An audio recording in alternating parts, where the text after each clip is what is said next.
Meeting at 9:06. Please join me in a moment of silence, silent prayer, or meditation.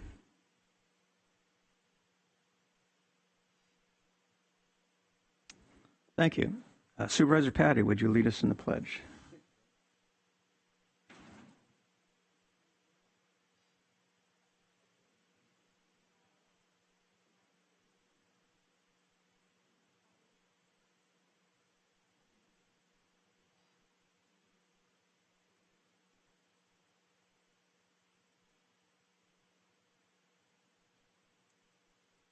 Roll call, please.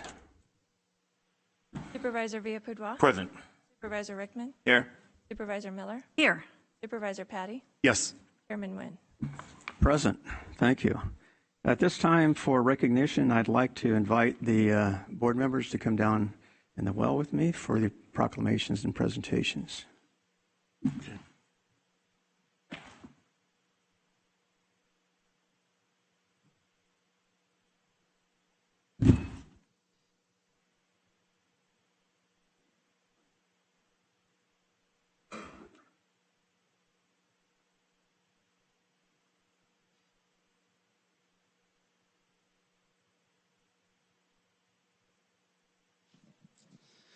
Okay, clerk of the board. Thank you, Chairman Nguyen. Our first recognition is of our outgoing County Council, Mark Miles, for his 17 years of dedicated service to San Joaquin County. And Chairman Nguyen, on behalf of the Board of Supervisors, will be presenting Mr. Miles with a plaque this morning. Okay.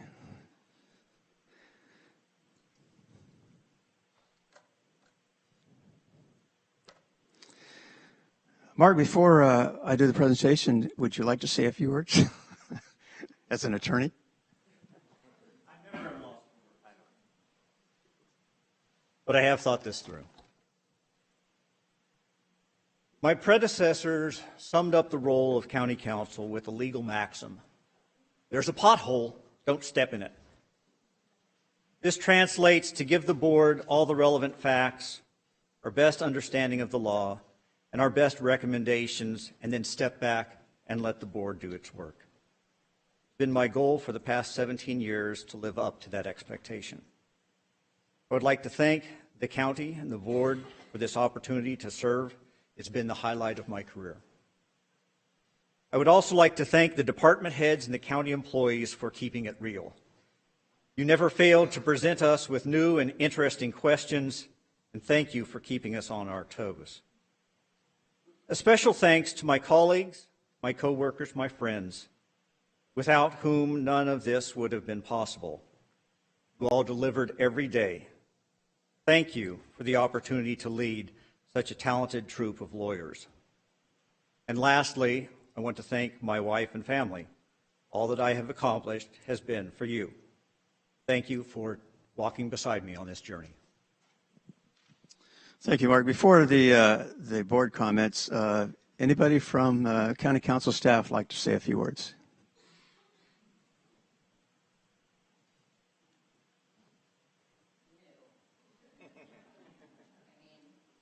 Lawyers do not stand quietly. So I do want to say a few words on behalf of myself, but also Quinny Macedo couldn't be here, and the other quiet wallflower in the office. So of course she also wants to say something. I'm so sad Mark is retiring. I will miss him as a boss and as a mentor and as a friend and as our leader. But I know that no matter what he chooses to do next, that he will do it with the same integrity, professionalism, and dedication that he has brought to his time with San Joaquin County. So today I want to recognize Mark. He has shown us each in County Council's office by example and through his mentorship that every decision that we make in our roles affects individual employees and individual residents in this county. It's easy as council to sit in an ivory tower and make academic decisions and forget that what we do truly and profoundly impacts every single resident's quality of life. But we are here to serve. He has served his country with honor, he has served his family, and he continued to serve this county with honor every single day. We are here to serve, and Mark has always served and has always reminded us of that. Also, it's not easy to find balance in our profession, but Mark made it seem so easy because he was 100% dedicated to work and 100% dedicated to his family, and he made sure that we were all able to do the same. That means that with his support, we showed up for court, we showed up in this room, we supported our departments, we did our absolute best, we challenged ourselves to be better every single day. But at the same time, and also with his support, we showed up for our kids' soccer games. We brought cupcakes for the class birthdays, which I bought, I did not make. And we're there when our kids or our parents needed us, because he showed us and reminded us every day that both matter. So thank you for your service to this county and to each of us. And thank you for reminding us every day that what we do matters, but that we lead with professional integrity, authenticity, and kindness matters even more. So congratulations on your retirement, Mark, and thank you. So I'm going to hug him and then read Quinn.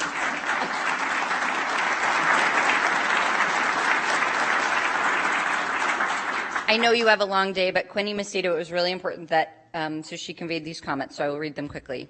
Thank you, the board, for allowing us this opportunity to say thank you to Mark Miles. I am sorry I can't be there today, but Mark and I started with the county on the same day, roughly 17 years ago, when she was also 29. And I wanted to remind him one last time that I, Quinny, am technically senior to him because she won the coin flip. Despite me taking the office with the window for 17 years, you have been my friend, a moral compass, a big brother, and a friend. When you became the assistant county counsel and later county counsel, you encouraged me to take on scary projects and departments and to challenge myself, but you also made sure to push me out the door to see my kids get an award. Our kids are incredible and amazing and awesome and now really old. You held us all to a high standard, but always had our backs, even when it wasn't popular to do so, and that made us better.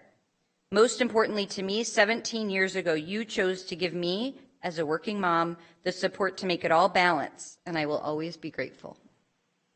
You are way ahead of your time, and examples like yours are why so many women have that support today. I wish you the very best and hope you drink a fabulous amount of scotch in the coming weeks, and you enjoy the next chapter with Angela and the kids and the adorable grandkids. There's not enough time to thank you for all that you have done for me, for my coworkers, for the department heads, and for this county. So I will just say thank you for everything. And thank you all. Thank you, Zoe.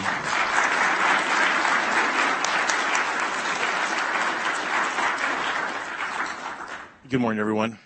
Mark, I just want to thank you for the last 6 years that I've worked with you. It was truly a pleasure. You were always looking out for our best interests, the whole board. You always answered my call, and you're a good friend. And I'm looking forward to watching you on Facebook, seeing your guitar with your guitar and so forth. And you're a great father, a great family man. I wish you nothing but the best in retirement. May God bless you. Thank you. Mark, I've learned a tremendous amount from you in the last 8 years. And I think what everybody will hear over and over here is about your sense of honor, about your ethics, about your honesty. And I know that this board has really challenged you in these areas, and I know that put a tremendous amount of stress on you personally. And so I want to say from myself, I am very sorry for that, but it has been a pleasure working with you. And speaking as a fellow grandparent, I know that there is much joy ahead of you, spending a lot more time with those precious little people. And I know your family is probably very, very glad to be having more of you. And so I, too, wish you all the best in life. I know whatever you do, you will do it with grace and style. And I look forward to seeing that. So thank you again for everything. Thank you.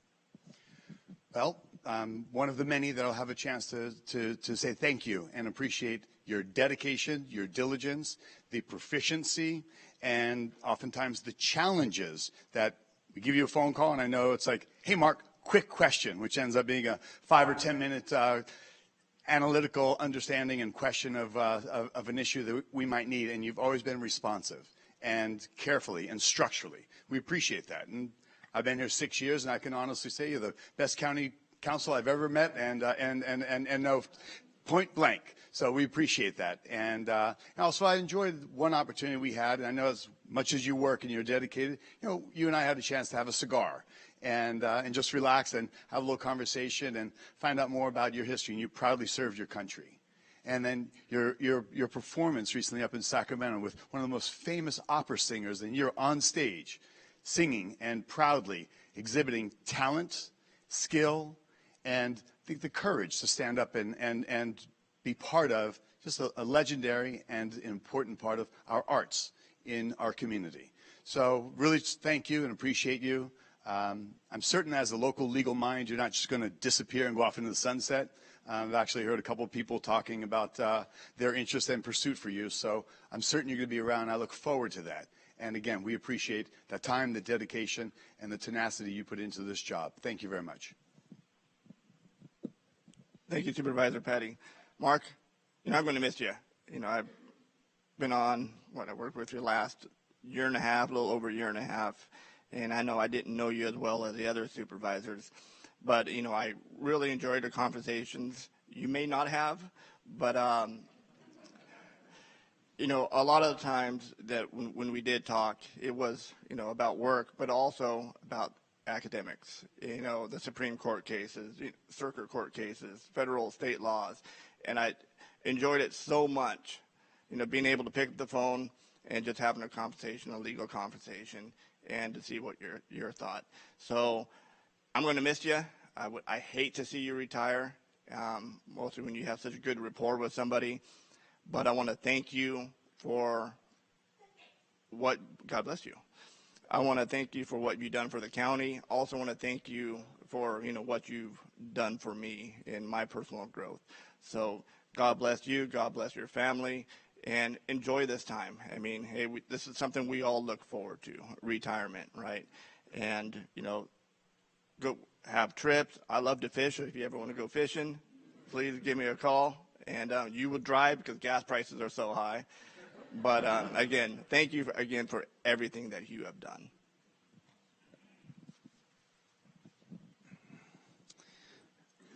Mark, as Supervisor Miller touched upon, I've been with you for 8 years.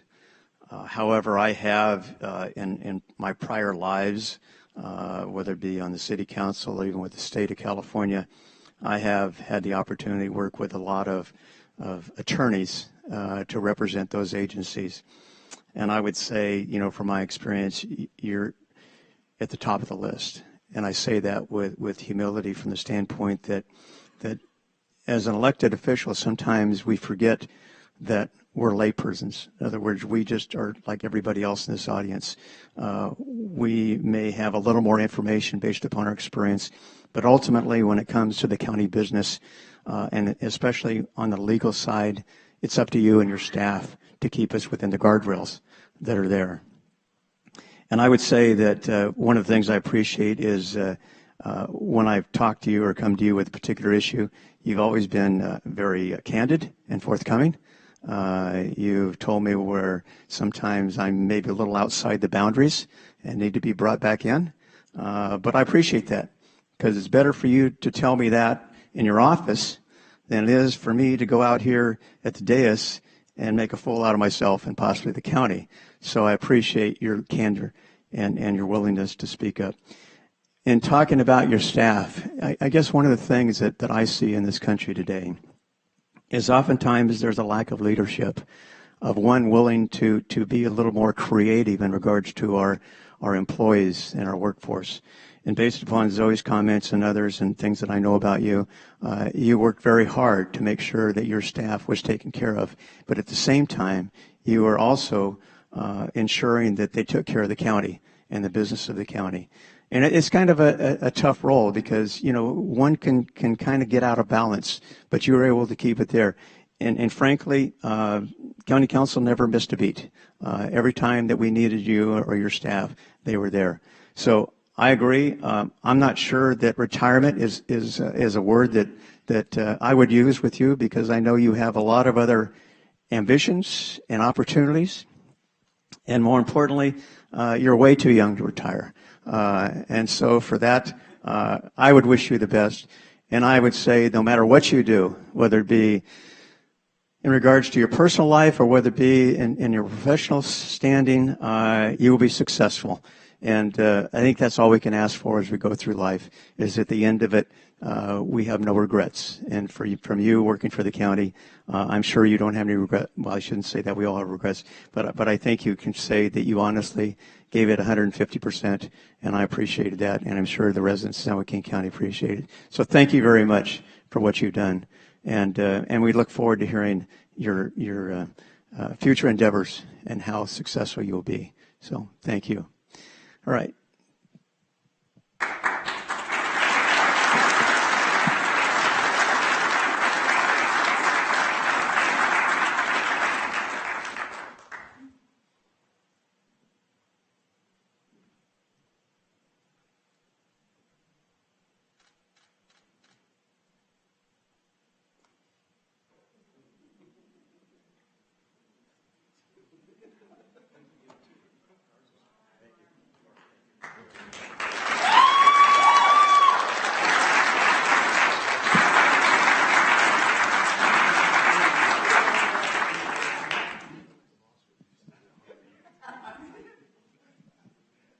If the board could stay down here.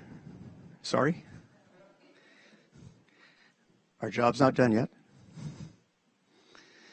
And I'll turn it back over to the clerk of the board in regards to recognition of first responders. Thank you, Chairman Nguyen. Our next proclamation is of September 2022 as First Responder Appreciation Month in San Joaquin County. And before I read the proclamation, I just want to let the audience know, after I'm done reading the proclamation, I'm going to call each of our first responder agencies down to the well with the Board of Supervisors to receive a proclamation and have your picture taken with the board. And I'll call each one down individually, and then at the conclusion, we'll invite everybody down for a group picture. And the proclamation reads as follows. Whereas many residents across San Joaquin County have benefited from the courageous service of our first responders, and whereas law enforcement officers, firefighters, emergency medical services, and other organizations in the public safety sector provide our first line of defense every day, protecting our communities and ensuring our safety, regardless of the peril or hazard to themselves. And whereas lives are saved as a direct result of the extensive training, rapid emergency deployment, and coordinated efforts of our first responders. And whereas the residents of San Joaquin County rely on their dedication to preserving the peace and securing the safety and well-being of us all. And whereas in the face of the COVID-19 pandemic, homeless crisis, and increasing wildfire dangers throughout the state, our first responders tirelessly protect our community with courage and selfless concern for others as they carry out their duties. Now, therefore, be it resolved that this San Joaquin County Board of Supervisors does hereby proclaim September 2022 as First Responder Appreciation Month to honor and celebrate the contributions and sacrifices made by all first responders in San Joaquin County, presented this 13th day of September 2022. And the first agency that I'd like to, sure. Go ahead. Before we invite the first one down, I'd like to allow my fellow supervisors comment. Thank you, Chairman. Well, to all the first responders, I want to let you know how much I respect you and value your jobs. Every day you wake up and you're looking out not only for your families, but our whole community, everybody involved. And every day you're faced with challenges. And it's truly amazing what you all do for us. And we appreciate you so much. And may God bless you. Thank you. I think we'll all have very similar comments. We have tremendous respect for the work that all of you do, and we're very, very thankful on behalf of all the residents of San Joaquin County that you do it. We know that you give up a lot of time with your own families, and it's not a sacrifice that you make alone. All of your families make a sacrifice so that you can do this really critically important work for the people who live here in San Joaquin County. So really, from our hearts, thank you for your service. Thank you. I think it's really fitting just on the heels of 9/11, which we saw it as an example of that leadership of people that put their lives in danger to help others and oftentimes sacrifice their own lives. We have to appreciate our first responders. And also times you often hear about preparedness. You hear about emergency preparedness kit. When you go into a hotel, know where the emergency exit is. Here's the reality for a lot of us that are just citizens, and all of us citizens sitting here. We just go about our day-to-day life and we think about some of these precautions, but right now, every one of these first responders have thought in this room, in this time, and every time they walk down the street, drive down the road, and when they're sleeping, they think, what do I do if? How do I help this person? What's the scenario when I spring into action to help and protect each and every one of us? That's their mindset. They're never off. They're always on. And it takes discipline. There's sleep deprivation. There's sacrifice away from family, friends, and at the end of the day, at the end of the shift, they just like to go home and see their family. So we need to constantly, and I know we do in this community, we need to constantly remind them and thank them and recognize that we appreciate them. And this is a small token of recognition, but every day is Appreciation Day, in our opinion, I know collectively in this community. So thank you all. And this really is one of the greatest days of the county for us to have you gathered here as representatives of your agency. So thank you all. Thank you, Supervisor Patty.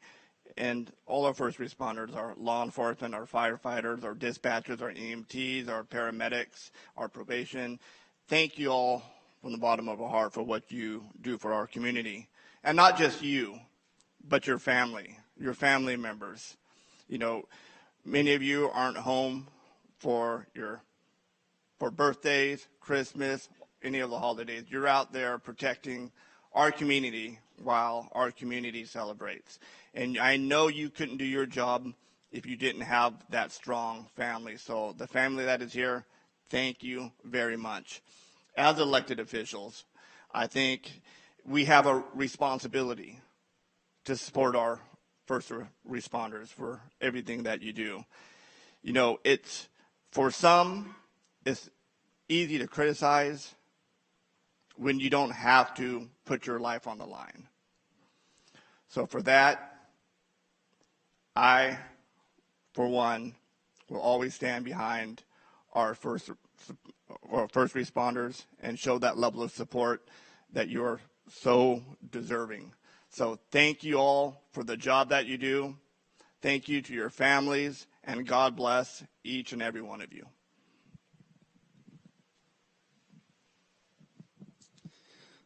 For those of you who may not know, Vice Chair Rickman is a CHP sergeant, so he lives it on a daily basis.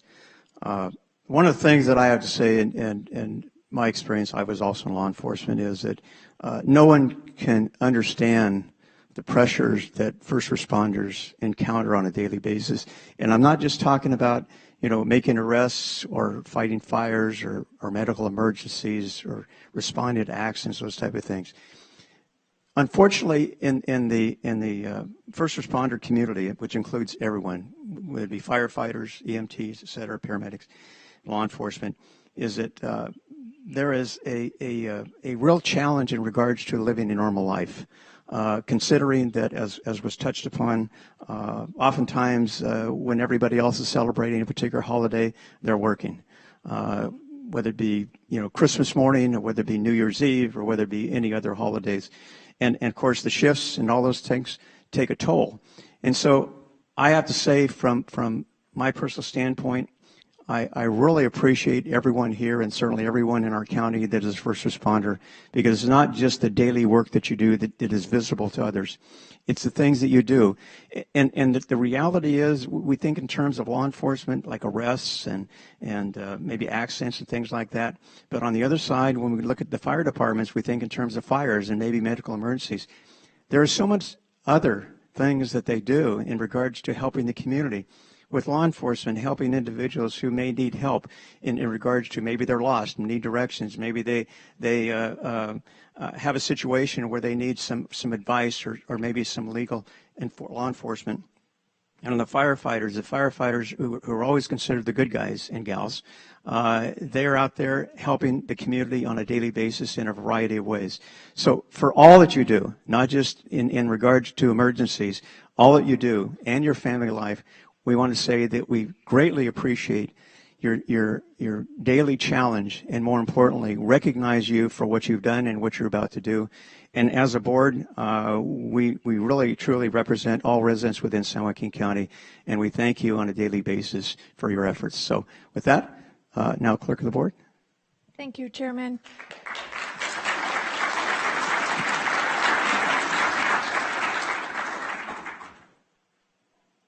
The first agency that we'd like to recognize today is the American Medical Response, and if I could ask them all to come join the chairman and the board for a picture and to receive the proclamation. Good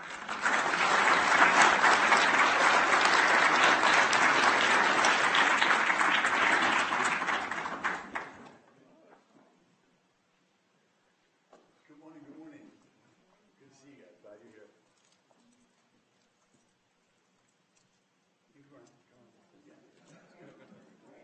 Somebody get in between me and Rick. Yeah, come on.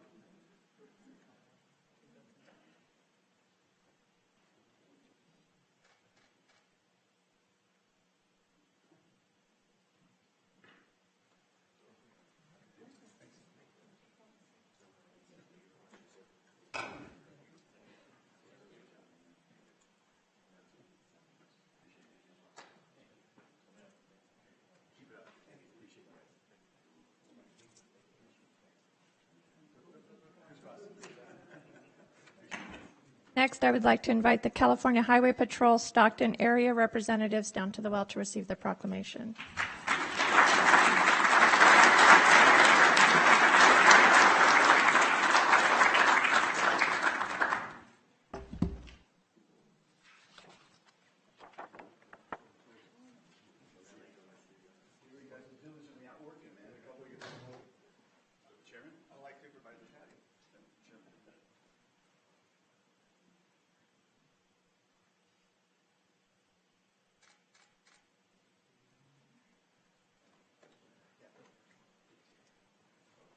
Next, I'd like to invite the Escalon Police Department down to the well.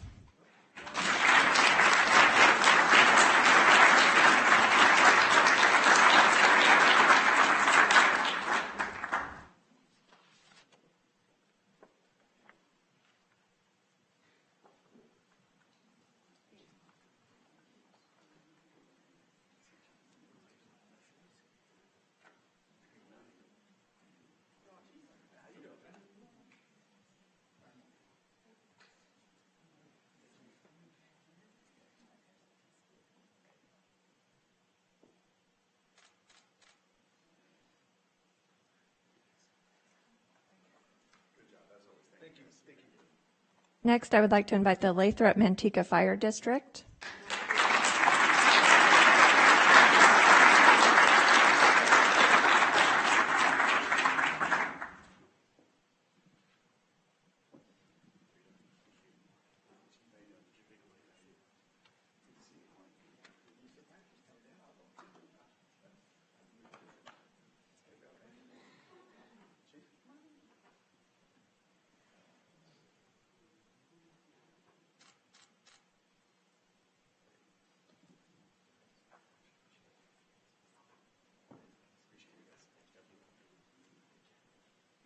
Next, I would like to invite the Linden Peters Fire District.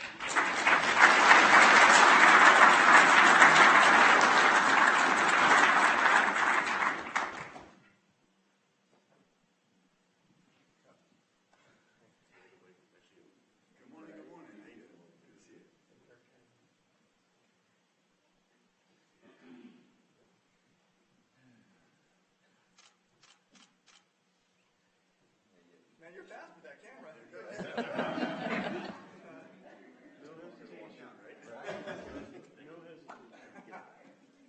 Next, I would like to invite the Lodi Police Department.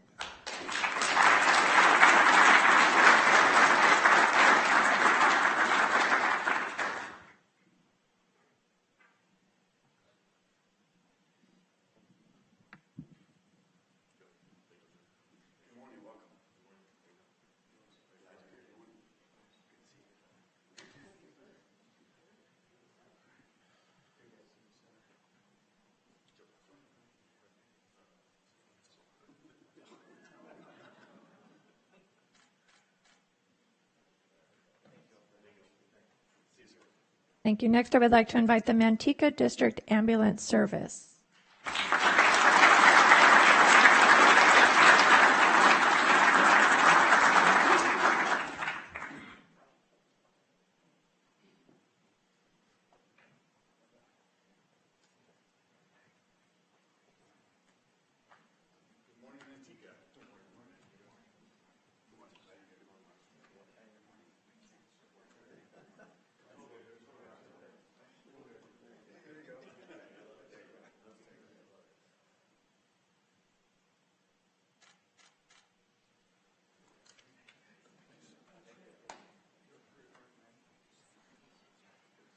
Next, we have the Manteca Police Department.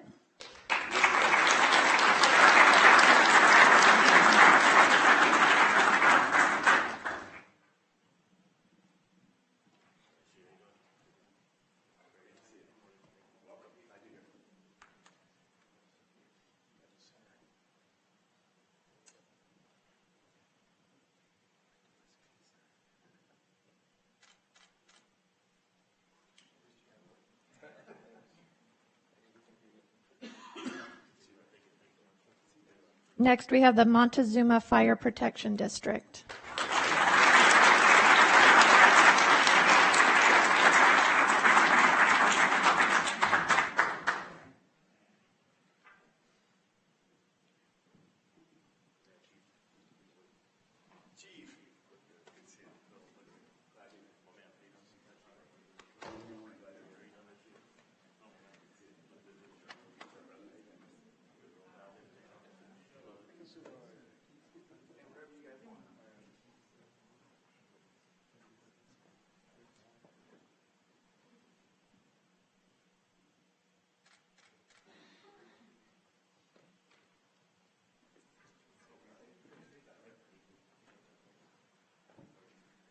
Next, I'd like to invite the Ripon Police Department.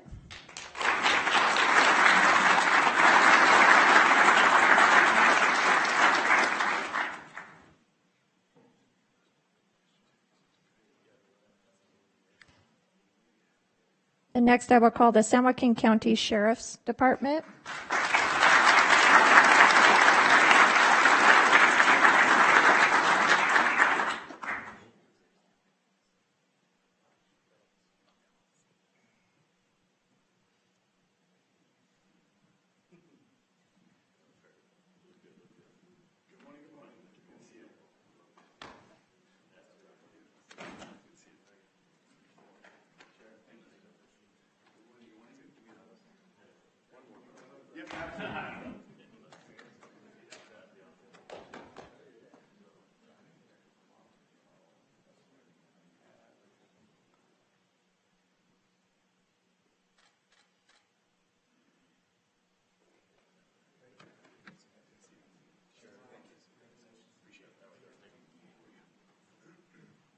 Next, I'll invite the San Joaquin County Emergency Medical Services Department down.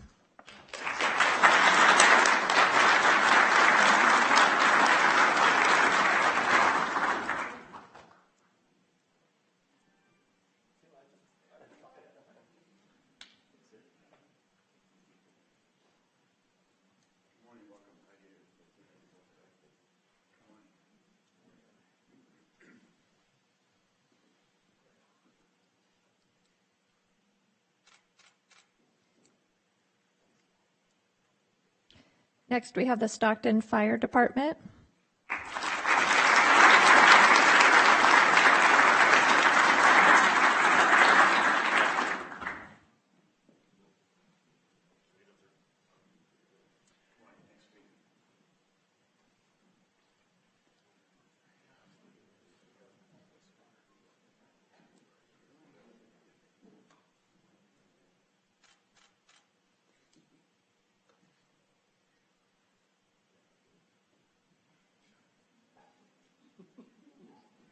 Next, I invite our Stockton Police Department.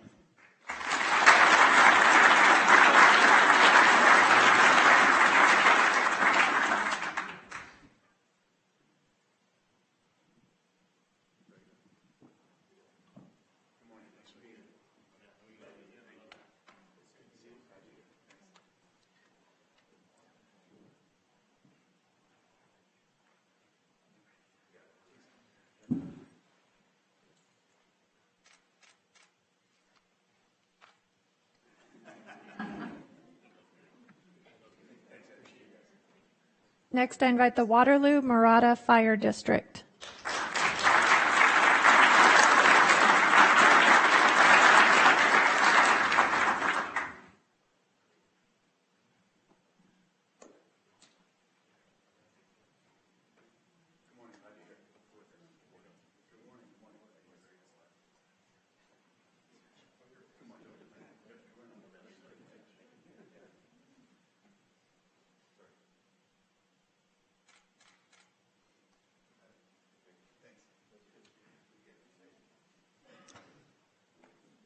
Chairman Nguyen, those are the agencies that confirmed that they would be in attendance today. I'd like to ask, are there any first responder agencies that I did not call this morning? Okay, then. Tracy's here. Great. Is this a, come on.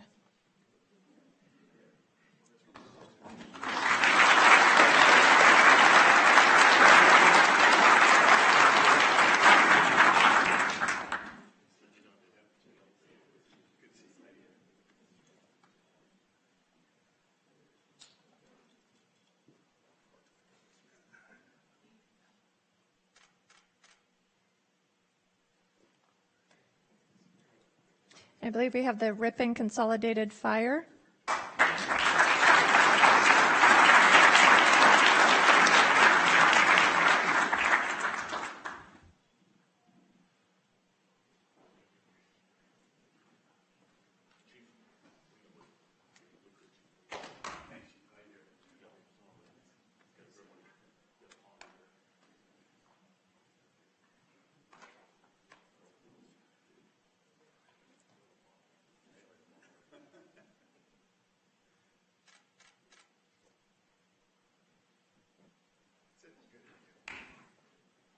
Are there any other first responder agencies that I did not call this morning?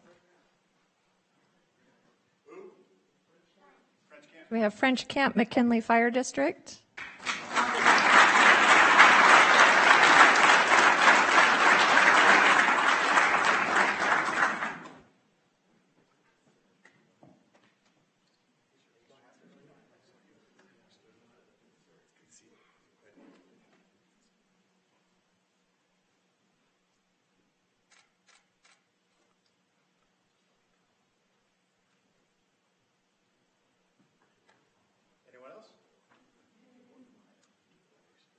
I would like to go ahead and acknowledge those agencies that could not be here today but also serve San Joaquin County, and that's the CAL FIRE Tuolumne Calaveras Unit, CAL FIRE Castle Rock, California Highway Patrol Tracy Area, Clements Rural Fire Protection District, Collegeville Fire District, DLA Installation Management Fire, Escalon Community Ambulance, Escalon Consolidated Fire Protection District, Farmington Rural Fire District, the Lathrop Police Department, the Liberty Rural Fire District, the Lodi Fire Department, the Manteca Fire Department, McCallamy Fire District, the South San Joaquin County Fire Authority, Thornton Fire District, Tracy Rural Fire, and the Woodbridge Fire District.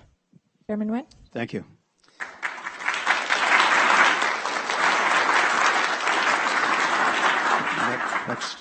Next item. You can't leave. I'm sorry. Our next proclamation, fittingly, is the proclamation of September 2022 as National Preparedness Month in San Joaquin County, and I would like to invite Tiffany Hayer, Deputy Director of General Services Emergency Operations, to the podium as I read the proclamation. Whereas the Federal Emergency Management Agency has designated September 2022 as National Preparedness Month across the country. And whereas local, state, and federal agencies will work together to inform the public of the importance of planning for disasters to build and sustain national preparedness to enhance national resilience. And whereas National Preparedness Month, occurring annually in September since 9/11, creates the ideal opportunity for every resident of the county of San Joaquin to join citizens across the United States in preparing their homes, businesses, and communities for any type of emergency. And whereas the County of San Joaquin recognizes the significant public safety threat natural and man-made disasters pose to the population, assets, and economy of our county, which has endured multiple floods, droughts, and other disasters causing loss of life, millions of dollars in property damage, and loss of economic commerce. And whereas the San Joaquin County understands planning now before a disaster is the best way to improve community recovery from disasters. And whereas when individuals take responsibility for preparing their families and their communities, the chance of survival and return to normalcy following a disaster is greatly increased. And whereas the theme for National Preparedness Month 2022 is a lasting legacy, with weekly emphasis on making a plan, building a kit, preparing for disasters, and teaching youth about preparedness. Now therefore be it resolved that this San Joaquin County Board of Supervisors does hereby proclaim September 2022 as National Preparedness Month, calling upon all government agencies, private organizations, and the people and businesses in the county to prepare for disasters and work together toward creating a stronger, more resilient community, presented this 13th day of September 2022. Chairman Nguyen. Thank you. Tiffany. Thank you to the board for recognizing September as National Preparedness Month. As storms, droughts, floods, and natural disasters continue to increase, communities across the country are facing greater risks. National Preparedness Month is an opportunity for our community to help those who live, work, and play in San Joaquin County ensure they are prepared for the next emergency. San Joaquin County Office of Emergency Services, Public Health Services, and many of our stakeholders are taking this opportunity to share tips and tools available to the community to ensure that they have the necessary resources to maintain their family's lasting legacy. Thank you. Vice Chair Rickman. Thank you. Thank you, Chair. And thank you, Tiffany, for everything that you do, you and your staff. And this is such an important message. I mean, you look on what's going on around just this state. I mean, the heat wave that we just had, we have the fires that are going throughout the state.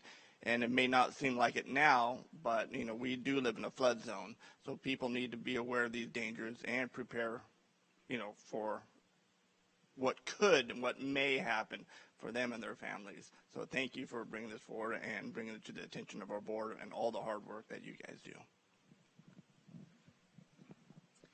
Thanks.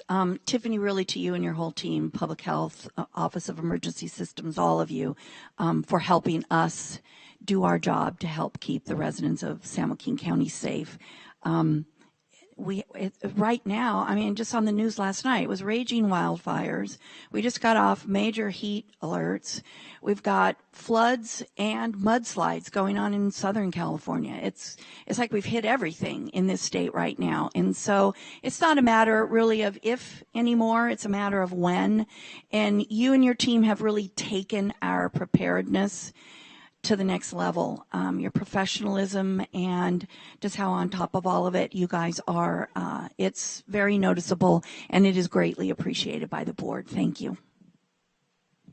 Thank you. And on behalf, and again, how fitting it is when we have so many first responders are truly our finest and bravest together. I know that your job and with your team is to coordinate the what if, and being one step ahead and being prepared saves lives. And we appreciate all of those efforts, all the coordination and all of the mobilization that's needed when necessary, and hopefully never necessary, but on occasion when it is, appreciate that we are prepared, and this is recognition to put in the mindset of the what ifs. So thank you.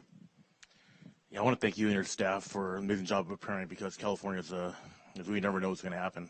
We've had a rough past couple of years, and your team is always prepared for what's come. Thank you very much. Well, as already been stated, obviously, you know, your staff and first responders and other agencies are well trained and well equipped.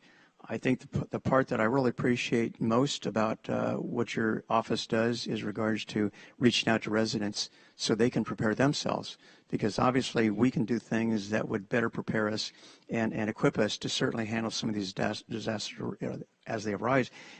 Even though you and other agencies are there and available, there's things we can do to minimize any kind of disaster or certainly any loss. And so I want to thank you and your staff and all the first responders that are obviously involved in some of these incidents for their help. So again, thank you very much. Congratulations.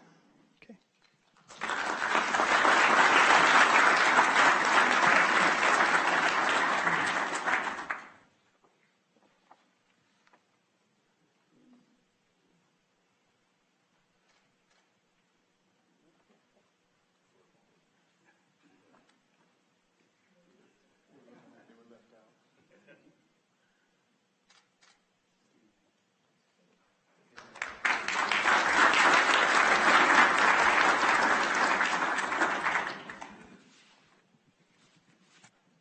Chairman, next we have the recognition of Andy Coronado, who was awarded the 2021-2022 Season Fan of the Year by the Las Vegas Raiders Allegiant Airlines. Excuse me. For those who are leaving, if you could stay, we want to get a group picture after we do the proclamation recognition. So just hang around for a few more minutes and we'll be done. Chairman, when would you like to do the group photo now before we do the next We can do that. recognition? In fact, why don't you come down now and we'll go ahead and do the group photo. Okay. Come on down, guys. Do a photo. All the first responders, come on down. Hey, you don't have to be back. You can be.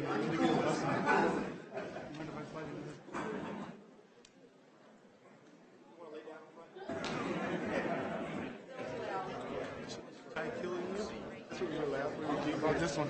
I brought that instead. I was giggling because you were sitting there like this tie is choking me. Very much. But Tim, just so you know, I'm sneaking into the end of this photo. I'm not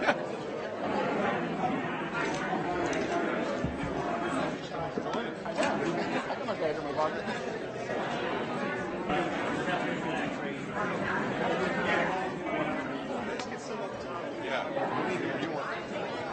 I'm sneaking into the photo. We go around the back of the house. We're on top of the beds. My mom in here. Everybody's invited today. Let's go.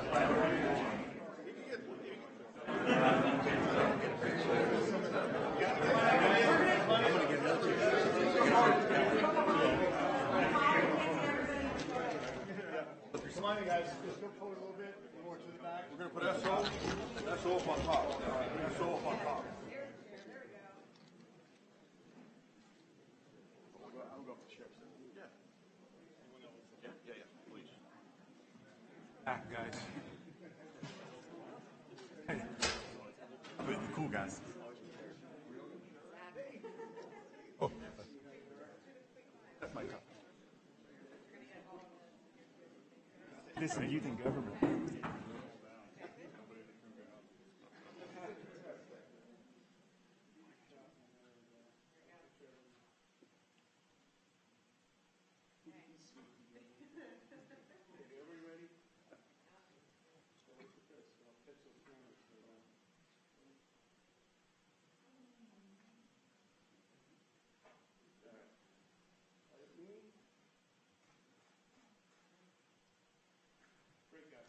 I don't know.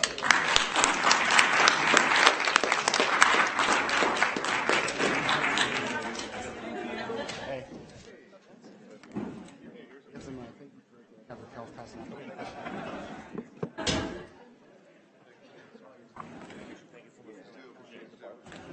Yeah, absolutely.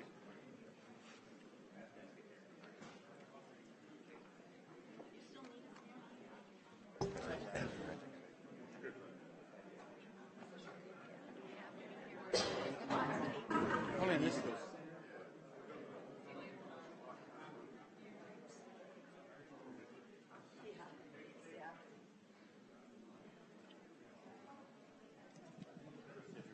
That's fine. Good travel. It's your show. Thank you so much.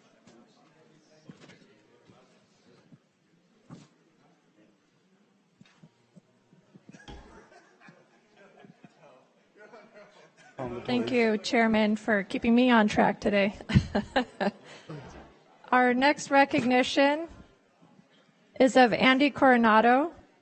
He is the 2021-2022 Season Fan of the Year award by the Las Vegas Raiders Allegiant Airlines. And Supervisor Villapudua District 1's office has prepared some comments I'd like to read about all of his accomplishments and how this has affected the community of San Joaquin County. City of Stockton resident Andy Coronado was recognized earlier this year as the Las Vegas Raiders Allegiant Airlines Rep Your Nation winner, an award given to the NFL Raiders Super Fan of the Year, earning him flight vouchers and a pair of tickets to this past year's Super Bowl.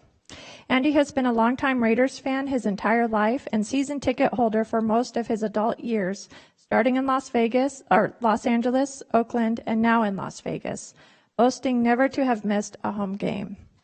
In 2016, the Raiders in Oakland held a tailgate contest, which over 1,500 fans participated.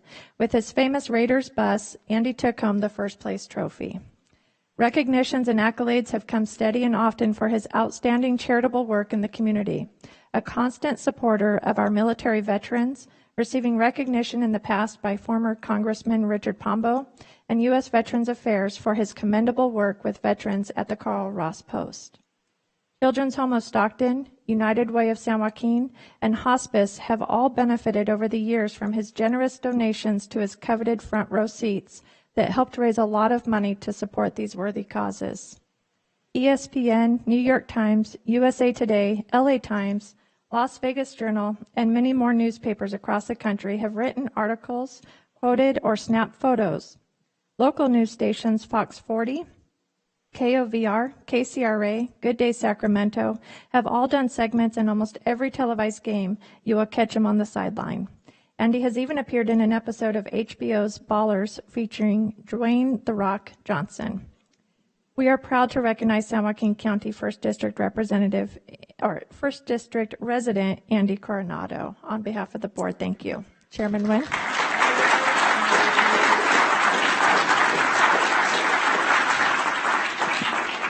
Andy, congratulations. You're truly, we're lucky to have you live in Stockton. Everything you do for our community, you're pretty much famous throughout the United States for sure. To be the #1 Raider fan and everything you've done for that team with your Raider van, if everybody gets a chance to look on Facebook, he has a Raider van that is absolutely it's something to look at. Andy, you're a true fan, and I've never been to a game with you, but I hear it's amazing. Chris has been there. He wants to say a few words. But I'm proud to know you, and thank you for everything you do for our community. Thank you. Thank you, Supervisor. Something about with Andy, talk about a diehard fan, him where he started the bus, with Jerry right here, been by his side all these years. But something to know about Andy, last year the Raiders playing their real first home games in Las Vegas. He has this Raiders bus. He would drive it. For the first, I think, half the season, he drove the Raider bus from Stockton to Las Vegas, 12 hours each way, just to make sure that he'd take that bus to the game. And finally, I told him, I said, get that bus and leave it over there and start flying. So he started flying out of Stockton, which is great. But just the commitment that Andy has, really diehard Raiders fan right here. So really, as my friend, I really applaud you, Andy, for what you do and what you do for the community. By the way, I'm a Niner fan, so sorry, no offense, Andy. January 1st. Andy, when I first saw this item, I thought, well, this is unusual. We're recognizing a fan for being a fan. But when I hear of how much you've done for your neighborhood and for your community and the charities you've supported and how you've put your passion for your team to really good work in our community, I fully understand, and I want to thank both Supervisor Villapudua and his staff, Chris Rupe, for bringing this forward.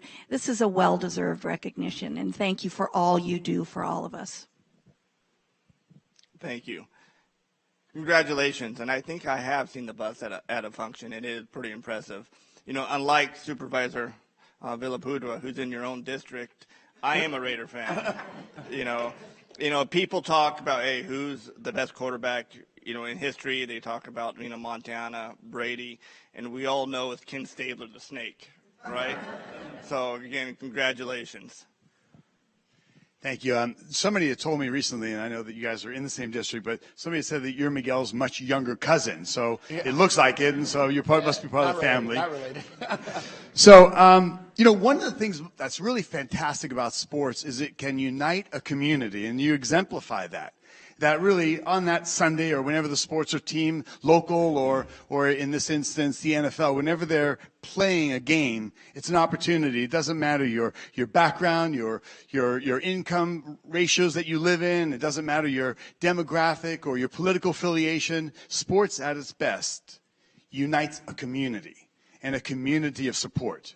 And you exemplify that. And in spite of where that team might go, and no matter what that team's facing, you remain loyal and you remain a beacon of strength and support that really shines. And so this recognition is fitting, and it's very representative of that extra actions and efforts we can take to show not only dedication but support for a local sports team that we can all rally behind. So let's go Raiders this year, and thank you for all that you continue to do and will keep doing. We appreciate you.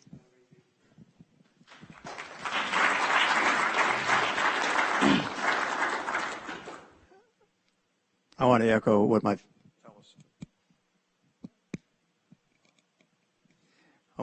fellow supervisors said. Being a fan is a great feeling, especially when your team wins, especially when you talk about going to the Super Bowl and things like that. But I think, as Supervisor Miller touched upon, I think that the bigger, I guess, contribution that you make is to all these other organizations that you touch. One of the things that I appreciate serving on boards and councils and things like that is I get to know my fellow peers. I will be honest with you, what's been read about you and your accomplishments and how you've given to the community, obviously you have a big heart, probably a heart bigger than your body. I equate that sometimes to Supervisor Villalpudra because I really enjoy his willingness to really step up and represent not only his district but the entire county. And so you exemplify what I see in Supervisor Villalpudra in regards to really a passion and a compassion for the residents of this county. So thank you for what you do. I'm sure you're not done.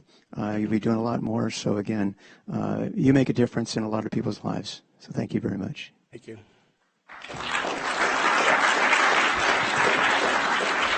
You guys, I'll be brief. A quick thank you to the board. Appreciate you recognizing me and my efforts. And it's not alone. It's friends, family that have helped. And those that don't know me, I retired from the sheriff's office less than 10 years ago. So what a wonderful group to be honored with the first responders.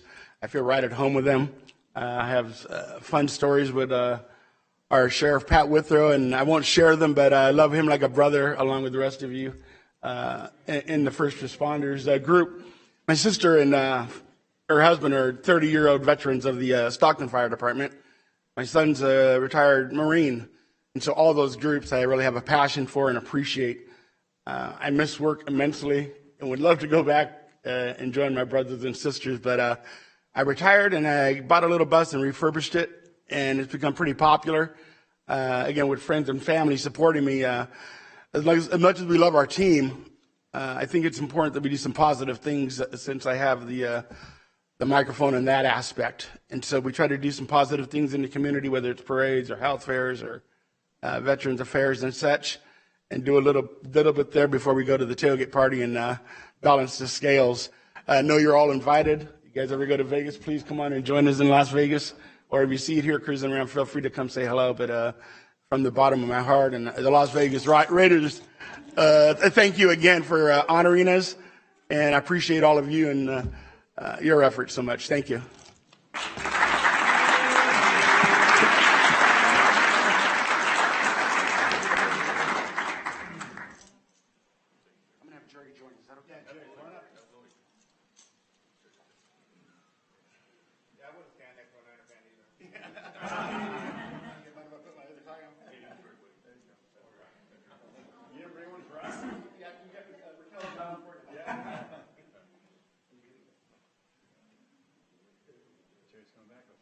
Come on back, Jerry. You got it.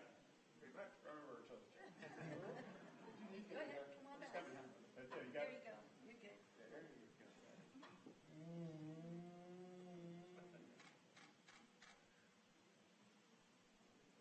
Tim, let me turn it for you real quick. Ready? There you go. Thank you very much.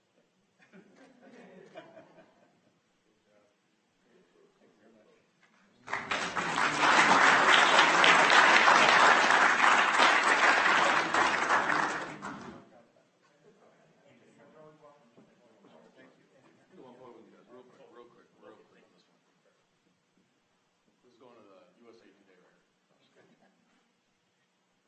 He's a Niner fan, right? Elevator game. It'll be weird. You know, he eats quiche and brie and all of that. You know, white wine. When are you going to come join me? Let's do it, brother. Let's do it. See you soon. Yeah. Do we have the Cancer Society? Yeah. You stay down there. You guys, Kathy, please stay down there. We got one more. Cancer Society. We more. That's okay. That's okay. a problem. Not a problem.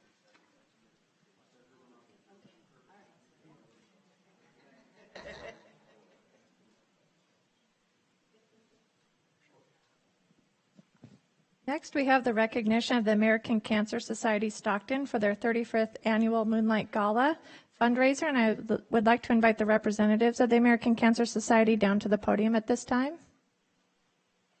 And this is in recognition of your 35th annual Moonlight Gala, raising a record-breaking $250,000, and your many years of outstanding service to Stockton and the County of San Joaquin. Your fundraising efforts through the annual Moonlight Gala and Discovery Shop make a tremendous difference in cancer research, prevention, education, detection, treatment, and patient support. On behalf of the board, we thank you for your many contributions presented this 13th day of September 2022. Chairman Nguyen. Thank you. Anyone like to speak? I would. My name's Janelle Wilkinson. I'm actually the staff partner for the American Cancer Society. And I want to say thank you to the board for this amazing morning and proclamation. I have to say it reflects the community that we graciously live in. The community raised a substantial amount of money for this event that has grown substantially. And I owe that to Supervisor Villapudua, who is our chair, and to these beautiful ladies behind me who are a small part of our volunteer community who sit on the Moonlight Gala Council. And I can't say enough about the sponsors, the donors, and the volunteers who all came together to make this event a success. And we are so looking forward to 2023. So thank you. Thank you. Thank you, Chair. About 6 months ago, I want to say Janelle Wilkinson asked me to be the chair, and I can tell you how honored I was. It was an amazing experience to help raise money for such a serious cause. I think cancer affected my life and affects everyone in the world, at some time. But to work with you guys, Janelle, and your staff and your friends, and you're all my friends now, and you guys just have such big hearts, and you're always looking out. How can we raise money to make a difference? And it was a special night. We raised a lot of money.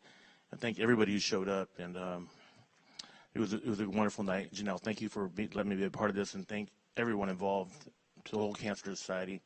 You guys are truly amazing, and looking forward to next year. Thank you. Thanks for all you do for not just our community, but nationwide. American Cancer Society is an incredible organization and has raised millions and millions of dollars for research and patient care and for family support, all kinds of things. So thank you for being a part of that and for helping our community do our part as well. Thank you. So throughout a year, any given year, and any given week, let alone daily, seems like there's multiple nonprofit and fundraising efforts. And you got to applaud Supervisor Villapudua and your efforts, American Cancer Society. It's like you raise money and again, and every year it's another one, and there's more, and raise money again, and we've all participated. It's like, well, what do you do with that money?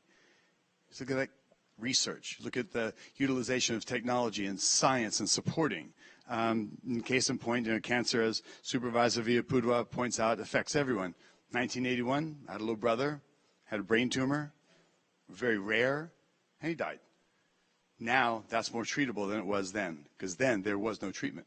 But as time progresses in science and there's efforts to raise extra dollars, and as Supervisor Miller points out, millions, hundreds of millions across the nation, and how that can have a positive effect in the family, that loss and that damage that cancer leaves for, especially when you take a young child.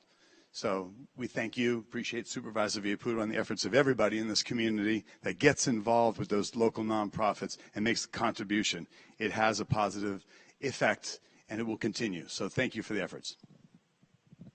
Thank you, Supervisor. Yeah, thank you. I was able to attend that event. It was beautiful. So great job to you and all the volunteers. And if it wasn't for the volunteers, I mean, you can't pull something like that off. It was a beautiful, beautiful event. And like Supervisor Patty said, you know, we all have family members or know friends that went through cancer.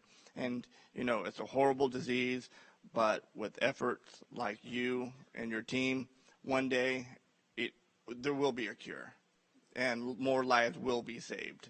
So thank you from the bottom of my heart. I know, you know, it's just something that I really appreciate, so thank you.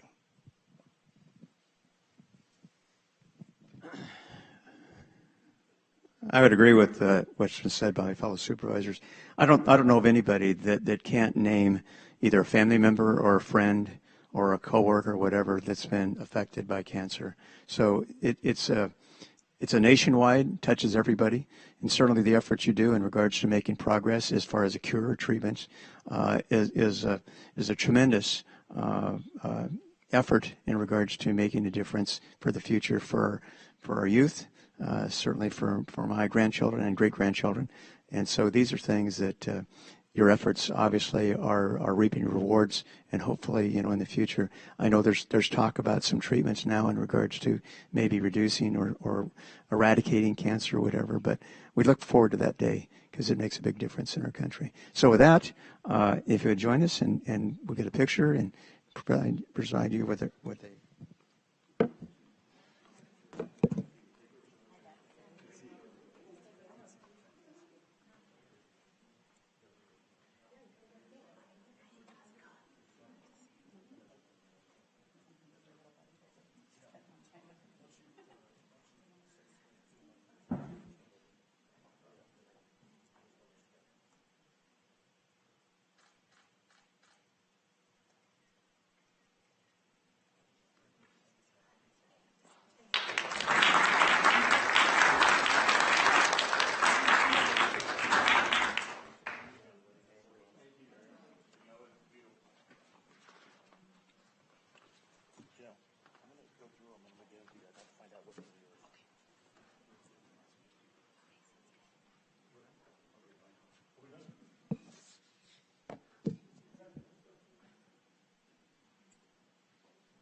One last one, Clerk of the Board.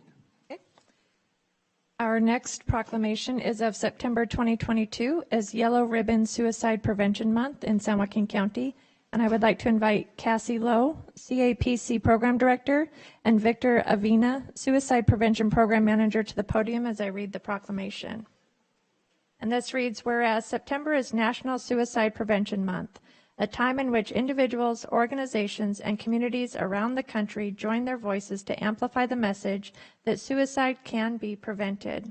And whereas suicide is a serious public health problem and one of the leading causes of death in the United States, with one occurring every 11 minutes, and for each one there are 275 people who have considered it. And whereas more teenagers and young adults die from suicide than from cancer, heart disease, AIDS, birth defects, stroke, pneumonia, influenza, and chronic lung disease combined. And whereas each day in California, approximately one person commits suicide every 2 hours, with twice as many suicides as homicides. And whereas between 2019 and 2020 in California, all age groups saw a decline in suicide rates, except for youth aged 10 to 18 years old, who saw an increase of 20%. And whereas children who experience physical, sexual, and emotional abuse or neglect are at least 2 to 3 times more likely to attempt suicide. And whereas adults who had experienced adverse childhood experiences were more likely to have attempted suicide in their lifetime than those who had not. And whereas San Joaquin County has seen an increase of suicide rates from 76 in 2018 to 88 in 2020, with 3 youth deaths, the youngest of them just 9 years old. And whereas the Yellow Ribbon Suicide Prevention Program is recognized as a symbol for awareness and prevention of suicide by suicide prevention groups, crisis centers, schools, churches, youth centers, hospitals, counselors, teachers, parents, and youth throughout the world, the heart in the center being for survivors of loss. Now, therefore, be it resolved that this San Joaquin County Board of Supervisors does hereby proclaim September 2022 as Yellow Ribbon Suicide Awareness and Prevention Month, to encourage the people of San Joaquin County to work together to support youth serving child abuse and suicide prevention activities in their communities and schools during this month and throughout the year. Presented this 13th day of September 2022. Thank you. The floor is yours. I'd like to publicly acknowledge this proclamation. Thank you very much to the Board of Supervisors for giving us this opportunity to publicly talk about this issue that affects all of us. Suicide is a devastating event that leaves an indelible mark on the people that are left behind. And I think perhaps the most tragic thing about it is that in most cases, with the right interventions, it's 100% preventable. And for that reason, Behavioral Health Services is dedicated to providing the prevention services necessary to citizens of our community. And we provide those services through our dedicated contractors, such as Child Abuse Prevention Council and others. And we feel very blessed this year that we were able to expand those services and contracts to provide more services and especially touch more students in more schools in our Good morning, Chairman Nguyen, members of the board, and to everybody that makes up this great audience. My name is Ashley Archangel, and I'm the Clinical Director for CAPC. And today I would like to start by thanking you for the opportunity to continue to join forces in the proclamation for suicide prevention. We understand that none of this would be possible without you. And to our BHS partners and advocates, thank you for your ongoing commitment to mental health programs like suicide prevention in the San Joaquin County. Did you know that every year more than 700,000 people die by suicide? In 2020, in the United States of America alone, there were nearly 2 times as many suicides as there were homicides. In our youth and young adults today, death by suicide continues to contribute to the mortality of our future. Suicide is currently the 3rd leading cause of death, specifically in individuals ages 15 to 24. Suicide among our young, it's happening, and it will continue to happen if we do not join forces as we are doing today. A young person dying because of overwhelming hopelessness or frustration is devastating when we know with the right interventions, suicide can be prevented. This statement, it also rings true for that of our adults. Take, for instance, our veterans, who are at a 50% higher risk of suicide than their peers who have not served. The messaging is very clear. Our work is not yet done. We have not yet finished our course, and as a community, we must continue to call attention to the needs and the realities of our youth that surround us. No longer can we see what we want to see and ignore the causes and warning signs of suicide, but instead, we must prepare and provide a foundation of support, safety, advocacy, and collaboration. We owe it to our youth and our communities to build bridges that can withstand storms. For the past 7 years at the CAPC, we have been afforded the chance to deliver awareness and suicide prevention services within our community by way of mental health screenings, yellow ribbon presentations, gatekeeper, and safe talk trainings. During our year, last year, we served 7,772 students. Wow, talk about a number. And they all received yellow ribbon messages. 452 mental health screenings were provided, and every school site where our CAPC suicide prevention program staff were assigned, identified persons were trained as gatekeepers. We aspire to maintain serving our community with resources of hope and life-saving knowledge. The mission is to empower our children, family members, neighbors, and peers to break this perpetuating cycle of silence when saturated with pain by asking for help. And so today, I humbly ask that you help me by committing to taking action, being informed, serving as an ally, a listening ear, a network of resources, and a voice of impact.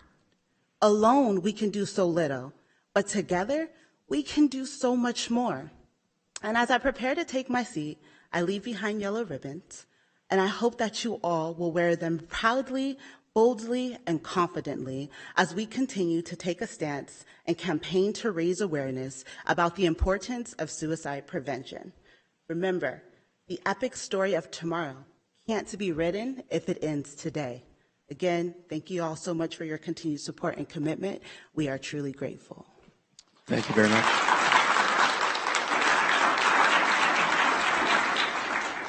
I just want to thank you for everything you do for suicide prevention. I've lost a family member, and it's tragic.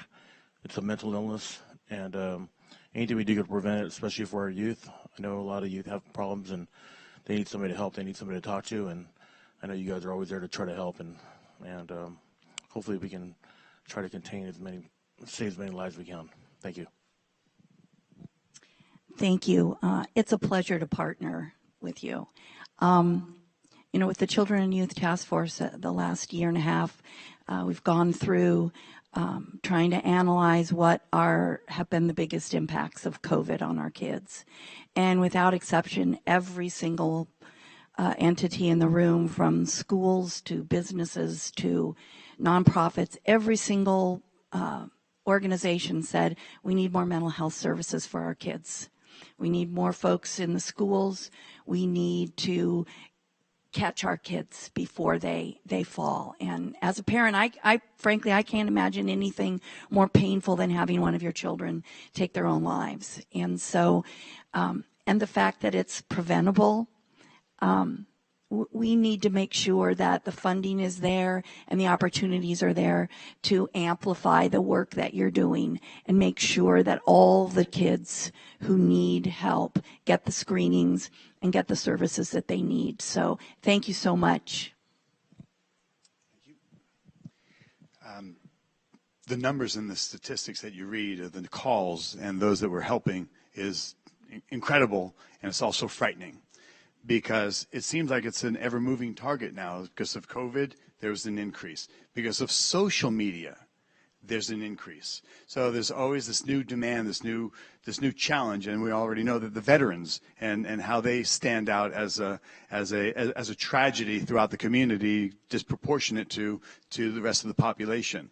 So although it's an ever-moving target and very evasive, just that level of engagement and that service and the awareness will have a positive impact, can save lives, because it is devastating to a family and friends, and there's a repercussion that lasts for a generation and even oftentimes beyond to a family and friends that it affects. So thank you all. Thank you guys for all that's involved and engaged, and that awareness that we can give, that this is a loving, supportive community, that even in the darkest of times, you're not alone. And there's always tomorrow. There's a new possibility tomorrow. We have to always let people know that it's not without hope. It's without opportunity. It's with opportunity. The next day will dawn. So thank you for all that you do. Thank you. I know I've sat down and talked with you both, and I appreciate what you're doing. And you're absolutely right.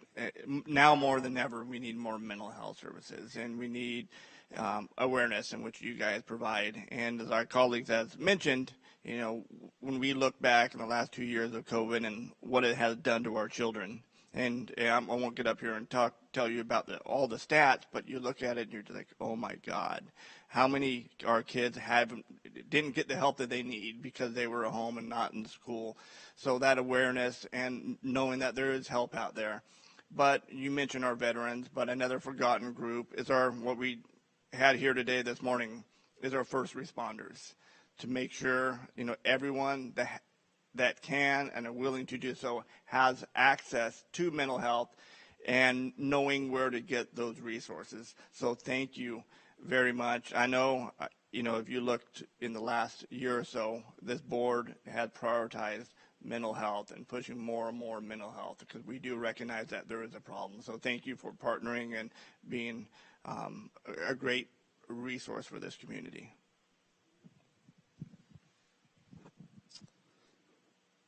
And I want to thank you and your organization. I think one of the most tragic aspects of suicide, it's the one death that that could have been avoided because it was a decision made, unfortunately, under very trying circumstances. I had a good friend of mine several years ago who committed suicide, and to this day we have no idea why, because he had a great job, he had a great family. I mean, everything that you would ask for, he had.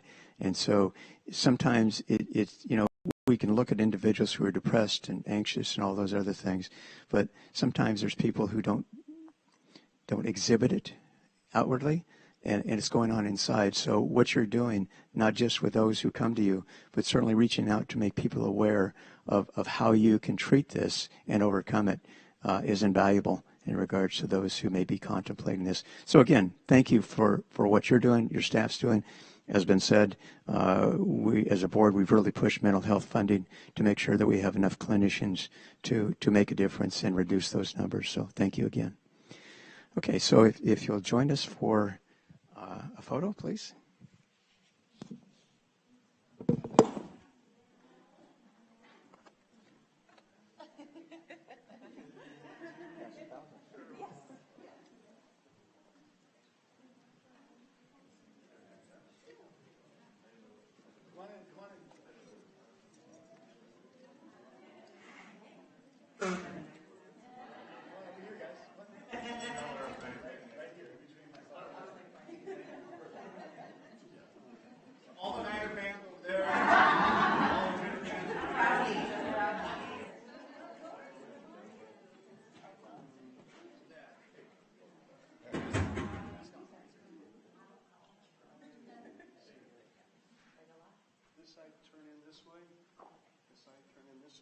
Step toward the middle.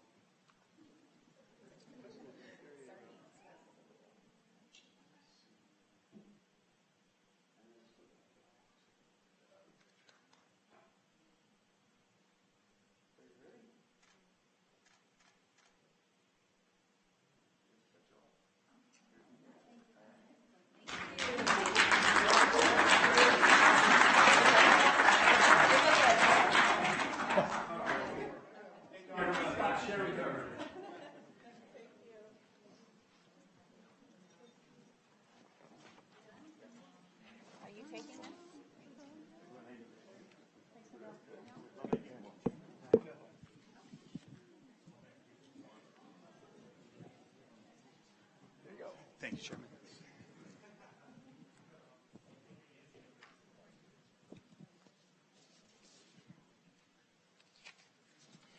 So we do have one more. Seems like the microphone's a little low. Is it just us? Okay. We do have one more proclamation to share. And I know that there's a little ridicule sometimes. We point out, and we have to thank the chairman that, you know, we have opened up possibilities for other supervisors to bring something forward. And so while it might seem like I had said at the time during the discussion that, you know, there's Chicken Month, there's, you know, Pigeon Month, and there's a multitude of others. Well, the reality is these are industries. These are mainstays in our community and throughout the world. And there's people that work oftentimes in complete, total autonomy, making sure we have a food supply.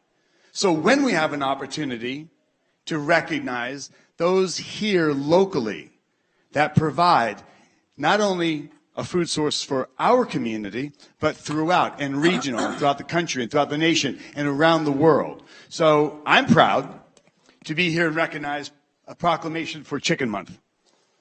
So this proclamation reads, whereas in the United States, oh, by the way, we have somebody who asking Mr. Liu. Mr. Liu is here. Come on down, Mr. Liu. Through the chair, we have Lap Liu is the owner of the new Stockton Poultry Market here in Stockton. Thank you. Thanks, Mr. Liu, for being here. So, whereas the United States is one of the largest chicken producers in the world with over $393 billion of poultry products exported to other countries. And whereas San Joaquin County is the 5th most significantly poultry source in California, producing over 397,000 broiler chickens, resulting in 1,388,000 processed pounds. And whereas Californians consume an average of 30 chickens per person each year, the majority of which comes from the Central Valley. And whereas, as the leading protein source, chickens and their eggs are one of the largest agricultural commodities in San Joaquin County, with an estimated industry value of $207.5 million.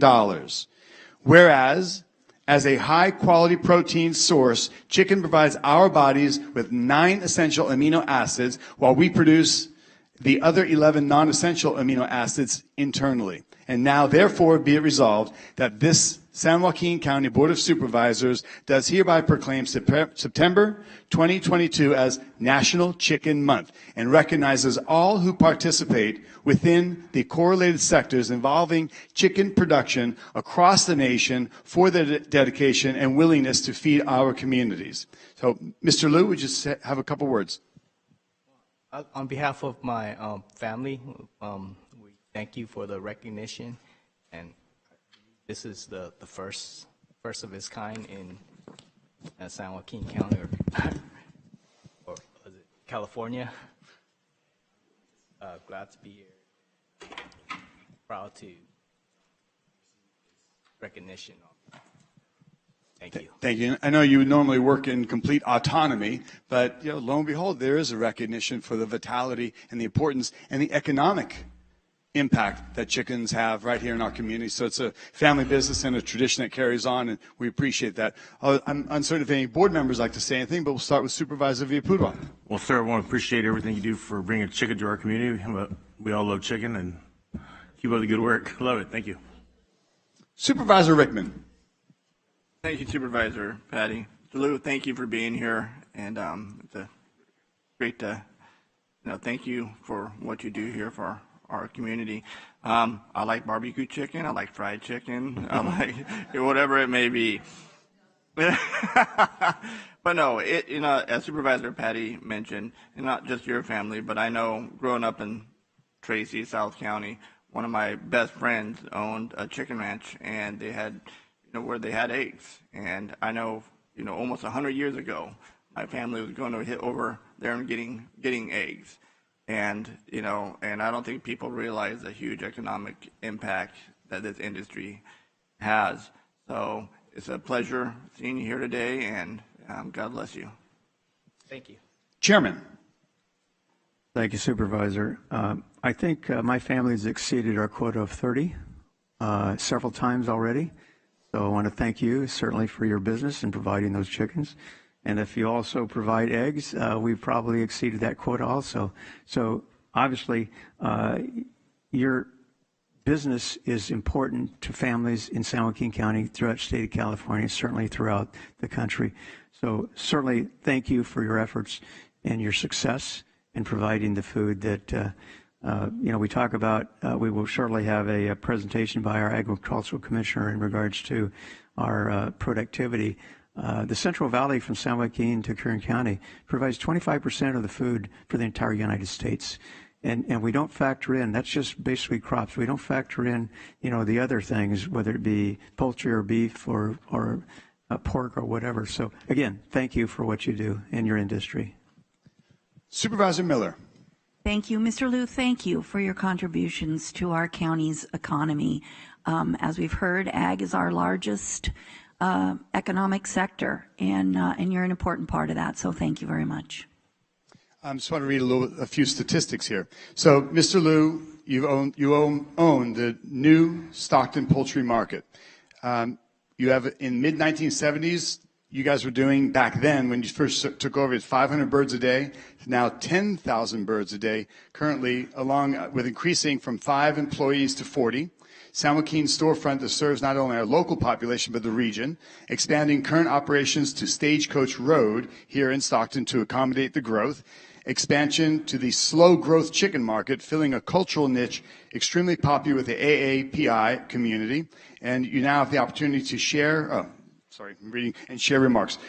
So we've got, if you look at some of our chicken dishes that are international, there's buttermilk chicken, marsala chicken, sauteed chicken, barbecue chicken, Peruvian chicken, kebab chicken, chili chicken, Thai chicken. You've got chicken enchiladas, chicken pot pie, chicken marbella, chicken parmesan. The list goes on and on and on. And that just means that how vital it is for cultures around the world and for our sustainability on a daily basis. So it does give me honor to give you, and on behalf of the board, a proclamation. And we have one final question. And I can think of no better expert than you to answer it. Which came first, the chicken or the egg?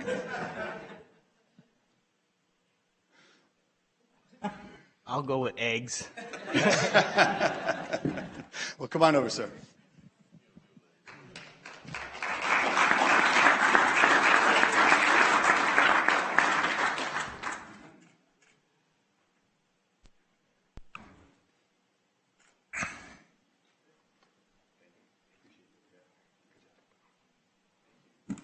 And here's the book. Here's this. We found this book of your market.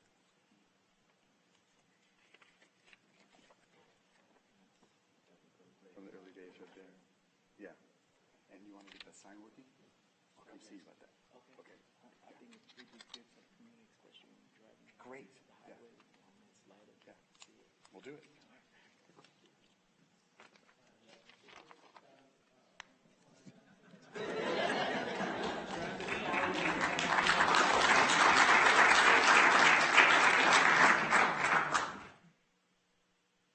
All right, next on the agenda is our Agriculture Commissioner, Mr. Pelican.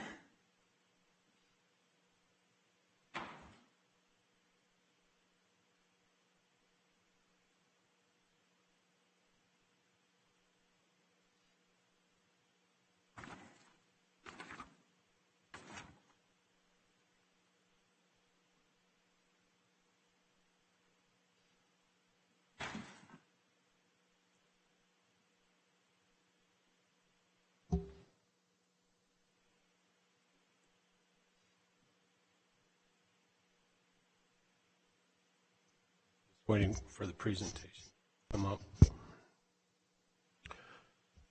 Chair Wynn, members of the board, as you can see, I brought my posse with me today.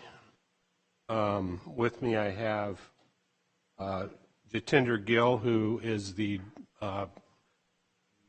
deputy that helped work on put this project together, and also I have Maddie Shoemate with me, who is our Delta College intern that helped with the artwork and the layout of our project. So in accordance with Section 2272 and Section 2279 of the California Food and Agricultural Code, I'm pleased to present the 88th Annual Report of San Joaquin County's Agricultural Production. The 2021 gross value of San Joaquin County's agricultural production is $3,193,234,000. This represents a 5.34% increase in the value of $161,955,000 over the value in 2020. In 2021, the fruit and nut crops continued to be our largest category with a total of $1,726,962,000, which represents an overall increase of 7.68%. Cherries increased 71.56% due to an increase in yield. Pistachios 221.19% due to increase in acreage, yield, and price. And walnuts increased 75.74% due to an increase in yield and price. Almonds continue to be the leading agricultural commodity in San Joaquin County with a gross value of $453,764,000.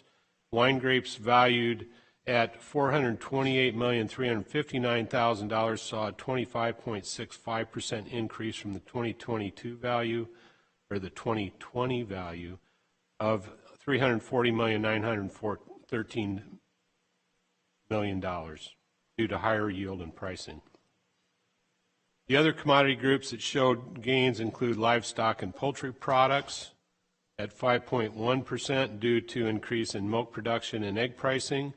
Nursery products at 4.46%. Apiary products 11.04% due to increase in honey production and pricing.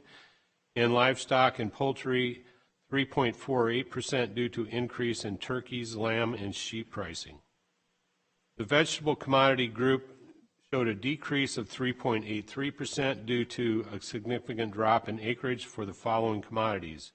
Peppers total production was down 74%, onions 21%, and potatoes 19%. Values shown are estimates based on the most common method of sale for the individual commodity, except for fresh fruits and vegetables, which are valued based on the freight on board pack price at the shipping point. Figures contained in this report are gross values of agricultural commodities rather than the net returns to the grower. I wish to express my gratitude to all those who cooperated in providing data for this report, including our agricultural producers, industry representatives, and other public agencies. A special thanks to you, to Taylor Wick, University of Pacific student, and Maddie Shoemate, San Joaquin Delta College student, for their help to create this year's layout. I would also like to express my sincere thanks to the Agricultural Commissioner staff, especially Agricultural Biologist Standard Inspector Israel Arambula and Jana Lubrachet, for all their hard work and diligence in compiling the necessary information that made this report possible. So with that, we'll go over some highlights. This year, theme was women in agriculture.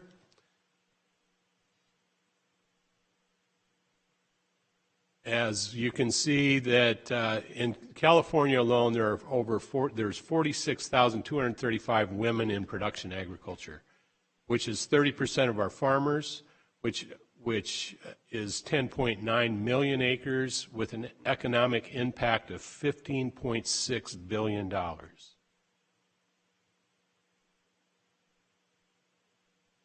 So our top 5 commodities for exports this year, or in 2021, was rice at 114,149,000 tons, almonds at about 70,000 tons, walnuts 25.5, cherries 14,000 tons, and onions 3.2 tons. We issued a total phytosanitary certificates of 13,866 to 94 different trading partners.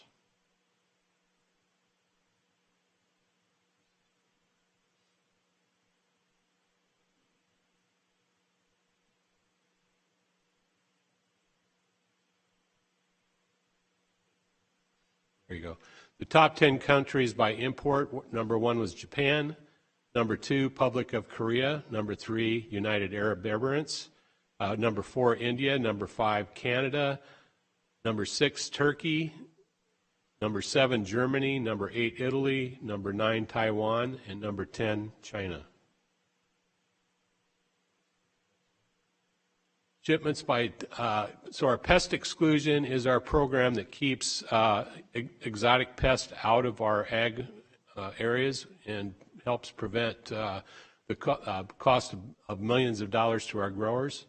We inspected 10,716 shipments last year and intercepted a total of 71 Q&A rated pests. So our pest detection program is, if you drive around, especially in our urban areas, you see all sorts of insect traps all over the place.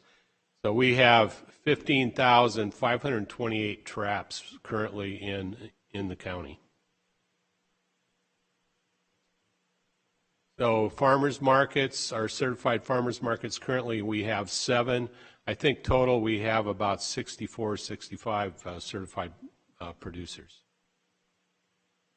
And our organic production, we have 49 registered organic producers, 40 handlers, 5 processors, and 3,375 acres of certified organic acreage with a total production of over $10 million.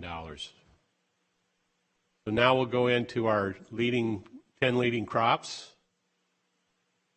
Number 10 last year was potatoes at $64.2 million, which was an increase of 24%. Number 9 was hay at $68.6 million, an increase of $11.5 million, which is an increase of 20.04%. Number 8 is tomatoes at $71 million, which was an increase of $9.5 million, with a total increase percentage of 15.5%. Cattle and calves, which was $111.6 million, which was an increase of $2.3 million, which shows an increase of around 2%. Number 6, going along with our theme of Chicken Week, was number 6 at $207.5 million, which was an increase of $25.9 million, showing a 14.2% increase. Number 5 was cherries at $319.9 million, which is an increase of $133.5 million, 71.56% total increase. Walnuts was number 4 at $367.8 million, which is an increase of $145.9 million, total percentage increase of around 66%. Wine grapes was number 3 at $428,359,000, which was an increase of $87.5 million, which was a total of about a 26% increase. Number 2 was milk at $445,621,000, which was an increase of $5.8 million, a total percentage increase of 1.3%. And again, number 1 was almonds at $453.7 million, which was a decrease of $240 million, which was a 34.6% decrease in value. And here's a picture of our different partners where we help get a lot of the information that helps produce this report. And again, here's our students, Taylor Wick and Maddie Shoemate.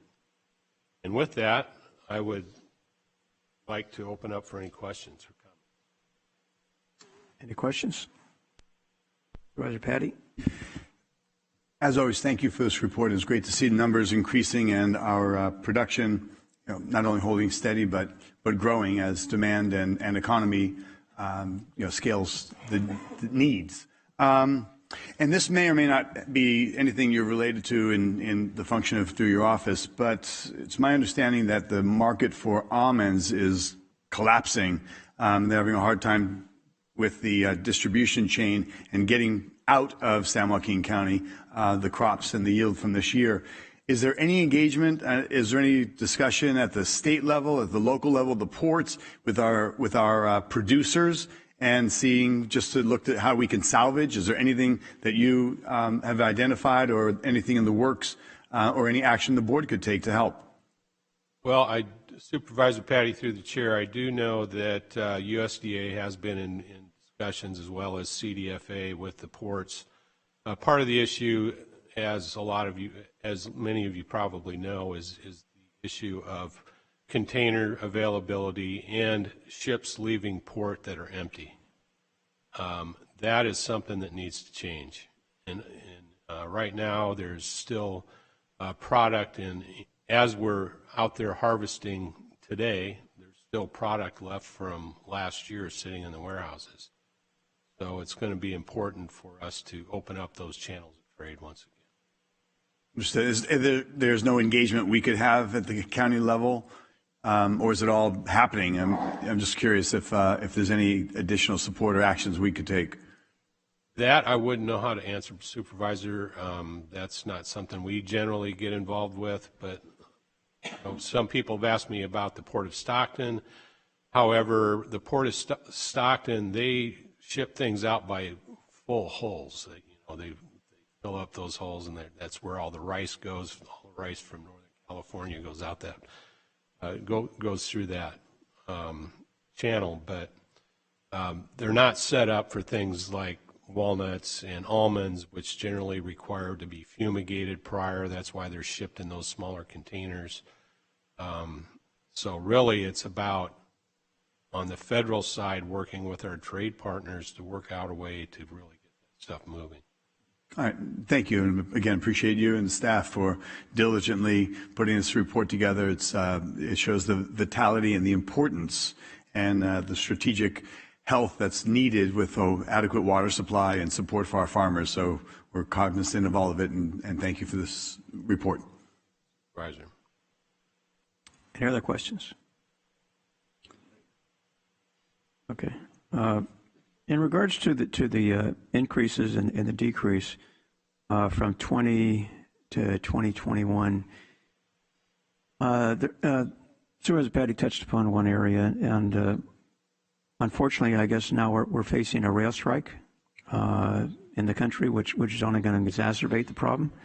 On top of that, I've talked to growers, and I know one of the things that concerns them are weight limitations on trucks, for example, that they could actually fill their tanks, like for example wine, but because of the limitations on the loads, when a truck goes, it's not full, which then limits the amount of productivity in regards to that particular grower.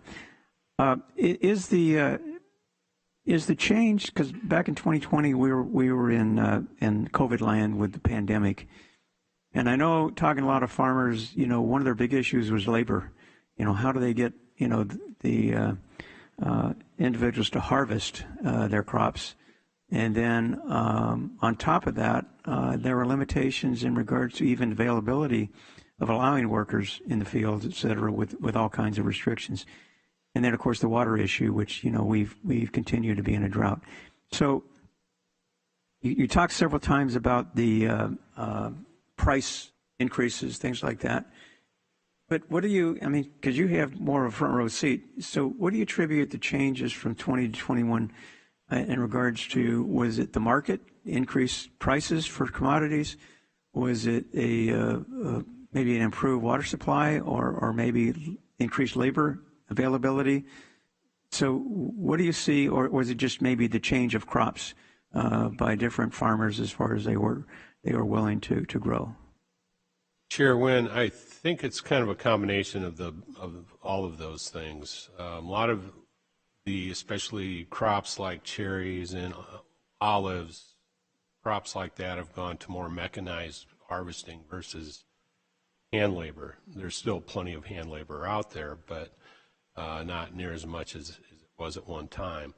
A lot of times now, growers don't keep on full-time staffs like they did at one time. Most of that's farm labor contractors. So a lot of the people that you see out in the fields on a day-to-day basis are coming in from all over the state, or at least from all over the area to come in and they kind of follow the crops. In a lot of ways, we're kind of blessed here. I think about 4 years ago, we did a project that kind of showed the vitality of our agriculture in San Joaquin County.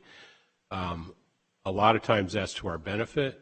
A lot of times when you see Kern County and Fresno County and Tulare County have huge water problems, the first things to get cut are their row crops. And a lot of times we're able to pick up that slack with things like, potatoes and tomatoes. And, hay is another big one. So that works to our benefit to not be so much of a monoculture as industry is in a lot of the different parts of the state. Okay, thank you. Any other questions? Do you have a comment, Vice Chair Rickman? Thank you, Chair. Thank you very much for the report. I look forward to this. Every year, as you mentioned, our number one industry is agriculture, and I don't think a lot of people realize that. And, you know, you see all these big warehouses, you know, big companies like Amazon and so on. And, you know, people don't see all the almond trees, walnut, the row crops that, I mean, hey, take a drive out to Tracy Boulevard, you know, toward, you know, SR4, and you can see. But I wanted to give a shout out, you know, this is titled Women in Agriculture. And I know I've done several tours and with Supervisor Patty or his office with the San Joaquin Women in Agriculture. And in fact, we were just at the Vandershaft Dairy in Escalon. And the cool thing about that, but besides myself and Supervisor Patty, but there was other elected officials there. And I think that's is of huge importance of education, especially educating our elected officials the importance of agriculture and some of the great technology that our ag industry is putting out there for cleaner air, being more efficient. And I think, you know, if we can get more elected officials out there, I think we would have better support, you know, especially from our state folks. I know Assembly Member Bill Lapudua is a great asset to the agriculture industry. Also, you know, looking at our FFA and 4-H and showing our support as a board for those types of programs and our education. I know my daughters both were involved in 4-H and FFA, and even though it's, you know, they raise turkeys, not chickens, but turkeys, more meat on a big old turkey, but getting students interested in ag science. And again, you know, we talk about economic development, and we have such a huge economic engine, and I think more kids would go that route if they knew what opportunities were in ag science.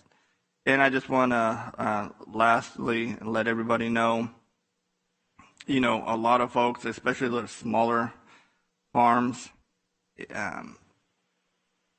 how to show your support and shop local. We always talk about shop local, right? You always see the hashtag shop local, but attend your farmer market. And I know for me, being District 5, South County, I try to hit them all as best as I can. And, you know, for example, well, I'll tell you some of them. Tracy, you know, we have our farmer market from 8 a.m. to 1 p.m. in downtown. Manteca, Saturday, in that Supervisor Patty district, at 9 a.m. to 2 p.m. Mountain House, Sunday. So if you can't make it on Saturday, after church, you can go to Mountain House and pick up some fruit and vegetables, 9 a.m. to 1 p.m. Ripon, our Thursdays, 5 p.m. to 8 p.m. in Escalon. It has it once a month also. So shop local, support your local farmers, and hit these farmers market. And it's fresh food, and we always talk about eating healthy, right? And that's a great way to do it. So again, thank you very much. Like I said, I mean, this is great information. Thank you. And if I could make one other comment, there's a lot of, if you haven't noticed driving around the county, there's a lot of fruit stands out there. And most of that is locally grown. And also in terms of educating our young people in terms of the importance of agriculture, I think we do a great job of that in this county, starting with Ag Venture. When you run 12,000 third graders through a program to teach them about agriculture, that's a really great thing. And in terms of just this project, getting our students involved from our local colleges that are involved in things like graphic arts that maybe don't know a whole lot about agriculture, learn a lot about agriculture while they're doing this project. So with that, I would just like to end my comments, but I appreciate all your praise for this project. Yeah, that Ag Venture, I went over there, was it this year or the last year? And they all run together. But that is phenomenal. I mean, people don't even realize it's out there. I mean, you're talking about the one off of Airport and There's Castle. There's 4 different locations. But the one that I went to, and if you have kids in school, I mean, bug your school district and make them, you know, take a trip out there. It's just absolutely phenomenal. So thank you. Any other comments? Supervisor Patty. Chairman, somewhat unrelated, but I just got notice that one of our big wine producers is He's a father to my cousins, formerly married to my mother's sister. Fred Franzi has just passed away. Just had a notice on that, if that's true. Somebody just sent that to me. So, here we are getting the crop report, and we see that right here in our region, that wine industry and how that's exploded, and there have been leaders and icons from the Gallo family and Delicatos and the Couts family and on throughout the whole wine region, and primarily in our chairman Wynn's district. Just want to mention a moment of silence from me for Fred Franzia. Thank you.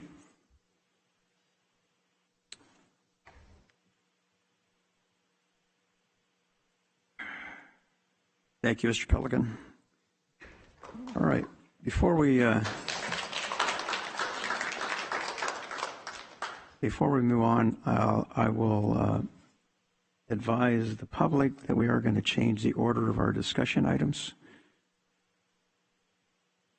So, in discussion items, we're going to move item number 6, which is the impoundment and nuisance vehicle ordinance, to the number 1 position because the Sheriff's Department has to attend another meeting. After that, we will do a discussion by the CEO in regards to the Stockton Metropolitan Airport.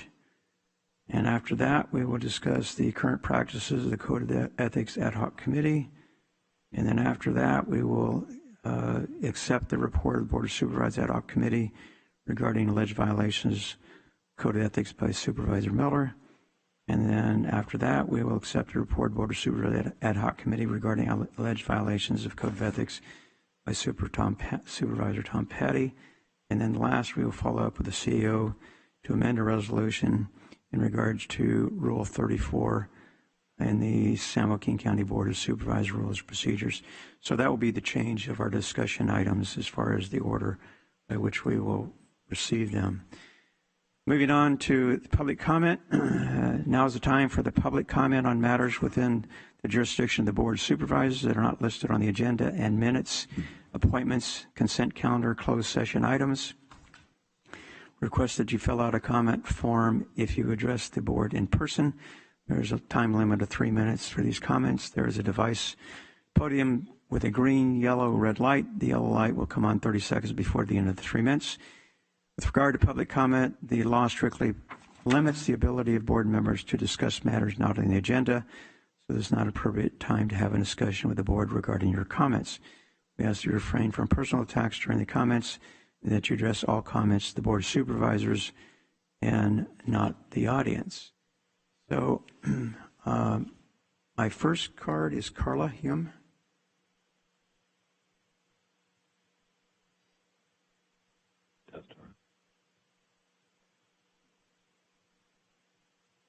Good morning. Morning. Nice to see you all. I appreciate all the accolades today. It had me in tears. So again, you seem to do that every time I come. So as always, I'm going to talk about election integrity. I want to talk to you about the HART machines. So the contract for the current HART machine is up on September 22nd. And what I would urge you to do is not renew that contract. I want us to be able to count in person. The precincts are totally capable of doing that. If we have enough precincts, we've had 130 for the last election. Normally, we won't talk about the primary being normal as far as how many people voted, but normally 184,000 people vote. That's approximately 2,180 people per precinct. It's very easy for the precincts to count.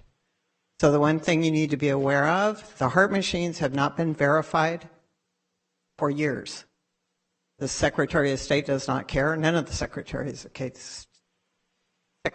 of state care. And it's illegal by federal law not to have the machines certified. They currently run under Windows 7, the one that we have, the HART Verity 3.1. And that particular Windows is not supported by Microsoft anymore. So it's vulnerable to anything. It's not been updated or anything like that. So I can go through some of the laws, but I won't do that right now. I think it's a perfect time to make the change. Your citizens are all willing to do this. You know that we're working behind the scenes for this. plus the committee, we hope. And I just would like you to take it under consideration. Thank you. Thank you. Melissa Sanders?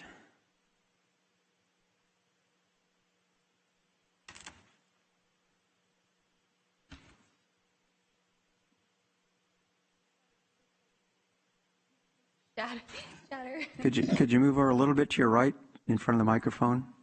There you go. Thank you. Okay. There you. I'm just going to read a statement on behalf of my coworkers. Support Services, we're social workers, and we're just here to talk about our wages, actually. So, Excuse me, before you begin, Chairman, I can't hear anything with the microphone system. Okay. So I think you have to go closer to that. I don't know what our system is today, but it's quite faint. Do you want me to speak louder? That works perfect. Oh. Thank you. Okay. It's better now. I work with the elderly. You'd think I'd be good at shouting, but anyways, good morning. I'm here today to ask that social workers in in-home support services be valued in the same way that social workers in all other departments within HSA are valued. Social workers 3s and 5s in CPS and APS were given a 7% increase, while social worker 1s in CPS are being hired at the third step of pay. Sorry, they picked me. I'm like, we are aware that they considered an we are aware that they are considered an emergency service and should be compensated for those services. We realize the difference between the jobs. However, it should be noted that social worker 2s in those same departments will be promoted based on satisfactory work as social workers 2. Social workers 2 that wish to promote must apply for a different position or position in a different department. Because of this, we are having issues with recruitment and retention. Recruitment is difficult due to the disparity of pay. IHSS uses the same pool of applicants at CPS and APS. A social worker 1 in IHSS is offered a position at the first step of pay, while a social worker 1 in CPS is offered a position at the third step of pay. Which job would you choose? Retention is difficult for the same reason. In-home support services has always been used as a stepping stone for those individuals who wish to promote, but now even the social workers who are comfortable with their positions are now seeking alternatives due to being overworked and underpaid. The issues with recruitment and retention have resulted in an unmanageable caseloads, a lack of time to provide quality services timely. The work that we do is important to our community. It allows our clients to remain safely in their homes and saves money by preventing those same clients from being admitted into long-term care facilities. We are being dismissed and undervalued. We are asking to be treated fairly and to be given the same increase. And thank you for your time. And sorry, I'm not a good public speaker. Oh, perfect timing. Thank you.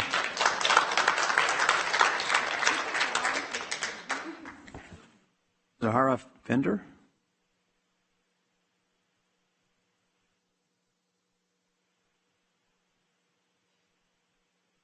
Good morning. Let me adjust this. Morning. Is this okay? Are you guys Fine. able to hear me? I can hear you. Okay, perfect. Good morning. My name is Zahara Feiner, and I am a social worker 1 with IHSS. I have been here for a little over 3 months now, and I'd like to start off by saying it's been a wonderful learning experience so far. As someone currently pursuing a master's in social work, I am gaining invaluable practical experience daily, which will help me greatly when I leave. Yes, when I leave. I've only just started, but I'm already looking at my future options. Not because I don't like my current position, but rather I feel undervalued for my time, the effort I put in, and my qualifications. This job requires a degree, the ability to think critically, and a level of professional skill that should push us higher than retail, food service, entry-level positions, etc. In fact, my take-home was significantly higher before as a food server. I only worked 3 to 4 days a week and averaged $3,000 a month after taxes. But that line of work was not fulfilling. My passion lies in helping others, which I get to do here. Now let me tell you a little about myself, because maybe we just need to be humanized for you to take us seriously. I graduated from UC Davis in 2015 with degrees in psychology, German, and human development. I've lived abroad, I've been homeless, I speak 2.5 languages, and I'm trying my best to provide stability for my 2 boys as a single parent. This has been especially hard with limited resources or support. I'm sure I don't have to explain how difficult it is to find adequate, affordable child care in this day and age, especially on one income. It's hard to want to try to stay at a job that I can't afford to be at. I could easily find something else that provides flexibility and equal or better pay. There's currently a similar position open at VMRC that starts higher and offers work from home options. Once I'm done with my MSW in the next couple of years, I don't know that there will be any incentive for me to stay in this department. I would also like to note that our clients notice when they go through multiple social workers or when they aren't seen for years because our caseloads are so far behind due to a lack of available workers. The social workers who have stayed over the years are very clearly tired and burnt out. This does not reflect well on the county. I hope that the next time you go to vote on whether IHSS social workers are worth the raise, you will think not only of me, but of all of my colleagues. We are real people with lives and skills and knowledge, and we deserve to feel valued. We come in every single day to help some of the most vulnerable members of our community. That should be worth something. High turnover and lack of employee retention only serves to hurt the people we're meant to help. I hope that my message resonates with you all today. And as an employee and constituent of San Joaquin County, I thank you for your time. Thank you. And Drew Spruill.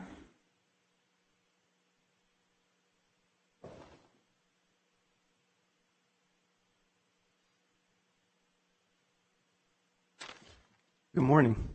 Morning. Can you guys hear me okay? Yeah. My name is Drew Spruill. I've been with In-Home Supportive Services for 5 years. Started with a social worker in that department, and I'm now a supervisor. Thank you. I would like to highlight, like everybody else has, the recruitment and retention issues we're experiencing due to low wages our workers receive. Social worker ones with our department start at $21.50 per hour. This job requires at minimum a bachelor's degree. A lot of times our workers are fresh out of college and have college debt. It's currently impossible for a new social worker to afford life's necessities as well as pay back their college debt. We currently have workers that are relying on welfare benefits to make ends meet. Because of the low wages our workers receive, we're having great difficulty not only recruiting but retaining workers. We've had open positions that are unfillable for multiple years, and we finally do fill a position, that person leaves as soon as another opportunity arises. Other agencies, both government and private, are actively recruiting our workers. And now that CPS social workers have gotten a 7% increase in wages, we are now losing workers to another department within San Joaquin's Human Services Agency. The cost of living is rising rapidly in the area, and unfortunately the new contract will not be enough to attract social workers to our department. We need your help. We need our workers to make a livable wage or our program is doomed to fail. This program takes care of some of the most vulnerable people in our community, including disabled children, disabled adults, and the elderly, including terminal children and terminal adults, some who have cancer. Our clients, who are your constituents, would be at risk of living the rest of their lives in nursing facilities. The worst part about the recruitment and retention issues is that we're not able to properly serve our clients. There are times where clients can't be seen for months until after they apply, and we're working around the clock. We're working overtime and doing everything that we can to fulfill these needs, and we still cannot meet the needs due to the open positions.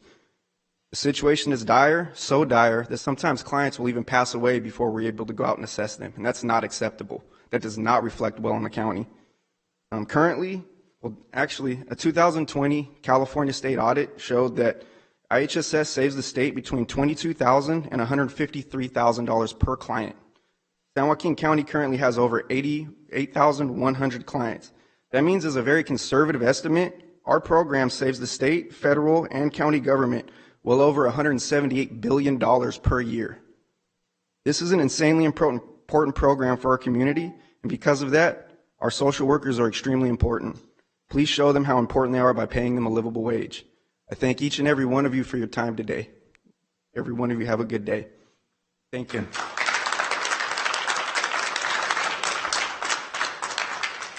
David Grandall.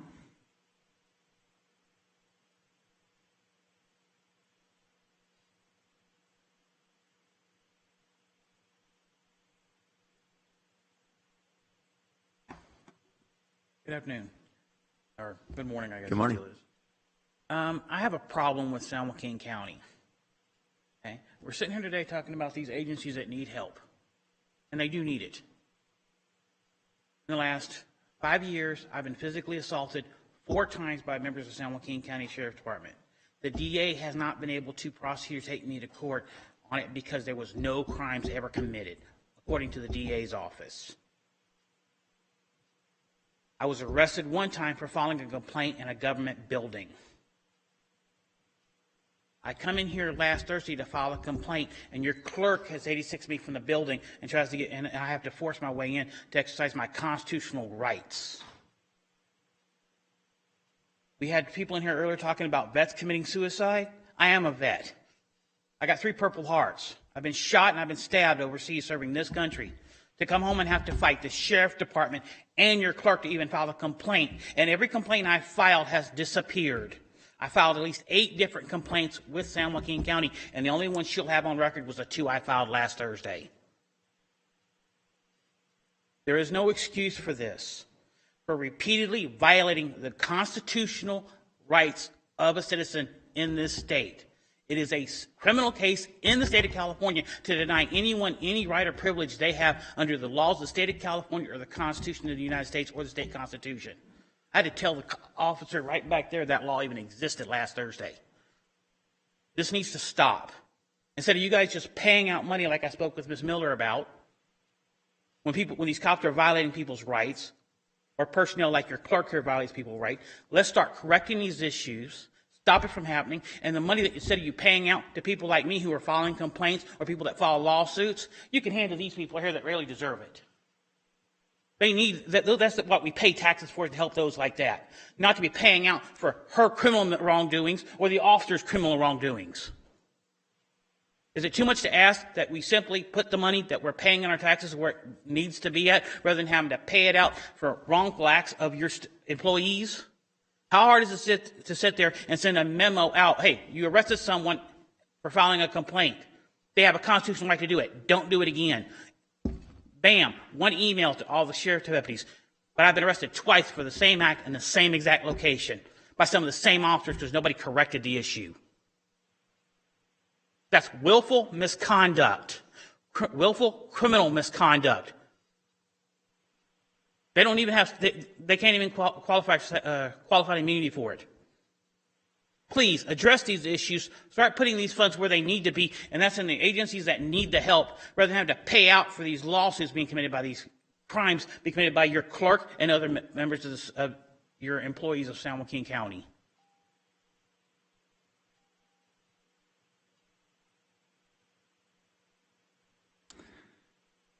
Melanie Knott?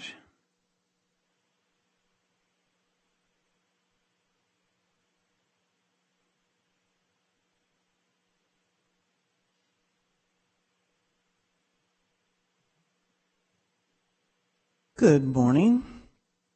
Good morning, Chairman Nguyen. Morning. Board of Supervisors. My name is Melanie Knott, and I'm a resident of San Joaquin County. I rise today to speak again about election integrity.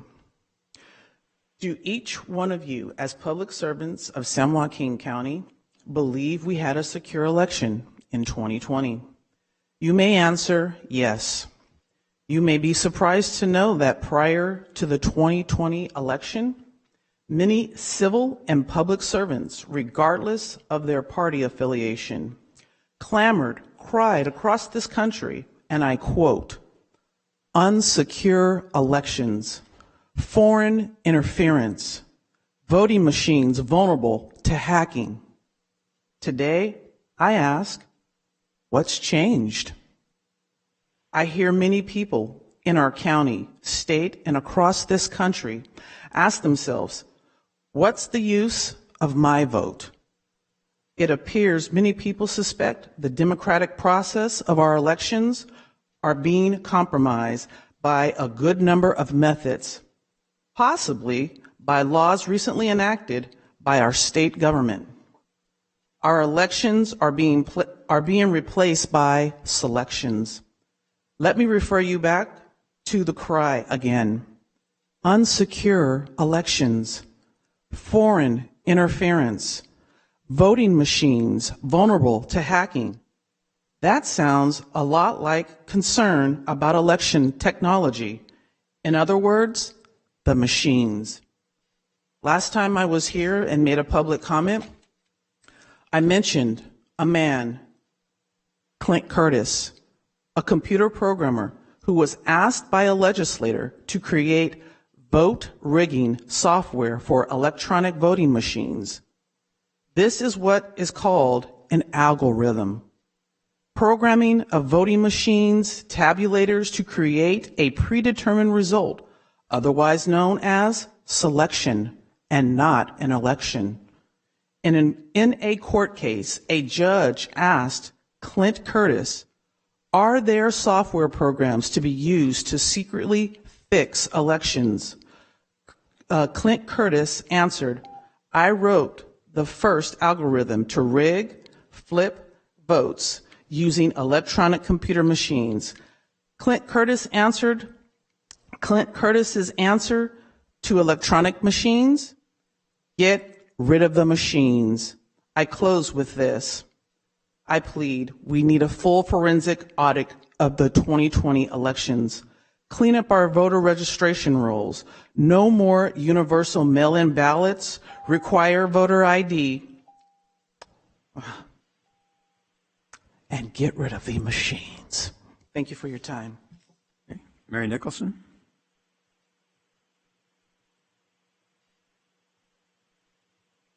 Mary Nicholson? No. Okay.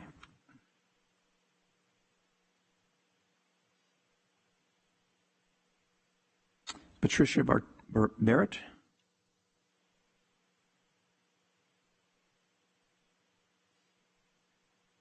Morning. Morning. Can you hear me now? Hear you.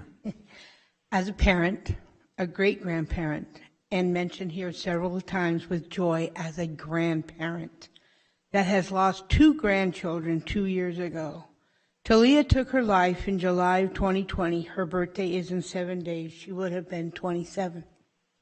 My grandson, Deontay, who took his life in September 2020, 2 years ago this month, he would have been 29 last month. I want to request the board reconsider the chicken month to another month. September is Suicide Prevention Month and shouldn't be diluted by recognizing other insignificant recognitions that by no means is comparable to the loss of someone to suicide. As a person who works with grief, consumers, family members, friends, and community-based programs for suicide awareness should never have been so insensitized with joking that followed. I love chicken. I love eggs. I like Tom Petty. Me and him joke about it. Genesis 1, 20 to 22. We know who came first. It was the bird. God created the bird, said fly over the earth. It would have sufficed, and the egg for survival of those that eat meat and baked goods. But a designated day, not a month, would have sufficed the recognition of the chicken. Even after the egg report, we could have designated a day for each product. Again, I ask that this proclamation be revisited by the board. Thank you. Thank you, Lola Davis.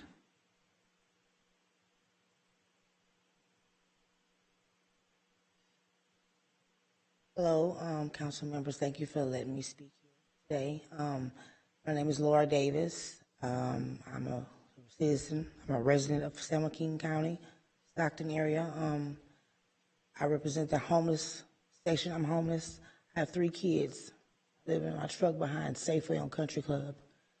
And I have an issue with services. I have none. I hardly none. We can't reach anyone. I keep getting hang-ups and no callbacks and empty emails. And I'm trying to understand, like, where's the help? Where's the help? I lost my mom 3 years to COVID. And me and my kids we're just here. Like, we want to live, not just be here, but an opportunity to be somewhere safe and clean. And we haven't seen that yet. I help a lot with regards to being homeless. I help others that's homeless also. I like helping people. But I have a feeling that we're not being seen or heard or counted. Like, is there anyone there to count homeless? Like, I thought of a thing called the Homeless Census Committee. Like, is there anyone in the streets counting these people? Because I'm willing to do it. I'm willing to do it just to get some help. Like, these services are not, to me, they're not updated. Like, they say go to St. Mary's or these places, and they look like third world countries to me. Like, it's not safe for children to me anyway. I wouldn't think about taking my daughter down there. It's just the parks and the bathrooms, like, I just can't do it. Like, it's too much. And I feel like we're all together here in this world together. Like, I feel like as being homeless, we're a community within a community. You know, we still uphold a right to keep our streets clean, you know, safe. We still do that. I still teach my children how to be children, you know, and how to be, you know, courteous and things like that, you know, and not having a stigma because they're homeless. I have a friend, he said to me, "You're not homeless, you're houseless." I said, "You know what, you're right." So I'm just urging the council to take a look at the homeless. We need it. We need help. Thank you. Ms. Davis, we have your telephone number. We'll have somebody contact you. All right, Pepper Jones.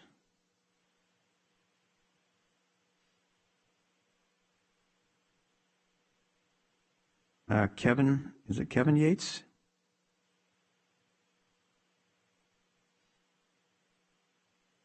How y'all doing? Good.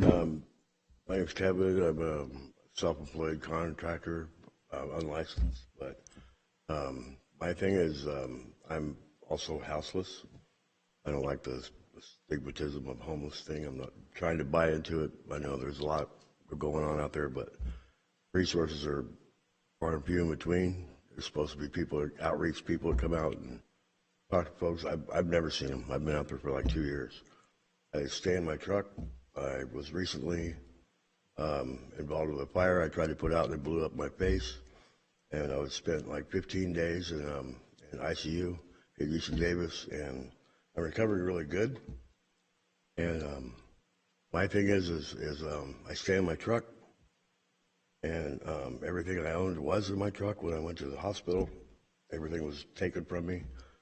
From somebody on the street, whatever. They vandalized my truck and stole it and stole everything I had. And now I'm trying to rebuild all that stuff. I got my truck back, and I'm in jeopardy of losing my truck all the time to police that want to take everything that I have. It's the only place I have to be out of the sun and everything. And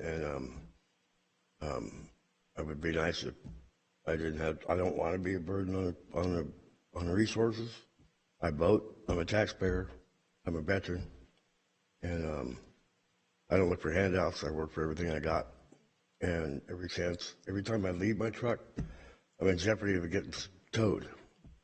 And if that happens, then I'm completely at your mercy. Completely.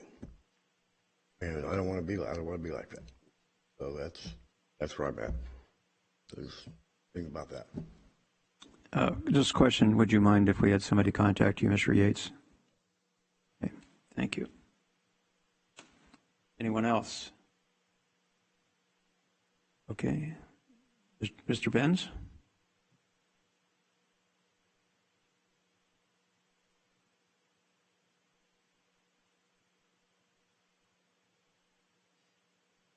I'm sorry, I did turn in a card.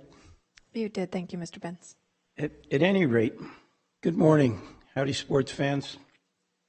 Today, let's not forget the military. I hear in the community regarding the VA outpatient clinic, there was a meeting at Margaret Troke Library on Saturday of Labor Day weekend, attended by 2 congressmen, not very many others. Apparently, there will be no hospital, there will be no super clinic, there will be no nursing home. The Palo Alto VA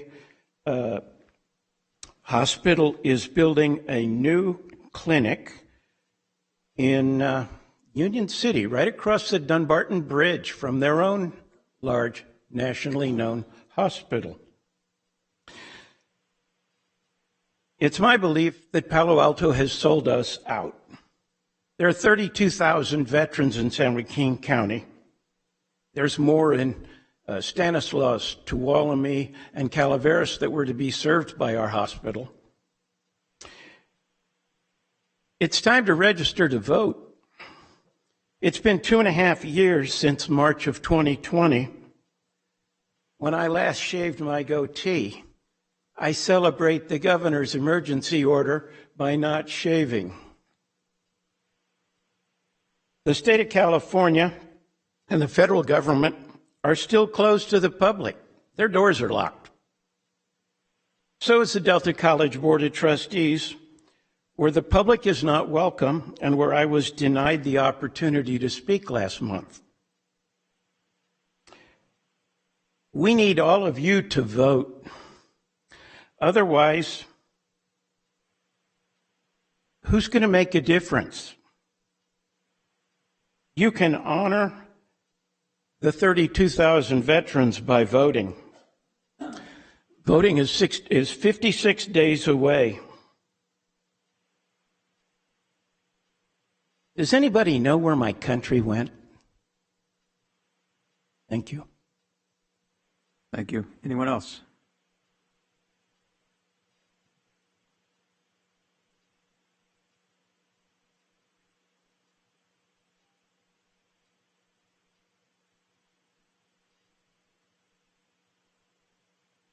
Okay, clerk of the board, we have any comments?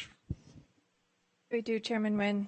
The first comment was submitted anonymously and writes, "The RAD program is a wonderful way to support local small businesses." The next comment was submitted by Luz Val, who writes, "My name is Luz Val. I have been an in-home supportive services social worker for 18 years. I would like to bring attention to the disparity between social workers within the same classification series. Earlier in the year, SW 3, 4, and 5s were given a 7% increase, and CPS social worker 1s were brought up to step 3 pay. The only step in the classification series excluded from the increase was the SW2. It appears it was intentional, as IHSS holds most SW2 positions, and the negotiations were focused exclusively on CPS.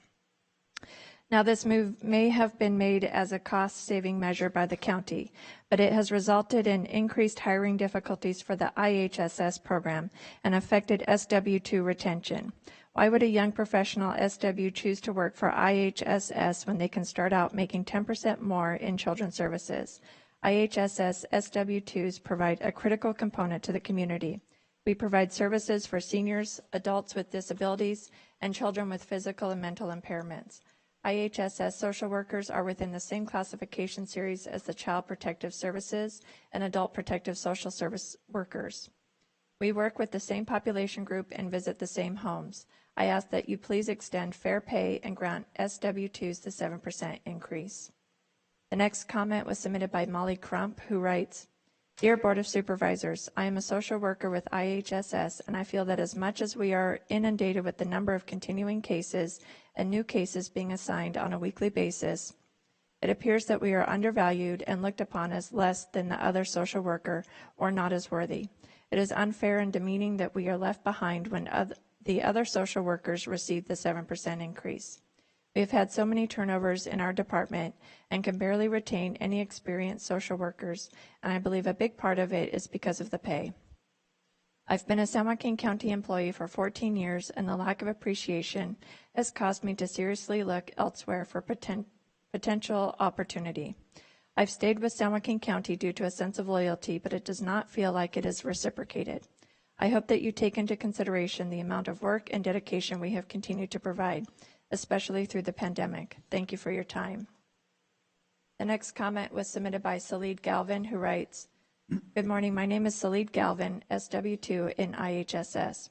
I've always been known that my purpose in life was to serve the public, and IHSS gave me the perfect opportunity to do so. During my first week, I can recall one of my coworkers telling me that they were currently waiting for a CPS position to open so they could apply and transfer out due to the salary disparities. Since working for IHSS, I've learned that many workers in HSA perceive IHSS as a stepping stone into APS or CPS because that's where SWs can earn more. Due to the recent 7% pay increase that SW3s, 4s, and CPS, APS were given, and the starting pay at the third step for SW1 and CPS gets, it gives the impression that IHSS SW2s are not valued as much. However, we all play huge roles in uplifting the public's quality of life. I love that I do what I do and the hundreds of people I've met and helped along the way. My clients consistently thank me and remind me of how important this program is for their livelihoods. I know many peers who work in other social service programs that choose not to work in IHSS because of the competitive pay that they receive elsewhere. I live paycheck to paycheck with my current pay. I would like to remain in this program and grow in the career, but knowing that we've seen in the bottom tier, it's difficult not to look for better opportunities. Thank you for your time. Next comment was submitted by Alex Alaferis, who writes, I urge the Board of Supervisors to ban the voting machine. We need to return to same-day voting with paper ballots that are hand-counted. In 2007, a New York Times article, Scientists Test Hack into Electronic Voting Machines in California and Elsewhere, stated how computer scientists found several ways in which vote totals could potentially be altered. It's never too late to do the right thing and ban the voting machine. The next comment was submitted by the Stockton Blind Alliance, who writes, Friday, September 16th, 2022 will mark the Blind's 18th protest in front of Community Center for the Blind and Visually Impaired, CCBVI Stockton, since we began May 17th, 2022. Please stand with the blind this Friday, 9:30 to 11 a.m. at 2453 Grand Canal Boulevard, Suite 5, to help amplify our voices for those much-needed changes in the leadership and toxic environment there. Why would a Center for the Blind continually ignore its blind clients and then call the police on them 8/25 after 4 months of weekly peaceful protest? Why did CCBVI board treasurer walked by us wearing a mask and mumbling shame, shame, shame without identifying herself? So we had no clue who he was, but not stopped to talk to us and listen to our concerns. 9/1. Last Friday, we had confirmation that a few board members say that the CCBVI board president has not been sharing our communication with the rest of the board. What will they do to us this week? Call for the immediate resignation or removal of CCBVI's executive director, president, and treasurer. We want transparency, accountability, and appropriate responsiveness. They have not made one move to change nor reach out to us to try to address any of the serious concerns we are sharing.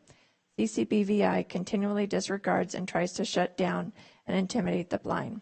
This is why we finally had to go public with our concerns, starting a year ago with a letter to the editor after years of fruitless attempts to communicate.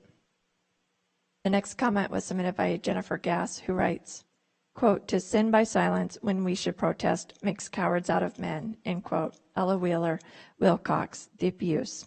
Explanation and disservice to the blind of the greater San Joaquin County area has gone on long enough. Please tell CCBVI they need to remove their board president, treasurer, and executive director immediately.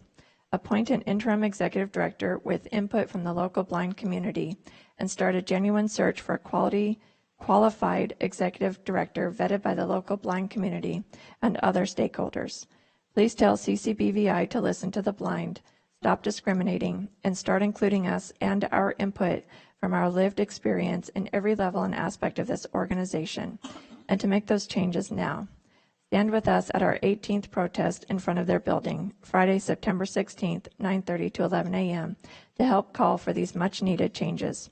They are continuing to ignore us and have made no move to respond or address our concerns. As a private, independent nonprofit, their leadership has expressed they do not feel they are accountable to anyone. Please show them they are wrong.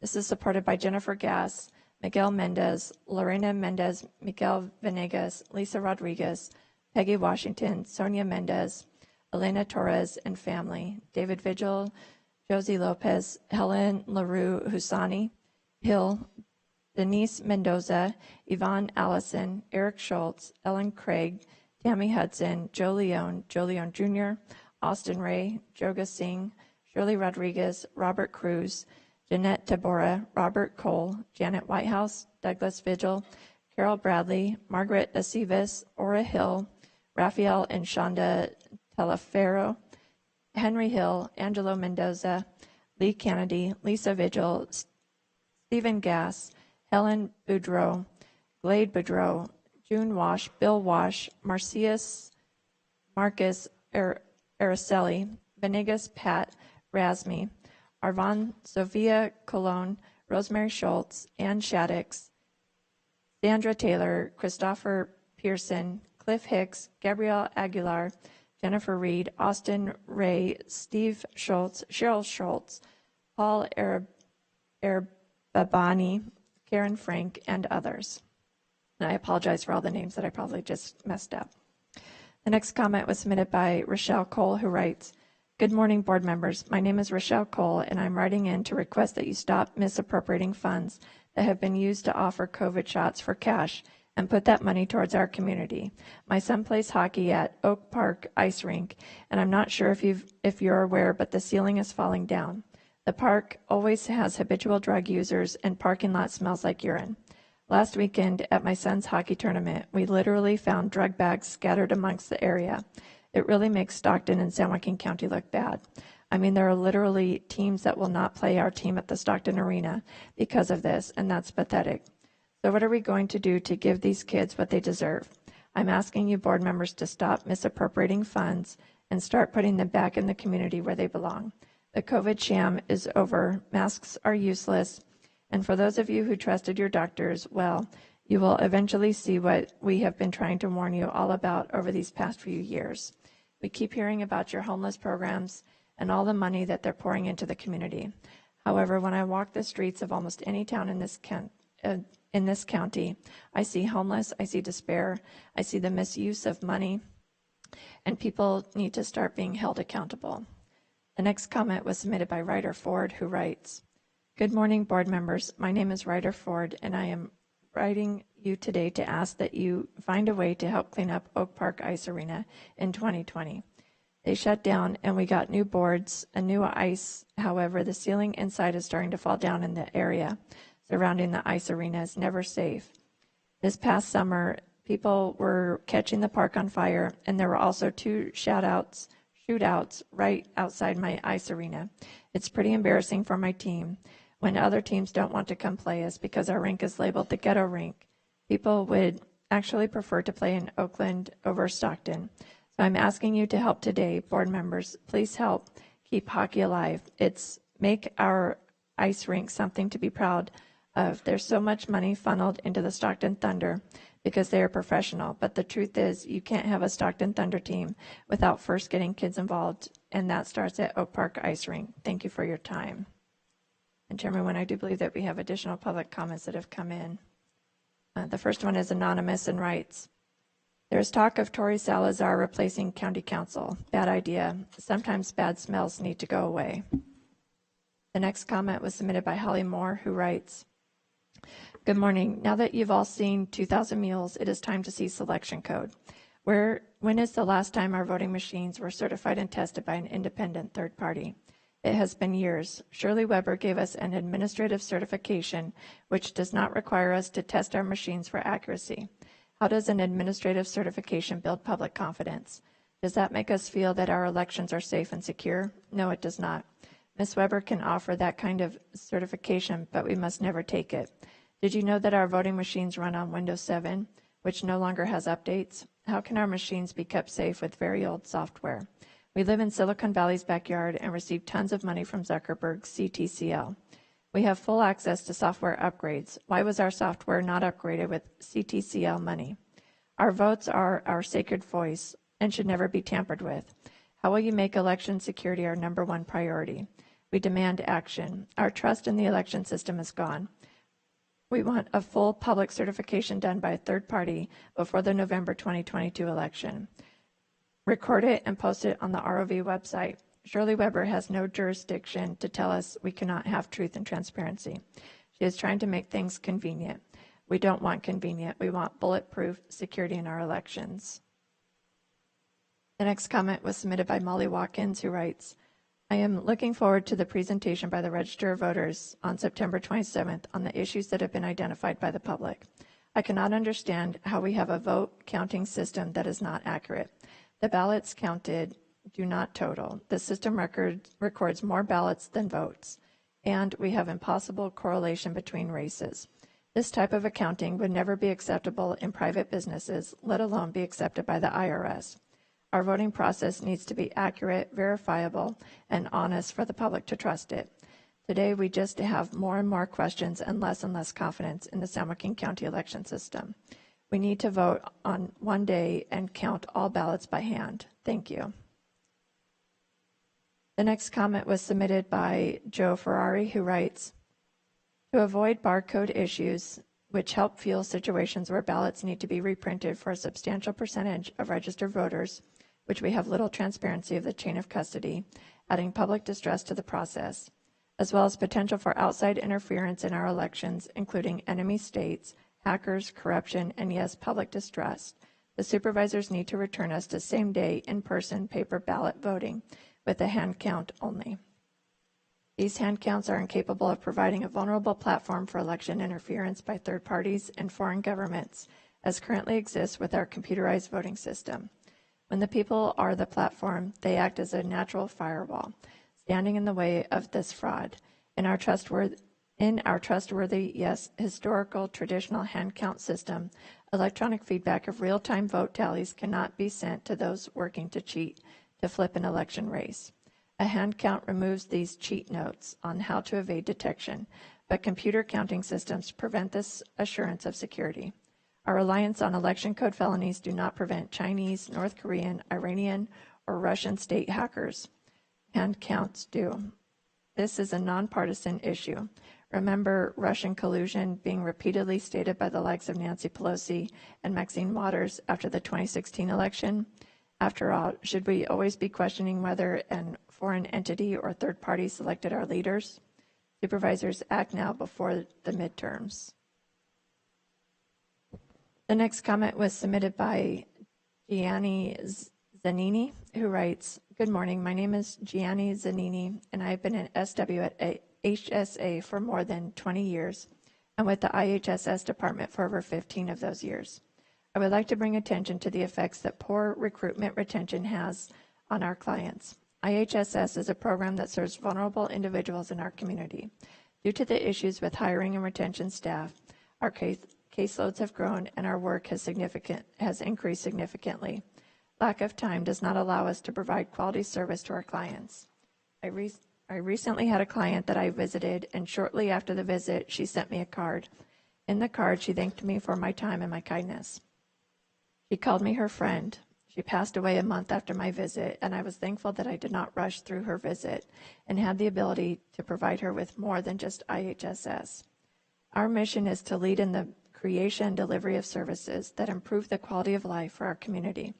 We understand budgetary issues need to be considered, but when budgetary issues supersede our clients' welfare, we are hard-pressed to accomplish our mission. We provide services that improve the quality of life for our clients.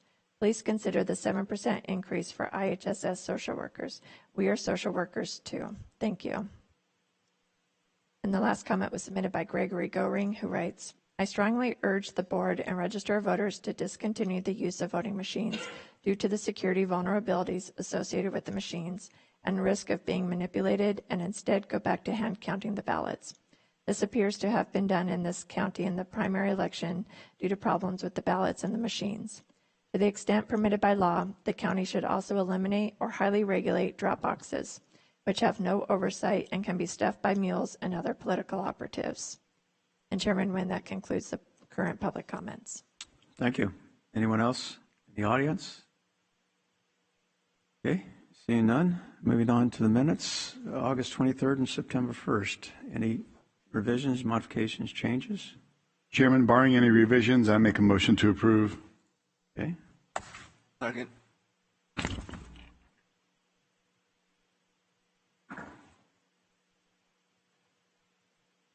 I second that. Okay. I haven't popped on my screen, so thank you.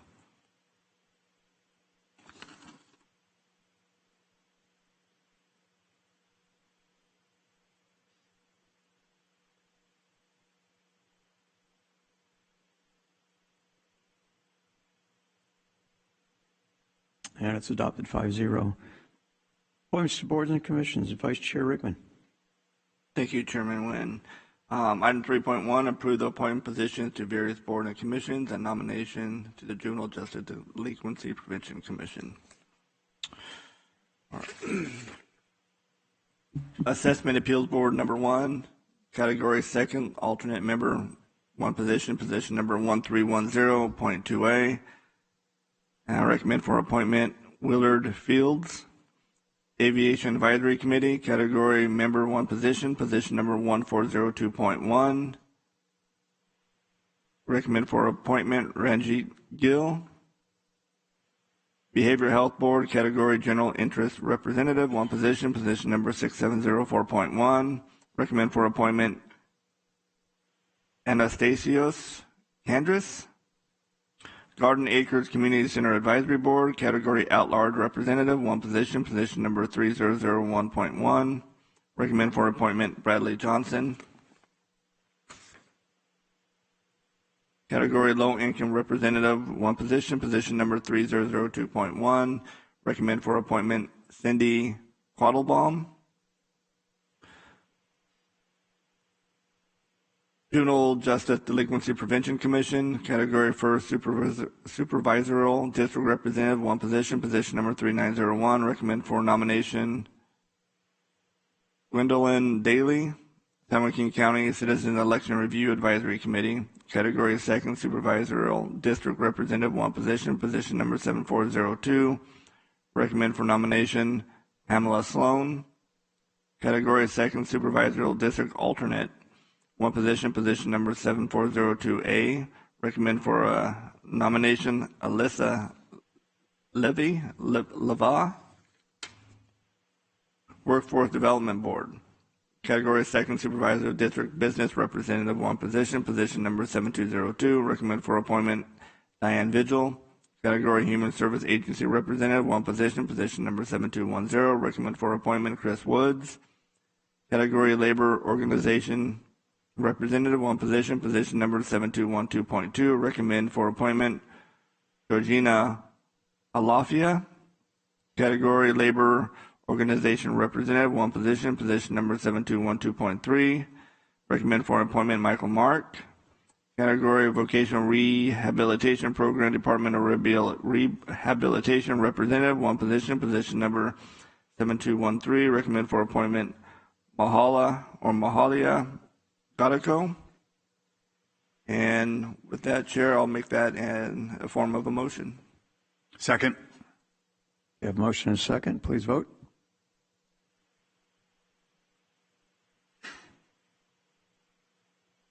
And it's adopted 5-0. All right, thank you, Chair. Chairman Thank you. Nguyen? Yes, I apologize. I have one more public comment that was timely submitted that I need to read this morning. not a problem. Go ahead. It was submitted by Layla Ford, who writes, "Good morning, board members. My name is Layla Ford, and I just wanted to ask why we're still spending money on testing people for COVID when we know that COVID is no longer a threat. Why don't we spend the money on things that matter? Why don't we help people like my mom homeschool and have to pay out of their pocket for all my learning materials? Sometimes we can't afford things that we need for school because everything costs so much more now these days. Why does my mom's tax dollars go to the public schools that I don't attend? Why can't we take the money that would go to the school and give it back to my mom so she doesn't have to struggle to provide materials for us to learn? Thank you for your time." And that concludes the public comments. Great, thank you. Okay, moving to the consent calendar. Anyone wishing to pull any items of consent? Chair, can I just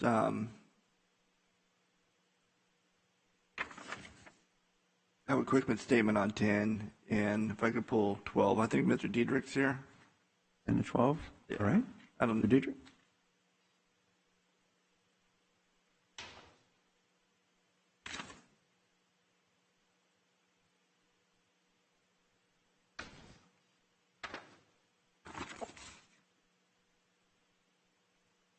Mr. Diedrich, thank you. Well, actually, 10. Let's go ahead. Chair, can we just go ahead and go with 10 real quick? We hit 12. Go ahead. Is that okay? 10, to authorize the recruitment and retention program for hard to recruit classification, authorize the county administrator or designee to identify classifications hard to recruit. Just real quick, I know there's some stuff that we've heard here this morning, so I want to give people a heads up. I know it's a priority of mine to continue to support necessary methods of recruiting, hiring, and retaining talent in crucial hard to recruit positions, and we have done that here in the past. And so I just want to give you an opportunity to say a few words. Thank you, board members, Chair Wynn, members of the board. We appreciate consideration of item number 10 today, as Supervisor Rickman outlined it. Really trying to expand our ability to recruit and retain here in the Central Valley by providing incentives similar to what the Sheriff's Pilot Program has been over the last few years, related to recruitment incentives out over the first 6 years of an employee's career here. And one of the reasons that we were aiming for the 6th year is to help people stay vested in our organization, because we see that once individuals hit that 6-year mark, they tend to stay, and that's something that we're trying to do.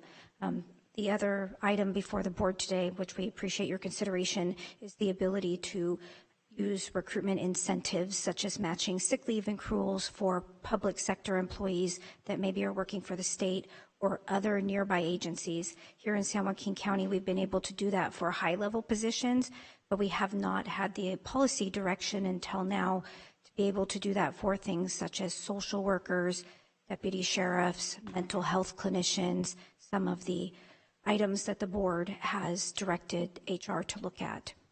We will be before the board later for policy direction, Supervisor Rickman, related to student loans and some other items as well over the next few weeks. So this is the first step that we are hoping to receive board authority for to assist in recruiting and retaining high quality individuals here in San Joaquin County. Thank you, Randy. Thank you, Supervisor Rickman. Were there any other questions from the board? Supervisor Patty? Thank you, Chairman. I'd just like to say I've on occasion out in the public meeting with different employees and many different departments and representatives, and you continue to do a good job on behalf of the county. So I want to thank that they're responsive and they're appreciative of how responsive we are. In the past, we've had our sheriff's offices and officers, the DSA, out of contract for years, multiple years. And I think there's a different tone in San Joaquin County. I think it's appreciated and it's duly noted by many.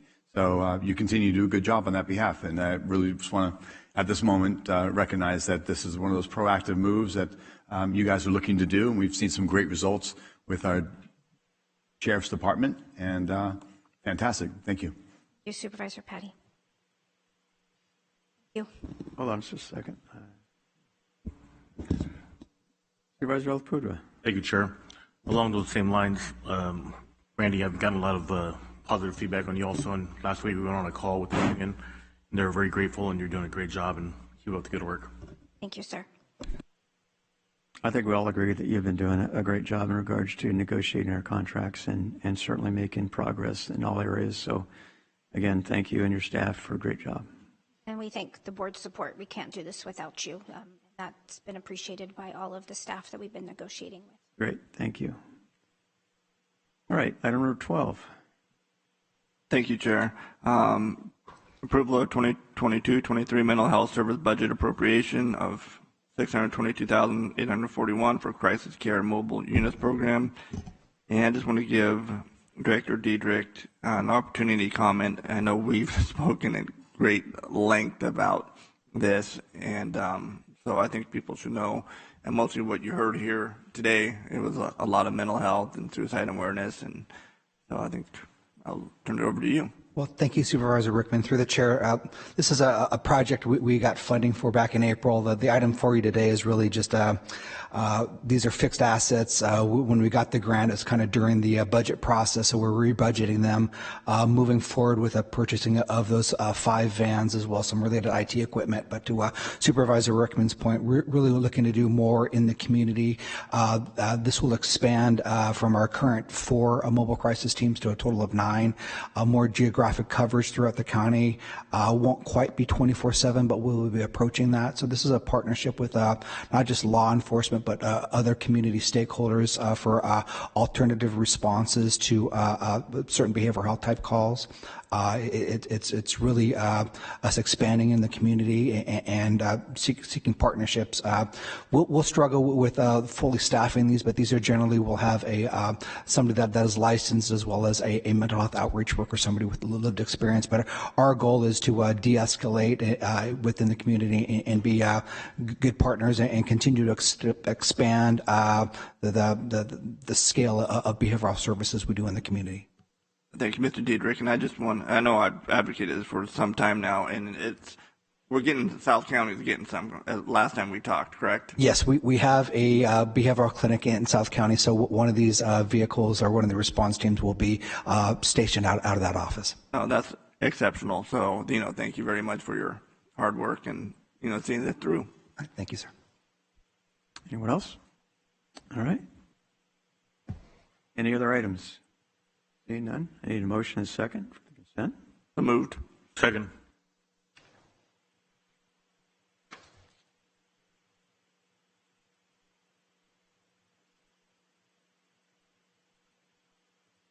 And it's adopted 5-0. Okay, moving on to the next item. This is the Health Care Services, conduct public hearing approval of fee revisions for fiscal year 2023, mental health services, substance abuse services, and Office of Medical Examiner. Mr. Diedrich, you're on again. Thank you, sir.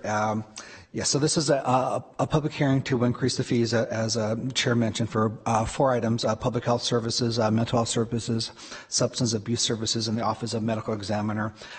Due to a variety of issues, we brought certain fees during the county budget cycle in the fee hearing in early June, but we're unable to bring these for one having to do with occupancy with the new public health lab.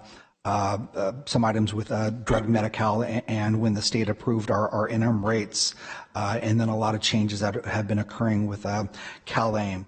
So I'll address all 4 of these as kind of one public item. But in public health, we have our lab fees that we bring every year. These are basically all cost basis, that they fluctuate by cost of materials, labor, the volume of the different labs that we run. Our cost basis was approved by an auditor controller audit several years ago. And with this, we have a recommendation to allow the Healthcare Services Director to amend or add new fees during the year. Sometimes certain of our inputs have large swings in cost, but these are cost-based rates. For mental health services, some larger fee changes. This is looking at residential services, outpatient services, medication and case management support. Some of these are a day rate or a per minute rate. These are items where ultimately we do cost settlement with the state and federal financial participation, sometimes 2 to 3 years after the services are provided. But here our goal is to maximize reimbursement. We ultimately settle for cost, or more specifically, we settle for the lesser of cost or billed charges.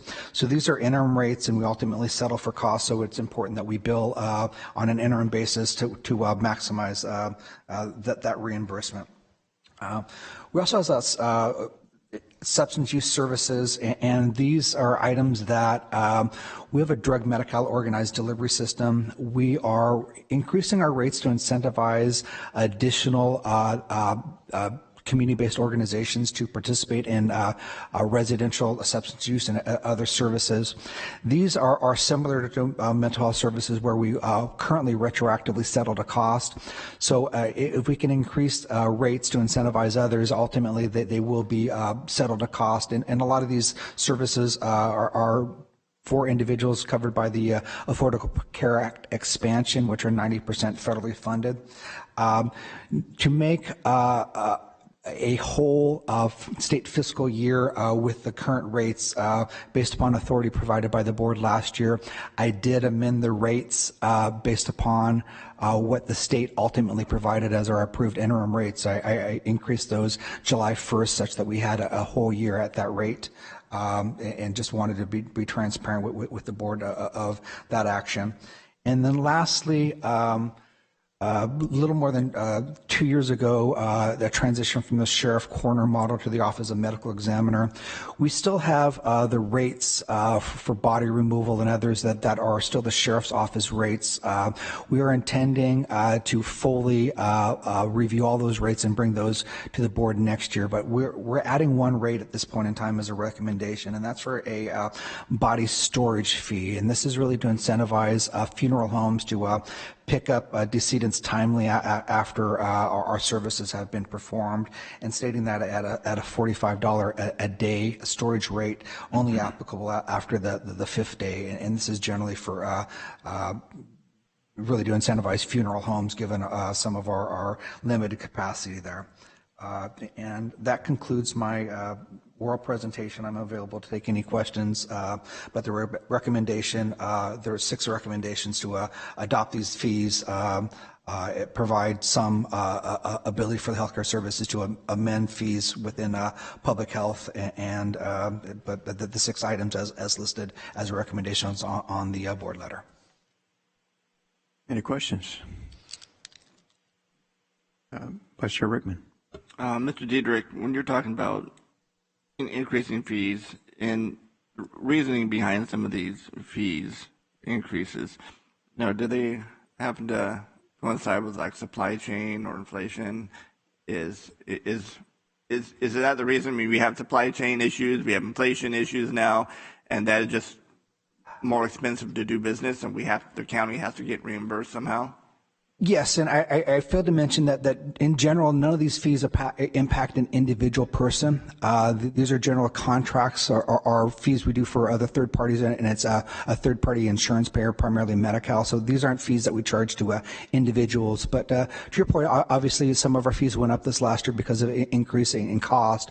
But several years ago there was a hurricane in Puerto Rico, and Puerto Rico actually supplies quite a bit of sterile saline within the United States and other medical products, and those became in short supply, and we had to, they were allocated. So there was a large rise because of that. But I just asking for flexibility on 2 fronts, primarily within public health, to adjust fees as necessary based upon an ability to recoup our cost.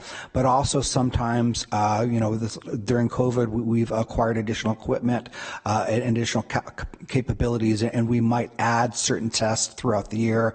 And the recommendation would allow us to basically analyze the cost of those tests and then to promulgate a fee before coming back next year to the board here. But ultimately our goal is to cover our costs and as well as on the other 2 fronts with mental health and substance use, to incentivize providers and ultimately make sure that our costs are covered at cost settlement.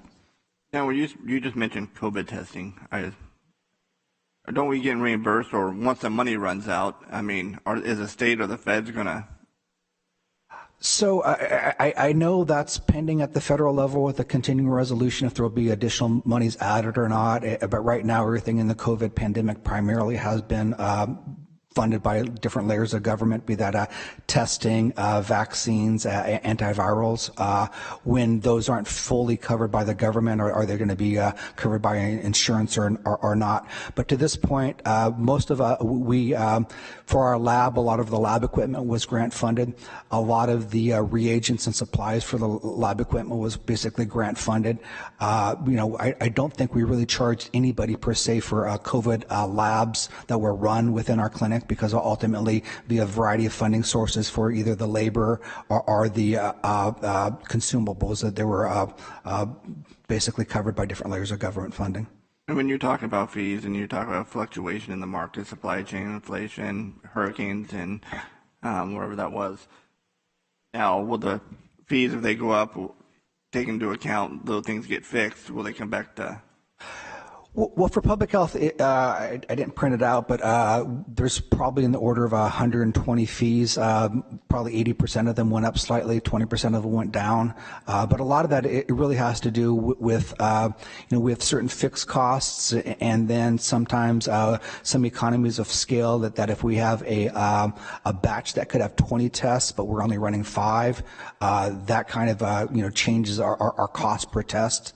But we definitely, this was a methodology approved by the Auditor Controller's Office several years ago, where we have labor and other material inputs that basically allows us to calculate a average cost per test. So they are cost based.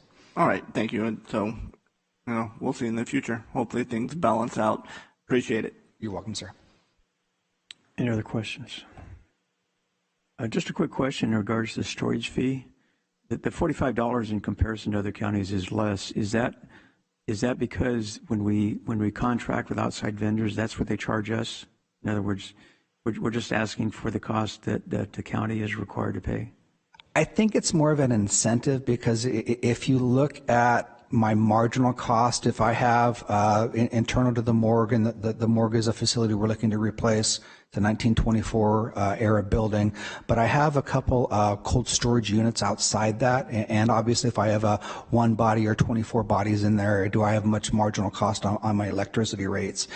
So it's hard to quantify what that storage rate would be. This is really more of an incentive to have people pick up bodies timely, because I only have limited capacity. We were stretched very early in the early COVID of actually running out of capacity, and had a contract with a third party within the county. So this particular cost, I can't quite say it gets to a solid cost basis. It is lower than some of the other counties, but it's just our initial implementation of the fee. And as mentioned, all of the OME fees are going to be analyzed and brought back to the board next June. So if I understand you correctly, this $45 is paid for any storage of bodies, because it talks in your staff report in regards to the going to an outside vendor if we reach capacity, which obviously we're limited. So for body 1 that we store, we're charging $45 a day, which covers the county's cost. Is that correct? So this is only for bodies after we have fully performed our autopsy services, and the funeral home has been contacted to do the body pickup. And we would not charge the states until 5 days after that. So this is not for every body. It's basically storage after we've asked the body to be claimed by the funeral home, and these charges would be borne by the funeral home. Okay. Well, the reason I ask is because you're trying to incentivize funeral homes for picking up the bodies because of the daily cost. I would suspect that maybe in the future you might revisit that fee if you're not getting the compliance that you're asking for. So good. And I think we'll have an ability to waive the fee as well. Our goal is just to make sure that we have some throughput, if you will, within the ME's office and our storage space. Okay, great. Thank you. Anyone else? Okay. Public comments from the public? Clerk of the board? None? Okay. Close the public hearing. Pleasure of the board. I would move to approve this as presented. Okay. Second. All right. Motion second. Please vote.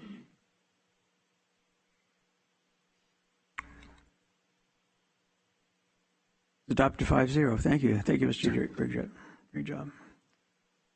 All right. Moving on to our other discussion items. Next up is the Sheriff's Department in regards to impounding of vehicles. Through the chair, I've got that presentation. Oh, I'm sorry. Okay. Staff is requesting that the board introduce and waive reading of an ordinance adding Title 4, Division 5, Chapter 3 for the seizure and impoundment of nuisance vehicles to the San Joaquin County Ordinance Code.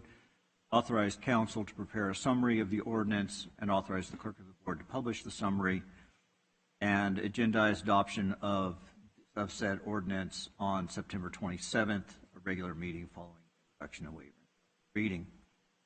On August 23rd, the board introduced and waived reading of an ordinance regarding illegal dumping.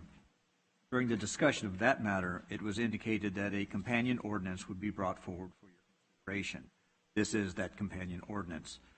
Vehicle Code Section 22659.5 authorizes the county to adopt an ordinance allowing the seizure of a vehicle that's used in the commission or attempted commission of an act that violates Penal Code Section 266H, pimping, 266I, pandering, 374.3H, illegal dumping, or 647B, prostitution, provided that the owner or operator of the vehicle has had a prior conviction of the same offense within the past 3 years. The statute requires that certain mandatory language be included in the ordinance, which it has been. Such items include notice to the legal owner of the impoundment of the vehicle within 2 days of the action. That differentiates legal owner from the registered owner. Opportunity for a prompt post-impoundment hearing to show why the vehicle should not be impounded. The ability of a legal owner that's a financial institution to take possession of the vehicle without paying the impoundment fees, and full recovery of administrative costs associated with the impoundment of the vehicle by the Sheriff's Department. Although there are some significant initial hurdles to the application of the ordinance, the requirement that there have been a similar conviction within the 3 prior years, the adoption of the proposed ordinance will provide another tool for the sheriff to address quality of life crimes such as pandering, prostitution, and illegal dumping. There are no expected negative impacts to the county's general fund because the department does have the ability to assess a fee for the costs associated with the seizure of the vehicle. And that concludes my presentation. I'm ready, available to answer any questions you may have. Any questions?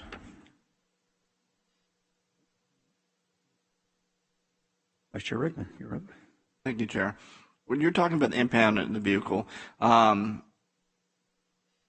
is the owner liable for those fees? I mean, we're not mandating a conviction or something like that, right?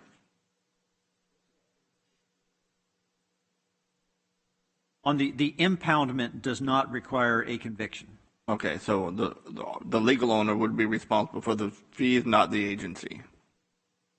That's correct. Now, there is a differentiation between a legal owner who's a financial institution who would not be liable for those fees.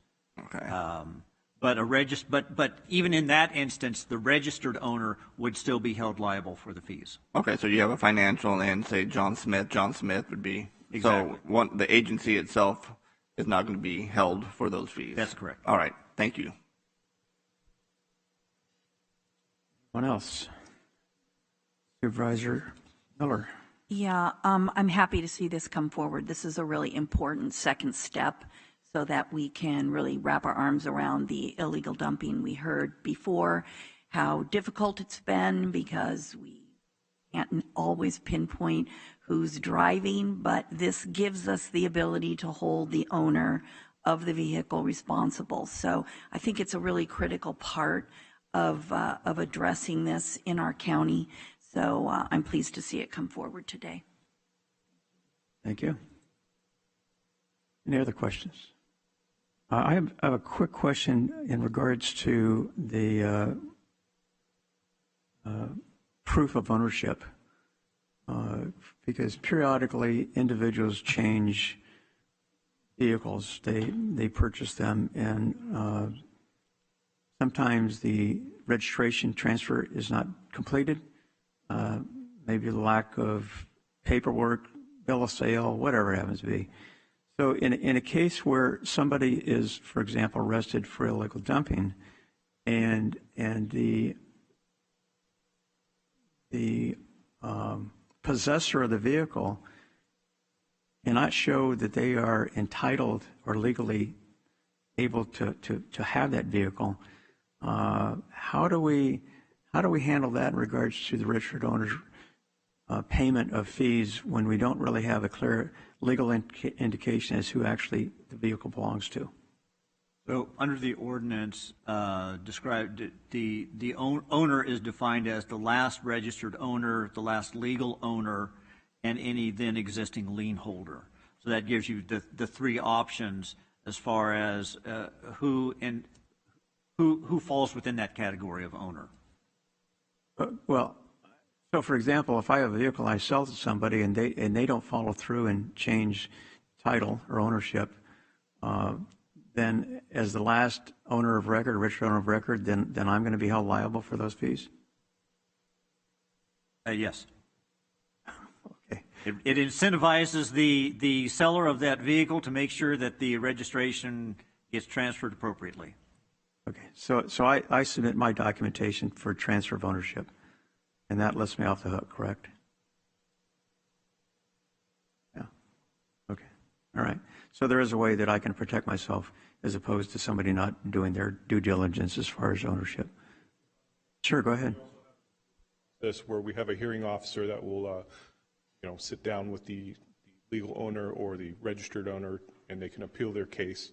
At that point, it's my understanding that it's our discretion as to whether or not we will move forward with the administration or administrative process, or to waive it off. Right. Well, I've read that obviously that all the administrative hearings. Unfortunately, my revised draft to County Council erased a lot of the exemptions by which the vehicle could be released, but he advised me that it's statutory in regards to any number of ways that the vehicle can be like a hardship, those types of things, because my experience in the past is I can't tell you how many stolen vehicles were at least alleged when involved with a driver who was suspended or revoked, or a variety of other violations, hit and run, for example, things like that. So again, that's good, and I'm sure the administrative process would cure any ills that may have occurred in regards to this particular violation. There is a specific, it specifically addresses that situation where the registered owner was neither the driver nor a passenger of the vehicle, and or was unaware that the driver was using the vehicle to engage in those activities. That's one of the basis that the hearing officer could release the vehicle without any fines attached to it. Well, I have complete faith in the hearing officer, because I would venture to say that that would probably be a rationale by most registered owners. I didn't know they were going to go illegally dump. That may be. So anyway, so I appreciate the Sheriff's Department doing their due diligence in regards to assuring that the individuals who are responsible for this or somehow connected to this are held to answer. And we at the Sheriff's Office would like to thank the board and County Council for giving this tool to put on our tool belt. And oftentimes when we find these people, they are repeat offenders. So, this ordinance does have its limitations. It does require a conviction, is my understanding. And if the DA's office elects not to pursue, we won't get that conviction. Or if multiple offenses happen in between the filing of it and the court proceedings, we still wouldn't have that option. But in the future, when that conviction does come through and they do violate again, we can certainly take action on that. So this would be an incentive for the district attorney's office to prosecute those cases, to allow you to do your job based upon repeat offenders. I'll leave that up to the district attorney's office. I understand, but hopefully that'll occur. Yeah. Now that we have basically an outcome, a different outcome, if in fact we do prosecute and there are convictions and there are recurrent occurrences. The fact of the matter is that people understand that they're held accountable when they commit these acts, and if there's no, if it's something like maybe code enforcement or whatever, or there's no legal action, there's no prosecution, there's no fines, things like that, people don't care. They'll just do it. But now that we'll have something in place to remind individuals that they will be held accountable and possibly have to pay, or whatever other outcome it would be through the process. So again, I appreciate certainly the sheriff's efforts and county council in regards to bringing this to change the environment, so to speak, in regards to illegal dumping. So use every tool we have. Great. I know you will. Thank you. Appreciate that. Any other questions? All right. Motion to approve. All right. Second. Before we do that, any public comment, clerk of the board? Thank you, Chairman. No, there are no written public comment. Okay. Anybody in the audience? See no one? Okay. All right. A motion and second.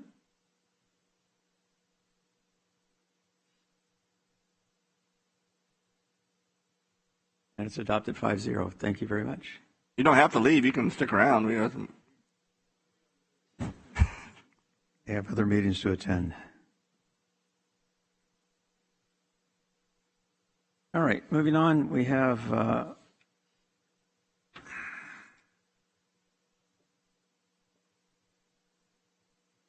discuss a draft proposal received by Stockton Metropolitan Airport from Burrell Aviation. Thank you, Hello Chair again. Wynn. Good afternoon, members of the board. I wanted to bring this to the board's attention as this has been brewing since July of 2022, and it's potentially very impactful to the airport. It's been fairly time-consuming, and concerns were noted with what has been proposed. And I want to mention this is most important, and I'll discuss those concerns throughout my presentation. I also want to point out the airport doesn't report to me, but to the board, and I'm just in an oversight function here only. So my first involvement with Burrell in the proposal was on July 27th of 2022, when our former airport director, Russell Stark, actually made a presentation to me. And that'll be up, there we go, it's up there. And essentially, this proposal contained a draft comprising a commitment, a concept, and some ground lease terms. And I realize this is a draft, but it also, as you'll see in a moment, it's quite specific, it's detailed, and it's actionable. And I'll review it now with your board. If in the commitment letter, Burrell worked with our airport director, our former airport director, Russell Stark, the assistant airport director, and the chair of the Aviation Advisory Committee.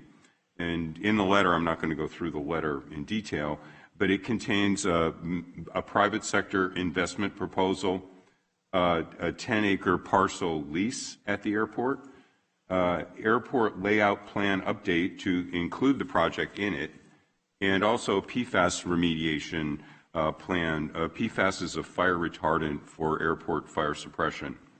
And then finally, it mentions a dual path pre-development leasing strategy for speed to market. And I will read that out of the letter because it describes it better than I can myself. It says, we propose a path forward whereby once the project area is incorporated into the ALP and the PFAS abatement process is completed, the site will be built upon through private sector funding secured by Burrell Aviation, its development and its investment partners, following which it will be operated with a desired aviation use as contemplated by the ALP. So that's pretty much the scope of what the project is here. As you move forward through the letter, a couple things came to my attention, and if you go to page 2 at the top, there's some language. It says any such agreement will first require the approval of the county administrator, administration officer, followed by the Aviation Commission, and then the San Joaquin Board of Supervisors. And that was concerning because that's not actually how the process should work. Also, if you continue down through the draft and go to page 4, at the top, it says Burrell Aviation and Stockton Metropolitan Airport do hereby execute this letter evidencing their commitment to the foregoing. And so right there, I would assume that the board would want to know about and authorize this before we made any sort of a forward commitment. So walking through the concept of the project, I mentioned some concerns when I first started. This is just a PowerPoint presentation. And like I said, it's what Russell Stark showed me, and you can see it. They're talking about the dual path proposal, and it functions like a public-private partnership, for those of you who know what that is. If you want to click one more, maybe one more after that. It has a variety of potential uses, and as I read in the little description earlier, those aren't defined, but the range of uses are, which you can see, air cargo, logistics, cold and dry storage, maintenance and repair facilities, cross-dock distribution centers. From going through the lease agreement, which I'll come to in a minute, it even discusses aviation hangars out at that location. You want to Okay, so that is the locations apparently, and this is from the presentation submitted by Burrell, of all the locations where they're working. And if you look at the lower left corner, the little green dot at the bottom is what's actually been leased. And what that is it's the airport out in Brooksville, Tampa Bay. It's a regional airport. And all the other areas are at some point of in process. And if you go to the next one, there's the project area that I talked about. It's a 10-acre location on the airport. That's runway 29 right, which is the big one. And that's the one that our current air cargo traffic as well as Allegiant comes in on. Now, you'll see to the upper left of the project area, there's some white big boxes. That's the cargo apron for Amazon, which is where Amazon's located. And that little Z-shaped thing that attaches the runway to that is called taxiway D. It's the only way you can get into and out of that cargo area currently. And I will talk a little bit more about the proximity of the project area to Amazon in just a moment. So if you could, and the rest of the presentation, I'll go through it quickly here, is just talking about the timeline that they would move forward. If you can go to the next one, more timeline. There's some macroeconomics here. They talk about the jobs, et cetera, that'll add. If you look at that upper box all the way to the right, the second number from the bottom, it says 345 jobs will be added. I don't know how they calculated that. I didn't dig into that. If you can go roadmap to success, just some points about how to get there. And then there's a proposed ground lease term. And this is a multiple page ground lease. It's very detailed, specific, and it's although it's a draft document, it's pretty actionable and it's ready to go. You can see there's a couple of blank lines in it, and it's got pretty crystallized terms. So this is what Mr. Stark and I, and actually it was one of my analysts for our airport, went through on that day. And we discussed the opportunity. Russ actually expressed concerns about it, which I shared. Those are some of the ones that I kind of touched on. And specifically they were, and I'll say foremost, was the location of the 10-acre parcel. If you can click back to the location of the parcel, you'll see, like I said, it abuts right next to the Amazon. What it also does is, you may recall your board back in May of 2022, this past May, authorized an $11 million appropriation to expand our cargo apron, and it's actually right there. That's prime airport property. And one of the other things that Mr. Stark had talked about, and Ellen Nussbaum, who's our interim airport director, is here and may want to comment or answer any questions about it, is expanding taxiway D down to the right, because this is the only pathway you can get into and out of that cargo area. And sometimes taxiway D gets all busted up. We have patchwork that has to go on, and it's a critical area. Talking about potentially putting another at some future point down to the other side, so there'd be 2 points of access. Something in that area would certainly kind of interfere with that. And those were Mr. Stark's comments to me, and I clearly understood what he was talking about. Just in general, it does occupy prime space on the airport, and I don't know really what we want to do with that. The airport land layout plan has not been modified to accommodate that. One of the things Mr. Stark pointed out when I went over their list of things that they might use that for is that he felt only air cargo uses should be in a proposal. That's what we're doing with Amazon. He's talked to another couple carriers. I don't know where that's at since he's left. And then the last thing that he pointed out is that the federal aviation approval for the ALP is far from assured, and that it would especially be further from assured for non-airfield uses. I mentioned a couple of those previously. So at the conclusion of that meeting, Mr. Stark and I decided this was not something that we thought we should be interested in, especially at this time. And Russ agreed that he was going to let Burrell Aviation know. And it was my understanding at that point that that was the end of it. Several weeks ago, following the departure of our airport director, Burrell asked to be reconsidered and provided a draft action plan. If you could scroll to that, please. Yep, there it is. You can go to page 1. And it was at this point I thought it was appropriate to bring this to the board. As you can see, I know it's kind of like an eye chart trying to read, but what it is this 6-point action plan to move forward. And the first 5 involve Burrell working with the airport. You can see it says airport and Burrell this, that, and the other. Yet we don't have an airport director right now. As I mentioned, we have an interim who's currently sitting in our office. So I had asked to convene this process until, at a minimum, we get an airport director, and I put that in a memo that I sent on August 25th. The other thing in here that I thought warranted attention was it discusses advancing negotiations and entering into a pre-development agreement. And I thought if we were going down that path or even proposing to, that this would need board direction. So to conclude, the purpose for me bringing this to the board is first and foremost for awareness by your board, as this would be incredibly impactful to the future of the airport. It's already consumed a fair amount of airport staff time and my time to stay on top of.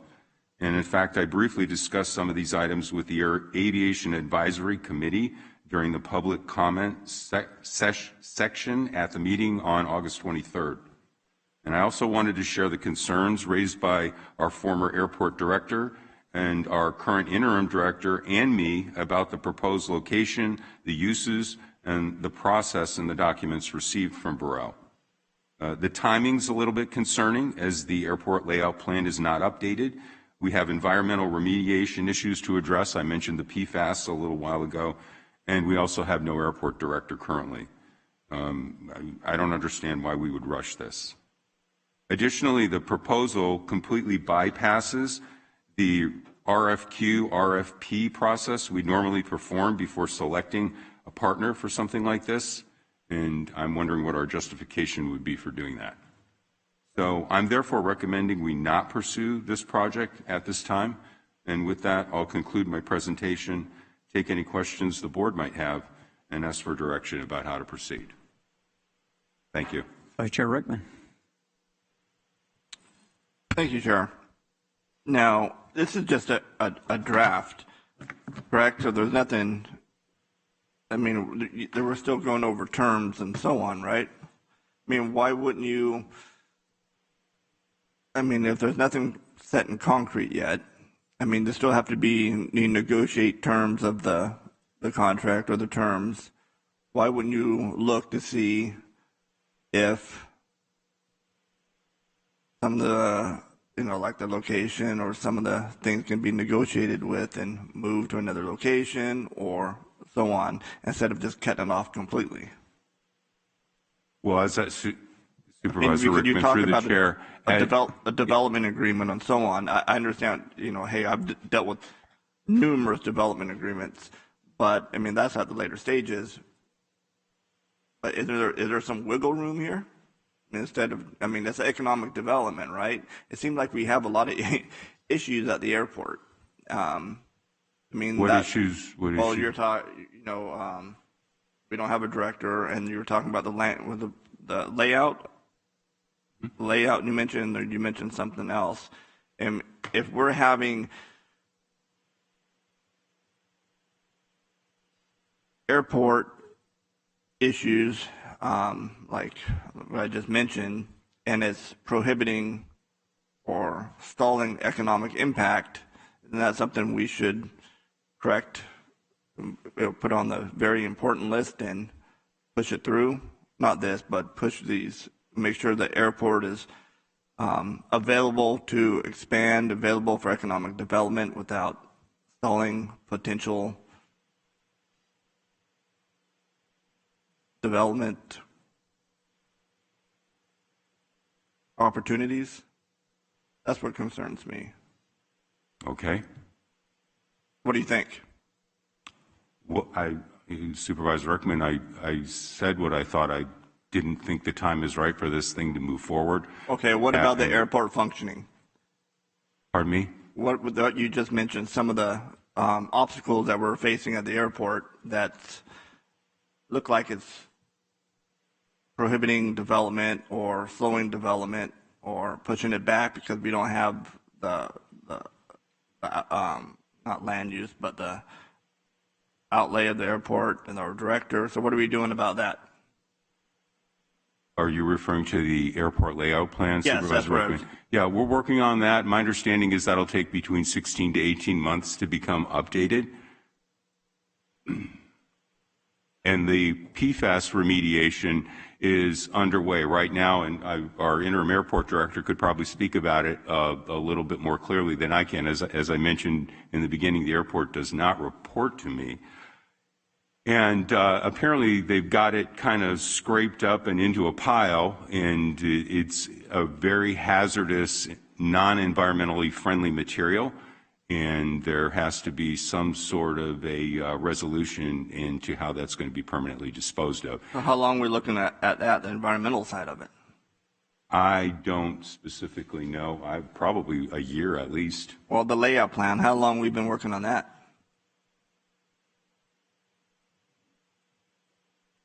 This is one of my main, just looking at this, one of my main concerns is, hey, the airport, I mean, at least for me, you look at the port and you look at the airport, I mean, it's something that is a huge advantage to our county, and it's a huge economic opportunity. Are we going to miss out because of, well, these two things, the environmental and the 16, 18-month layout plan? So the airport layout plan update is the first step that needs to happen for us to be able to develop the north side of the airfield. If it's not on our airport layout plan, we can't put something. That's part of what we're updating it. We want to reflect the full development on the north. Well, how long have we been updating that? How long have we been in the process? We just started. You just started. How long have we known about it?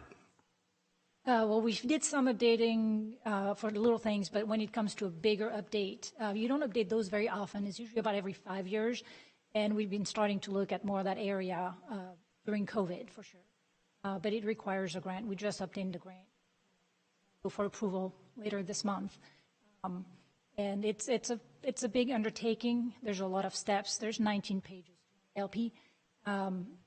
And it's required by the FAA that we maintain it up to date. So for us to be able to develop and look at opportunity like what Burrell is offering, we need to make sure it's on our ALP so we can go to the FAA and say, we have a project and, and we can move forward. But without it, we cannot put a building on the airport. The area that in question is actually surplus property, which means the FAA has approval authority over it. They have to approve the use. They have to approve a specific project. It has to be very specific, but they can't do that until it's reflected on the LP. So that's a big piece of it that we're working. We're looking at the whole north side of how we're going to make everything maximize the space. How can we really enhance that area and have opportunities so that we can have additional company come in and assist us with the development. Okay, well, that's fine. I know, for me, like I said, the airport's a huge deal for here in San Joaquin County. I know when in COG, we go to Washington, D.C., we talk to our federal counterparts getting grant funding, and if we have shovels in the ground or a project coming up or whatever it may be, it's a better chance of us as a county or as an airport for getting these types of funding. So it all kind of, mixes and matches together. I just want to make sure the county, we're in a position to reap the benefits kind of thing. And absolutely. And we've interacted with Russ. We've always looked at opportunity for the airport. It's an formidable resources for the county. We want to maximize that, and that's the time we're going to spend. It takes about 9 months for just the pre-work to happen, which is survey. We're going to talk to our consultant. We're going to have preliminary conversation with the FAA because anything that goes on the ALP, we're going to talk to them about it, and they're going to already give us some direction as to whether or not they would approve it. Then it goes to them for approval. It takes them about 6 to 7 months. The approval they're giving us is only conditional. which means they have to still approve a specific project afterwards. I had a conversation with them last week, actually, about that. I called them and I said, any options there we can look at. You can't even do an environmental for a project because it's not on the LP, so you don't know where it's going to go, but you don't know what the project is either. So this is probably the biggest piece. And talking to Burrell, we'll talk about how do we make sure that whatever land we can give them to help the development, how does it organically work with the whole airport and what we're planning? It has to be aeronautical in nature. It cannot be not aeronautical. The FAA and there's, the FAA is going to look at, is the land compatible with what the use is designated for? Is the airport meeting its obligation under the grant assurances, or are we violating any of those? Especially when it comes to a P3 partnership that's not a terminal. They're not very excited about it, but they're not completely opposed to it. But they're going to scrutinize it a little more to make sure the airport doesn't give away some of the obligation we have. And if I could jump in, we have a number of leases out there. And one of the issues that I want to avoid is we have a company out there called Mecca that currently leases, and apparently this is, what, a 30 or 40-year-old lease. And they wound up putting, I don't know how recently you've been out to sections of the airport, but on the southeast side of the airport, it's all old boneyard international harvester equipment that's just scattered all over the place. And we got written up by the FAA for allowing that to happen. I'm sure somebody thought it was a great deal 40 years ago when they signed the lease and they got an upfront payment for it. And literally, and Ellen just sent me some pictures, after struggling with this outfit for, I don't know, probably 2 years now, they're finally starting to remediate some of the stuff to get it off the airport facility. And so, from my perspective, I'm trying to encourage, as we move forward, we do things carefully and judiciously so that we don't wind up with another Mecca. So 30 or 40 years down the road, somebody's wondering what we did and why we did it.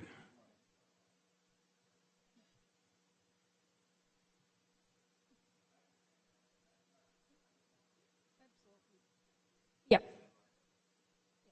And I think the other piece was around the PFAS.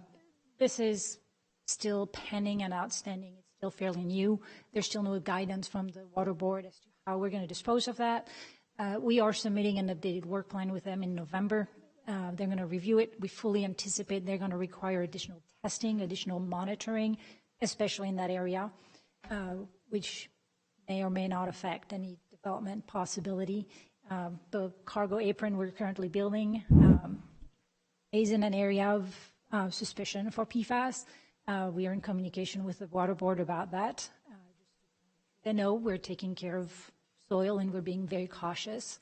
So they're seeing that. That's fine. And, thank you very much, for your response. I appreciate your detailed response, thorough response. So thank you. I know, when I was mayor or even city council in the city of Tracy, we have an airport and we had some airport.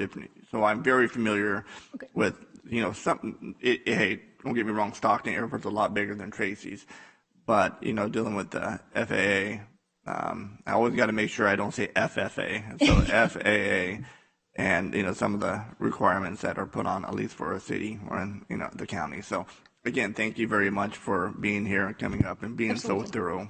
You're very knowledgeable, so thank you.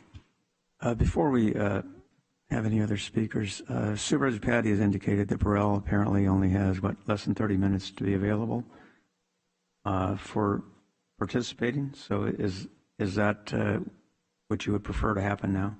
Yes, Chairman. I think it would be a great opportunity. It's actually an exciting opportunity for Burrell to speak to the board and kind of address some of the viable concerns that our CAO has brought up. So if can Burrell hear us, and can they I'm engage? not sure if they can hear us right now. I see in the chat that they were having issues with hearing, but let me double check. Mr. Wilson, are you able to hear us now in the meeting? You have to love our technology here in the county, and it's no reflection on our staff, of course, but Jiminy Christmas. I was getting a poor network connection earlier. I believe that we had resolved it. Others can hear the meeting going on, but it looks like there were some issues just a few moments ago. There was a link provided that they can listen to the meeting. So I just got a message from Mr. Wilson. We lost your audio again. Is there another option? We do want to capture. They may try calling in to the number that was provided in that link that was sent to them this morning. That might be an option that might work.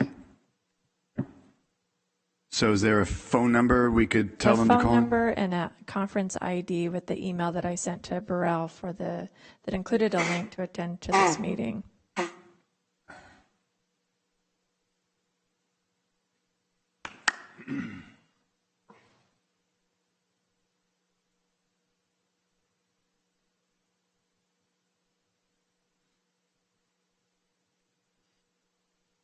Well, all right, but Supervisor, you're next up on the queue, so you want to start your presentation or your questioning?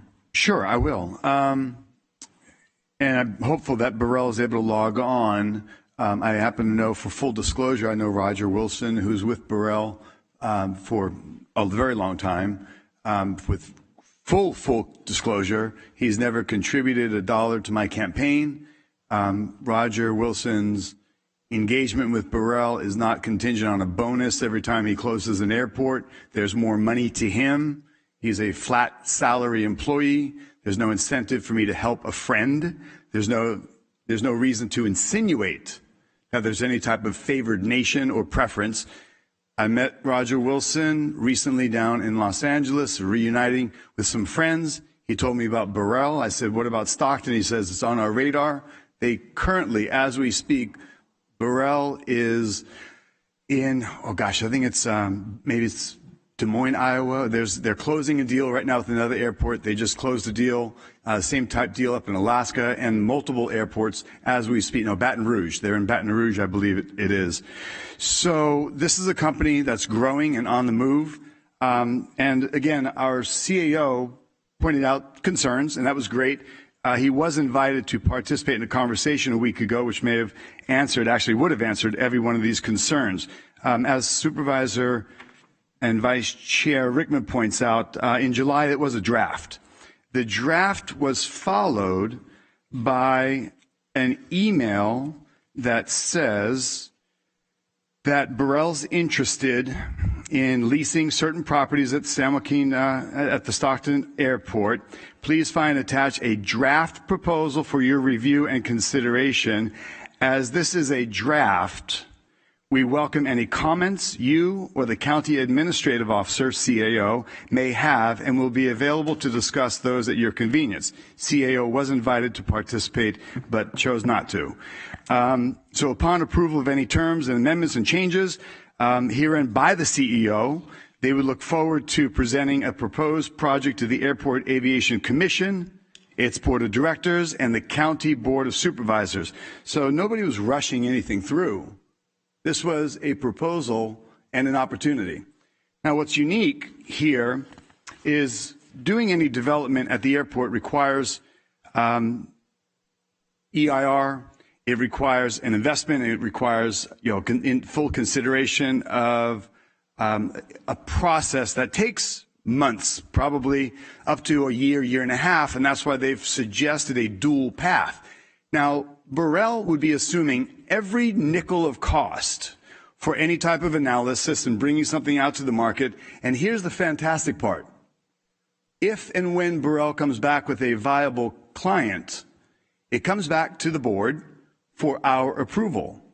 And at that time, the board has an opportunity to say, yes, this sounds suitable, and it fits within our ALP that was recently approved 3 months prior, or 3 weeks earlier, whatever it is, this dual path is working in conjunction. So at that time, the board will have a very unique opportunity to say, yes, this is great, or actually, we don't find this to be very suitable, and we can walk away without any cost and without any incurrence of loss of time. Because if in the next 18 months, when we get ALP approved and we have the PFAS, the PFAS taken care of, and if all that's in place, and we simply have an agreement, we've saved time, a year and a half plus. We've saved time, and an offer is presented to the board and the airport director for our approval. What a fantastic opportunity. We've saved time. We can monetize. Now, what's that time mean? That time means jobs. That time means capital investment into our airport and here's another fantastic part about it. We end up owning. They lease the land, and we own the property, and we own the buildings when they're all done, very similar to what we did with Amazon. What a fantastic opportunity. That we have capital investment coming into our airport, doesn't cost us anything, they're going to pay us, and here's an even greater part. If they find a tenant, and it happens to be a point of sale for distribution, that's additional revenue from sales tax that comes to the county. Now, I'm not sure how many people are knocking down our door, and it may be many, knocking down our door to bring in investment inside of our airport, which is grossly underutilized, and here's someone knocking on our door. I think it's a wonderful opportunity for our board to consider. And again, the only action is to enter into an agreement of consideration. You want to shift land? You want to move it another area? We're talking about and making a comparison about Mecca with a boneyard of stored old equipment. I don't think this board would approve that. And I don't think that that would be something that would even come to us for capital investment. So I don't know that that's a true parallel of comparison. Some of the other concerns that were brought is this, let's see. That's, again, I mentioned our CAO pointed out there's only one other airport in motion. They've got now about a dozen airports, and they're doing a nationwide network of connectivity. The location of the parcel, there seems to be, if you looked at the map, there's an entry to the runway. Well, if you're going to do something at the airport, probably seems like a logical place to do it next to an entry on and off the airport runway. So it seems like a suitable use of the land if the board ultimately accepts and agrees that whatever is proposed is suitable. Again, no harm, no commitment, no obligation to accept in any capacity. Let's see. I do have a statement that was sent to me. I am on the airport commission, and one of the commissioners has been there for quite a long time, Mr. Bill Trezza, sent me this statement to read today. Russell Stark, then airport director, asked me to meet with Roger and his associates from Burrell to discuss their plan. Both Russ and I left the meeting thinking it was a viable option. It is sensible to run parallel activities. The airport working on a new ALP and Burrell working working in the market for potential, not definitive, but for potential users. Russ discussed the idea at the last board meeting with us, and we members favored the idea. We particularly like that there is no obligation on the airport's part to accept any proposal that may be tendered. We thought it would be beneficial for Burrell to work the market while we're completing our development plan. It would not be beneficial to wait for the approved ALP before entertaining potential investors. My apologies, I'm unable to be here. I'm attending a board meeting for SJCOE. So that was courtesy of Mr. Trezza, again, who's working on that airport commission advisory board and also works, he's a port commissioner, so he could see there's some symmetry with bringing in a company like Burrell with airport, port, railroad. We look at an expansion. Stockton Port looks to be taking over the Sharp Army Depot, so there could be an intermodal transit connectivity to this region, which, again, Mr. Trezza believed this would be a fantastic idea for our region. May I have a couple more notes? But all in all, I would suggest that the board would look at this as an opportunity, not something to push back against, because in the private sector and when it comes to the economy, and the world can change in 6, 8, 10 months when you have a recession. So you have somebody knocking on your door with opportunity, that could be jobs, I would agree with it. Now, I pulled up off the internet some relevant issues as it relates to the aviation industry. And Chairman, I'm almost done in just a couple moments here. So throughout the aviation industry, generally accepted estimated that 1,000 tons of air cargo will generate 10 to 15 jobs system-wide. The Stockton project, projected to be 200,000 square foot of cargo building, could be cold storage, could be dry storage, whatever it may be, equals 300 tons of cargo, estimated up to and perhaps as many as 500 permanent jobs. The RFP timeline process is frequently slow, cumbersome, and in many cases begun without a clear vision of how the process will evolve.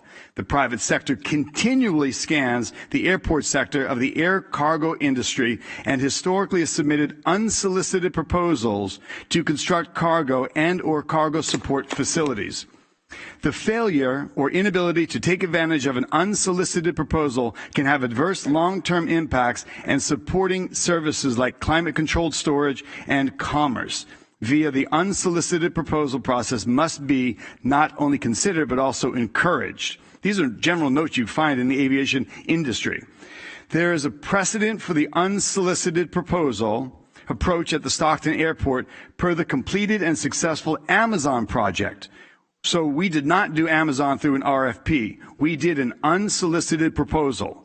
And we, in the end, the board agreed and came into terms with Amazon. So this isn't an unprecedented action. This is time efficient, if you look at it that way. So the results were an unsolicited, simple, single lease agreement, which is what I believe Burrell would want to ultimately bring back to us.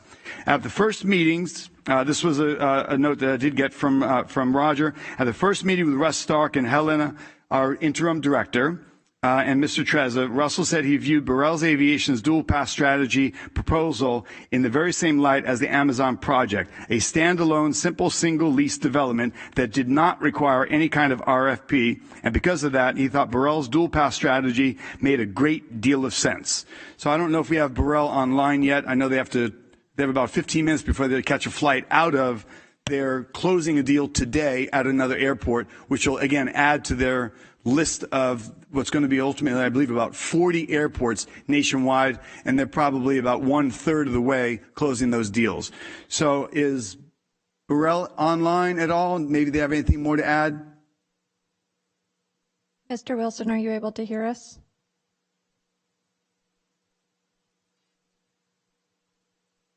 Okay, well, Chairman, I would just, I'll close, and I may have more notes here and there, and our CAO has brought up very valid points, but I think they're all easily addressed, because the board and the CAO can have all of those concerns in a discussion with Burrell and ultimately bring something back to this board for consideration. I think it's a fantastic opportunity.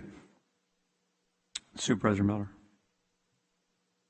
Thank you.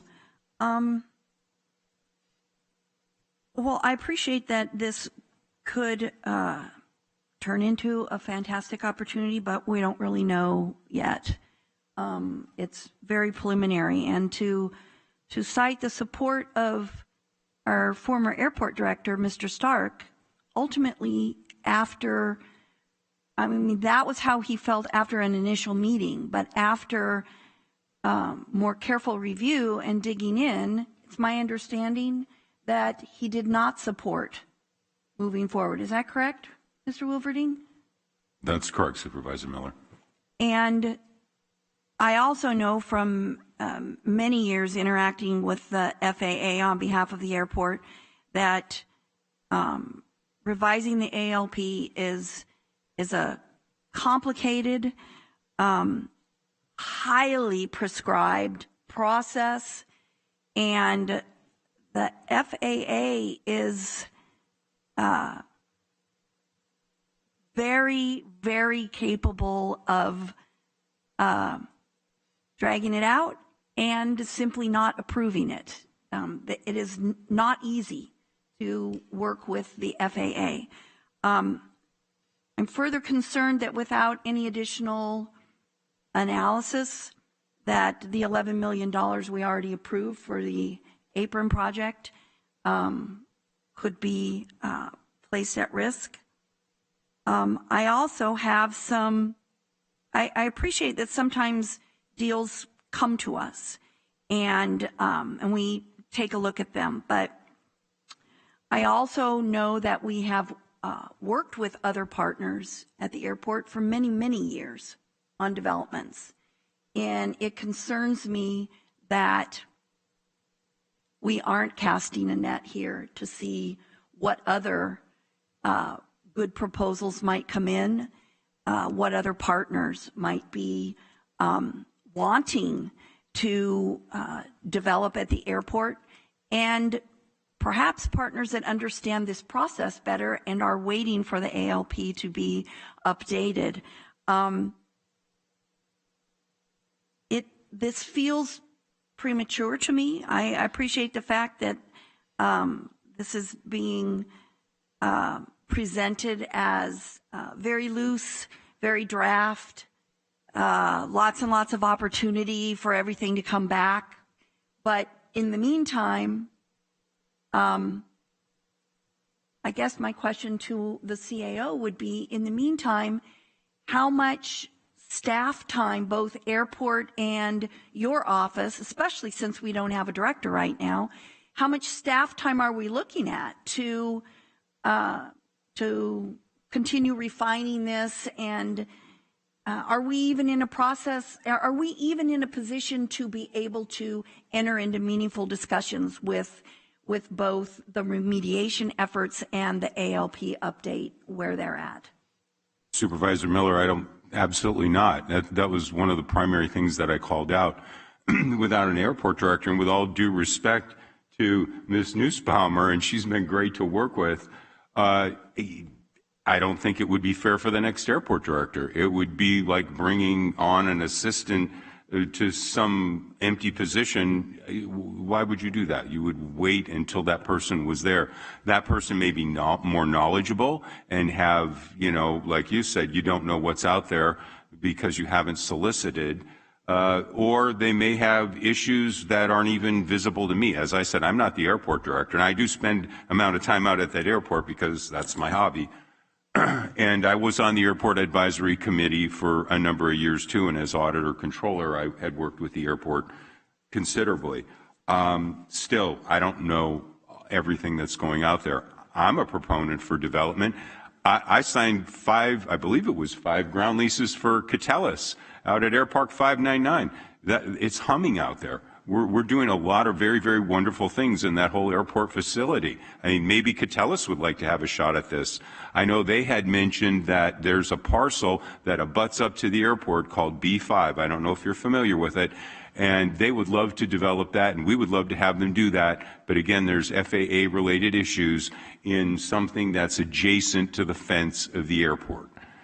And so there are a lot of moving parts here, and I don't have all the answers. As far as the staff time goes, this has taken up a little bit to get this familiar with it, to go through this amount of detail, to work with the airport staff, and all of that. And that's why I thought it was appropriate to bring to the board. So to get back to the other parcel that Catellus was interested in, and you said there's been issues because it comes up to the airport fence.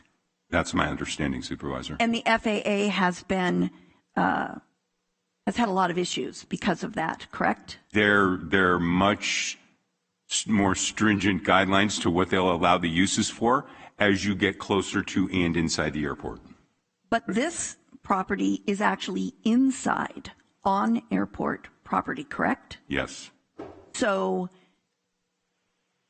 I think it's safe to assume that FAA may have some very specific requirements on this, and even their approval is not an automatic. Ms. Nussbaumer actually contacted them a couple of weeks ago about this very thing. Yeah, I spoke to them last week about it, and because it is there's different type of land at an airport. This one happened to be surplus back from 1938, so they do have approval authority, which means they pretty much tell us on what they're going to see there. They will look at it, and they're not looking at any project. Again, if it's not reflected, there's nothing for them to assess. That's really the biggest item. And when we have conversation with them, it's not going to be, here's the LP, that's for you to approve. We're probably going to have about 6 months of conversation this is what we're thinking we're going to put on the ALP. This is what we're thinking in that area. And they're going to look at it and they're going to say, yeah, that's a good idea. It's going to maximize the use of the land. It's going to be beneficial for the airport. We can't, an ALP is going to be generic because you can't tie yourself to say, this is where we're going to put a maintenance, repair, and overhaul facility, or this is where we're going to put a development. So it allows you that flexibility, and once you're ready, you come with your specific project, and it has to be specific so they can evaluate what kind of environmental you're going to be doing. What exactly is it supporting what's on the LP, and are they in agreement with that? And that's because they have oversight over that land. So they're a little more restrictive, and the process is has a couple of layers additional for development. Right. Doable. In my experience, unsolicited proposals or sole source contracts,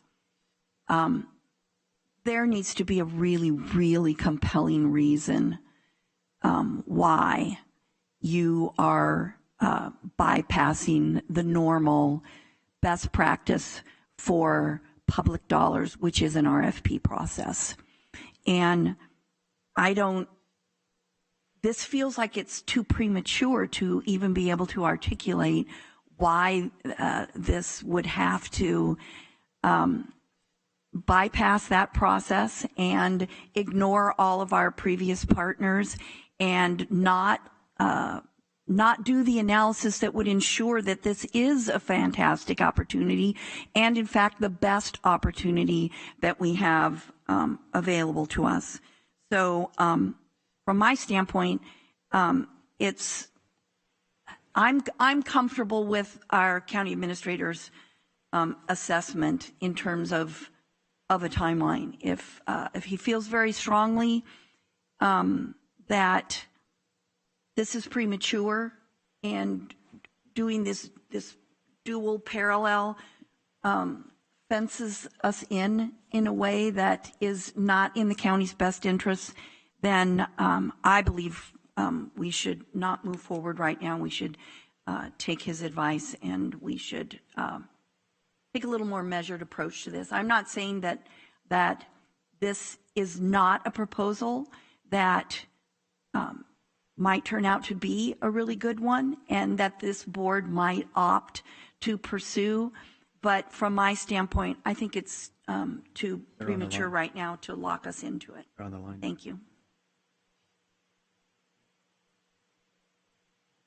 Okay, before we go any further, clerk of the board, have Mr. Wilson on the phone or whatever? Yes, Roger Wilson, are you able to hear us now? Yes, we can hear you. Can you hear us? We can, thank you. Thank you very much. We're very grateful for the opportunity to address the board and to address some of the concerns or questions that the county administrator has had.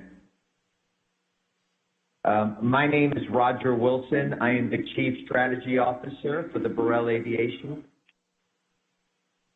And I'm with Carver, the CEO of Burrell Aviation. Are you hearing the echo we are hearing? No, we are not. No, but you're breaking, but go ahead. Okay. So first and foremost, I want to introduce Mr. Carver, but I want to say that we were able to hear not all of the comments of the last 30 minutes or so because of transmission difficulties, but I will say the overriding thing we would like to convey with the questions and concerns we heard is that it is exactly because of those very legitimate questions and very legitimate concerns that we have proposed the strategy we have. And we feel that we can adopt and make use of these questions and ALP matters, PFAS matters, and deliver to the County Board of Supervisors for your consideration a very viable alternative that would mean not waiting now, but pursuing this dual path strategy. And I'm going to let John Carver, the CEO of Burrell Aviation, take over from here, if you don't mind, sir. And thank you again for the opportunity. Good afternoon. My name is John Carver. I'm a CEO of Burrell Aviation. I was formerly Director of Development for Los Angeles World Airports, LAX, Van Nuys, and Palmdale. I'm very sensitive to the issues that you have been raising, and I'm very familiar with the traditional procurement process that goes by in these kind of situations.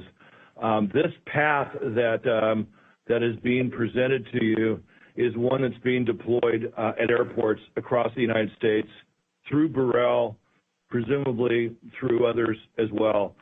The map that was shown earlier in this presentation is somewhat outdated now. I'll give you a rundown of the airports that are proceeding under a dual path strategy with Burrell in the same fashion. They literally range from Alaska to Florida, including Colorado Springs, including Doña Ana, including Boise.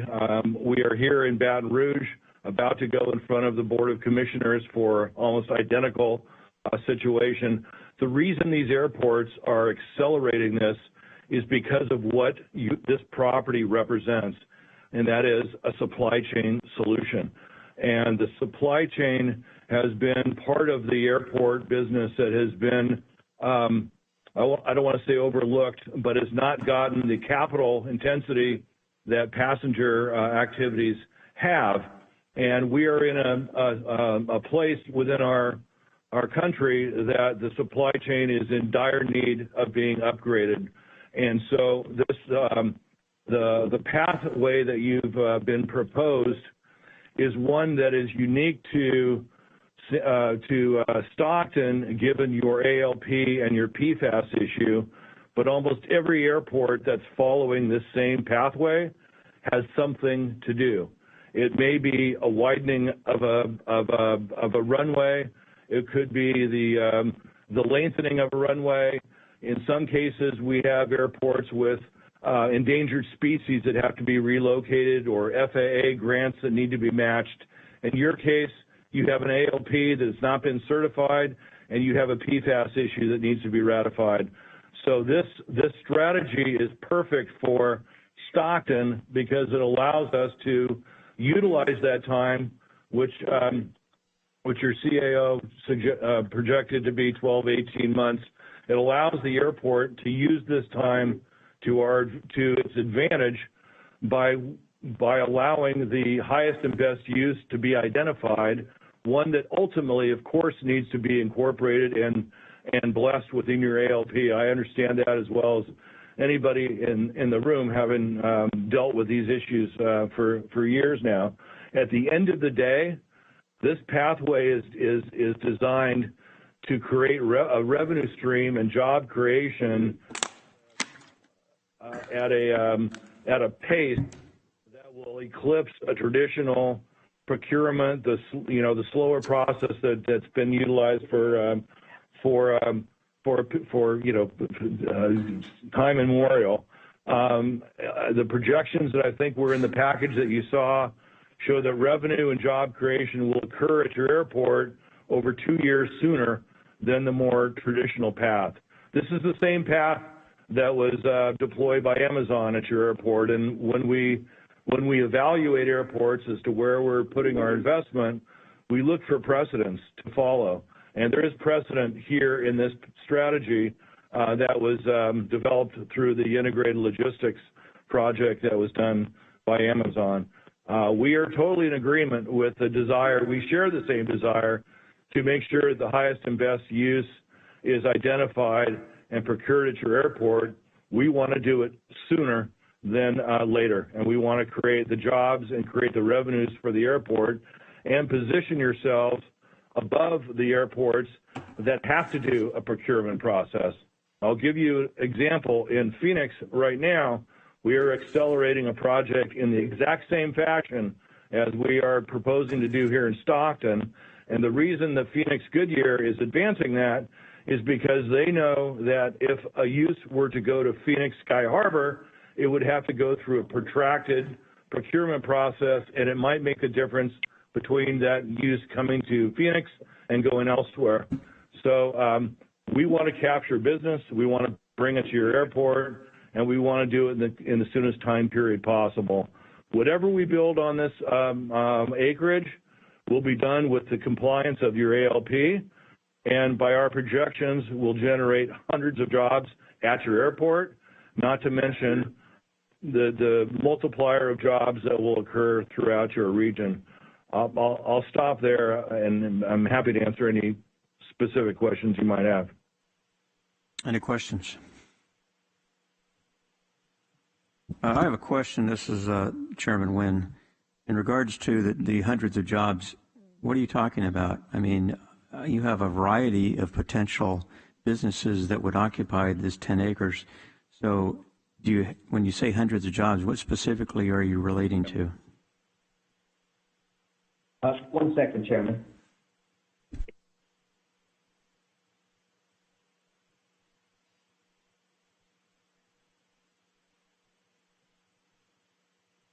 There is, we're going to find you the specific, we're going to address right now the specific jobs for Stockton. There is a trusted algorithm in amongst every participant at the airport level that 1,000 tons of cargo create 10 to 15 jobs per 1,000 tons of cargo. So I'll let Mr. Carver explain how we get to these numbers of this immense amount of jobs, but just to give you some structure and perspective on that. If the site is built out in its entirety for an air cargo usage, it will allow approximately 200,000 square foot building to be built. That creates about 350 permanent jobs. These are elevated jobs from the cargo jobs of the past, because the cargo building that will be built at Stockton will be a state-of-the-art, modernized facility, which is proving to sort of elevate the cargo jobs from years past. But in terms of sheer numbers, you can project 350 jobs from that. And as Roger said, if you look at the regional impact, a cargo job or a cargo facility at an airport, for every ton of cargo that comes in through your airport, there's a multiplier of about 4 to 5 jobs throughout the system. That's warehouse operations, trucking operations, service amenities that go to support the whole logistics system. So you can see the impact of a 200,000 foot, even 100,000 foot cargo facility at your airport as being consequential to San Joaquin County as a whole. If we build a cold storage building, there's slightly different metrics. If we build a distribution center, there's slightly different metrics. And the path forward that's been presented to you is neutral to what direction is ultimately developed at that property. Our job with the airport is to develop and identify that highest and best use. It's the highest and best use for employment, for sustainability, for tax generation to your economy, and for the airport itself. We have aligned interests in making sure that what goes on that property is truly the highest and best use. We recognize it's one of the greatest sites at your airport, and that's why we want to use this time that you need to fulfill your PFAS obligations, fulfill your ALP, to be out searching for the right tenant. This will not be done in a vacuum. Burrell Aviation's interest is merely to put equity into select U.S. airports that are strategic along our supply chain routes and are desirous to attract private capital for development that the public funds aren't sufficient to be able to fulfill. And this is Roger Wilson speaking again. I just wanted to add one other point about precedent. I wasn't privy to the conversations that Russell Stark and the county administrator had. I know in our conversations, and email Mr. Stark on July 22nd, he told me in writing, and he said, I believe, and Helene was there, and everyone at the meeting was there, that he viewed this just like the Amazon project in the sense that it was a simple lease agreement, an unsolicited proposal. And there was no RFP or RFQ for the Amazon project either. And so I just want to say there is a precedent for that at Stockton. A little bit, because I've unfortunately done a lot of homework on this, excuse me, and dug in deeper than I had planned on when I got involved in this thing. And I hear a lot of comparisons to Amazon. Okay, my understanding, and this is from your own website, John and Roger, is that the Burrell Group, this is the parent company, we're not talking Burrell Aviation. The Burrell Group was formed in 2007. And as I mentioned in my board letter, it's a wide consortium of, medical, education, healthcare, financial services, security, safety, residential real estate, food services, hospitality. Burrell Aviation is one of, if not its most recent subsidiary, which, according to your website, was formed in 2019. And as I mentioned earlier in my presentation, the Brooksville, Tampa Bay, according to your own information, was your first leased site, and that was as of July of this past year. Is that correct? Hello? Let me give you the rundown of airports that have followed this path. I had a question. I just wanted to know if Brooksville was your first airport that you leased. Yes, that's correct. So then, as far as how many jobs have been added there and how it all worked out and all of that, all the benefits of this whole thing, it's probably a 2-year process before you'll really know. Is that correct? That's correct. And so So this is all theoretical as far as what I'm understanding. You haven't taken one from soup to nuts in this entire, what do you want to call it, environment to date. Is that fair to say? Well, it's fair to say. Are you asking about the investment that's been put into our airports, or are you asking about? You keep talking about jobs and the multipliers and talking about how you can use certain algorithms to do all of this. And what I'm asking, because you keep bringing, I hear Amazon being brought up multiple times, and we're just doing what Amazon did. Amazon's been around for decades, and they've done this many, many times successfully before they came onto our airport. And what I'm asking is my information correct? Is this brand new for Burrell Aviation? It is brand new for Burrell Aviation. Thank you. This market opportunity was identified, but per your question about the jobs, as Helene will tell you, as Russell will tell you, once a dual path strategy or a lease is signed, it is a logical 3 to 4 year period to attract the tenants, sign the subtenants up, and create and attract a client to Stockton or Tallahassee or any of the airports. So it would be unfeasible to say we've created that many jobs since 2019. But we know that the jobs are there, and we intend on creating them. And the very proposal that we are presenting to you would not obligate you to do anything with us if we don't deliver a tenant who's ready to deliver the jobs.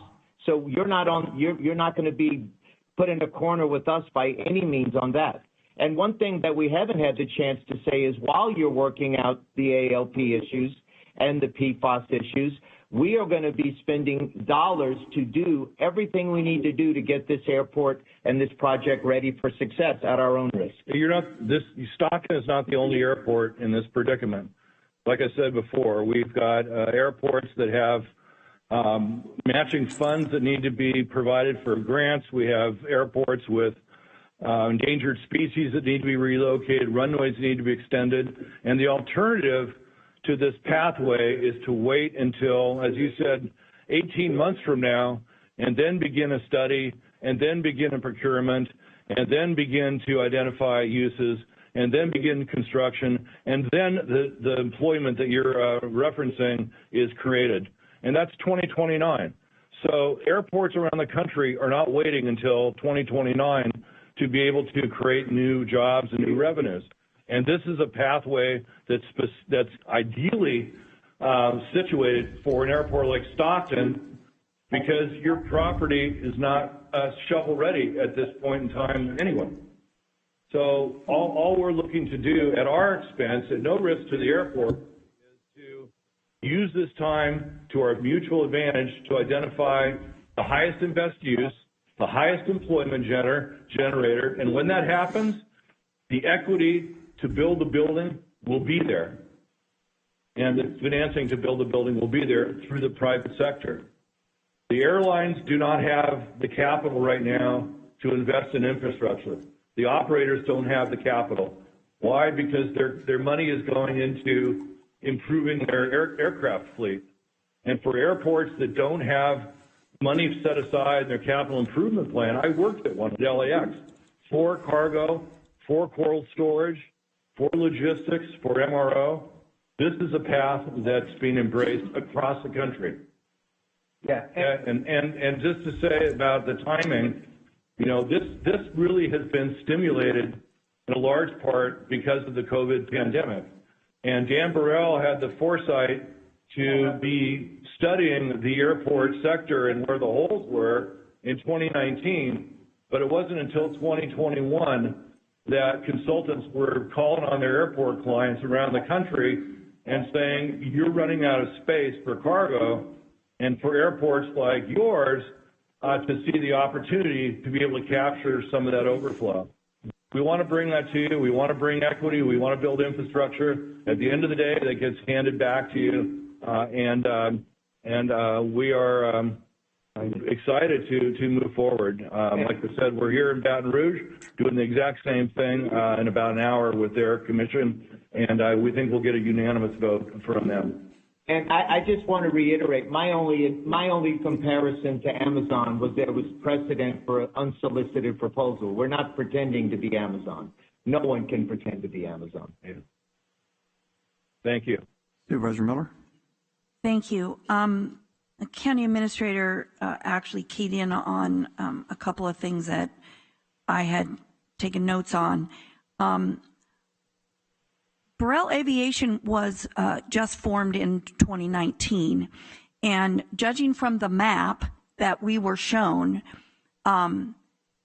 there is negotiations and discussions going on in dozens of airports across the United States.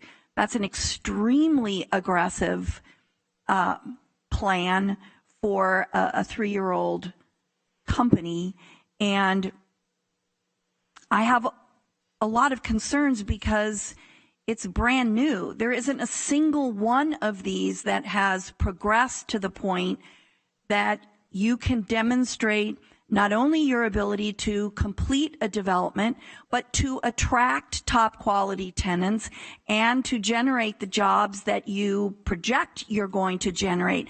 There is no completed project that you can point us to show us exactly how this will work and how your company is going to pull this off. And you know, when we entered into an agreement with Amazon, as our CAO said, we're talking about a mega company that has unlimited resources and had done this for years, so we knew exactly what their capabilities were. We don't have that. And when you say there's absolutely no risk to Stockton, I'm a little hesitant. Anyone that tells me, oh, enter into a 30-year lease with 2 10-year extensions, but there'll be absolutely no risk to you, I want a little more analysis done, because there's always some risk. If nothing else, we're talking about tying up 10 acres of prime airport land to the exclusion of all of our other current and potential partners, and throwing this really prime location that butts right up next to our Amazon operation and tying it up. with an unknown entity.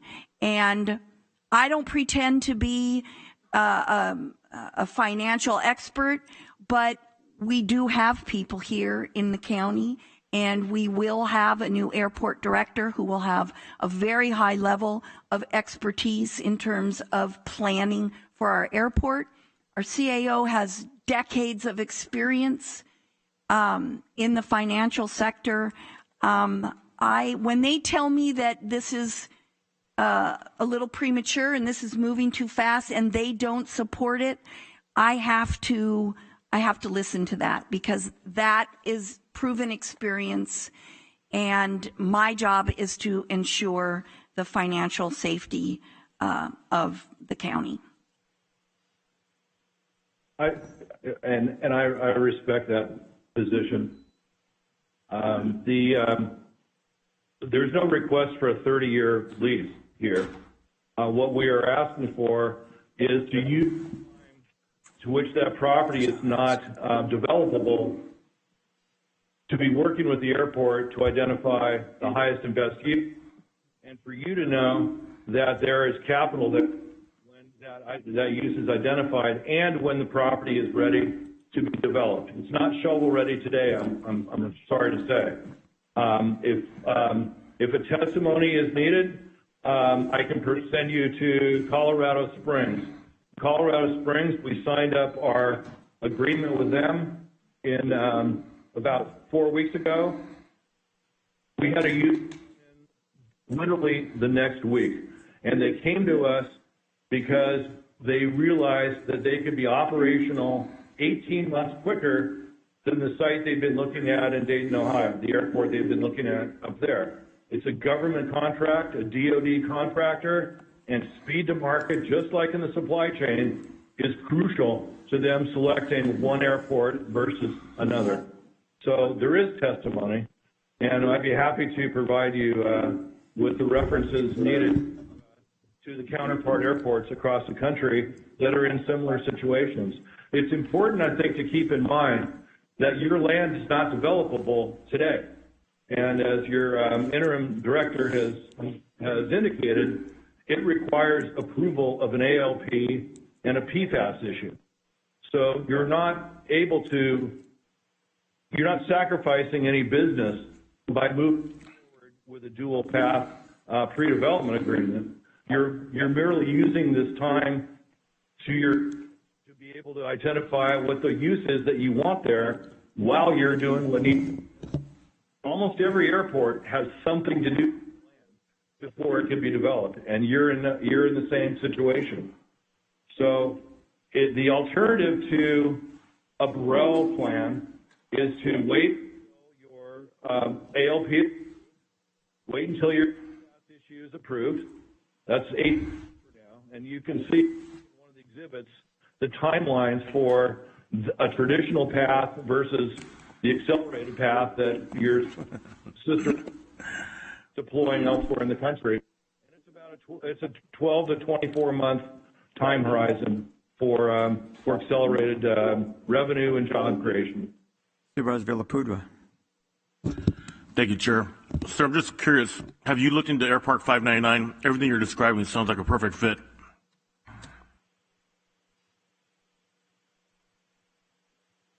We are looking at airports. I think it was mentioned there's a map that was presented of airports that are under study. Many of those will fall off our list. We are looking to enter into these agreements with 13 to 20 airports over the next, say, 6 to 8 months. And we have secured development rights literally from Alaska to Florida. Sir, I was asking about Air Park 599, which is next door to the airport. Everything you're describing, you building a warehouse and being next to the airport, it makes better, for me, from what I'm understanding, it sounds like it makes better sense. Have you looked into Air Park 599? We need to get Group 3 or greater aircraft onto it. So I don't know if that's been studied, but we are not a developer. We're not a traditional industrial real estate developer. We're an equity investor of the airport infrastructure. Okay, thank you. Vice Chair Rickman. Thank you, Chair. I'm still having a hard time understanding. Again, this is just a proposal. I mean, there's nothing in stone.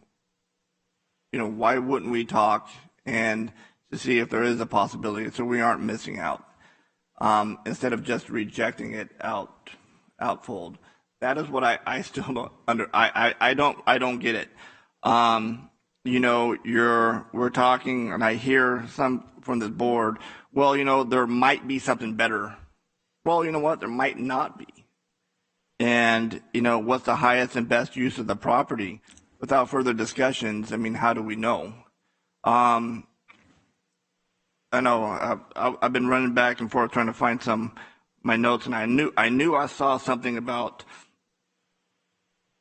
what we're dealing with here earlier. I know in January of this year, San Joaquin County Economic Development Director Steve Lassenberger, who has passed away, has, you know, told us last year that Panatone Development, which is an international corporation, I believe, was interested in working the Airport 599 development, and were even willing to work with Catellis, but what he related that he ran into resistance from the CAO's office, and it's N, you know, I don't believe it was J, but this just proves my point. And I mean, here we have a potential, you know, company. We don't have anybody else on the line, and yet we're just willing to turn away because of what? We don't have enough staff. We don't want to put more staff into this? Is that the reason? Shouldn't we make sure to take a long, hard look at this before we say no? And again, we're not saying yes to anything. We're not, you know, we don't have a contract up here for us to sign.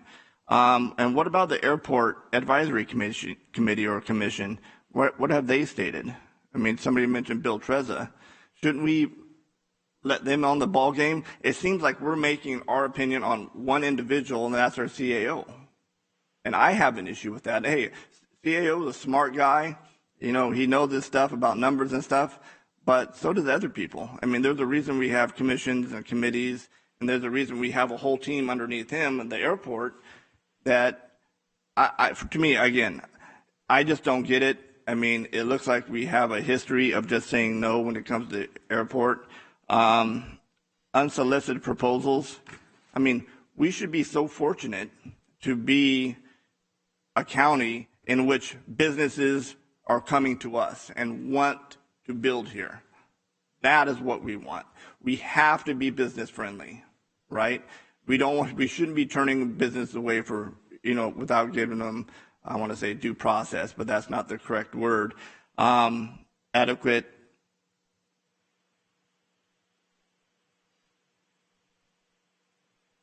Supervisor Rickman, can I make a couple of comments? One second, CEO, I still have the floor. Well, what I want to see is, and I'll just end to that is, again, this is just a proposal. That is it, right? I think we should do our due diligence, maybe that's a better word I was looking for, to see if this can work here in San Joaquin County. And maybe what, like Supervisor Villaputo just mentioned, you know, at the Airport 599, maybe that's a better area. I don't know. And, you know, I want more information, and I want to see other folks involved before I say no on something like this. So that's my 2 cents. So thank you, Chair. Mr. Wilverding.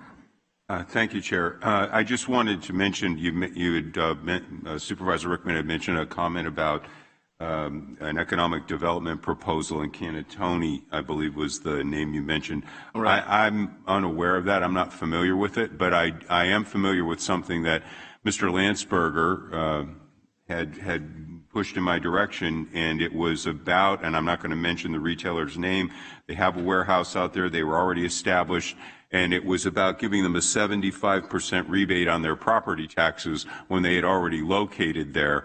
And I did not think that was a good value for the county, but that had nothing to do with Canatoni to my knowledge. All right. Yeah. I mean, that's just something, again, this wasn't back in January 1st of 2022. I'm sorry. The one question I wanted to ask, how long did we have a DA development agreement with Catellus before it was operational, before the thing started to get built?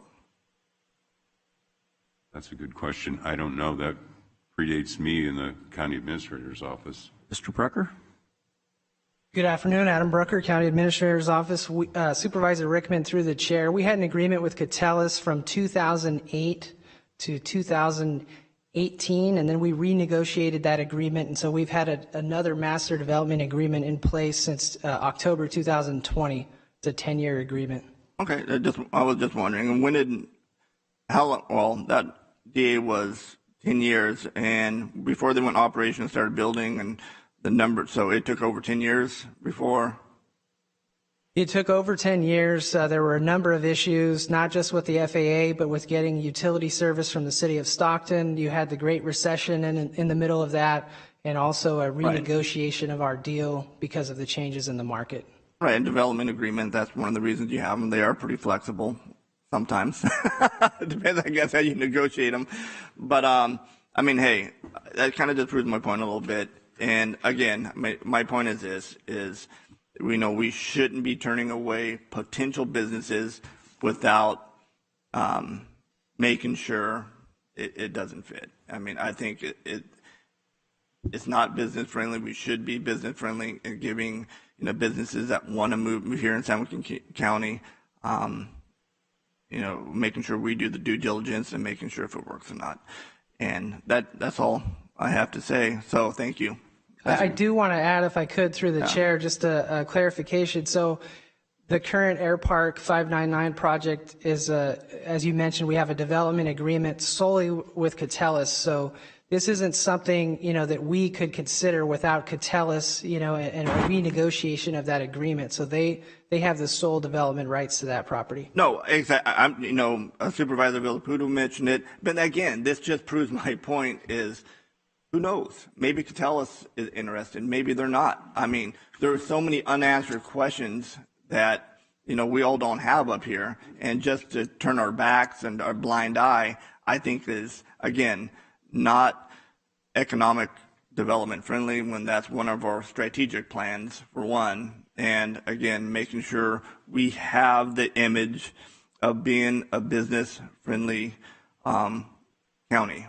So. Thank you. Mr. Chairman, a question for Roger. Are you still there? I think they had to go to a meeting. Okay. Disconnected. All right, that's fine. Thank you. Chairman, I've had my light on to speak. I was just getting to you. Okay. Just hold your. Thank you. If it's working, our technology in our county is an anomaly, although our staff is fantastic. So, Chairman, just to surmise, and CAO had brought up a question of whether Burrell could create jobs. So I just want to go back to the point that I pulled off the internet. Throughout the aviation industry, a generally accepted estimate is that 1,000 tons of air cargo will generate 10 to 15 jobs system-wide. That's not on-site, system-wide. So if you're looking at a 200,000 square foot cargo building, which could be cold or dry storage, as noted, and you did math, 300 tons of cargo, that equals 500 jobs that would be affected. So it's a simple mathematical equation throughout the aviation industry, not a Burrell industry and not a Burrell projection. So this is about jobs. And Supervisor Miller brought up a fantastic point. If we wait until the ALP is complete and then do an RFP process, all right, that would actually coincide beautifully with what Burrell is proposing. Burrell is saying, hey, we'll go leaps and bounds ahead. We'll do the EIR report. We'll do all the projections, working with staff, working with the county, working with concerns, working with the interim, and then would be soon to be an appointed aviation director. So in the next 18 months, when we finally have the ALP approved, which I'm getting that as the timeline, am I correct? We're hearing something about 18 months or so. About 16 months. Okay, so let's say in 18 months, Burrell has used that time to now bring back to the county an opportunity. The county, in the meantime, 18 months from now, we have an ALP, and a magical ship arrives and says, we've got $25 billion for 10 acres of land that you have at the airport. We could say, hey, Burrell, the offer you had isn't good enough. Sorry that you put in all the time and effort. We're not on the hook for anything. There's no use of public dollars. Some administrative time, county council's time to go through contracts and look at things and refine things. These are things that adults, educated adults, can do. There's precedent that's pretty boilerplate at some point. So what's the harm? There's absolutely zero harm. We're not on the hook for dollars. We're not locking up something because during the ALP process, it's already locked up. Let's let Burrell go to work, see what they can bring back from their international chain. They've got a network that's being established. Burrell isn't a fly-by-night company. They seem to be well-funded. They've diversified. They see a new opportunity by creating a chain of connectivity through airports and regional airports. We are perfectly positioned. Opportunity is knocking on the door. Time is money. And I'm telling you now, with the forecast of estimated, as the interest rates keep going and the economy changes and a recession hits, a bird in the hand is better than two in the bush. That's an old famous saying. It's well known. When you have somebody giving you opportunity, knocking on your door, let's exercise the option of looking at it and flushing it out. There's zero harm in doing this. Zero harm. 18 months from now, 22 months from now, when they come back with a proposal, you're like, doesn't fit into our plan. Okay, no problem. What's wrong with it? So I would suggest we wrap this up, maybe public comment, but I would just make a motion that we allow and direct our CAO to go forward and engage. This isn't going to be an overnight process. We're interviewing an aviation director. Perhaps it'll be our interim in the future. And what's wrong with having the dialogue and engaging the concerns that Jay aptly brought forward, and we address them? And it comes back to the board after it goes to the Aviation Commission. This is no harm and no foul in any capacity. We're not using public dollars. We're doing nothing more than enter into a contingent agreement contingent upon our final acceptance and approval of a viable tenant if and when they bring back somebody that we decide is suitable. So my motion is to advise CAO to proceed expeditially and appropriately with county council and go through contracts and address the concerns that are presented. Supervisor Miller. I just have a quick question, and I guess I would like to pose it to our CAO. After hearing all of this today and the statements that there's absolutely no risk to the county and, no harm, no foul, I guess what I want to know is, have you changed your position? Do you feel that it's a wise course of action for us to direct you to pursue this proposal with Burrell? Supervisor Miller, I do not, and I'll explain why. I still don't really understand it. There's been a couple of comments in the room, which I appreciate, about my fiscal knowledge and my years of experience and a lot of that. And one of the things that I believe it was John said is, we're not a developer, we're an equity partner, something or other. And I don't know what we'd be on the hook for.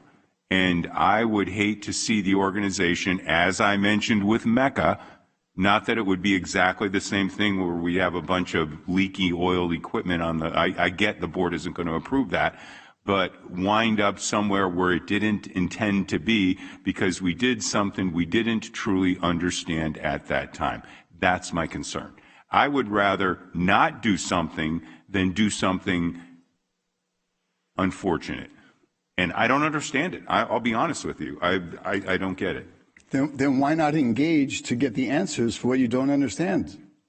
That's the question. And here we have a board, and however the board's going to decide on this, we have a public. Jay, you make a very nice salary here in San Joaquin County. There's a lot of people who don't have that luxury. There are jobs that are needed. Supervisor Patty, you've raised a number of issues and addressed them. I'm going to. I'm just baffled by CAO's behavior here. Thank you, Chairman. It's not the CAO's behavior. It's obviously, that's why he's in that position. I just have a couple of comments, and then if you want to make a motion, we can make a motion. I don't know how many developers you've dealt with, but I've dealt with a lot of developers, and they're good people. I have no problem with them as business persons. However, I'll also tell you this. In this particular situation, they talk about a variety of potential businesses that they would place on those 10 acres. They talk about the highest and best use and all those things and economic development, all that. I will tell you the reality. A developer has those aspirations, and obviously they want to comply because it's good for business. However, in a downturn or when they can't find those businesses that are attracted to those particular locations, they will find something else. And therefore, you don't always end up with the best and the brightest and the highest economic development. You end up with a business that maybe you hadn't intended. The other part that I keep wondering about, because I believe Roger said it, and I think, and you've said it time and again, is if they're saying, well, we're not on the hook. We can go through this process, and at the end of the time, we can say, no thanks, and walk away. Why do we even need any kind of contract, pre-development agreement, or anything else? They can do what they want to do. If they want to work towards this particular goal, and in the 18 months when the airport layout plan is completed, and they want to be the first in line because they've done all the preliminary work, more power to them. But on the other side of it, we continue to have these discussions on these particular projects where somebody comes before us and says, well, it's not going to cost you anything. And well, if it's not going to cost us anything, why do we even have to have this relationship when they can do whatever they want, and so can the county? And in 18 months, if they have the great plan and we agree with it because they have more meat on the bone, so to speak, in regards to it, we can approve it. So I don't understand this manic push for all these legal documents when everybody says, well, at the end of the day, you don't have to agree to it. I don't know of any business that spends hundreds of thousands of dollars, possibly millions of dollars, and not want something at the end. And there'll obviously be a different board at that time, but my question is, why not go through the stages as the interim airport director has talked about in regards to keeping our house in order, as far as the layout plan, as far as the remediation or cleanup, as far as the new airport director, and more importantly, with this board or the future board next year, really developing a vision in regards to what the airport should look like. I talked to Russ, and I know, and you probably have also, and Russ had contacts in regards to potential businesses coming to the airport, which we haven't heard anything about. And I'll be honest with you, any of those businesses he'd mentioned would be far superior to whatever Burrell could come up with. So my question, and I probably asked Mr. Terry briefly, if you could come up to the microphone. I just have a question in regards to protocol.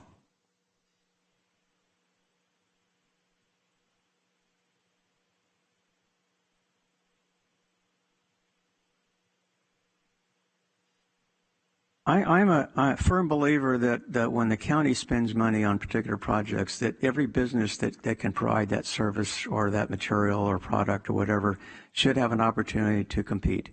And therefore, in regards to any future development or projects or land leases and those types of things, and it's in this board letter in regards to the RFQ or RFP, what happens if we go off and start, making these deals with these particular developers or businesses or whatever, and somebody else who probably has maybe a better product at a lower price says, well, wait a minute, I would have liked to have got in on that. Where does that put the county as far as any kind of legal jeopardy? Maybe I ought to ask county council, but since you deal with processing, I'll ask you first. Chair Wynn, that's an excellent question. And the same thing would happen if it's anything that we enter in with the county, with any agreement, any services, whether it's a document or any level of effort. We risk, number one, local vendors participating, and those that could participate with the knowledge and experience to move forward. But going back to the bigger question, the RFQ and RFP process, I totally agree is the vendors need to be vetted out. And that's the normal practice that we have at the airport anyways, is going through that process of the RFQ, getting the qualified vendors and then submitting the proposal for it. And there's also no return on investment, looking at what are we getting out of it. And I did hear the numbers of the jobs and what the return is going to be, but that's that solicitation process is to get that out of it. And from my experience, P3 projects, I've heard of very few of them that have been totally successful. There's a couple of parking garages back east that didn't pan out so well. So I'd be more interested in hearing about a P3 project.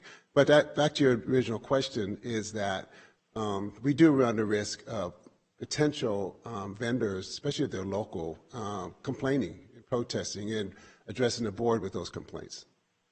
Okay. Well, I appreciate that from the standpoint that I want to be fair and make sure all businesses have an opportunity to at least, apply to these particular projects. Anyway, I appreciate that. And if you were involved, I know you haven't been involved, but what would be the normal process for some type of we have 10 acres of land that we want to provide a business for? What would be the normal process that we usually follow as far as the procedures to agree to that lease or purchase or whatever it happens to be? It'd be a lease, obviously, because of the airport and FAA and all of the other things. Well, I did want to mention that the results of that ALP, as part of that report, should include the opportunities, if I recall, that's going to be available at the airport. But first is the market analysis of what's available out there. What are the potential partners, the developers? And I know back the previous director did an RFQ for hotel developer back in 2015 or 2016, and I think there were one or two respondents, and evidently it didn't move forward.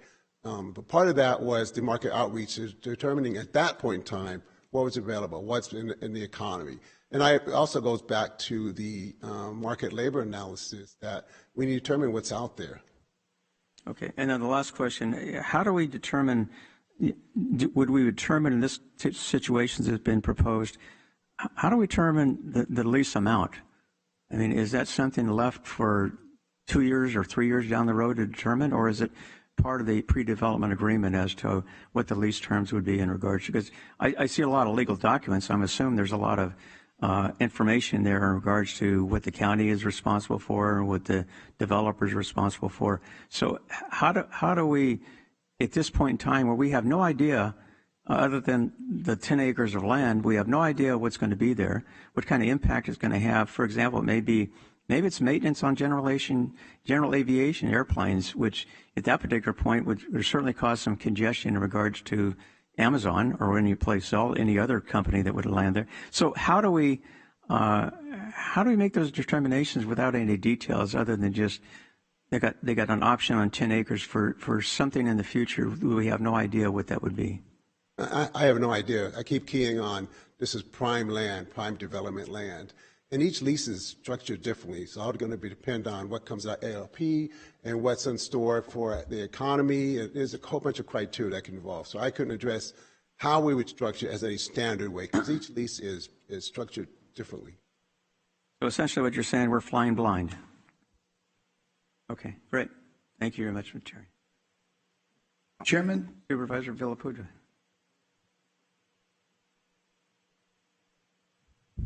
Thank you. Sir, so from everything you've heard today, just in your shoes, how would you proceed?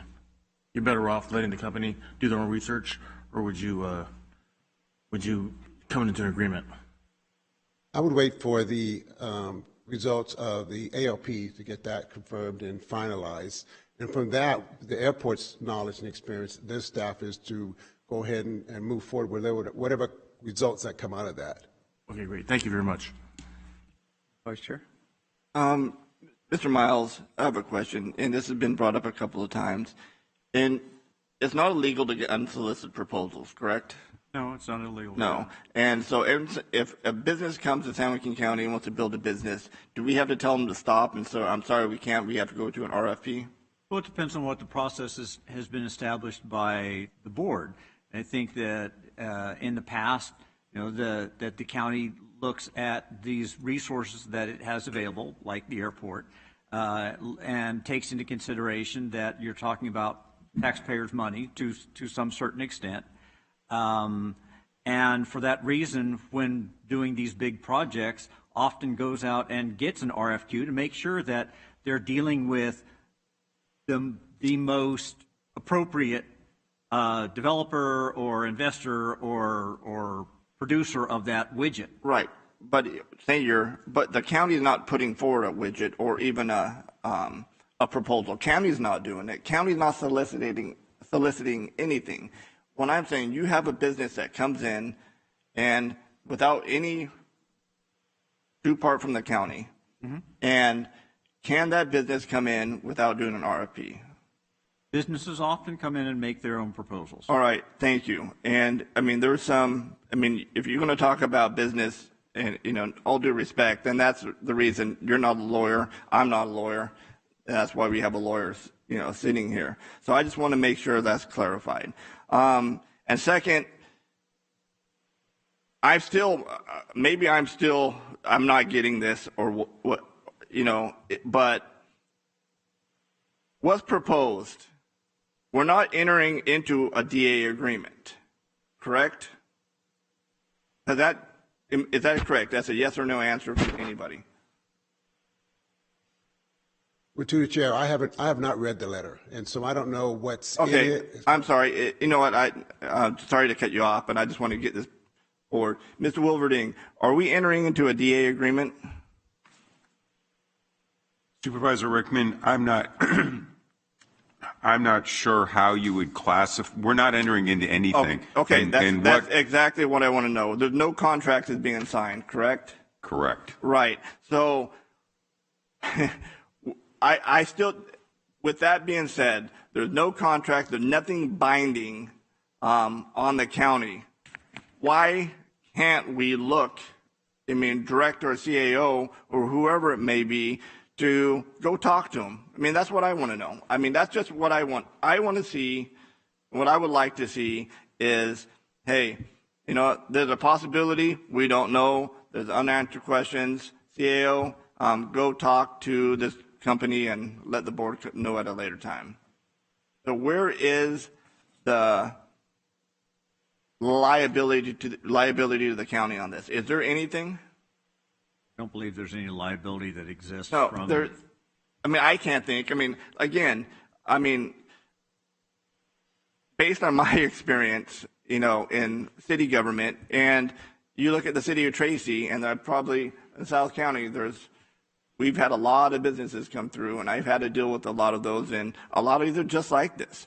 Businesses come in, we talk to them, do we like it? Yes or no? If not, it goes away. If they want to sign a contract or a development agreement, that has to come back before this board. I just think we're putting the cart before the horse. So was that your motion, Supervisor Patty, just for discussion? Thank you, Vice Chair Rickman. I'm not sure what's actionable here, just that I think maybe direct staff to proceed in a professional manner of conversation. We're not making a decision. To your point, Vice Chair, there's nothing binding by what's being asked of us. We're not asking to go into a contract. We're not asking to close anything. We've listened. I read a report from one of the commissioners who's quite adept at the airport status and what's going on. I'm baffled why we don't proceed simultaneously. Patty, I'm just going to, so we can move on, Chair, if you would be so kind to let me do a motion. It either passes or it doesn't, and we can move on. If basically you're asking for the CAO to meet with Burrell and have this discussion to ferret out some of the concerns, I have nothing wrong with that. But my other concern is that I don't want to expend a lot of our resources and staff time on something that may not be something that's viable. But what if it is? But that's the thing. What if? I mean, we don't know because we're not there yet. Well, so the point is, Vice Chair, is that we've had a long discussion. Yes, obviously, I know. we've had Burrell, et cetera. I guess my question is, what more is there to explore? I mean, I think they've laid it out. I think they give documentation to the CEO. I mean, he can meet with them and try to address, our concerns with them and get answers and come back.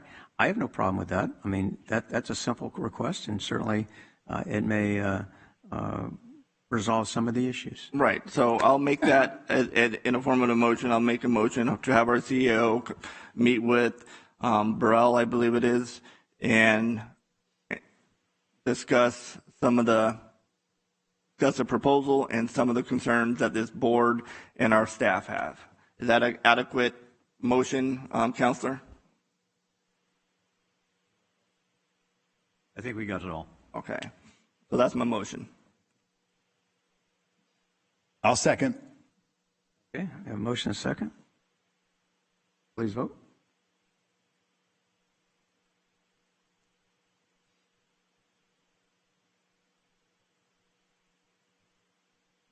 That's 4-1. Thank you.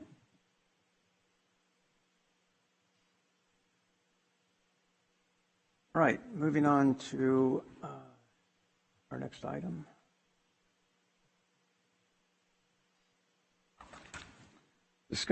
Well, I'll tell you what, we have, I'll ask County Council, we have obviously passed our 1:30 time.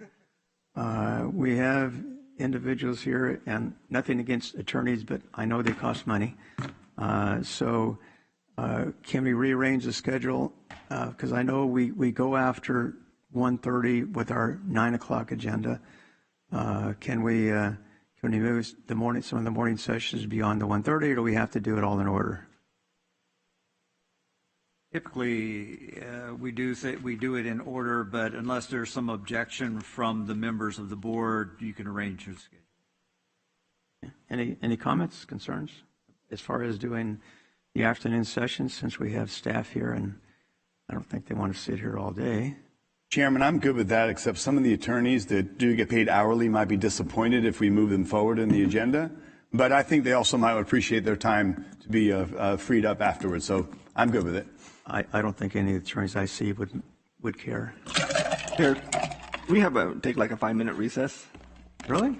Or 15 minutes? 15 minutes. Okay. That'd be So great. well, let's just go to 2:30 and make it an even number. How's that? Perfect. Thank you, Chair.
Call the meeting back to order.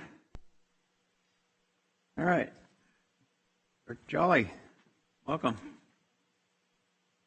Noon.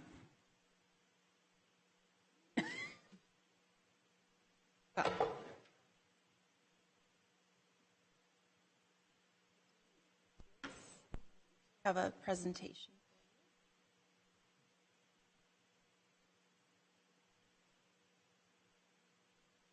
Would you like me to start, Chair?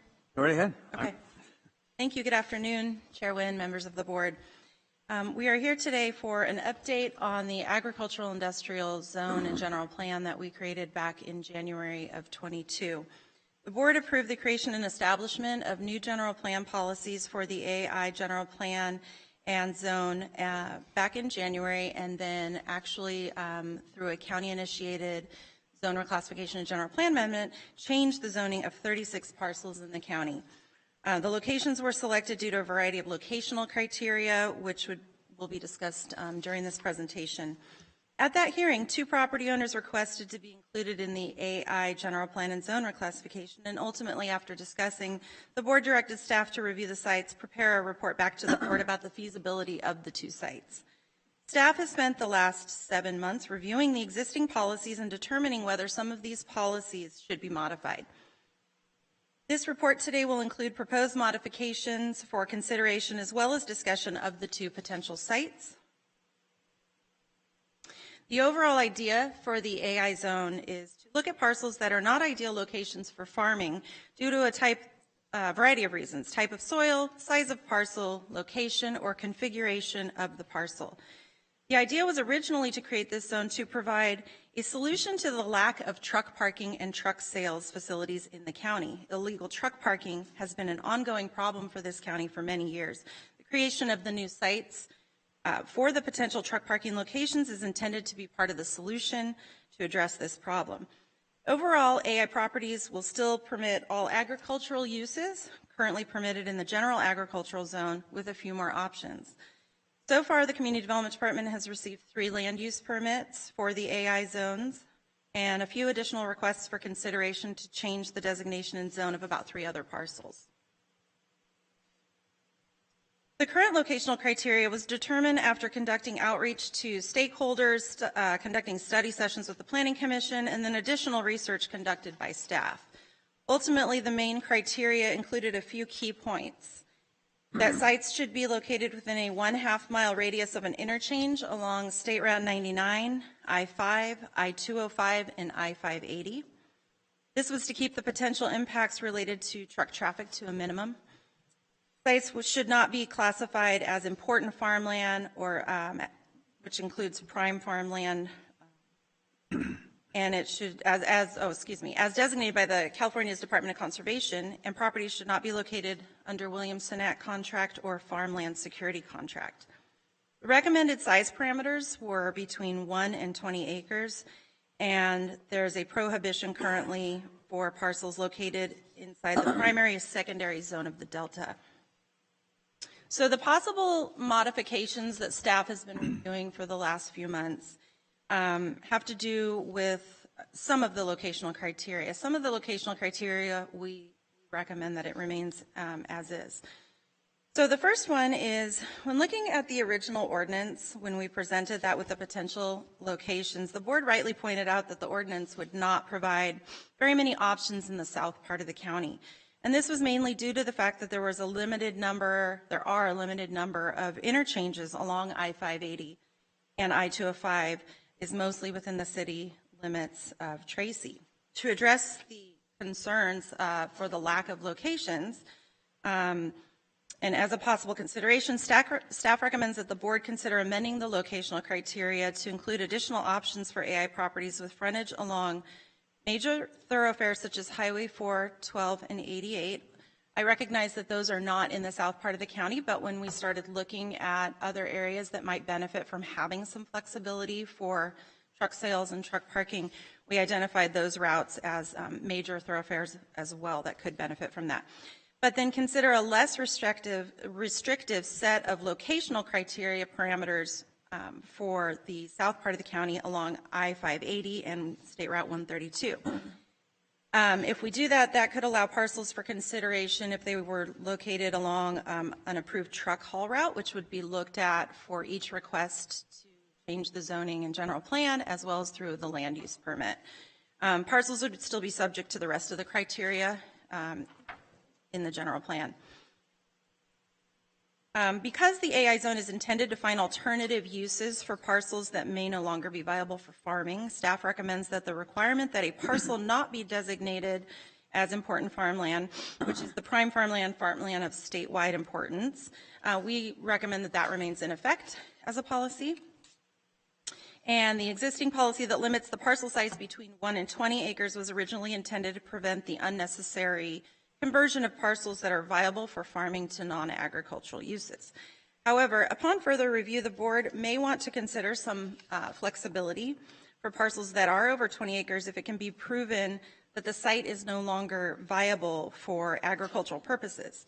Because a discretionary review and approval is required for each general plan and zone reclassification request, staff has determined that each site could be reviewed on a case-by-case basis. This information would be included as part of the review process consideration before a recommendation would be forwarded to the Planning Commission and ultimately the board for review and approval.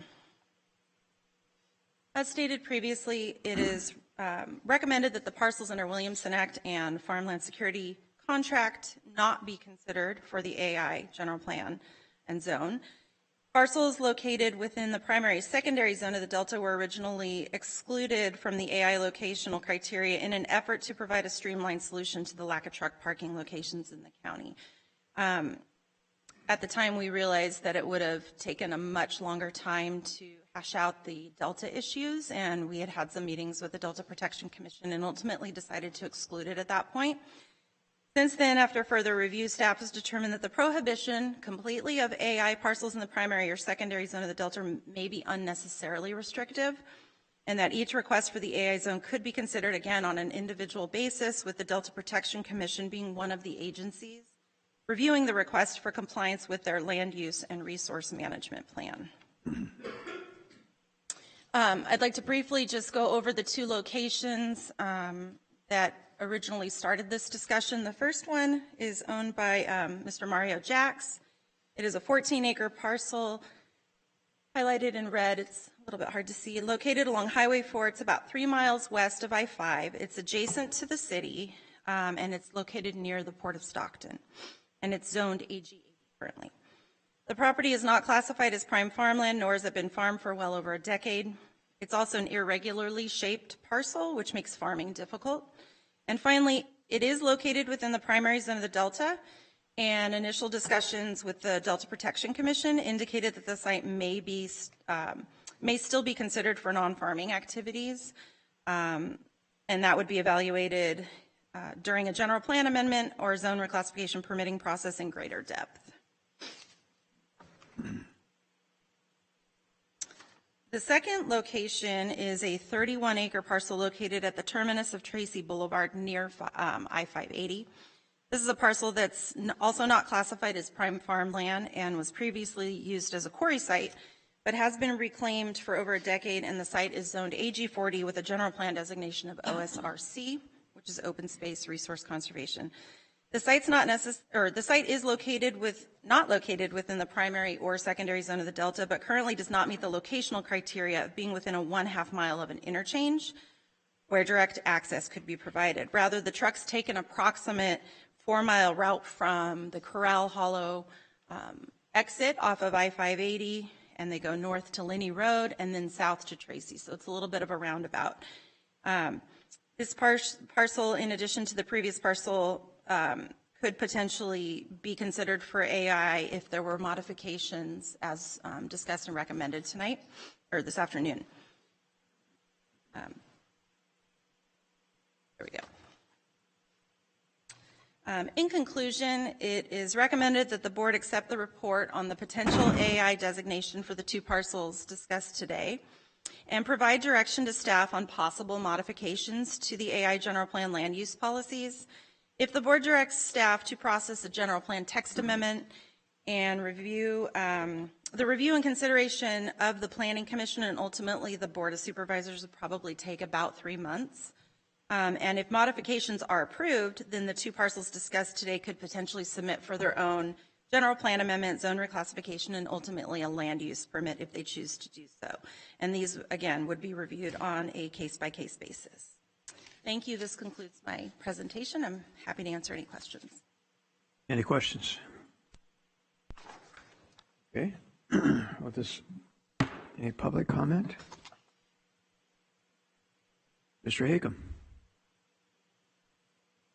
Supervisors, Mike Hakem. I'm here with Mario Jacks this afternoon on his first item for consideration. And given the time constraints, I'll forego my normal presentation and just indicate to the board that we very much appreciate staff's extra time and effort in analyzing these matters as you suggested that they do, and bring them back to you for consideration. And we recommend approval of the recommendations from planning staff on the modifications to the policies. And we're here to answer any questions, Mr. Chairman and supervisors, if there be any. Thank you. Okay, thank you. Anyone else? Mr. Harum.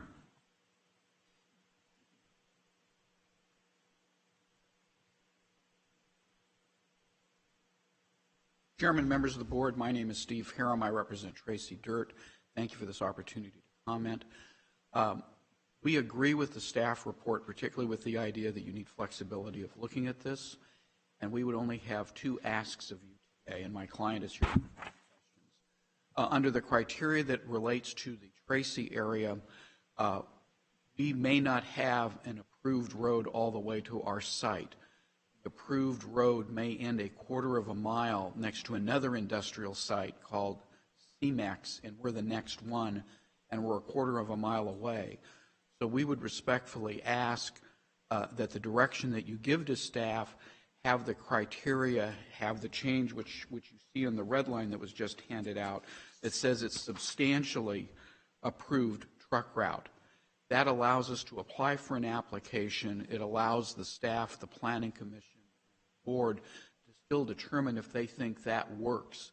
For instance, if the 1/4 mile had high density residential around it, that might not make sense. But in our case, there's just no one out there. There's maybe like 1 residence. And so substantially probably makes sense. And as Ms. Jolly emphasized in her staff report, we need to look at these flexibly because this is an odd use, odd properties, odd situation, and I think this board should have the maximum flexibility to decide what makes sense and what doesn't make sense. And I think adding the word substantial gives you greater power and authority and discretion to use your judgment of what you think is good planning in that case, instead of being straight-laced into it has to be this way or you have to say no. So we strongly encourage you to direct the staff to process it with the addition that I've offered today. And then second, we would ask, with your permission, that we be allowed to immediately file a permit and have it go concurrently with the zoning amendment. That happens in planning all the time. We have actually filed the application. It's sitting in our files. And as I told you last time, as soon as this is done, we want to get going. And as more we think of it, if we could get going immediately, we would prefer to do that if at all possible. So with your grace and permission, if we could file the application at the same time as this is going through, we would appreciate it. We know it'll take more time because the environmental review will be longer, but at least we can get started and not lose that 3 or 4 months on processing, because we want to have a use out there as soon as possible. That concludes my comments. If you have any questions, I'd be pleased to try to answer them. And again, my client is here also if they have any questions. Vice Chair Rickman. Thank you, Chair. No, I'm glad to see it got to this point, and thank you, Jolly, for. Mr. Harum, I'm going to have a couple of questions for you. I'm sorry, excuse me. I'm just saying my thank yous and stuff like that. But, I know we've talked, God, for I don't know how long it's been on, like a year, and so thank you very much. I appreciate it. But my question to you, Mr. Harum, is substantially. What does substantially? I mean, how can you have a truck? How can a truck be on a truck route? I mean, I'm not aware of any vehicle code that says substantially, or even terminal access, or a star route. Well, first of all, if the word substantially is not in there, then my client technically does not meet the guidelines and can't file for a permit. One of the reasons this report came back to the board was to see how we could have more sites in the Tracy area that's underserved. So the first question is, do you want to approve a criteria that excludes this property? And I certainly hope that you don't. To answer your question directly is what is substantial? It's intended to be vague so that you as a board member can decide whether or not you think it makes sense or not. It's intended to give you the maximum flexibility to make what you think is the best decision. Right. I mean, I understand that portion of it. And hey, that sounds, again, hey, I'm for this site. I mean, we've been talking, I push for this site. But on the other side of that, it's, you were still, how do you operate? I mean, it's violation of state law, right? I mean, being off route, and you're having trucks, you know, over, at least what I've seen out there now, it's not a terminal access road. So how do you, that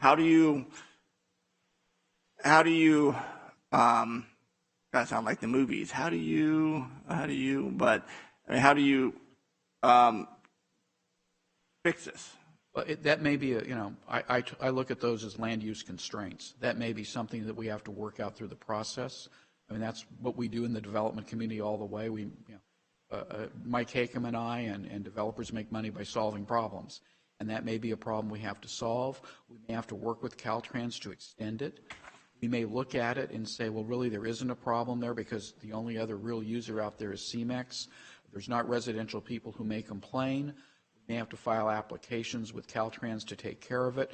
There may be a variety of ways. But my concern is, for today's hearing, is if the word substantial is not in there, then technically the Tracy Dirt project does not qualify under the county criteria as presented in the staff report.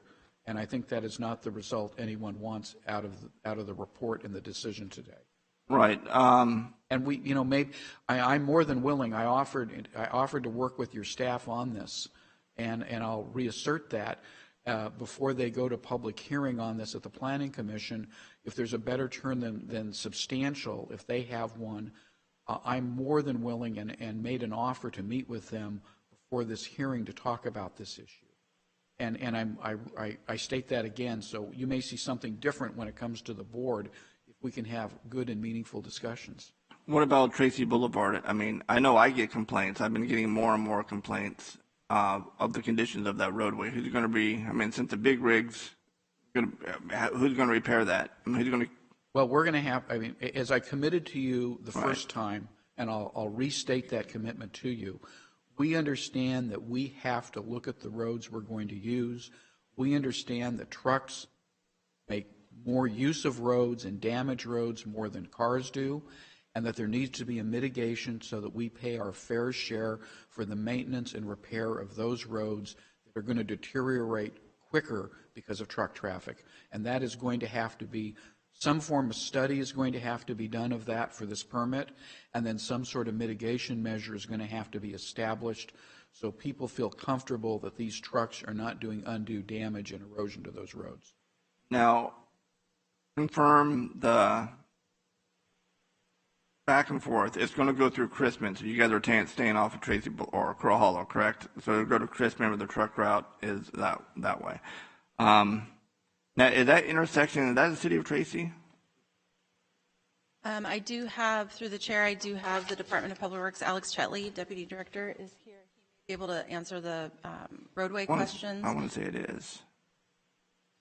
But, I mean, my only concern to Hiram is,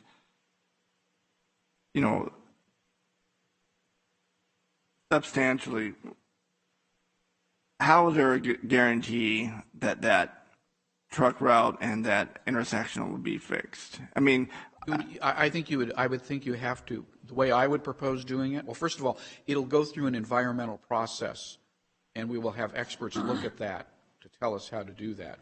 I'm certainly no expert in that area, but that's never stopped me from having it.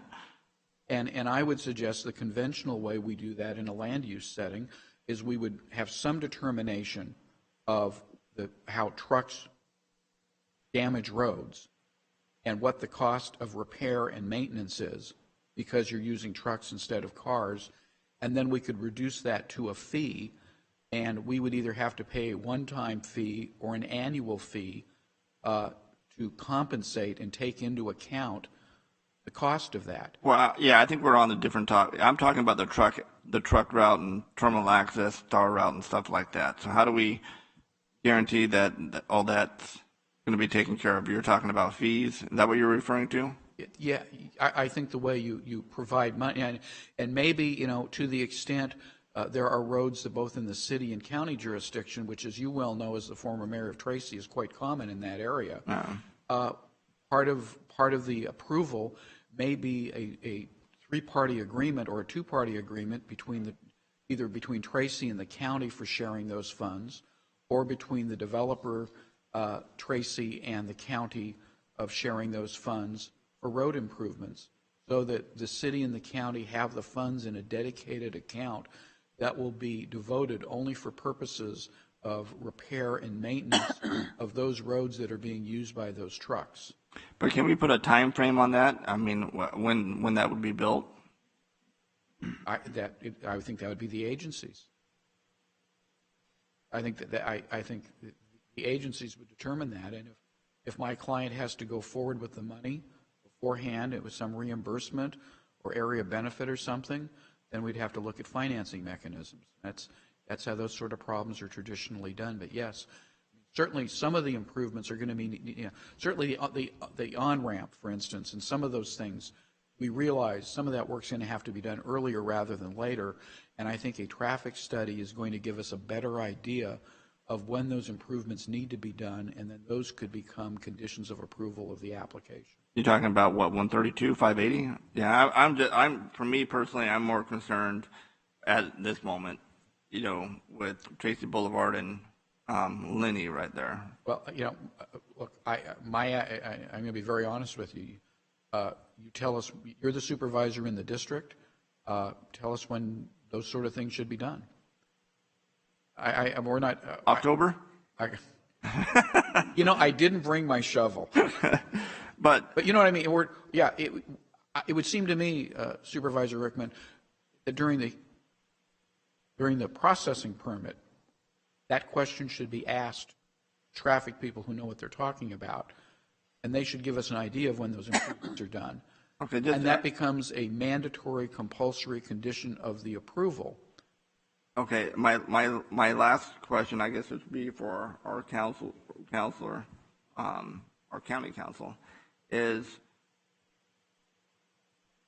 liability to the county. What if, I mean, we approve, and this is a thing that's running through my head, what's the liability if we approve something without, you know, a truck's out of terminal access and something happens, like a car collision or something, and the county allowed these trucks to operate on that roadway in violation of state law? Well, the biggest risk we run is a situation where we're aware of the violation, we're aware of the hazard and take some role in creating that, and then someone gets hurt. I mean, that's the ghost chip case over in Oakland, where they had all kinds of inspectors that went through that facility. They knew how bad it was, and they didn't do anything about it, and they got hammered. So how would we alleviate that at this site? Anyone? I mean, well, we're willing to, you know, to the extent it's. I hate to be metaphysical here, but basically the black line doesn't go far enough to our property. It stops a quarter of a mile short. And to that extent, if you are asking us to immediately start working with Caltrans or any other public agency that influences making the rest of that a black line, you have our commitment that we will immediately start working with them to accomplish that. So, so we wouldn't approve this until those conditions are met? Is that how it works? So today's request is to direct staff to change some of the policies. If we change the policies as we've briefly discussed today and get to a point where the language is everyone's needs and you adopt it, then what that would do is allow us to take in their project. So we have not, and we are not prepared to speak on the merits of that project at all today because we actually have not allowed Mr. Harum to submit an application because he doesn't meet the locational criteria. So all the things that he's saying he's willing to do, that's great. We would work that out. He's correct. We would work that out during the review process. And because he'd be asking for a zone reclassification and general plan amendment along with the land use permit, that would end up back before your board again. So if there was something that you were not comfortable about that staff had worked out with the applicant in terms of timing or types of improvements, then that's we can address it through that process. Right now, we couldn't even take in his project because it doesn't meet the criteria. I am a little bit confused as to why we need to add substantially. I feel like that might actually make the opposite of what Mr. Harum is saying. The way that we have written it right now, when we talk about an approved truck haul route, and I don't want to speak for Public Works because I don't want to misspeak, but they basically have a way to review this during a discretionary land use permit, and we can identify an approved truck haul route. They're not necessarily things that are pre-approved, if I'm not mistaken, but I might, if it's okay with you, have Alex speak to that. We kind of likened it to how quarries will have an approved truck haul route, and then something similar in a situation like this, but that would not be through the text amendment process. That would be through the individual discretionary review process for that site, which we have not done yet. You know, that's helpful. I did not have a chance to meet with the planning director before this hearing, and I didn't know what the word approved meant as proposed. It merely means the equivalent of the approved truck route for a quarry. That's different than a formal Caltrans approved road. If that's what I'm hearing, I'd still like substantials to stay in there because it gives you flexibility, but my angst with that is considerably less. And Supervisor Rickman, I mean, I want to give you comfort here. Please know that the intent is to give the board the ultimate discretion to decide whether it makes sense or not from a land use approval back to you. And that's the thing. The location's fine. I mean, I think it's a good location. You know, it's just that quarter mile and what's the wording, haul, whatever. Truck haul. That's different than, I mean, a quarry. I mean, commercial, I don't even know everything about commercial. I mean, you have sleeper berth, you have length, and you have terminal access, and all this different stuff comes into play when you're messing with big rigs. So, I mean, as long as it is complied with state law.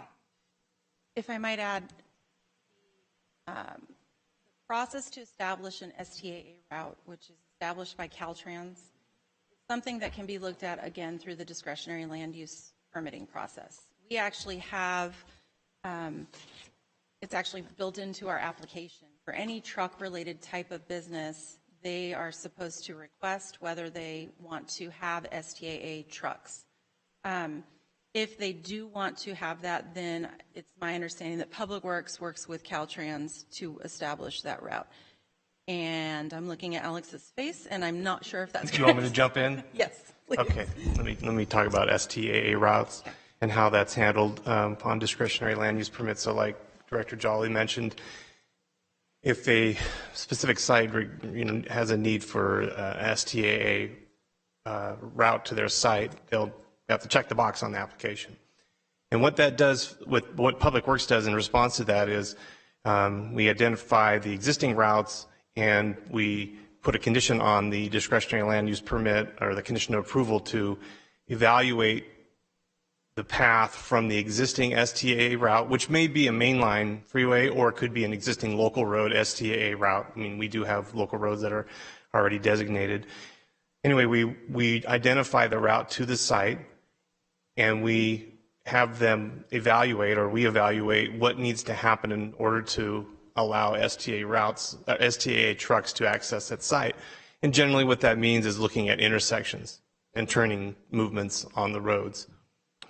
And whatever we ascertain those improvements to be, we would generally make those conditions of approval for the discretionary land use permit. Okay. I know, I'm sorry to be so micro on this. I mean, just from my viewpoint, I mean, I love the location. I mean, we worked out everything from taking it to Crow Hall. I mean, there's been a lot of work. I mean, hey, I was talking to you, and you and your partners back there for, great people, trying to make a living. We don't have any parking in South County, so it's a huge advantage to us, and to the county. But just for me, and I mean, I don't know if I could sleep at night, if I approve something knowing that it's not up to par yet. I mean, I understand that's not up to what we're talking about tonight, but just get where my viewpoint is. God forbid a car crash or something would happen, somebody gets hurt, very badly or killed, knowing that I could have prevented that from, and that's where I stand from. I don't ever want to be put in that position. But with that said, I mean, it sounds like, this is just portion of it today is approving the location, and then the star routes and conditional use permits and stuff will come at a later time. And if I can, to give you some comfort, I mean, we will come back on the merits on this. And we're Right. listening. We heard what you said. Those are all legitimate concerns. They will need to be addressed at the hearing on the merits. But this is not a hearing on the merits Right. on the permit. No, you're right. This is just, are you going to let us file a permit and make our case on the merits, and we're either going to win or we're going to lose ultimately? And so all those issues have to be addressed at that time. It's good to preview those and hear those, and we're going to have to address the concerns that you have, all of which are legitimate when we come before you and say, this is a good project you should approve, and we understand that. Thank you, Mr. Herm, and thank you, everybody, for your patience. I appreciate it. Any other questions? I do, and maybe this goes to Mr. Chetley or Director Jolly.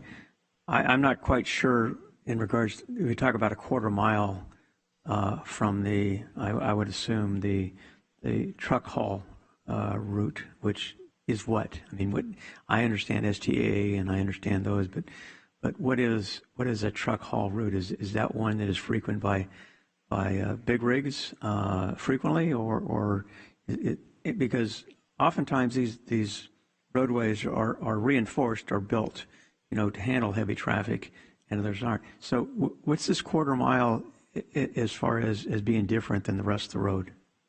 I'm unfamiliar with the exact site that we're talking about today, and is it off of a public road? Is that what the quarter mile is? Can I jump in before you talk about the truck haul routes? So there's basically 3 different types of locational criteria that we could consider. Right now, it's currently the language is that you should be located within a half mile of an interchange on I-5, 99, and a couple of other highways.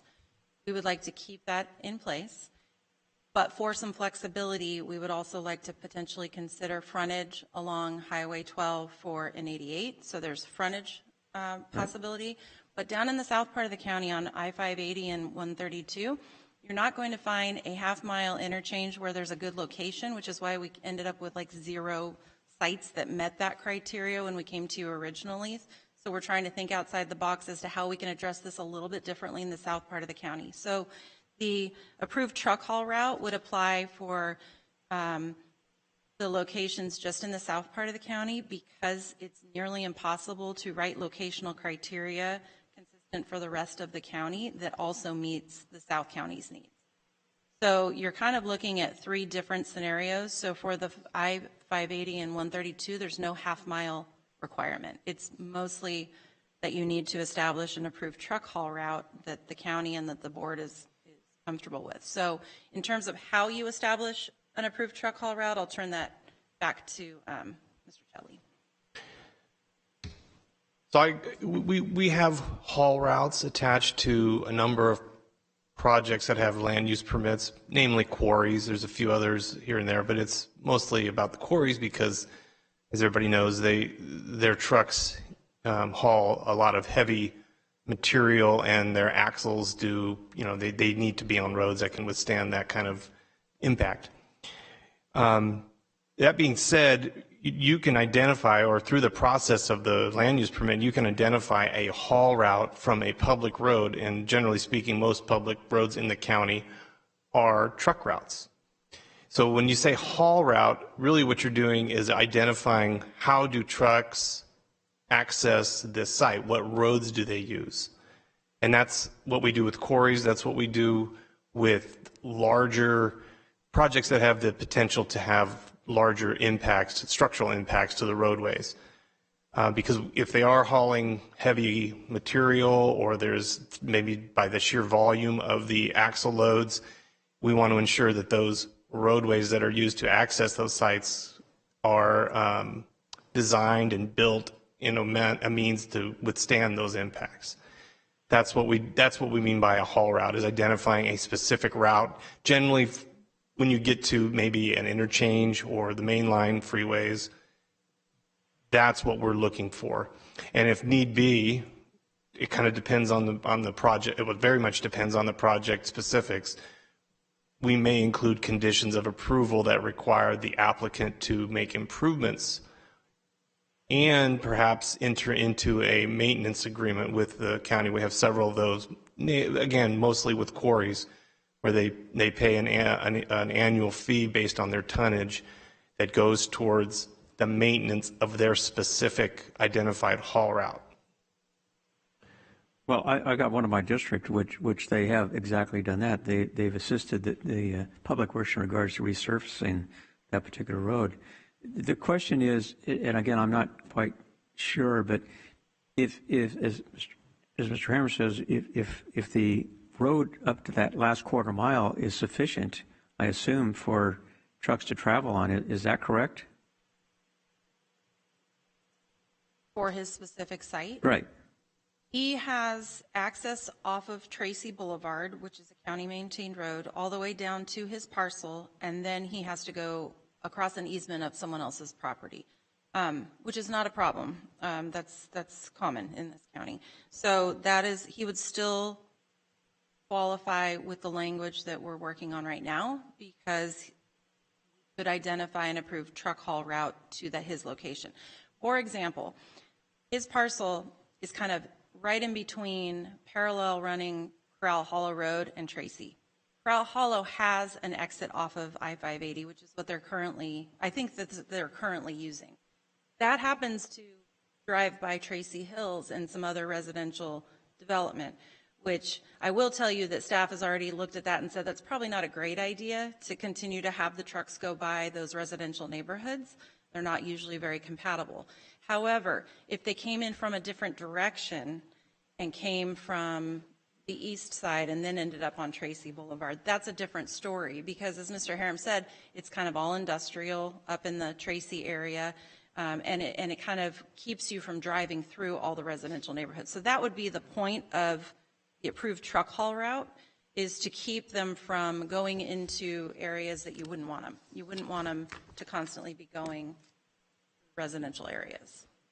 Well, that's exactly what in this particular situation with the quarry is. They have a roundabout direction to get there, which doesn't go by residences and farms, those types of things.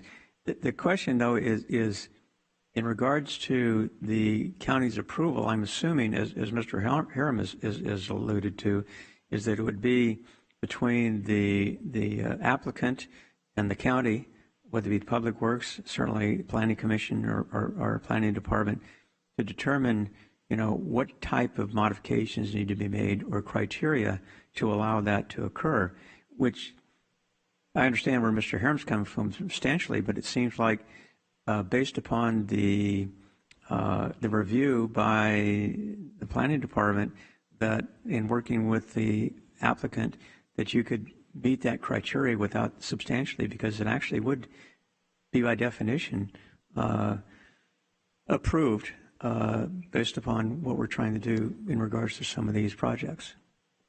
Am I misleading? Am I misunderstanding that? No, I would agree with you.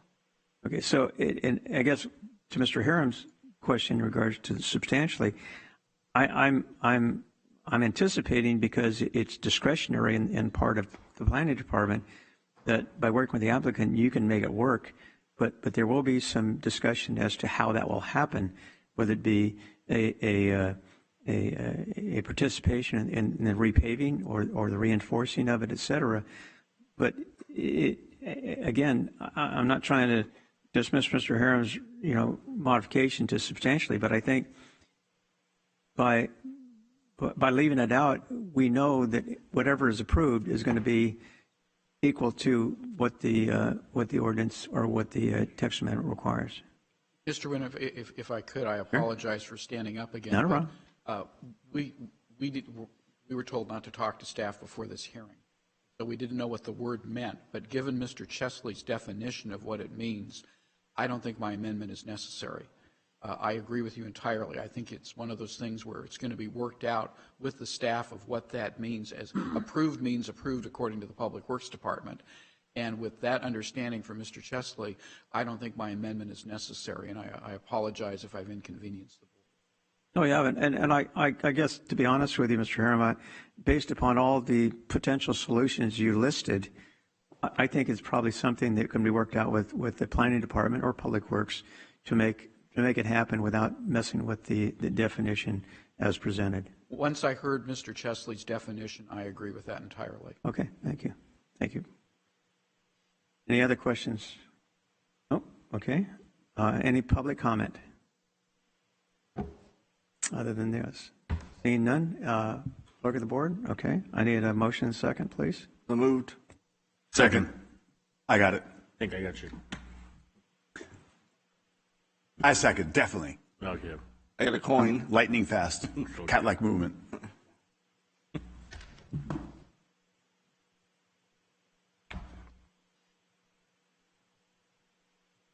And it's adopted 5-0. Thank you all. I appreciate your comments. Congratulations. All right, moving on to the next item, which is the public hearing, Planning Commission declaration and approved general plan amendment, application number PA 2200-131. Ms. Jolly, Director Jolly again. Yes, thank you. We have our consultant, John Anderson, here today, who's going to do a presentation. It's a complicated project, but he has streamlined this presentation so that he promised. Mr. Chairman, members of the board, John Anderson, contract planner with the Community Development Department. Today, representing the Community Development Department working on the Mountain House matters. This is a rather complex project. Sorry for the number of pages, but it seems like with the Mountain House project, everything you touch has got lots of volumes of paper, and we kill millions of trees. So sorry for that. You guys got a late hour meeting. Hopefully you were able to grab something to eat for lunch, maybe not. Anyway, this is a project that's been around for a while. It's the culmination of a year or so of work that Mountain House Developers has been working with the Community Development Department on. It results in a number of changes to the land use and land use mix in the areas north of the Byron Highway. It's a direct result of communication and relationships with the Mountain House CSD, as well as the Lambersville Unified School District as the service providers for this area. So it's, again, it's a culmination of a lot of work, environmental work, et cetera. I've got a short PowerPoint that I'm going to go through. There are some minor, that would be helpful, minor corrections to the staff report, and most importantly, in your resolutions on your packet page 1177, there was a typo. The number of residential units is actually capped at actually 16,105, but it should state 16,000, not 16,000. Anyway, there's another correction to page 1241 of your package. There was a figure that was updated to eliminate the opportunities for a boat launch at Old River because, quite frankly, the resource agencies won't let it happen. So we needed to correct that document as well. So those are the two really important adjustments to the package that was presented to you and that was part of your website and presentation today. So I do have a PowerPoint. The project includes a number of things: 5 applications, a general plan amendment, a master plan amendment, specific plan amendment number 2, the zone reclassification, and revisions to approved actions. The majority of the changes are, again, directly related to conversations and negotiations between Mountain House Developers and CSD. One of those was to reduce the number of active adults, reduce the number of lots that could be built for active adult type living to a more market rate. That caused the need to modify the plan to include another elementary school site. Again, another major change in this development. Obviously, you're familiar with the Mountain House project, so I can go through that. Go to background, talking about the various neighborhoods that are affected. I talked about that. Previous amendments. This is kind of a little bit of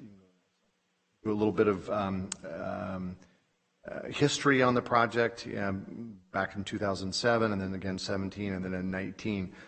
Gets us to the objectives of the amendments. Again, number one, to eliminate the age-restricted housing units within neighborhood I, provide an opportunity for a new elementary school site within neighborhood I to accommodate for those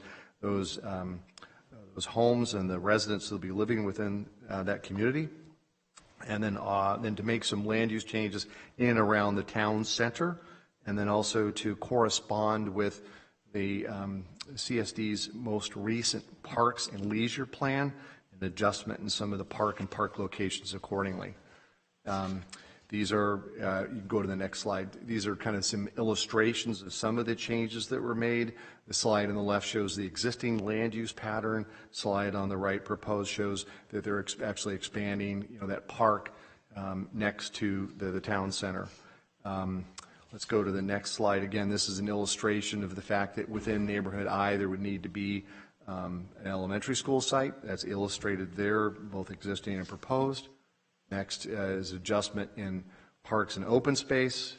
Next slide talks about adjustments closer to the town center, and then redesignation of some properties there.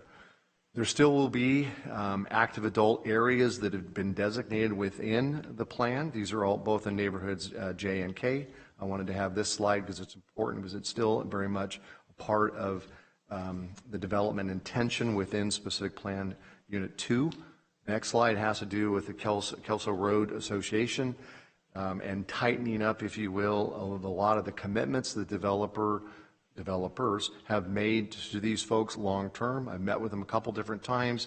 They clearly understand what they're getting out of this development project. Mountain House Developers has committed basically quite a bit to accommodate those folks. So it's a good thing. The file is well documented in that regard. The next slide deals with something that's very unique to Mountain House, and apparently is not really unique to anywhere else. I do a lot of work in Lathrop, so it's, obviously Lathrop and Manteca, we deal with this quite a bit. There are properties, a portion of these neighborhoods, IK and L, that are affected by the 200-year flood obligation. The resolve is to raise the building pads above that flood elevation. Part of this exercise, bless you, part of this exercise we went through was to verify what that flood elevation level was. We've done that. We have certain notifications built into the record, conditions in the entitlement to take care of this, and working very closely with Alex Chetley and his team over in Public Works to define what roles and responsibilities and how we specifically address that within these neighborhoods as presented. Which brings me to the recommendation. Recommendation is to adopt a mitigating neg deck for these actions, approve a general plan amendment, master plan amendment, specific plan 2 amendment, zone reclassification, and approve revisions of approved actions. It's all in your agenda package. I know that the applicant representative for Mountain House Developers is in the audience and available to answer any questions that you may have. It's a lot to go through in such a short time. Again, I apologize, but it just seems that this project has got a lot of detail and requires a lot of homework and obviously a lot of paper. So, after having said that, Mr. Chairman, are there any questions of me? Any questions? The presentation, John. I just have a. Did you have a comment? No, I was going to say I second your comment. It was a good presentation, very thorough. Thank you. Thank you. Does this have any bearing on the future plan for Mountain House to incorporate at all, or is this totally separate? Well, I mean, it's certainly part of the mix that's going on out there. What is happening with this land use entitlement is independent of that incorporation issue, but it's certainly a backdrop to everything that's happening out in the Mountain House area. As you know, LAFCO this week adopted, the update to the municipal service review for Mountain House. There are a number of properties, primarily in the South Plan area, SP3 area, south of Grant Line, that still haven't been annexed to the CSD. They have approved maps, so they can't really develop until they annex to the CSD. So kind of competing interests here that the CSD has. They want to incorporate, but they also need to annex some of these properties so they can promote development. The property that we're talking about today primarily affects the lands north of the Byron Highway. All those lands are within the Community Service District boundary and do not need to be annexed because they've already been annexed. So hopefully that answers your question. It does. And I guess the other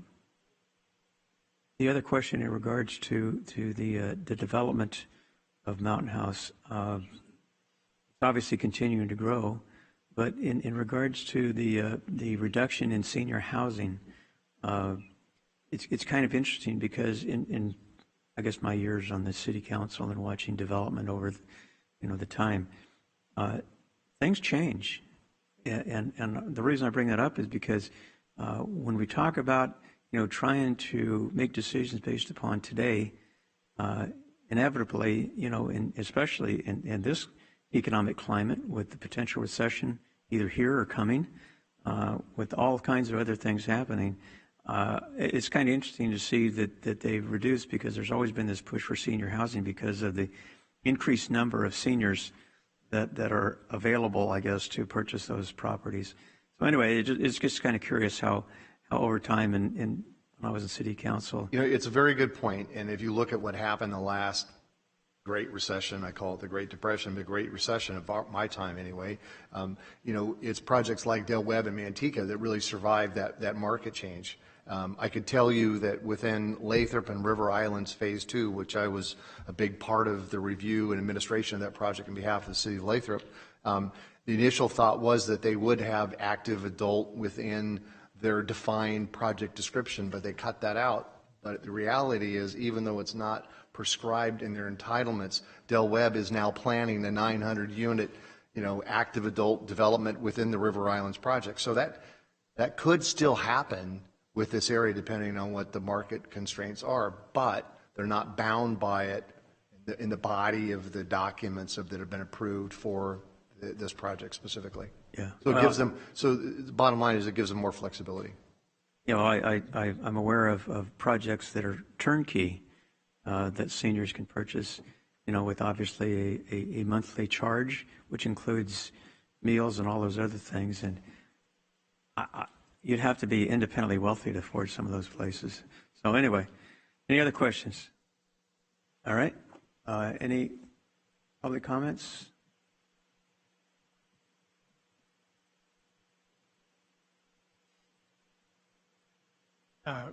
Hi, Chairman Wynn, Board of Directors. I'm David Sargent, representing Mountain House Developers, LLC.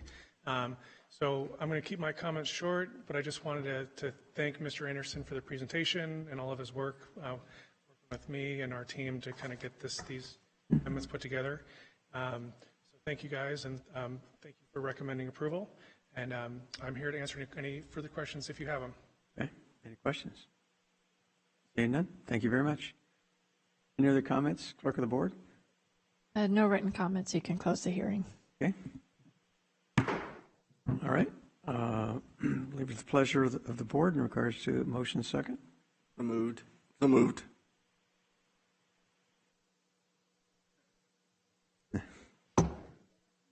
I know.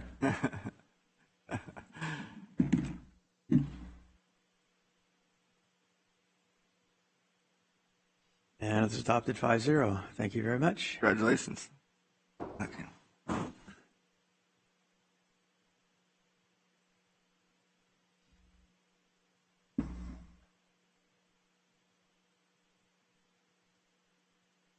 Okay, we have a discuss current practices of the Code of Ethics Ad Hoc Committee and consider suspending actions in San Joaquin County. Supervisor Patty. Thank you, Chairman. I want to start this off. I'll read into record my letter to the board.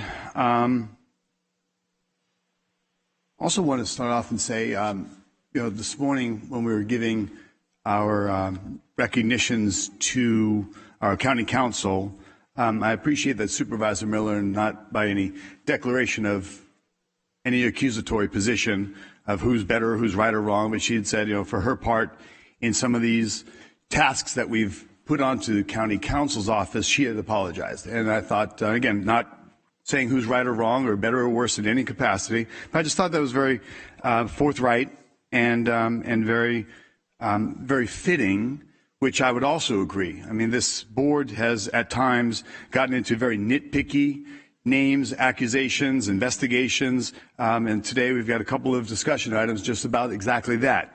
And it really is unnecessary. It's below what we should be tasking ourselves with. I mean, nobody here in this board has taken bribes. Nobody here is, pushed or promoted or done anything that's been illicit in any capacity. There's no guilt that we could find.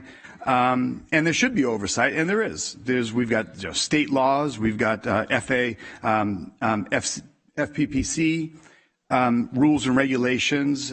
So while I'm certainly not innocent to it, I appreciate that Supervisor Miller recognized her part, and I can recognize my part, that we could all do better. And I really do think this has gone too far. When we last did our ethics code, we had put in what I thought would be very helpful, and it was put in, and county council actually had advised against it, but I thought we'd put in an ad hoc committee review so that when some of these accusations come forward, you're like, this is really a nothing burger. Some things might need to be looked at, but we've really gone to the point where we can find mechanisms in our ethics code that somebody's not professional, somebody's not courteous, somebody's made me feel uncomfortable, somebody's done something, and that's therefore a violation. And I'm as guilty as anyone else is saying that right there is a problem, that right there I find offense, and we can do that endlessly, as we see oftentimes in our Me Too movement. We don't want people that are perpetrators getting away with anything that's inappropriate, but we see that this can also be abused and taken, I think, a step too far. So this is my discussion point today. I will read the letter just for the record, and also have a statement to read. It's recommended that the Board of Supervisors discuss our current practices of the Code of Ethics and Ad Hoc Committee and consider suspending actions in the San Joaquin County. San Joaquin Board of Supervisors has reviewed repeated investigations of misconduct by county directors, department heads, and elected officials, which has seemingly at times led to slanderous accusations and political targeting against the very same. This has had a very chilling effect on employment duties and occupations being carried out on opinion and policy. Recognizing that there is a difference between Rule 20 and ethics complaints, this investigative process has demonstrated that we as a county need to review and refine current policy and procedures to further any appropriate actions that may be taken. All accusations and investigations should be vetted and possibly amended to prevent misuse or abuse of the process and to ensure that it has not been weaponized to damage or silence the directors, department heads, or elected officials of San Joaquin County. A discussion by the board to address some of these issues being brought forward is recommended, as the Code of Ethics may require modification due as written is rife for this abuse. Hence, all actions by the ad hoc committee, I believe, should be suspended or terminated until a review and possible reform has been completed on policy and protocol for investigations. So that's what we've submitted. I would like to read my statement. Dear board members, this letter requests that we place on our calendar the County Board of Supervisors an agenda review and discussion. By way of background, the current process to investigate and process complaints filed against the supervisor has become weaponized for political purposes and has had an indirect consequence of impeding the ability of our board as well as future boards to carry out their responsibilities as public officials. It was never the intent to allow the process to be weaponized for political advantage, and it was never the intent to produce the unintended consequence of chilling the ability of a supervisor to fully participate in noticed public hearings. The intentions of the process may have been noble, but the results have been dismal. As a result, the current process needs to be disbanded and a new process immunized from being hijacked by improper political motives. This should be designed and implemented. I recommend an ad hoc committee consisting of 2 supervisors be assigned the task to develop an improved process. The present system deprives county supervisors of basic and essential constitutional rights and has the indirect consequence of chilling the abilities of a county supervisor to comment and to address matters of public interest. We observed the flaws in the process during the recent matter involving Mr. Steve Besalaritas. There, a highly attenuated, muddled, and sloppy report relying on speculation and naked assumptions instead of credible evidence wrongly concluded the assessor had abused his discretion in an employment situation. Mr. Besalaritas appeared before us in short order, demonstrated the report's abject failures, while the senior county staff responsible for the report were unable to defend a truncated analysis reaching a seriously flawed conclusion about Mr. Besalaritas. The board unanimously rejected incorrect conclusions presented in that board. The identical types of flaws can be found in the current investigation that is part of this agenda request. There, the evidence consists of speculation, conjecture, or the worst kind, hearsay. There is not sufficient evidence to form a conclusion to prove a public official's misconduct. Exasperating the matter, the public official who is the subject of investigation was never interviewed or afforded an opportunity to explain the facts and circumstances in the matter.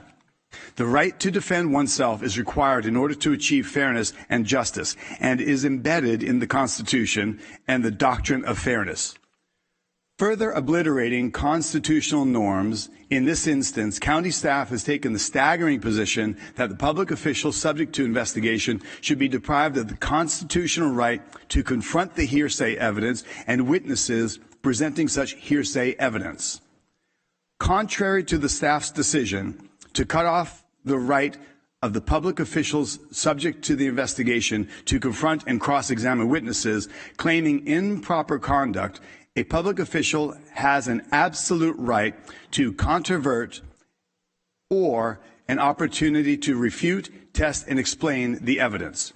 Here, speculation, conjecture, and hearsay will be summarized in a report while effectively depriving the public official of his or her constitutional right to controvert, refute, test, and explain evidence and conjecture presented in summary written form.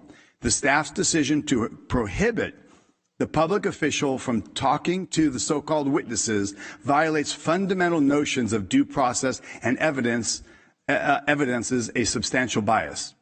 This is because a full opportunity to present a defense is an essential ingredient of due process. And there's case history repetitively going through America's judicial system. Finally, I note this process has a chilling effect on the ability of supervisors to comment on matters of public interest during noticed public hearings. Boiled to its essence, in this instance, a county supervisor has had an opinion on the starting pay of a legislative, in a past instance, a county supervisor had an opinion on the starting pay of a legislative assistant and offered that opinion at a noticed public hearing. While the employee can certainly disagree with the amount of the starting salary proposed by the supervisor, and a disagreement resulted in a formal salary proposal by the supervisor. The disagreement resulted in a formal investigation of me, a county supervisor. If a county supervisor starts to worry that anything that he or she says at a public hearing may end up in a contentious personal investigation with political overtures, it will have a horrible effect on the ability to address and discuss matters of public concern. Simply stated, the public's business will not be done. We should not recoil and limit ourselves to our public opinion when discussing issues like policy and protocol as it relates to starting pay. in this one instance alone. Supervisors should not have a bullseye on our backs simply because they express an opinion that clashes with the point of view of a staff member. Expressing a different point of view at a public hearing is not bullying an employee. This and others and other investigations and accusations needs to end, and it needs to end now. An administrative determination produced in this circumstance violates the rule of law. Furthermore, the current investigations conducted and the reports prepared under this fatally flawed process lack credibility. The reports consist of conjecture and hearsay, not substantial evidence, and the subject of the investigation was wrongly deprived of a reasonable opportunity to talk to witnesses making these claims. Therefore, the agenda item must include the current pending investigations, and the board needs to decide, in light of constitutional infirmities embedded in the current process, whether each matter should be dismissed due to a lack of competent and substantial evidence to support the allegations. So, that's my opening statement. I wanted to read that carefully crafted statement into record. I look forward to the conversation we're going to have. I'm sure there's going to be point and counterpoint, but this is the situation we find ourselves in, and I believe it needs to end. We have a new board coming in several months from now, and we've established a very dangerous precedent that ultimately needs to be fixed. Chairman, that is all at this time. And by the way, before we move on, Chairman, at some point, I do have counsel that would like to address any discussion items that come up from the board, and then we can close this up, move on, and see where we go with this as a board decision. Any comments?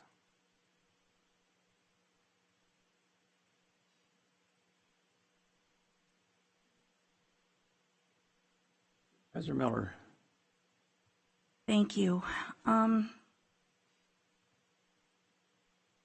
First of all, I'm going to address a couple of things that Supervisor Patty brought up. First, he brought up the situation with Assessor Besalaritas. That had nothing to do with the Code of Ethics. That was a Rule 20 HR complaint that came forward. Those kinds of investigations are prescribed by federal law. It has absolutely nothing to do with the Code of Ethics. Second, in terms of not being allowed to participate in any of the outside investigations, everyone was invited, including Supervisor Patty, to participate, make their case, provide information, fully participate in the investigations. Not everyone took advantage of that opportunity, but it was offered to everyone.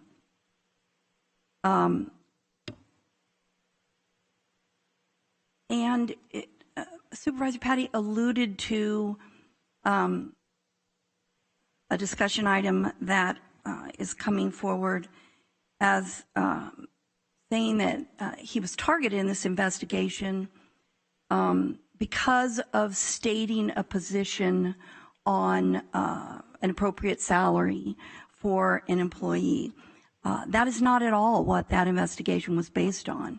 The investigation was based on actions that took place over the course of several months, and that was actually also a Rule 20 complaint that was filed by an employee, and that investigation was also handled according to the law. It was not under the Code of Ethics.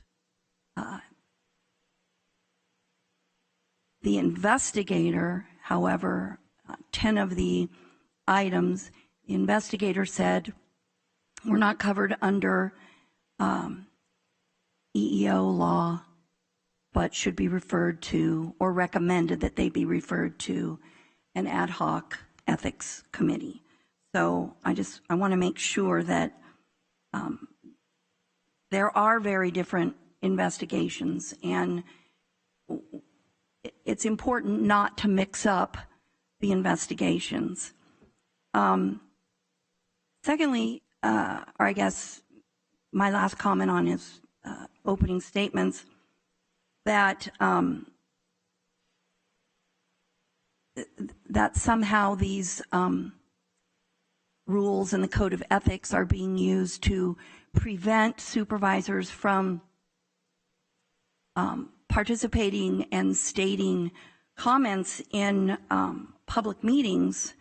The only time I know that that has occurred, that a supervisor has actively moved to try to prevent another supervisor from participating in a public meeting, was when Supervisor Patty went out of his way to insist during a meeting of the Continuum of Care that I should not be allowed to speak. And I sought legal counsel from County Counsel, who issued a ruling that as long as three of us were not attempting to put together a vote, an opinion, that it did not violate a Brown Act. And that's the only time that I'm aware of anyone here trying to prevent a fellow supervisor from participating. I think it's really important to note that the Code of Ethics, this is the second time Supervisor Patty has brought forward either major revisions or now suspension, proposed suspension. This Code of Ethics is only 18 months old, and it was put together after extensive review, input from all of us, and outside legal counsel that specialize in HR law. The matters that are under discussion here today, these are actually the very first complaints to come through the process outlined in this Code of Ethics. The board letter states that all accusations and investigations should be vetted to prevent misuse or abuse of the process. This is exactly what's happening within the ad hoc ethics committee. The next discussion item is a perfect example of the vetting process in action. Complaints were brought against me. The committee vetted them and then brought forward findings that neither complaint rose to the level of a violation of the Code of Ethics, and brought forward recommendations to the board that the board take no further action. That's exactly the vetting process. It was all done in-house, and no additional investigation costs were incurred.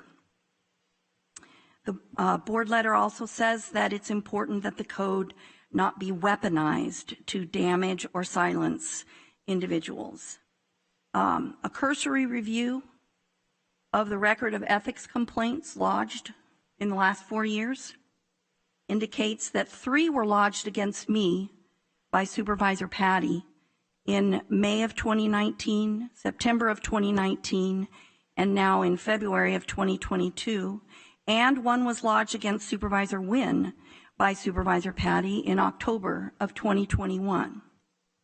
All 4 of these charges were investigated and found to be unsustained, which means there were no violations of the Code of Ethics.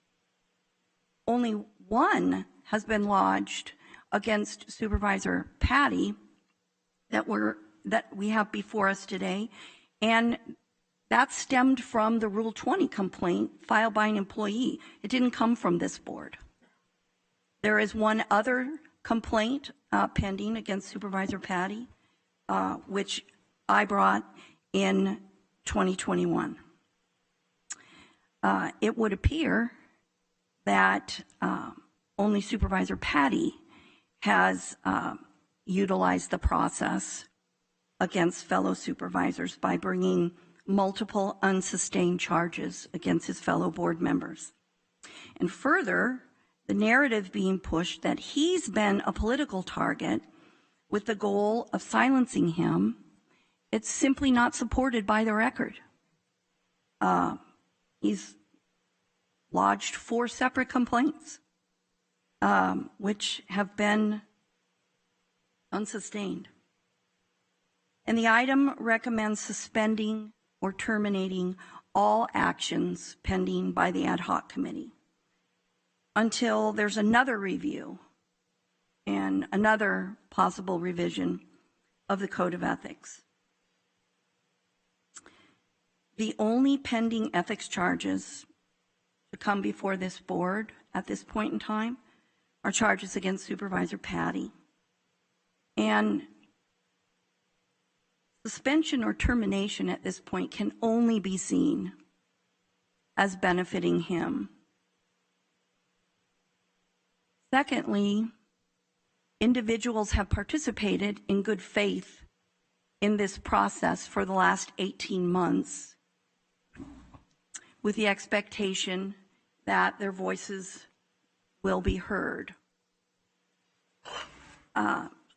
Simply suspending everything at this point in time shortchanges them and is, in my opinion, terribly unfair. And finally, the timing of this is very, very suspect, coming so close to upcoming elections. I believe suspension at this point would be seen by the public as an attempt by this board to favor a sitting supervisor, provide political cover, and place our finger on the scale of what is predicted to be a close race in November. And so I think if this board wants to revisit the Code of Ethics, Supervisor Patty's correct, there will be a new board seated in January. And I believe at that point in time, there will be no pending charges. And if the board then chooses to revisit, then I think that would be the appropriate time to do it.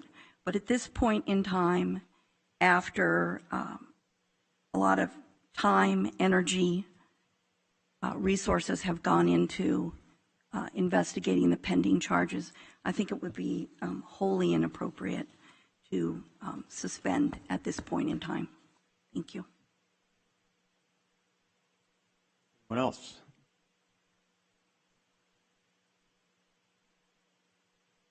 I have a few comments.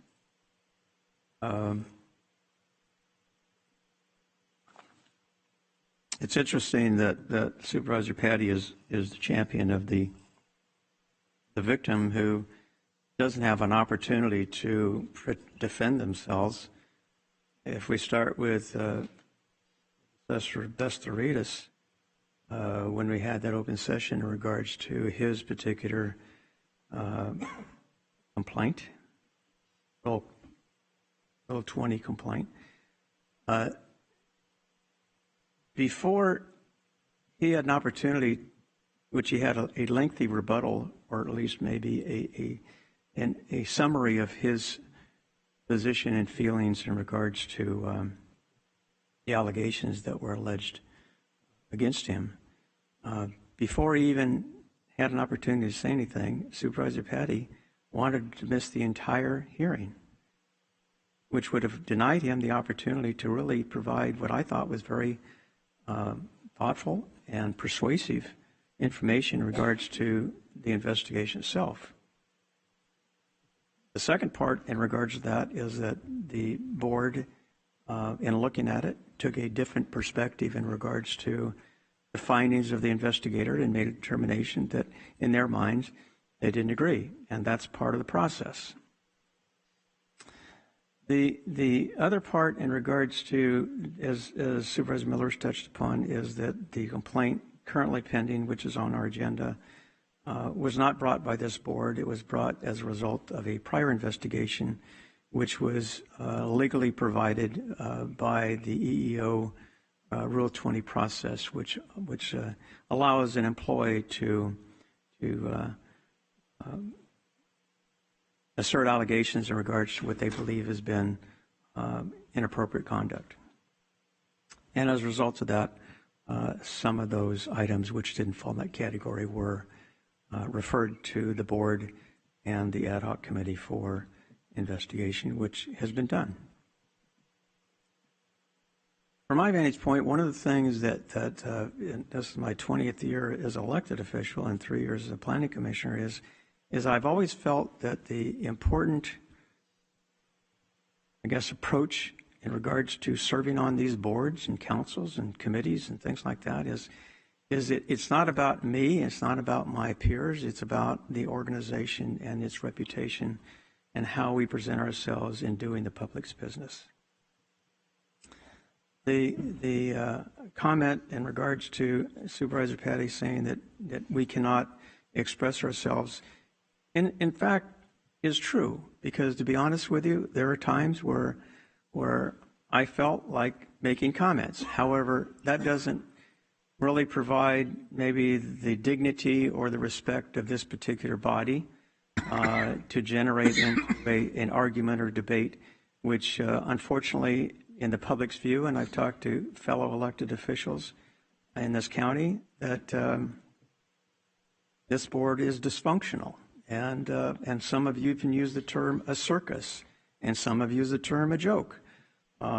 It doesn't pleasure me to hear those comments, because I think we all work very hard to attain these positions and certainly do what we can to improve the residents' quality of life. The other part in regards to the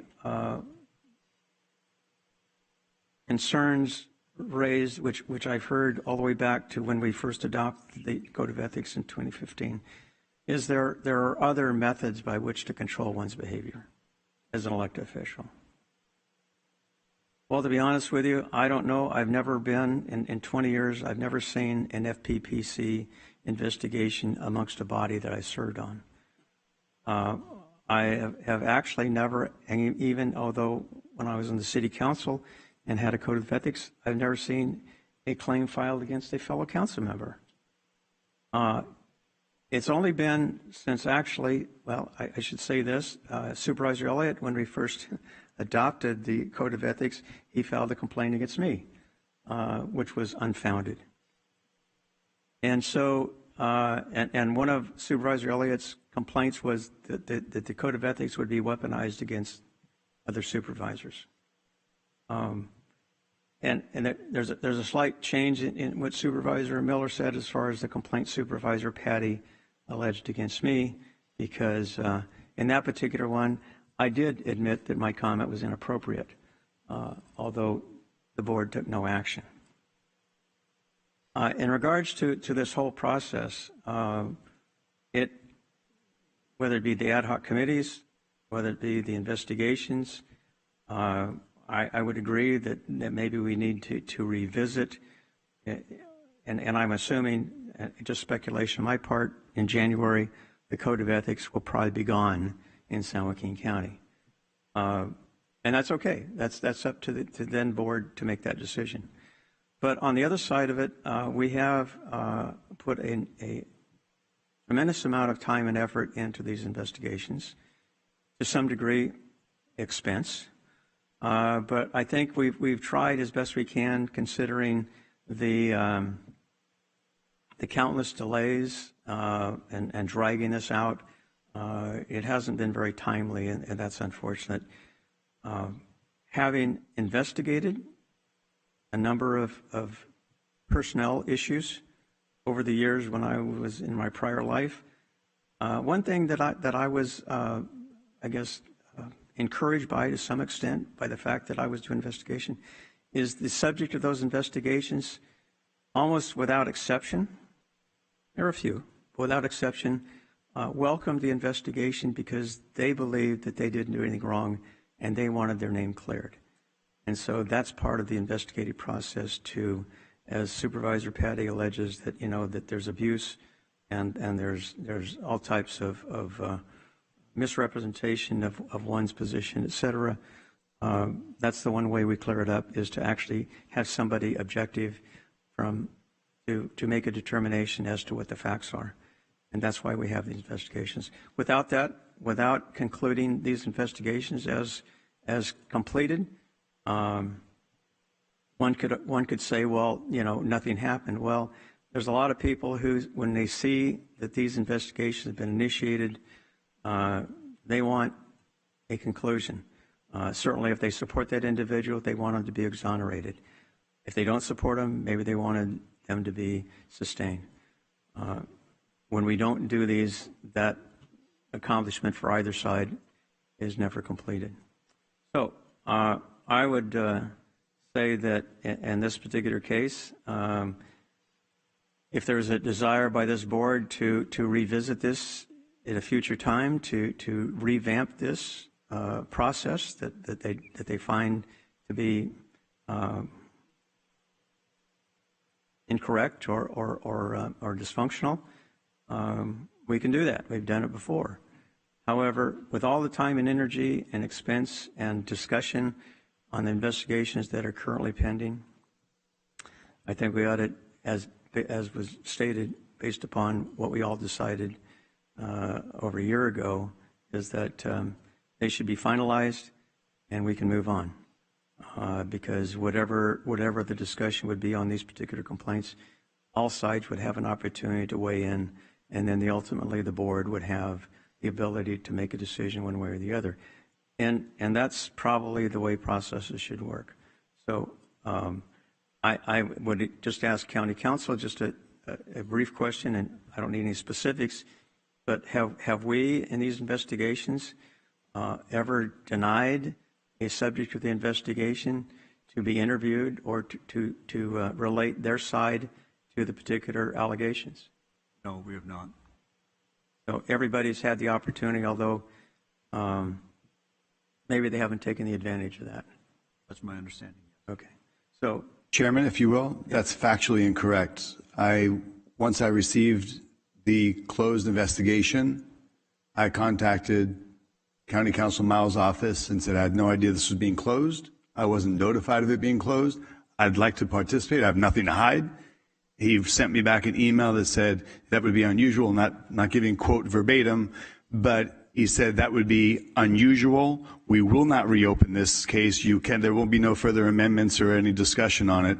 And that was disappointing because I have nothing to hide. I would gladly interview with anybody. I had no clue that the investigation was being closed out. So I'm sorry, County Council, but that's not correct. I was denied. Through the chair, if I may respond to that. I sat in your office and I said to you, you had an invitation from the attorney for the interview. Did you do the interview? You said no. I said, I strongly recommend that you call that attorney and schedule the interview. That was your opportunity. Thank you. Through the chair, I don't know when that conversation happened in the middle of what was going on, and I appreciate that you had that. If I was busy during a primary election cycle and that was put on the back burner, I don't negate that. But once that report was closed out, yes, once there was a sunset, which I was unaware of, I was not given a notification like in the next 5 days, 10 days, 20 days, we are closing out this investigation. Would you like, here's your final opportunity to be investigated? That's not that that's your responsibility, but I would have taken that from the investigator. When the investigator contacted me, I factually requested, like, what am I being accused of? She said, I won't answer. So I was denied the understanding, am I being accused of putting bubble gum on a carpet, which is pretty innocuous, or am I being accused of burning a building down? One of them might require legal counsel, one of them might not. So I was denied the basic right of understanding what I'm even being accused of before I agreed to participate. And again, the investigation was closed out. Not your fault. Once it was closed out, you said, and I am not inaccurate, that we will not allow you to be, we will not reopen, and this investigator will not speak to you now that the summary has already been, now the investigation and the report's been completed. Now, I don't know what California law, I don't know what constitutional law in America we would be violating. I would think, though, there's something called an amendment that here's my initial report. After speaking with Supervisor Patty, I have amended my findings, or not, but here's my amended findings thanks to a completed conversation. I will also state that my chief of staff was attempted to interview on 3 times. There were 3 delays or complications with media, and my staff was never contacted for a 4th interview once the media, the connection, or whatever the problem was would have been resolved. So he was never told, we are closing out this investigation. Here's a final attempt for us to interview you. So myself and my chief of staff were never interviewed for what is essentially now a 1,000-page report. Thank you, Chairman. And I do have I do have a representative here to speak on some of these issues. Let me address your comment, Supervisor Patty. First of all, it is untrue that you were never given the opportunity to be interviewed. You were given the opportunity and you declined. Secondly, I didn't say, Chairman, I didn't say I was never given the opportunity to speak or to be interviewed. I never said that. Please don't accuse me of saying something I didn't say. So for clarity. You said you'd never had the opportunity to be interviewed. That's what you said. Okay, so scratch them. Let me amend what I said. I was never interviewed, and I was never given a final opportunity to be interviewed before the investigation was closed out. So I did not have an occasion. So substitute the word opportunity. I did not have an occasion to speak with the investigator. I understand. For clarity, thank you, Chairman. Well, let me just offer one side note. The investigations that have involved you have been delayed for a number of reasons because of your either unwillingness initially or as time goes on. And so, these things have taken forever, and some are concerned that, that we're delaying them somehow to affect your campaign. That's not true. We pushed them just as quickly as we could, considering COVID and a whole bunch of other things. So you can't allege that you were never given the opportunity to be interviewed. Yes, and because that complaint was dragged out for so long, to drag it out again, or to drag it out, as has been suggested previously, to next year, I think is inappropriate. So I understand. Supervisor Miller. Thank you. I just wanted to clarify that the investigation that's discussed is not one of the investigations that's before us today. Is that correct? He's referring to the investigation on my allegations. No.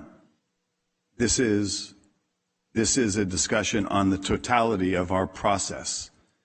It's not about your investigation or my single investigation. It's about our process. I know. I just wanted to make sure, and I'm asking through the chair here and to County Council, that the investigation that Supervisor Patty is alleging that was closed and he was not allowed to participate, that's the complaint that I brought, correct? Yes, that's my understanding. Okay. I just wanted to make sure, because what we have before us today stems from a Rule 20 investigation, and everyone participated. That's my understanding. Okay. Thank you. I was just... Okay. Thank you. Any other questions or comments? I would just clarify through the chair, Supervisor Patty, you are correct that you said to the investigator, well, I want to know what the basis is. And she contacted me and said, that's not usually the way the process works. We have the discussion first and then reveal what the context is or what the allegations are. And I said, that's fine.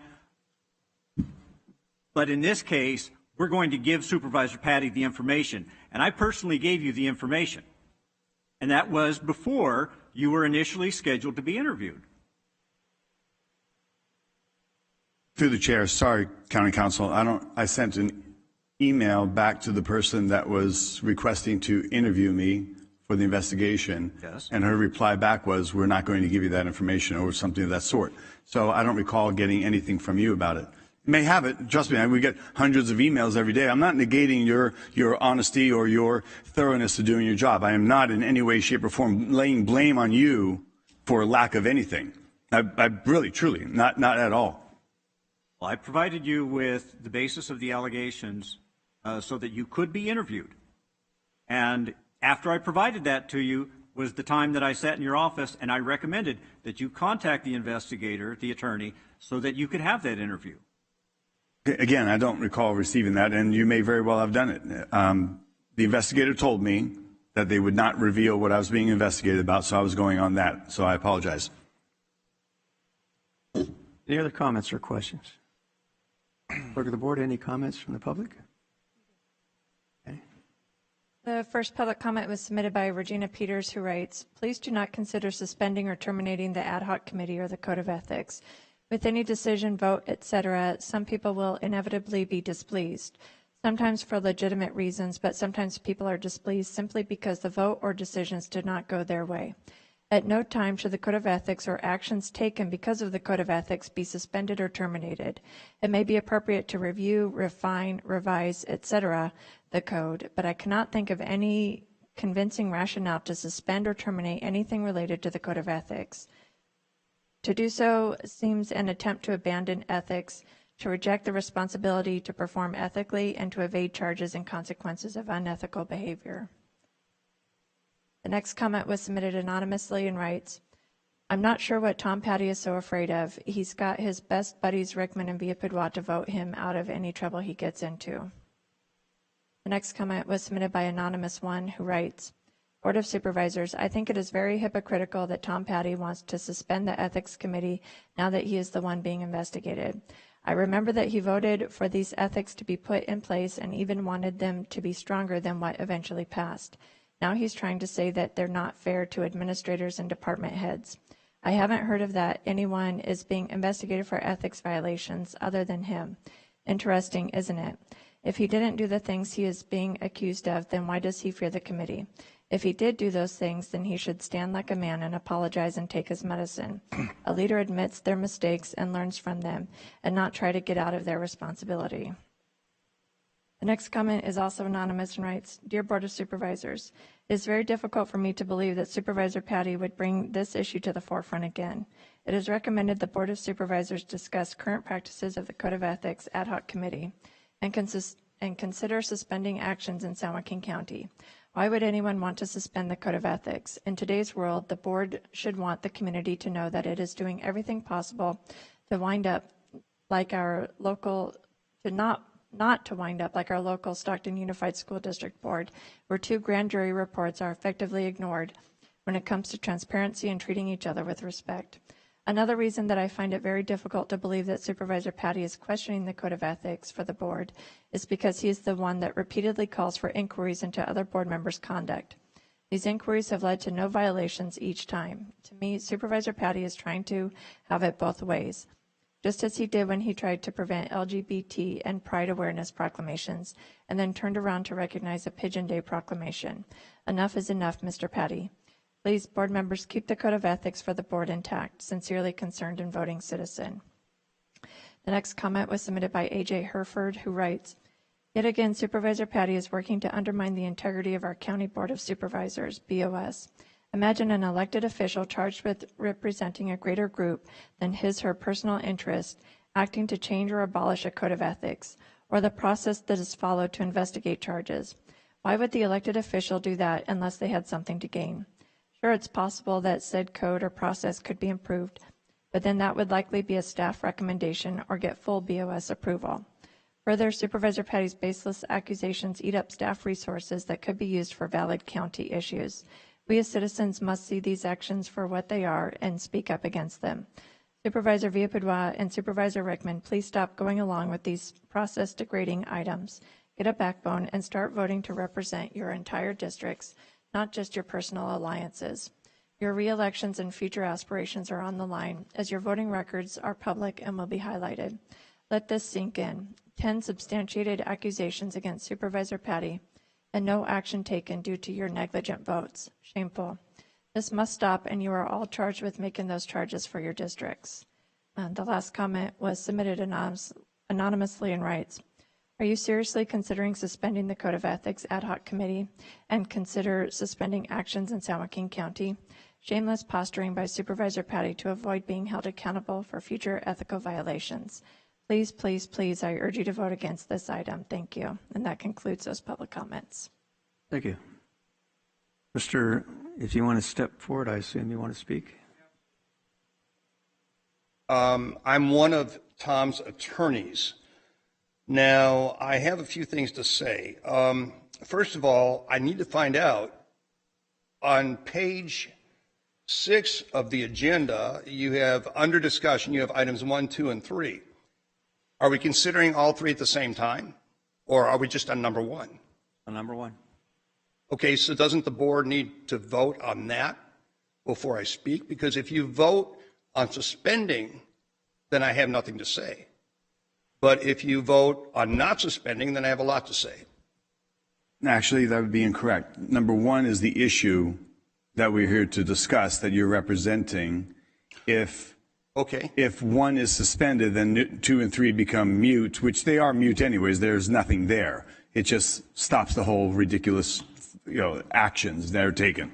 So we are here as it relates to number 1 and the proposal that I have just brought to the board to suspend this whole ad hoc process due to the nature. We have a completed 1,000-page report, and I was never even interviewed. Those are the things that we've talked about.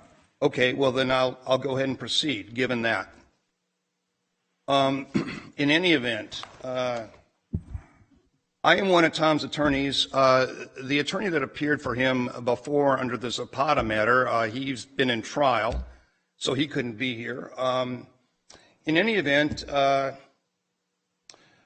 I wanted to let you know that, well, first of all, I want to let the chair know that I'm Navy. I know you're a Marine. Notice I use present tense. Will you still give me credibility? Absolutely. Okay, thank you.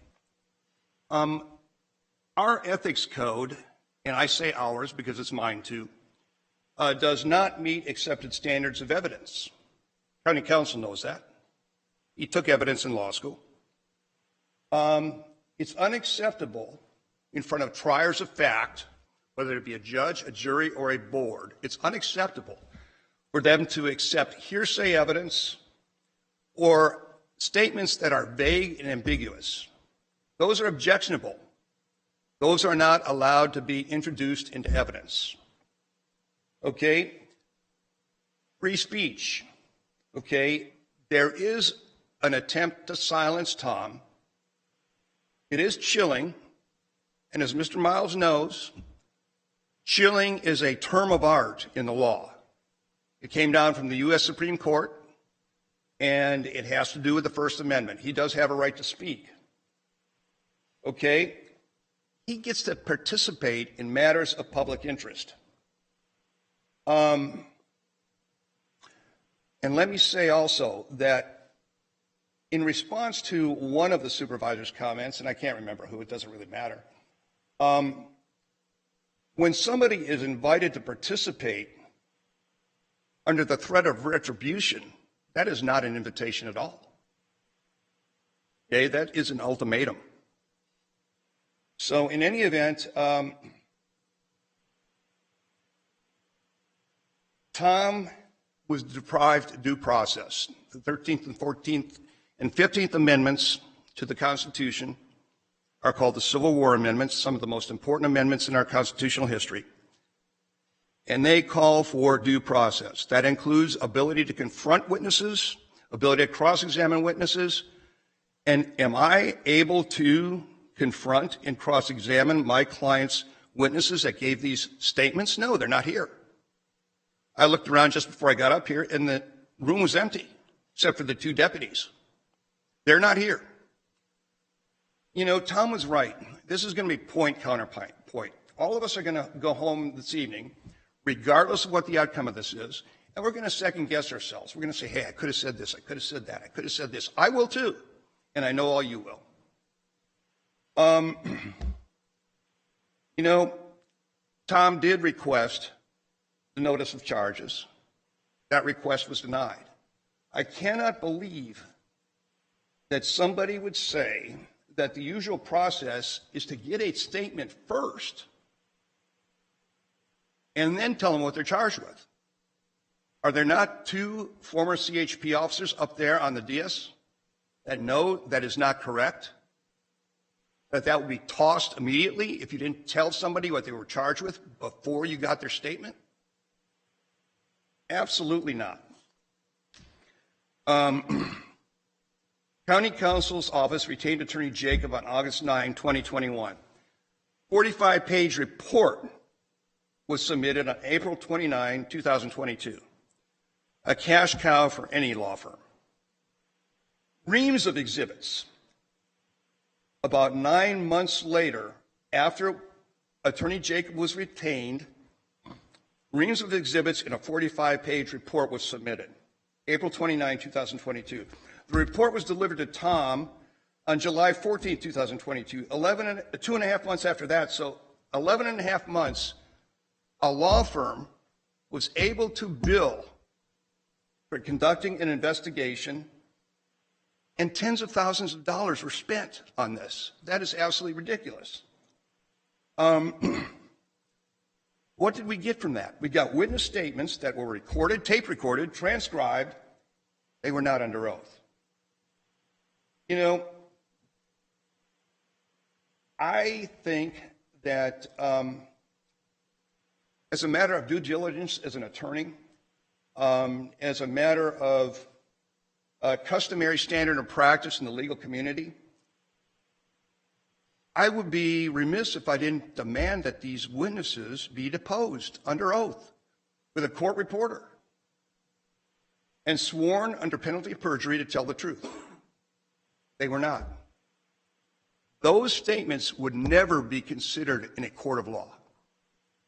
They would be hearsay, and they're definitely vague and ambiguous.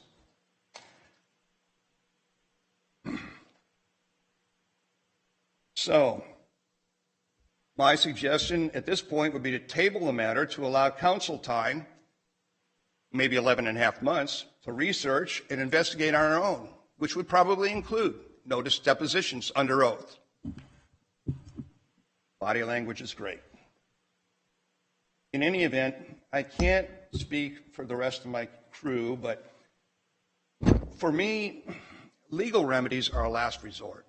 A lot of people say they want a bulldog for a lawyer. A bulldog for a lawyer costs you a lot of money. You don't want a bulldog for a lawyer. So this contentiousness needs to end. It really does.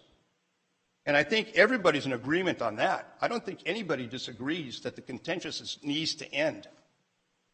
In any event, that's close to the end of my comments. Nobody's ever complained about a short speech.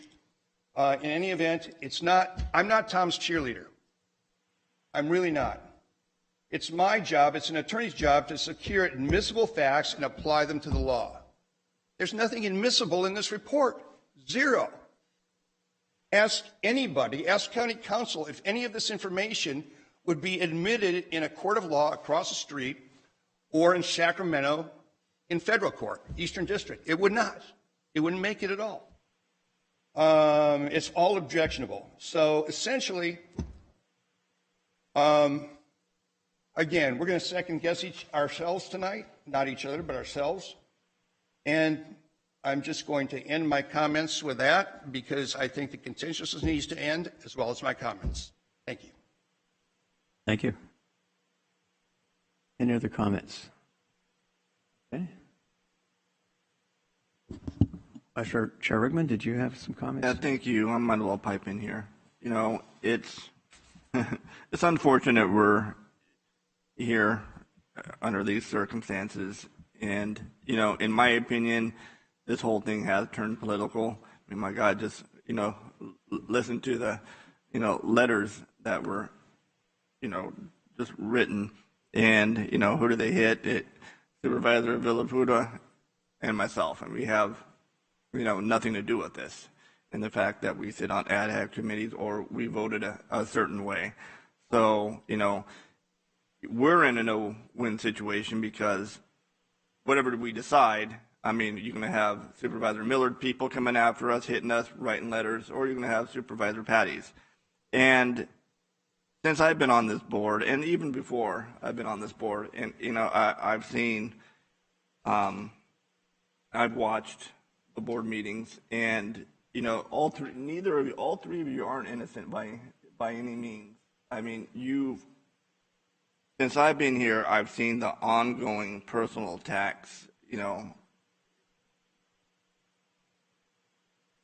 against each other, and it's unfortunate, and it's what we're dealing with is it seems like it's gotcha politics.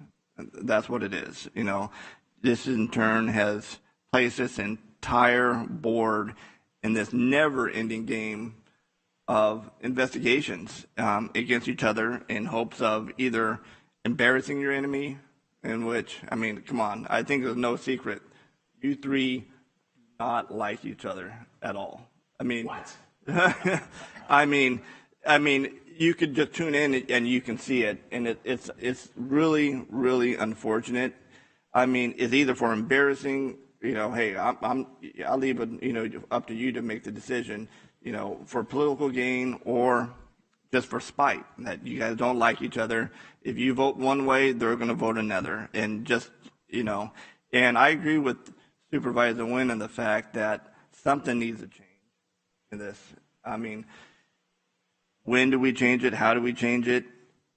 That's something that maybe when we have additional board members come up here and that has a fresh view of outside looking in,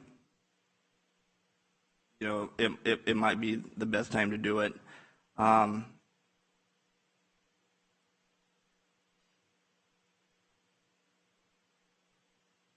At the end of the day, I mean, we have a job to do, and it's for San Joaquin County, and you see the party politics here.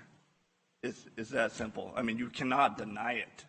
I mean, you have a Democrat, you have a Republican, and you have letters coming in here. You can tell who's Democrat, who's Republican. It's an election year, and unfortunate, not just Supervisor Villaputo and I get in the crosshairs, but so does his entire organization. So where do we go from here? And I agree that something in this policy, something needs to change in this type of behavior. There is, parliamentary, and I think, looking back and looking at some of the complaints and stuff like that, using the tools that we have, Robert's Rules of Orders, parliamentary procedures, and that is when you have an issue with somebody up here on the board, somebody offends you or whatever it may be, somebody says something that you don't like. I mean, that's what it's used for. I mean, if the chair doesn't call it, any one of us board members can do it. If you call a point of order and the chair says, yeah, I don't recognize your point of order, you're wrong, you can appeal it and go from there. So there's a whole procedure that could be used to prevent the stuff that we're going through right now. And so if it sounds like, it's frustrating, I'm frustrated, I am. I know Supervisor Villaputo, I understand. Well, I guess there's another investigation going on. Apparently it can only be you or I.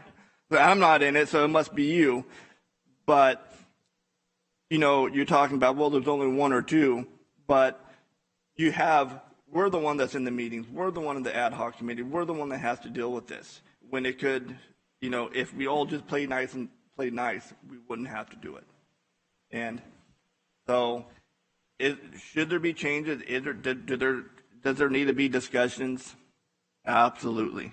I mean, there has to be a way to. I mean, hey, I'm not saying we all get along. You don't like somebody, by all means, don't like them. But when we're up here representing the county, man, we have to do something better. So, but I'll end at that. I just make one observation, Vice Chair Rickman. There are two Democrats, two Republicans, and one, I assume, declined to state. No party preference. No party preference. Okay. And Supervisor Miller and I, politically, probably not aligned. It's not political. It is not political. It is an animosity, and we can argue all day about who began this, but I would offer this. I wouldn't say that, but anyway, it's interesting. You're right. I agree with you 100%. Something needs to change, but unfortunately, the catalyst that prompts the conflict that exists here, I don't think it's going to change. So that's something that we can all dream about, but it's not going to happen. Supervisor Miller. Thank you. I just want to remind the board that in 2015, the reason why the Code of Ethics was developed in the first place was in response to the grand jury. And having a Code of Ethics for an elected body is a best practice, and it was a direct response to a lot of other elected bodies in this county that didn't have them, and so were unable to muster any kind of a process for unethical behavior. So if this board going forward wants to abolish it, I think Chair Wynn is correct. I don't think the dynamics that are here right now are going to be corrected in the next 90 days. But they will be very different in January, because 2 of the 5 of us will be gone. And I think if the board chooses at that point in time to abolish their Code of Ethics, then I can go forward with that. But I will state again that to pull the rug out from under individuals who did follow the process to address grievances, I don't think that it is fair, and I don't think it's right of this board to make a decision like that. And Supervisor Rickman, when I mentioned another charge, it wasn't something new coming up. As far as I know, they've all been investigated. Reports are in. The 2 ad hoc committees have already analyzed the 3 different cases. There is nothing new. And I for one, don't anticipate anything else occurring in the next 90 days. So I would agree with you that with a new board comes a new perspective, and I think that would be the appropriate time to take this up, and we should complete the processes that are already not only underway, they're literally perched right at the finish line. Supervisor Laputa. Thank you, Chair. I want to thank Supervisor Rickman for acknowledging that, the burden is on us because, we really haven't done anything, and we get to, either way, we create enemies, and we can't, there's no right answer, and I hate it. I really wish, before this all started, you two, Supervisor Miller and Supervisor Patty would have just, went and sat down somewhere and just worked it out, because we're adults, and we're paid by the public, and for us to act the way we treat each other, we should be an example to everyone, especially kids and children and everybody in the public. Unfortunately, we spend a lot of money. Mr. Wolverine, how much did we spend on this investigation? Did you have any idea? Supervisor Villapudois, through the chair, I don't know. I don't have that kind of information in front of me. It's probably in the several, maybe tens of thousands, I'm guessing, at a bill rate. So I think we owe it to the public to see this out, only because we just can't spend tens of thousands of dollars of taxpayer dollar to just sit back and just throw it on the rug. Sure, Patty, you're running for Congress. I think you owe it to the public to just give your side of the story.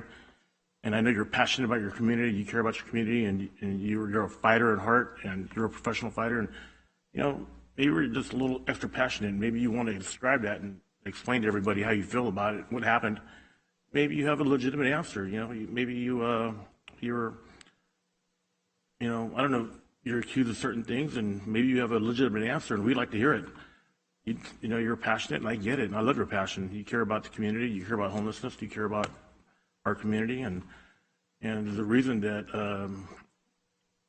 you and Supervisor Miller are going at each other, and I don't know if you said something. I'm not saying you're guilty of anything, but we'd like to hear your explanation of what happened. So I think that's, for the public, I think that's what's best. So I think we're better off keeping to the Code of Ethics, and in January we'll have a new board and we'll go from there. I think that's the fairest thing for everyone. Is that a motion? Yeah, that'd be a motion. That's not a motion at this point. I still have to speak. Okay. Well, I'd like to speak. Go ahead. So thank you, Chairman. And I understand, Supervisor Villalpudua. Here's the contention I'm going to have. Okay. All right. There is no legal obligation. We have 1,000 pages of hearsay that's going to be admitted to evidence. We have scheduled in October, right when ballots are hitting the mail, a report from an investigator that never interviewed me. When I asked to be interviewed, again, not knowing that the investigation was being sunset, and it was not my top tier concern of when I'm going to be investigated. So when I asked to, I was told, and there's no violation of law that says an investigation cannot be opened up, an amendment could be given. I have nothing to hide. When you look at that 1,000 pages of hearsay, rumor, people saying things that are so blatantly false, we go so far in this report to have former CAO make a statement that I used to call her up and threaten to fire her. What a horrible thing for me to do. Call her up to threaten and fire her. And I will state right here today and now for the record, on my daughter's life, and may she go blind today, I never once called up Monica Nino and said, and if you don't do this, I'm going to fire you, I'm going to this, I'm going to that. There are so many fallacies in this report that's going to be brought in and given into evidence and discussed by an investigator that never once interviewed me, that it's not fair. It's not a fair process. I have nothing to hide.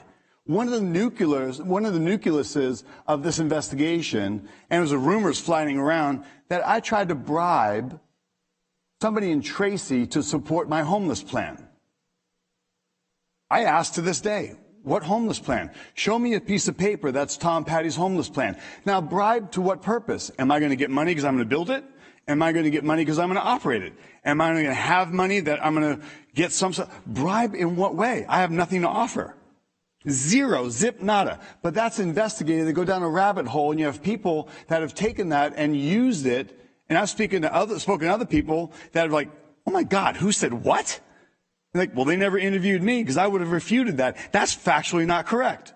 So it's really interesting, the snakes we have in the grass that have political motivation, because it's more than ironic that this is all happening right now during election season. I have nothing to hide. I welcome the investigator to interview with me, ask me every single thing that's in this hearsay document. I'll give my opinion, and that investigator can weigh it out, what is or isn't. It's interesting, though, that I'm not given that opportunity to defend against hearsay, and a conclusion is given on multiple counts of wrongdoing that I have no ability to defend, other than to say, that's all nonsense. I have not crossed the line. I'm not bribing anybody for anything. I'm not trying to get personal gain from anything. It's interesting. We've got different department heads that have been put on the line. Some people that truthfully said things that, oh, no, that's not what I experienced. So just we went down a rabbit hole here to try to find guilt. And we have people like a former CAO making blatantly false to try to paint a picture that now an investigator comes forward with findings without ever interviewing me or my chief of staff. And again, open up the interview. I'll speak tomorrow to anybody about anything I'm accused of. But to admit into evidence something that is completely unsubstantiated and not defended, that denies my constitutional right of due process. We are bringing in a conclusion of guilt, and when we ask somebody if we have an attorney that asks, well, we'd like to cross-examine and speak to them. It's like, no. If you do that, that will be considered retaliation, and I'm going to advise them not to speak with you. So how do we defend against hearsay when it's not under oath, not under penalty of perjury? There's not a single shred of it that would be able to go across the street into a court of law and be upheld. And two sitting officers, one retired and one current, would understand that to be true. There's nothing about it that's true. So I contend, let's suspend until after the election into December and give this report, this 1,000 pages of glorious hearsay, so that Kathy Miller, Supervisor Miller, can have their day of the gotcha, Tom, a lot of hearsay, and my friends, and we were able to politically come after you and make you look bad. Go ahead, whatever. But you want to do it right when the ballots are released? What was the purpose to schedule a report given right at the moment that ballots are being dropped. Why not wait a month later? Why did it have to be right exactly then? Hearsay admitted into evidence. So I would make a motion gladly to delay the process until after the election. I have nothing to hide. And I would further state that if we're going to bring something forward, I don't want to suspend ethics codes, but you have a chilling, a curious instance. We hired somebody to come forward with an ethics code. Then they brought it to us of what would you like to put in it? We should have had a simple, basic boilerplate ethics code that's utilized up and down the state and throughout the country. Instead, we go ahead and add, we have to have core values, your attitude and words and actions, and demonstrate support and reflect the following core values of integrity and responsibility and fairness, accountability. This all sounds good. Respect for electeds and appointed officials. He didn't open the door for me. That wasn't respectful. We need to do an ethics code violation. That's what we've got. A stretch. Nobody's got their hands in the cookie jar. Nobody's done anything illicit. This is frivolous at best, and it's abusive by nature. And that's why I read a statement that I did, carefully crafted by attorneys that know the facts about this situation, and they find it this egregious at best. So when you start to look at, you've got to be appropriate and efficient use of public resources. Well, right now it's not appropriate use of public resources. We've wasted tens of thousands of dollars and countless man hours for an investigation that was incompetent and came up with all sorts of statements that are like blatantly, created out of nothing, less than hearsay. And she's staff for my opponent. And we want to admit that into evidence of what she has to say. And part of the conclusion of why we found something against me, it's blatantly not fair. Forget about me. It's not fair against any one of us. This is a jaded process, and it's, I'm going to stand up for my right and the right for every board member to be defended by our constitutional rights. We saw this when we had the very first ethics violations against me, when I said, in my opinion, Dr. Mahler would be the best candidate we could have for medical examiner. I didn't say in closed session we discussed, and that became an ethics violation. And once that started, it was tit for tat. You want to come after me? I'm not going to lay down and roll over. I'm not going to be bullied. And I wouldn't expect anybody here to be bullied. We are all unique personalities. We all have a unique opportunity to represent the public. I'm not going to lay down and be bulldozed. I'm not going to be subject to bullying so that two supervisors can gain control of the board and have their majority 3 votes that they always coveted. Always coveted, stated by their first year in office. In fact, when the Board of Ethics Code was presented, Supervisor Elliott said, why are we rushing this through? And quote unquote from Chairman Wynn is, with 3 votes, we can do whatever we want. Quote unquote. So why we rush to judgment on these things? Why do we go through this again and again and again? This is clearly gotcha politics. Supervisor Wynn's son runs opponents against me and utilizes knowledge from Supervisor Wynn, and they continuously try to attack me because I'm in political in opposition to his clients. Supervisor Patty, you can't say that there's not partiality to that. Supervisor Patty, I'm tired of hearing you use my son, so to speak, as somehow your opponent. I could tell the truth in regards to your relationship with him, which is contrary to what you're proposing. So keep it to, if you want to attack me, fine, but don't attack my son. I'm not attacking son, sir. I am yeah, you are. You are.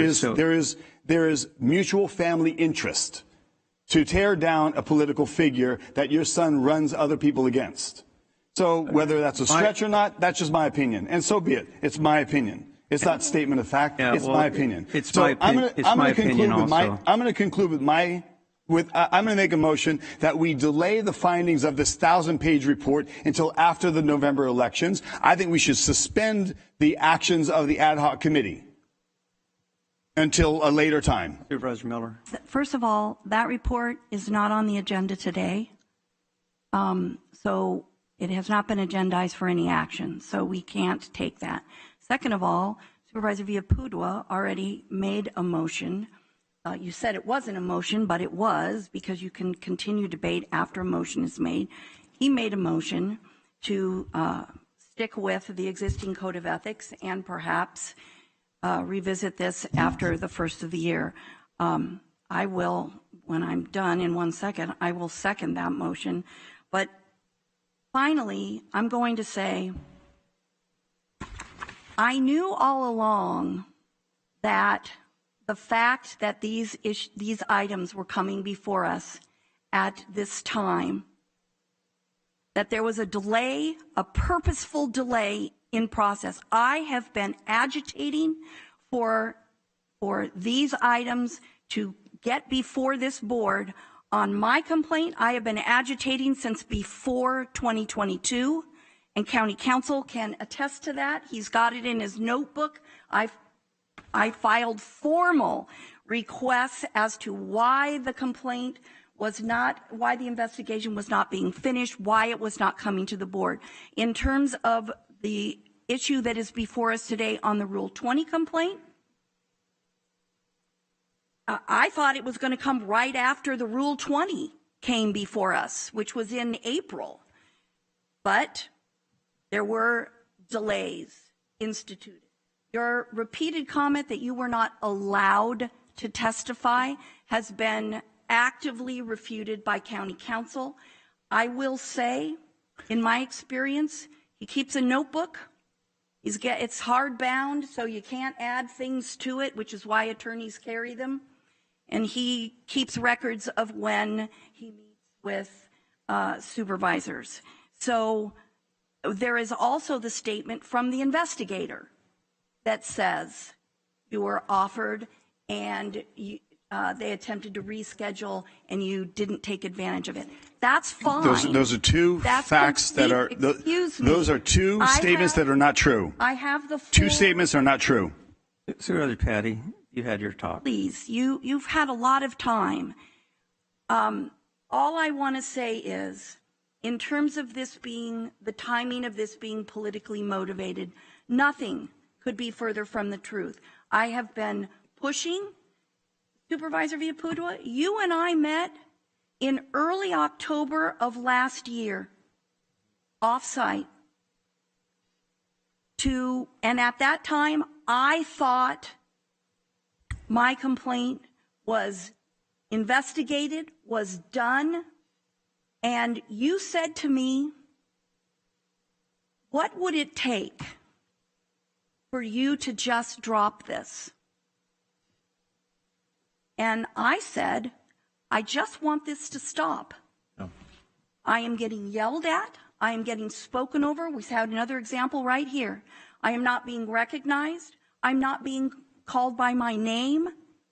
I'm being disrespected in public meetings. And I have no avenue to correct it because it's the chair who is responsible for maintaining order at our meetings. It's the chair that's doing it.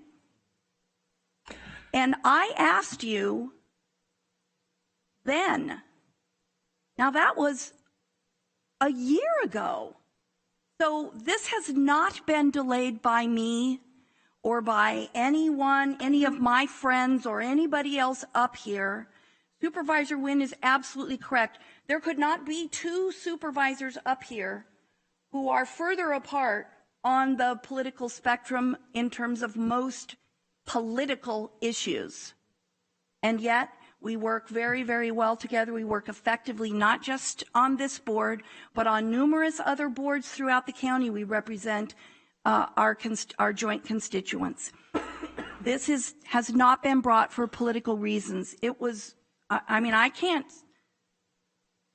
speak for anyone else, but I can tell you in my case, 2 of the charges were brought to me by numerous constituents, and I verified them, and I got corroboration before I planned to bring anything. It is in the state code of ethics that if we become aware, are made aware in our role as a county supervisor, as an elected official, if a constituent brings potential ethical behavior to our attention, it is our responsibility to ask for it to be investigated. That's exactly what I did. I followed the rules. I brought it to the ad hoc committee. And the third issue all stemmed from the treatment that I was receiving And I did not add it to that complaint until after the May 18th board meeting. And if anybody wants to, understand how I was feeling, go back and watch that board meeting. It's painful to watch. And all I wanted was for it to stop. That was it. And I told you that in 2021, and you know it. You're shaking your head. You remember it. So the timing on this is not political. The delays were not made by me. And so I am going to second Supervisor Villapudra's motion. I think we need to just leave this in place. I think we need to complete this process that is underway. And then next year, the board can do whatever you decide you want to do. Okay, so we have a motion. By the way, Supervisor Patty, one of the reasons for the delay is that your attorney asked for a 45, actually initially a 60-day delay, which we granted a 45. So if we'd have been able to do that, we would have been over this at least 2 months ago. So anyway. So then that would have put a chairman into the primary election time right about. So when it was first proposed, it was right at when we asked for a delay, it was right at the primary. It doesn't make any difference. The fact is, there's never been, unfortunately, because of a variety of delays, including from yourself, it's never been the intent to delay this. In fact, to be honest with you, I was very sensitive to your primary election, and I'm sensitive to your general, but this needs to be done, and it has nothing to do with your election process. So anyway. So, Chairman, question for you then. Why are we magically choosing the exact time when the ballots are dropping into the mail to bring forward 1,000 pages of hearsay? Why not do it, let's say, November 22nd? It was chosen specifically right when the ballots dropped. Well, I'll answer your question. First of all is because, unfortunately, the investigator was not available until that date. It's because we wanted to handle it earlier. And the second thing, and I agree with your attorney, and you've made the statement, the evidence that is gathered in these investigations does not stand the test of court. This is not a court. This is simply a board of supervisors. The very most, if you want to even call it punishment, discipline that can happen, is a censure period, which probably would never happen with this current board. So in regards to all these protections, all these amendments, et cetera, this is just an administrative process to ferret out and give Supervisor Patty the forum and opportunity to defend himself. So anyway, we have a motion second, and please vote.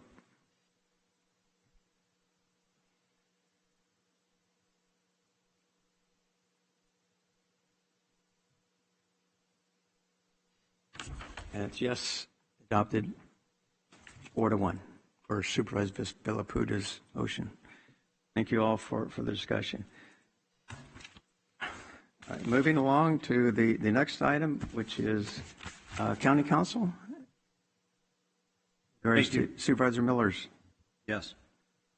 This is a report from the ad hoc committee requesting that the board accept the report of the ad hoc committee regarding alleged violations of the Code of Ethics by Supervisor Kathy Miller, consider the conduct in question, and take appropriate action.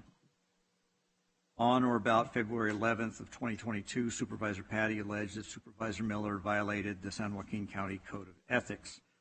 Pursuant to the Code of Ethics, on February 25th, an ad hoc committee was convened to review the complaint and determine whether additional investigation was needed and whether the conduct rose to the level of violation of the Code of Ethics. The ad hoc committee finds that the conduct of Supervisor Miller in responding to Supervisor Patty's questioning of Dr. Park during the February 1st meeting did not rise to the level of a violation of the Code of Ethics. Further, the ad hoc committee finds that Supervisor Miller's comment regarding the veto of the requested proclamations did not rise to the level of a violation of the Code of Ethics. The ad hoc committee recommends that the Board of Supervisors takes no further action on this matter. Okay. Any comments, questions? Get a motion to accept the findings of the ad hoc committee? Point of order. We still have to do public comment. And... Oh, I'm sorry. Thank you, Vice Chair, for keeping me on track. Clerk of the Board?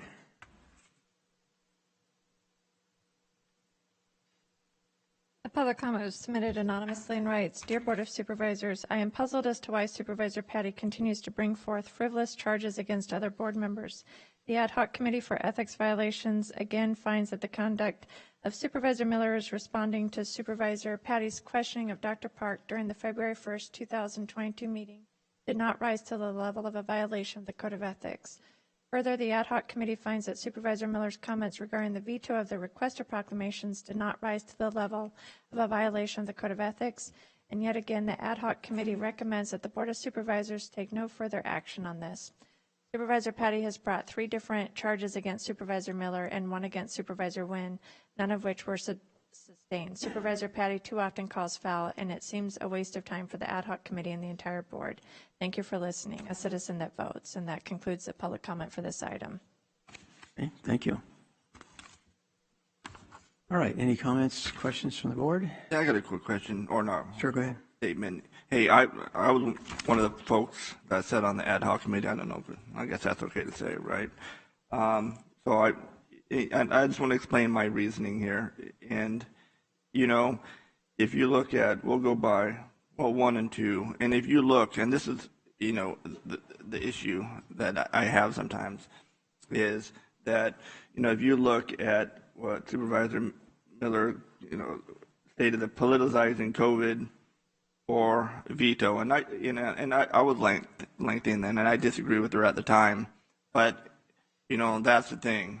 You know, she said something that I disagreed with. We had a conversation here on the dais about it, and as far as I'm concerned, it ended it there.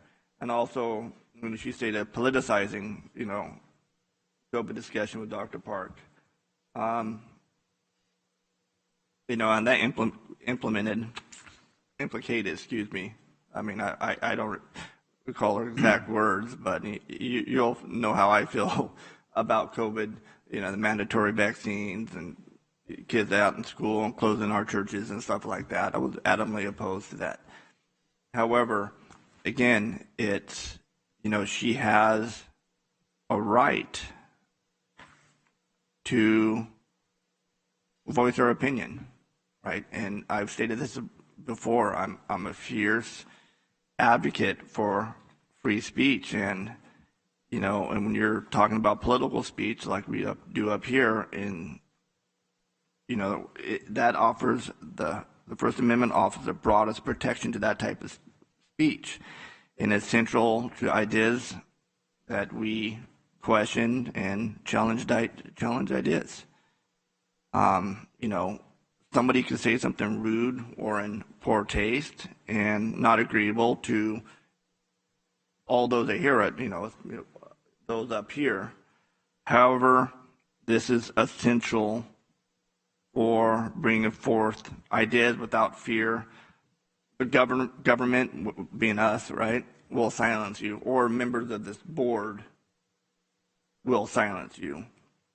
And I just wanted folks to know, you know, where I come from. You know, when I mention free speech, I apply it equally to whoever I'm discussing about.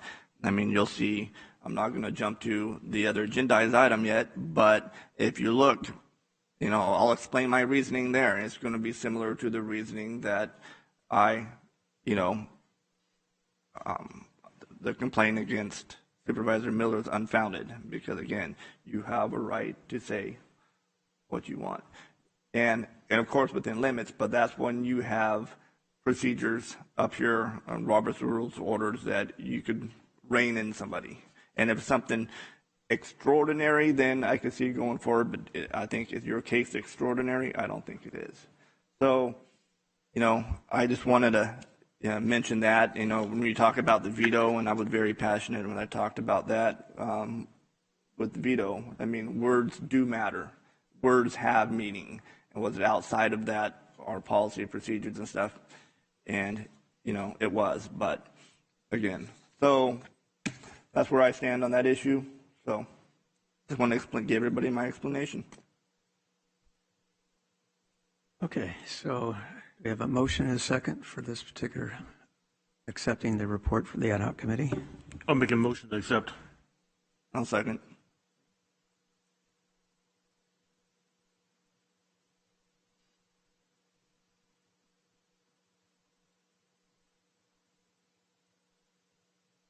And it's adopted 5-0. Thank you. Moving on to the next item in regards to the ad hoc committee regarding alleged violations of Code of Ethics for Supervisor Patty. Mr. Miles. Thank you. It's requested that the board accept the report of the Board of Supervisors ad hoc committee regarding the alleged violations of the Code of Ethics by Supervisor Patty, consider the conduct in question, and take appropriate action. April 19th, 2022, the report of Attorney Catherine Boyd investigating the complaint of Camille Zapata alleging that Supervisor Patty violated the county's EEO policies was presented to the Board of Supervisors.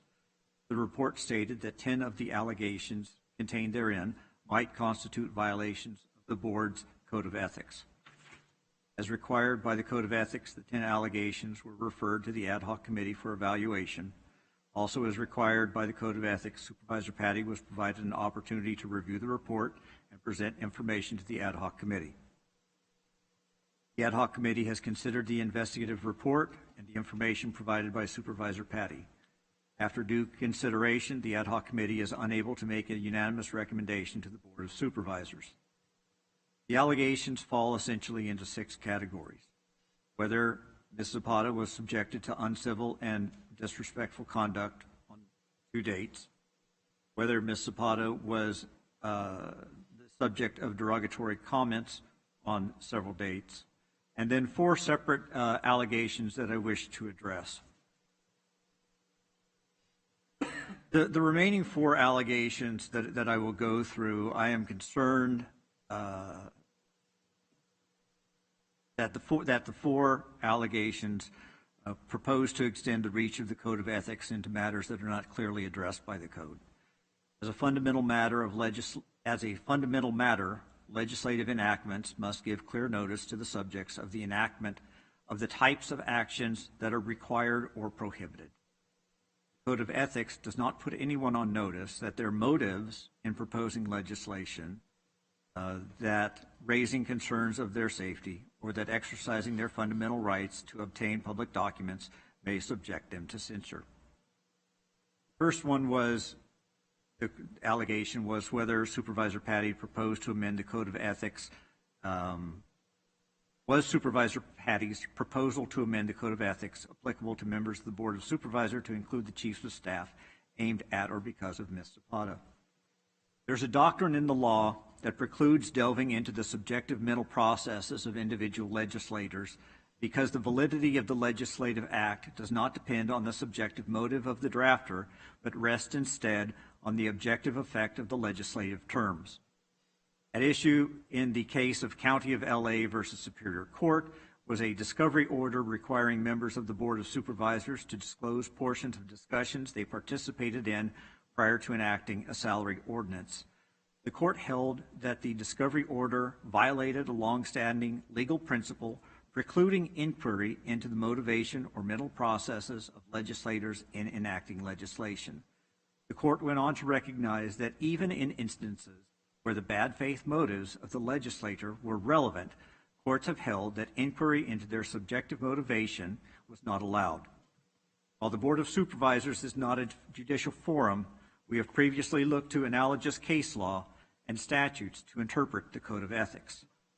The Code of Ethics does not give notice that a supervisor may be subjected to censure because of their motives in proposing or voting on legislation, and the privilege against inquiry into motives is so well established in case law.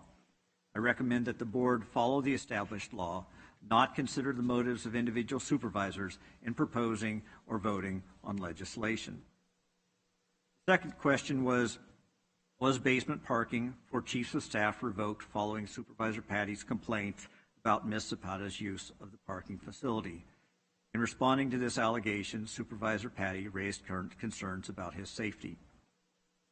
Every county official and employees should feel that they can raise their subjective concerns regarding their safety, know that their concerns will be taken seriously, and that there will not be any form of reprisal for having done so. This is consistent with the county's policy against retaliation. The county does have a policy against retaliation, and because the county has an interest in preserving an environment where officials and employees are encouraged to raise concerns regarding their safety. Last one was, did Supervisor Patty make a public records request on August 18th, 2021 that was aimed at Ms. Zapata? The legislature declared in adopting the Public Records Act that access to information concerning the conduct of the people's business is a fundamental and necessary right to every person in this state. The legislature also established that elected representatives of the state and local government are entitled to access to public records on the same basis as any other person. Because the state has determined that access to public records is a fundamental right, it would likely be a violation of the supervisor's rights for the board to base a censure recommendation on a supervisor's exercise of his or her fundamental rights.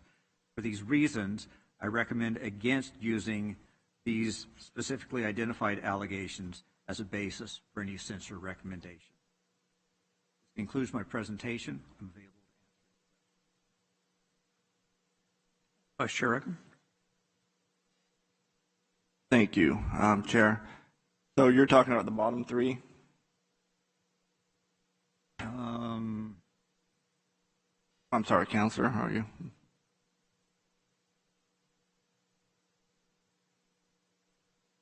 Yeah, actually it's the bottom four. I missed one, which was limiting the public comment to 100 words because the comments submitted to whether that was aimed at Ms. Zapata as well, but that falls into the same rationale. Okay, yeah, that's what I was just going to ask you because yes, it's the bottom four. So essentially, you're addressing the top two. So essentially, yes, I'm saying that of the 6 categories, the Code of Ethics clearly addresses uncivil and disrespectful conduct and also derogatory comments. The remaining allegations that were identified in the investigative report by Attorney Catherine Boyd, they either extend the scope of the Code of Ethics, or there is, I believe, a legal basis to not consider those and to not to delve into those matters or use them as a foundation for any censure motion. Okay. All right, Supervisor Patty.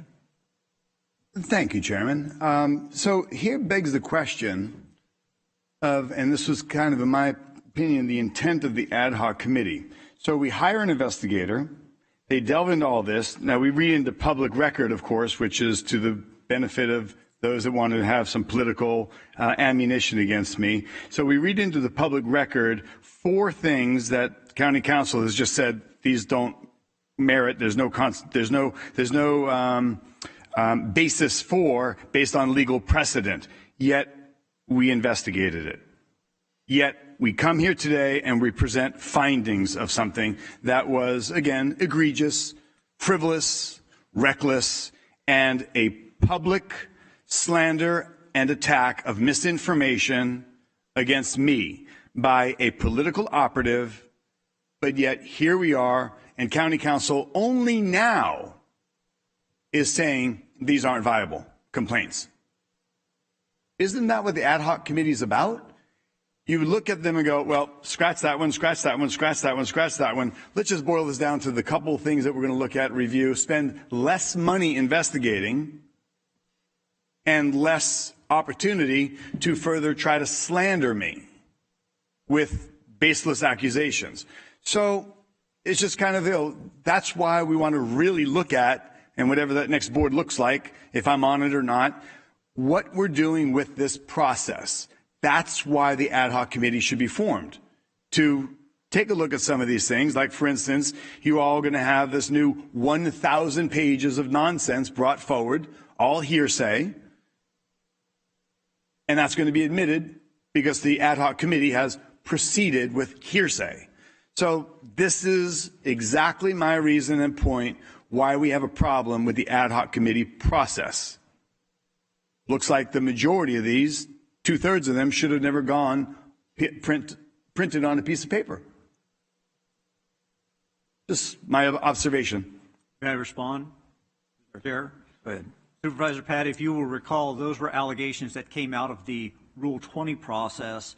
The ad hoc committee doesn't have a choice to, and they had been fully investigated by the time they got to the ad hoc committee. Okay. There was a disagreement within the ad hoc. The ad hoc committee was unable to come to a consensus on these points. I believe that it's my responsibility as counsel for the board to advise the board on what I believe the legal standing is and how legally these matters should be addressed. Understood. So in the Rule 20 process, nobody would consult county council. I used to be on the EEOAC board, and there was an investigative process there before it escalates up. And I'm not targeting you. I'm just talking about the process we have, because I believe it's a waste of time, dollars, money, resources. If you were going to investigate 2, not 4, I would just eliminate that which is bad. Again, it's not a target. I'm not coming after or attacking you. I'm just pointing out that I think this system is rife for abuse. I would just remind you that the EEO process is much broader and has a different statutory framework than the Code of Ethics does. Okay, fair enough. Thank you. Just to add to that, I appreciate Councilman Miles' response. First of all, there was no investigation beyond the EEO complaint, which was really required statutorily. However, I would say for the ad hoc committee, we spent a lot of time, I would say hours, in regards to a much larger detail in regards to the referred allegations from the EEO complaint. What Mr. Miles has done is he has condensed it down to basically just almost a paragraph or at least a sentence focusing on the content of that. But if we were to go through what Vice Chair Rigman and I did, there would be a lot more information there in a lot more detail with a lot more supportive evidence. So I think, to be honest, I think what County Council has done is synopsize what the ad hoc committee spent literally hours discussing as to an appropriate recommendation. So I think from that standpoint, I think County Council did a great job. Again, Chairman, I'm not singling County Council off doing it. I talked about the process, but I have clarity that is a Rule 20, which has a little more, a different investigative process than here. So I have that clarity. I'm not singling out County Council for doing anything wrong. Thank you. Okay, Supervisor Miller. Thank you. So this stemmed from an EEO investigation, and that investigation provided us with the investigator with 2 reports, one on the original allegations and one on later allegations of retaliation.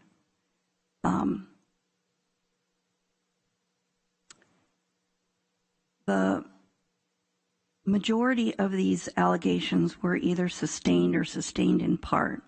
And I'm going to, County Council, I want to make sure I'm peeling off those 4 things.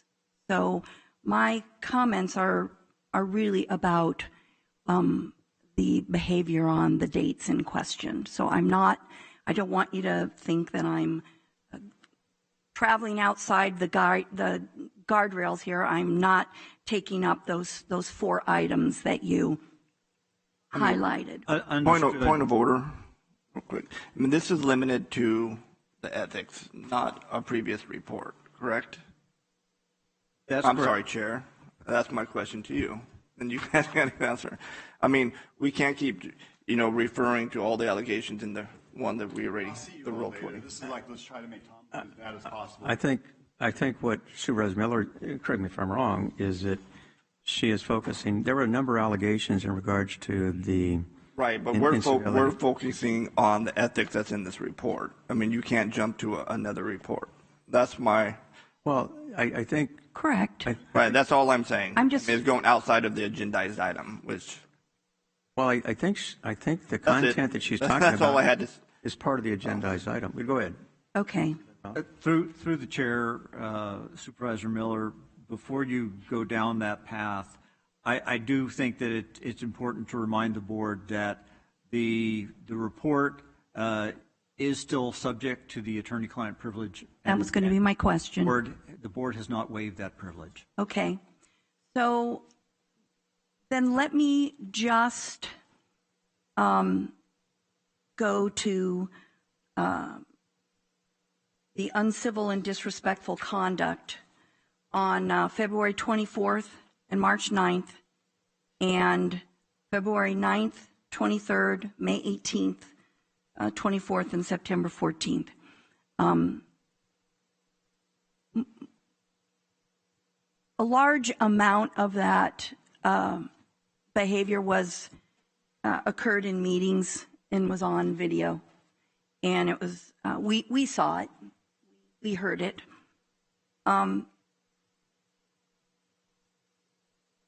What isn't really explained is why they occurred. And investigators wrestled with, was it based on gender or race, or was it based on anger, or whatever it was. But we need to remember this isn't a criminal case, and it's not an EEO case. It's an ethics case, so it's really different. And I think we need to be honest about this. The why really doesn't matter, why these things happened. The overarching fact that's before us is that an almost 60-year-old man in an elected position of significant power spent the better part of a year tormenting a 25-year-old female employee of this county. We saw it on tapes. We heard it from other employees, from people who saw it. He was rude to her. He repeatedly called her names from the dais, accused her of being a blatant liar, of masterminding anonymous public comment. He made numerous charges against her over and over and over. And through his very public comments, which he often made in a raised voice and with a really agitated demeanor, he made every attempt to threaten her job and undermine her confidence in her ability to do that job. And after a whole year of this treatment, even though we sat here and the Rule 20 complaint findings came to us, and the majority of them were sustained, a majority of this board was unwilling to hold him accountable in any way on the EEO charges. And I have to say, I don't have any faith that today's results will be any different. I am expecting the same supervisors to send a loud message to the people of San Joaquin that no matter how badly a supervisor behaves or how much one of our employees is victimized, they will rationalize, deflect, and fail to deliver even a slap on the hand. I mean, today we're talking about a censure. But I'm still asking you to consider how you would feel if this exact behavior that we all saw had been directed at your daughter. if she had been the one hurt and victimized and then demonized and blamed, and who ultimately received absolutely no justice. If this kind of behavior by a sitting supervisor does not warrant a censure, then I have to ask you what does. I believe we need to send a very clear message that this kind of behavior demeans the office of county supervisor. It's not. It's not about personality. It's about this office. And that as a board, we are going to send a message that it's inappropriate, that it won't be tolerated, and that we are going to stand up for our employees, and we're going to make sure that they're all treated with respect and with fairness. So, despite my lack of faith, I am asking again for this board to do the right thing today and issue a censure. Any other comments? I'll make a comment. Sure. Thank you, Chair.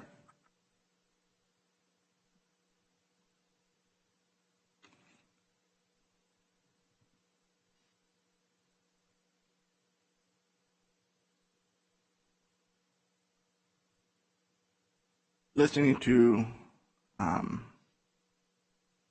Supervisor Miller's speech, and it's, again, you almost sound like you're trying to intimidate myself, you do this, and you mention all these different things in there, and, you mentioned Supervisor Patty's age, which is, a protected class also. Because he's 6 years old, or I don't know how old he is, that's kind of below the belt, in my opinion. Now, if you look at, what happened on, I guess, those days, again, this happened in a public forum. When we meet for meetings like we're here today, Counselor, like we're in this room, is this considered, a limited public forum? Yes, board meetings are limited public forums. So if so we have opted to use this sitting for the public as a place for expressive activity. Does this expressive activity include board members' speech? Yes. Okay, thank you. Now, Supervisor Patty's comments were related in board items as permissible by the agenda, and board items are regularly used to respond to criticism from public. And Supervisor Miller and I don't recall Supervisor Wynn too much, but Supervisor Miller, you have used this same forum to criticize members of the public, or, you just did it here 2 weeks ago against Motek Sanchez, or 209 times. So, how is that behavior any different? But, that's a rhetorical question. I don't need you to answer that. If supervisors, again, we go back to procedure, Robert's Rules of Orders. If Supervisor Patty's conduct remarks were inappropriate, so inappropriate, like you said, why didn't any board member, especially Supervisor Miller, object? Point of order. It didn't happen. There was no warning or order presented. Again, we talk about how do you get out of this, what we're into. That is how you do it. At the time, there was no claim that Supervisor Patty disrupted the board meeting. If it did arise, we have rules in place to restore order on this board and in this chamber. Again, none of that transpired. And do we have any rule policy or regulation that prohibits a board member from criticizing the speech or actions of another third party in open session? I don't believe we do. And if I'm wrong, please let me know. And does the board member have restrictions on raising complaints or charges against employees at open board meetings? And we don't. I mean, you've done it. I mean, Supervisor Miller, you've done it. You know, remember when we hired our CAO and you criticized our hiring of our CAO at the time. So please, you make it sound that you always have the high ground on these types of things and that you're always in the right. And it's unfortunate. I mean, again, we're put in a position and to having to be a referee on these types of things. But, and just like I mentioned in yours, you know, I'll repeat it, the First Amendment offers the broadest protection to political speech. Central to these ideas is that the ability to question or challenge ideas, the message of the speaker could be rude and in poor taste and may not be agreeable to all those who hear it. However, this political speech is essential for bringing forth ideas without the fear of government will silence you. You may not agree with that idea, but, you know, so be it. I mean, if you look at rule of or the code of ethics, and you look at your complaint that we just did, you know, look at Article 3, dedicated service, accurate in statement. The veto message, was that an accurate statement? It wasn't, and it violates the close of it. You can look at the definition of veto, and it doesn't. And you know, so you can't have one person violate the code of ethics for doing the same exact thing and not another. Things that were discussed here on that day, on those times, was within the board's subject matter jurisdiction. And anything that we say up here, a lot of the things that we could say, or I shouldn't say anything, a lot of the things that we say up here, I mean, just in the last 30 minutes, could be recast as accusatory, disruptive, an attack, or personal, and subject to the ethics, and therefore not allowed, or somebody else files a complaint. So in short, and like I mentioned before, I mean, I will err on the side of more speech than less. And I think it is essential that it's speech fundamentally is fundamental to our democracy is free speech. The right of everybody, including board members, to engage, criticize, and even challenge other folks is a core First Amendment value that we hold dear as Americans. We get blasted up here sometimes by folks from the audience. And you know what? I don't think anybody up here enjoys it, but I will die for the right to do it. And it becomes a question of, when did this board limit speech? I don't have an answer for you. I don't know. Again, in order for us to hopefully not be in this position again, we all need to hold each other accountable up here.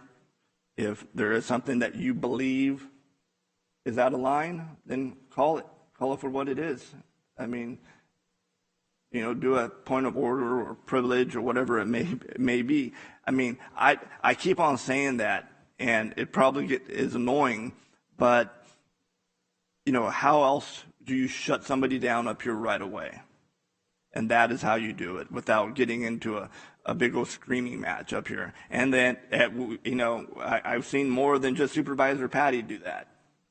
So you can't put all everything on him either. I mean, so with that being said, and that is my reasoning why I, voted, not to hold a censure. And it's the same reason I voted for you not to be found, what's the proper word, to be in violation of the ethics code too. If my reasoning works for you, then it has to work for this one. So that's mine. So thank you, Chair, for allowing me to say a few words. Yeah, well, go ahead.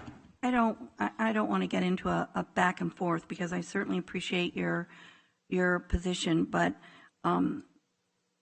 you specifically called out a couple of things here. I mentioned both of their ages really just to point out the difference in their age, and that one individual was a lot older, and in my mind, that carries a lot of weight with younger people. But if actually stating their ages was inappropriate, then I apologize to the board. Second of all, you brought up when I made comments when Mr. Sanchez was receiving a certificate here. There was a big difference. I did not call him any names. I did not make any threats. I actually got up and left. And I stated the reason why was because of actions that he had taken against me. So that also is different. Secondly, and then thirdly, when you talk about protected speech and First Amendment, I do think there's a difference when we're talking about making comments to employees that know we have the power to insert ourselves and perhaps threaten their employment here. I do think there's an inherent imbalance in that power structure.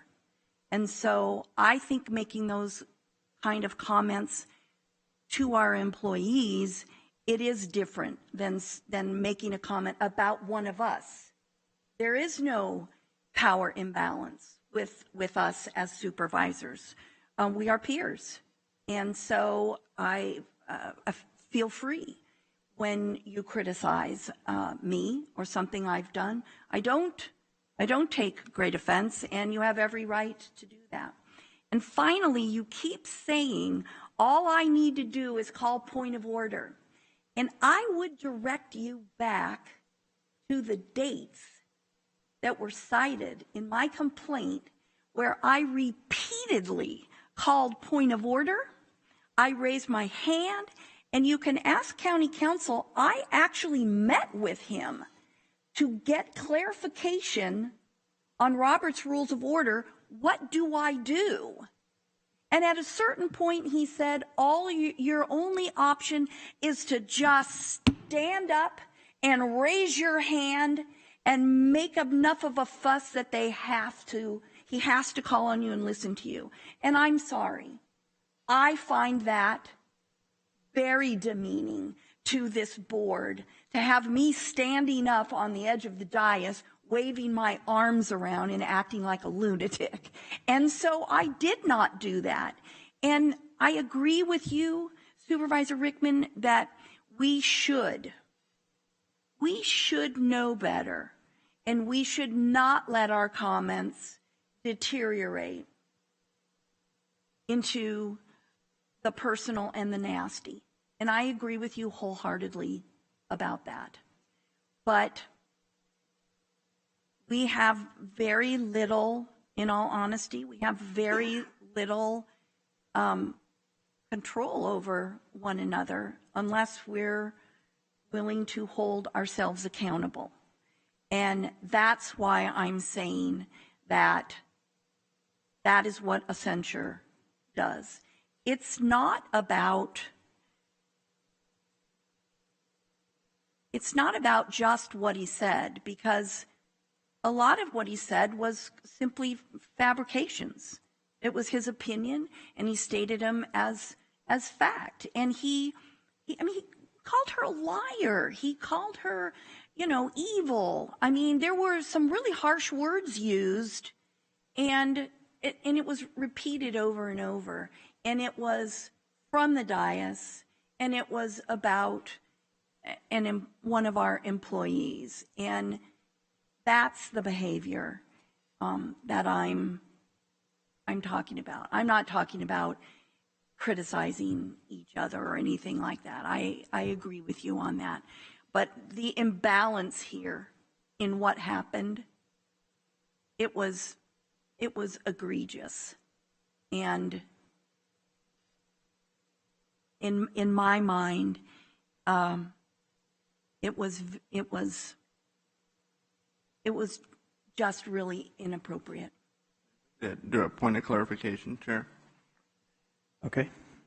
Just, and what I was mentioning, 209 times, Amortec Sanchez, you didn't call him names, but, you did accuse him of a crime. I think it was, stalking. I mean, to me, that's,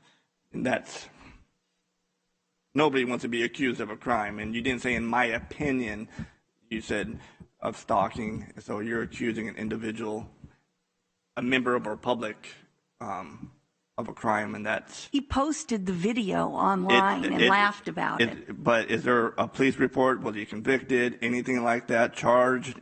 And as far as I know, he wasn't. So that's false information. Vice Chair, I don't think you would appreciate somebody doing that to Karen. What? I mean, but and Supervisor Nguyen, I would do a point of order right now because, mentioning, my family, I'm saying. Yeah, I know, but it's personal, and I'm up here, and so I just would appreciate, not to bring my family into any of this stuff. Well, I apologize but I know how much you care for your wife, and I know that you would be very we all upset love our loved ones. Let me just. And last one, Chair, if you give me, and then I'll end it. Is that. You talked about us having status over other employees, and we do in the position that we have. We have status over Mr. Wilverding over there that we, hire. Same thing with everybody on this board, our employees. I mean, if a board of supervisors, says something about any one of the employees, we have status over them or jurisdiction, whatever it want to be. And I could be wrong in some of these, so please don't, write the letters. But, there's nothing prohibiting from criticizing employees. And, we may, if you start having, I don't know, but I'm just saying there isn't any rule against that. And like I said, you can be rude, you can be mean, and it's up to this to stop it at the time. Again, I don't know. I'm just going to end it there. We can sit here and argue the merits of all this all the time. Respond to some of your comments, and also Supervisor Miller. I know you're, and I understand your strong advocacy for First Amendment, being able to say, and I don't disagree with that.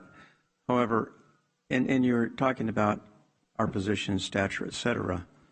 One of the things that I hope that we keep in mind is, we are the leaders of the county, along with the CEO, and by virtue of that, it's important that we set the tone in regards to behavior. I don't disagree with you. You can criticize an employee. However, I think you were taught, and I was taught, that you never criticize an employee in front of other employees. You do it privately. And secondly, just, I don't know, the last half hour or whatever we've been here, and Supervisor Miller and Vice Chair Rickman have had some disagreement, and yet it isn't chaos. And so what's changed? What atmosphere has changed that causes the conflict? And when you talk about point of order, the reality is that had somebody called point of order when Supervisor Patty was chair, that would have been real Donnybrook. I would state I'm more concerned about the reputation of this board and the county than I am about my personal stature. or what people think of me. And I think when you talk about the behavior of a supervisor in regards to, and not just as you and I are talking, or Supervisor Miller or Supervisor Laputa, but it is very, lack of a better term, antagonistic. And unfortunately, that doesn't set a very good tone for this board. And secondly, the one thing that we have a platform that we can talk and we can say all kinds of things, but an employee doesn't have a platform. I mean, they can use social media, but, that doesn't always work. So the concern I have is that you're right, we can speak our mind, we can have an opinion, we can do all those things. But the reality is, I think when you go over the line is when you're discourteous, when you're not civil, when you act like, somebody who thinks that somehow that they're in charge and they're a dictator and they can do whatever they want. That's not the case. And I don't think the public would accept us to just do whatever we want to do because we're elected. I think they expect us to govern. I think they expect us to govern with courtesy, with diplomacy, with collaboration and cooperation, and those things, and not constantly argue with each other. So I understand where you're coming from, but I would have to say, the last 20 or 30 minutes or whatever we've been here, in spite of the disagreement, I think has been rather cordial, and I think that's a positive thing. So again, the last thing I'll say is regards to if this board never, ever disciplines by a simple censure, we're not talking about a suspension or a fine or anything else, but if we don't, recognize that there is behavior that is unacceptable to this board in regards to not just us as supervisors, but we wouldn't accept it from any employee in regards to dealing with the public. If we're saying nothing rises to that level, I think as an organization, I think we have no credibility. I think people look at us and think that we have no integrity, and we will condone anything as long as it involves one of our own, and that's the wrong message we need to send. So those are all things that I'm concerned about. Again, I mean, we can all vote our conscience or whatever, but this isn't about Supervisor Patty. This is about this board and our reputation in regards to the public. It's that simple. Supervisor Patty in this situation is almost irrelevant. So again, I'll turn it back. Supervisor Villaputa, do you have any comments? I don't want to put. I think I'm good. Thank you. Okay. Thank you. Always appreciate your comments. I appreciate it. And just real quick, Chair, and there's a very thin line of what is. I'm not. We're not talking about Supervisor Patty now, but there is a very, very thin line of what is discourteous. What does that mean? You remember in our meeting, I was told that it could be an ethics violation if somebody walked by you and they said hello and you didn't say hello back. I don't remember if you remember that. There's a history on that example you're giving. So, but could you imagine? So now, what are you compelling somebody to say something back to you? I mean, it wasn't that simple. But anyway, I understand what you're talking about. I mean, you start making lines, and lines are way up here for speech, and then somebody doesn't, you're discourteous one time, that line comes down. Then somebody else and it just keeps coming down until you talk about a dictator, then you have one person here dictating what you can and can't say. I mean, again, I rather side on more speech than less. So I would venture to say in your position, when a citizen complains about one of your officers that they're discourteous, I think you can probably figure out whether they are or not without any specific direction. And the last question to Mr. Miles, in regards to Supervisor Miller's reiterating the document, or at least that you provided us, does the fact that even though it's part of an investigation, does the fact that those particular comments were made in a public forum and on video, are they open to the public, or are they still protected under the confidentiality rule? Only the report is a protected document. So if, for example, based upon your memo, if someone were to go to those particular dates and review our board meeting and review the comments made, they could make their own decision, and it wouldn't be a violation of the confidentiality of those particular allegations? That would not be a violation of the code. Okay, I just curious. Okay, seeing no more. So I want to just, for clarification with County Council. So a couple of the actions did not occur in public session and aren't on video. They were investigated, and the report has been provided to this whole board, so we know exactly what the results of that investigation was in terms of some additional actions. So what you're saying, though, is that the public has no right to know whether or not they occurred or not.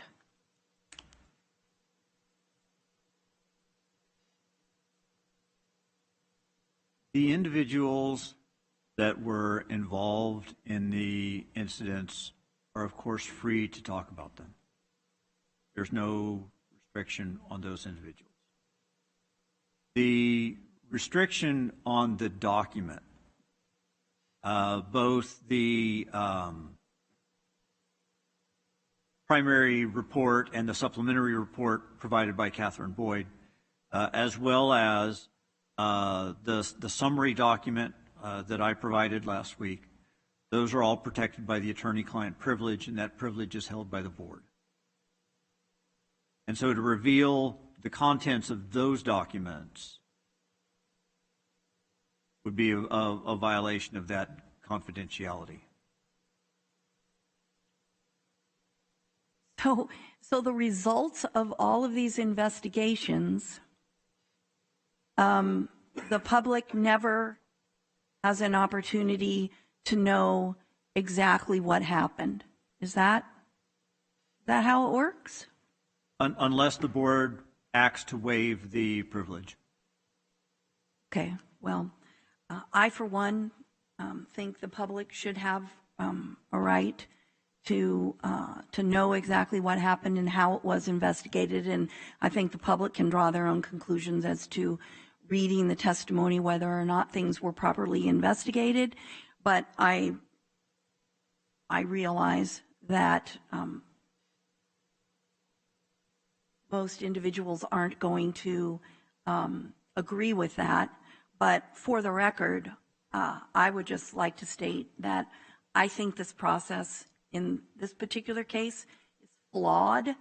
And if this board looks at this ad hoc process next year, I think perhaps it should be that the results of investigations be made public if they are, sustained against a sitting supervisor. I think the public should have right to know that. So my 2 cents for what it's worth. And just real quick, and we discussed this during the last one, and whether you would recommend it, and you would say we never have released attorney-client privilege, and just for the public to know. And there's times in closed session, and it just came up here a few months ago. And please let me know if I go. Just Rickman, stop. But I'm not going to state. But there was a discussion about releasing attorney-client privilege information, and Supervisor Miller, if you remember what I'm talking about, I can't tell you. I can tell you later. Yeah. But tell me later. You voted no on that because, that's one of the most sacredly held things is attorney-client privilege. I'm sure you wouldn't want your attorney speaking to the cops or something. No, not like you did anything wrong. I'm not accusing you of anything, and I want to get an ethics complaint, or this is just and my last thing I want to mention, and Supervisor Nguyen, and you mentioned, we're talking about rights and so on, and you look at the agendized item and listen to what our attorney just had to say here at the beginning of it, we have 4 issues that we can't touch because either court precedent or state law. These are rights to people. I mean, you just don't violate people's rights or throw rights away when you disagree with them. So I think that was just, a prime example of that. So that's it. I'm not quite sure what you're getting to is I don't think we as county council did, he explained that those allegations were part of the referral, but for those reasons, they were not part of the response for the ad hoc committee. Ad hoc. I mean, we were discussing, we were arguing about it in there. Right. If not, then it shouldn't have been in there. So just real quick, Mr. Miles, as Supervisor Miller, a supervisor can request that the investigation be released from confidentiality, correct? Oh, yes. All right. Okay, any other comments? I think it's past Vice Chair Rickman's dinner time. Got another item. Chairman, Oh, we yeah, I'm do sorry. have a public comment. I apologize. Oh, okay, go ahead. Dear Board of Supervisors, why is the board continuing to hem and haw over accusations brought against Supervisor Patty from Camille Zapata over a year and a half ago? Did you not hear that an independent investigation took place and almost all the allegations were sustained? With no allegations against Supervisor Patty, one has to wonder when the board will call his actions for what they are, harassment. Oh yes, that is right. Supervisors Villapaduan Rickman stood behind their man and made sure that he had to take no responsibility again. Good Old Boys Network is still alive and well in San Joaquin County. Sincerely, a county resident. And that is all of our public comments today. Okay, all right, very good. Again, So on this particular item, I think we have to consider, motion? yeah, I would make a motion to accept the report and to issue a censure to Supervisor Patty that, and I would leave the language, I'm not quite sure, County Council, I'm not looking for a big, long tirade. I'm simply looking for a statement in the censure that the actions in question were inappropriate and something to the effect that conduct unbecoming a county supervisor. I don't know. I would let you wordsmith it, but I'm not looking for a long regurgitation of the charges. Simply a statement that the behavior in question was appropriate for a supervisor. okay. We have a second? I'll second it. Please vote.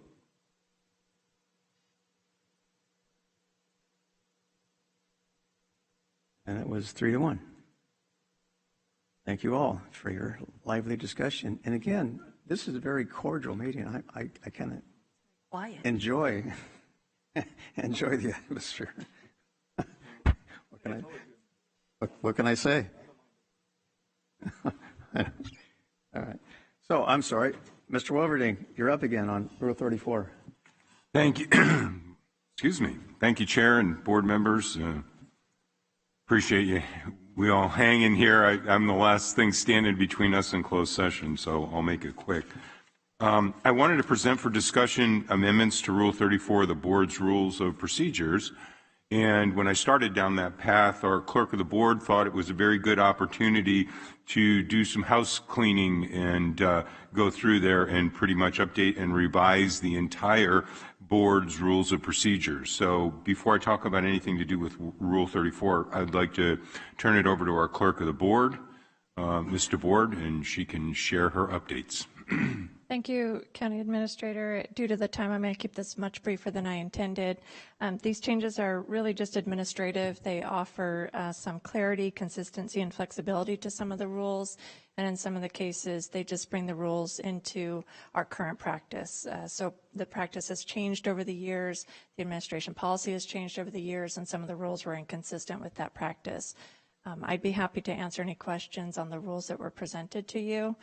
A couple of the main ones, first of all, the moving the election of chair, vice chair, it specified in the rules that it had to be on the first Monday following January 1st. We don't always meet on a Monday following January 1st because we don't always have a swearing-in ceremony. So I just took that out. So it's changes like that that just kind of give us some flexibility. The other significant one that I thought was the requirement that the clerk distribute the agenda by noon on Wednesday, 2 weeks before the meeting. We can't accommodate late requests and meet the noon deadline, so we frequently don't meet that noon deadline. We are required by law to post the agenda 72 hours before the meeting, so we will do that, and the clerk's office will, of course, continue to try to get the agenda out by noon. But we don't want to, I always feel like I'm violating the policy every 2 weeks when I don't get it out by noon. So I just took the language out, made it a little bit cleaner. And there was a correction, I think, Rule 13, it had a reference in there to Rule 23, should have been referencing Rule 25. So unless there's any other questions, the other changes were administrative and similar. Chair, if you don't mind, instead of noon, I would rather have it like by 9 a.m. if you can get that out. I would have to start telling board members no to their late requests. Yeah. And also, I believe Rickman asked for only 6 meetings next year. Is that correct? Okay. 6? Every other month? Ribbon City Council does 1 meeting a month. That you can do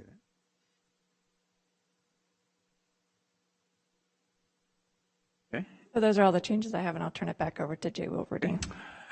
Thank you, Clerk. Back to my discussion of Rule 34. I just wanted to read how it exists in the current rules right now. It says an individual board member may refer an issue or question to staff for purposes of providing information to that board member.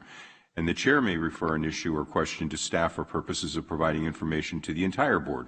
However, no individual board member may direct staff to initiate any study or analysis which will entail significant expenditure of staff time or county resources without the matter being properly placed on the agenda and through a motion passed by the board which gives specific and adequate direction to staff regarding how the board wishes staff to proceed. As it currently reads, this rule is somewhat ambiguous and unclear. I say that from my perspective, from having kind of had to work with it for my year and a half. For example, study or analysis doesn't clearly define the scope or the effort involved, and nor does it capture other requests which may involve significant effort. Also, the reference to significant expenditure is not quantified, and it's left to interpretation. So when we're getting requests, we kind of have to feel around for it. So why is it even an issue? Well, without specific parameters, one-off requests by any supervisor can evolve into significant projects and consume excessive staff time without direction of the full board. And I believe that's what the spirit of the rule is as it exists today. Okay. Projects can potentially go in a direction contrary to the wishes of the full board. And the more time expended on such an effort will result in wasted time the longer they progress without coming to the board for direction. We don't want something to be traveling left when the will of the board is going to eventually go right. Also, and this is pretty important, lately, with the abundance of county resources we've developed during the pandemic, numerous requests and projects have developed relating to the deployment of those resources. We've had many discussions about CARES money, ARPA money, capital outlay funds, contingency money that we're going to use for special projects because now that we have the money. And to kind of top it all off, the county currently has a historic vacancy rate of 18%, which has created compression on existing staff. And given the normal responsibilities, along with the board-directed strategic projects that we get from meetings like this, one-off requests do add to the load. So I'm simply requesting the board consider adding some language to Rule 34, which would make it more specific and quantified. And the goal of the change would be to ensure that requests by any supervisor, which might turn into projects, come before the board promptly for consideration and direction so that staff resources are optimized. And it's not to discourage projects, but to get them before the board promptly so that resources are used efficiently. And it'll also serve as a tool to staff so they clearly recognize the expectations regarding their time spent on one-off requests. I've had numbers of staff who've approached me with things. As a matter of fact, what we talked about this morning with Burrell actually came to me through the airport director. It's my understanding that Manuel Lopez, a former CAO who served in that capacity for over a decade, and I did work with him for a number of weeks when we overlapped, and this is part of our discussions as we went over rules and the county code and all of that. He generally regarded the term significant expenditures meaning beyond 2 hours.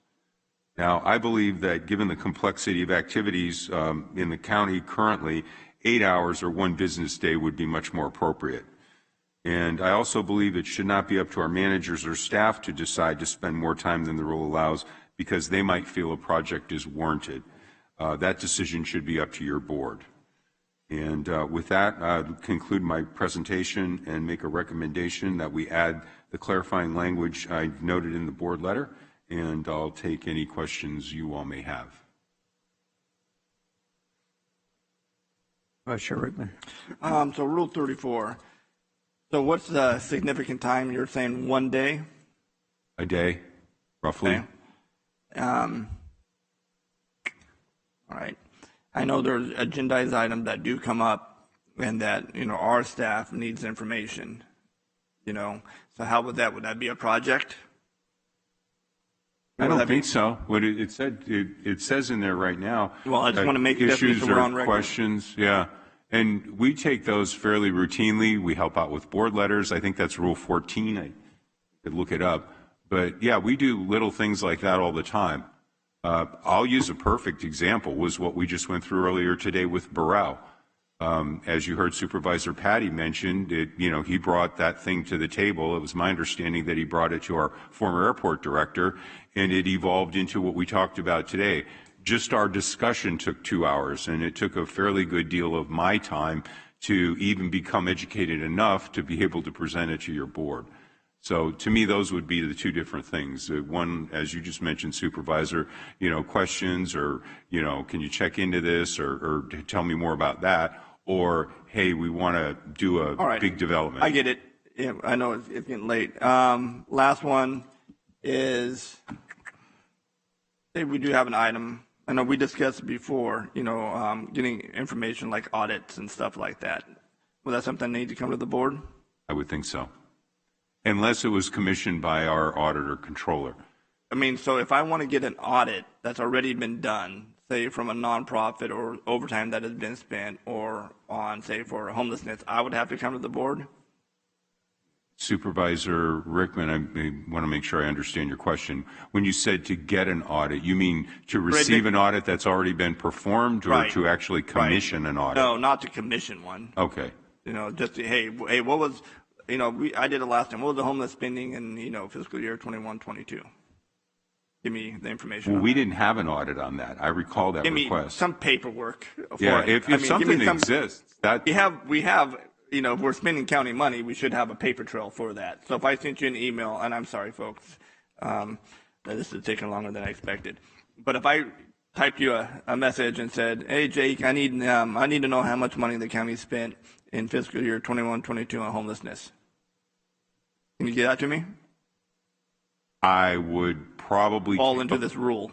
Yeah, well, what I would do is I would come back and I'd take a look at it. I'd spend a couple hours seeing if I go back to that request, I remember that being a substantial request. Well, I did it 5 years at first, but then. Yeah, I know, and that was a big deal.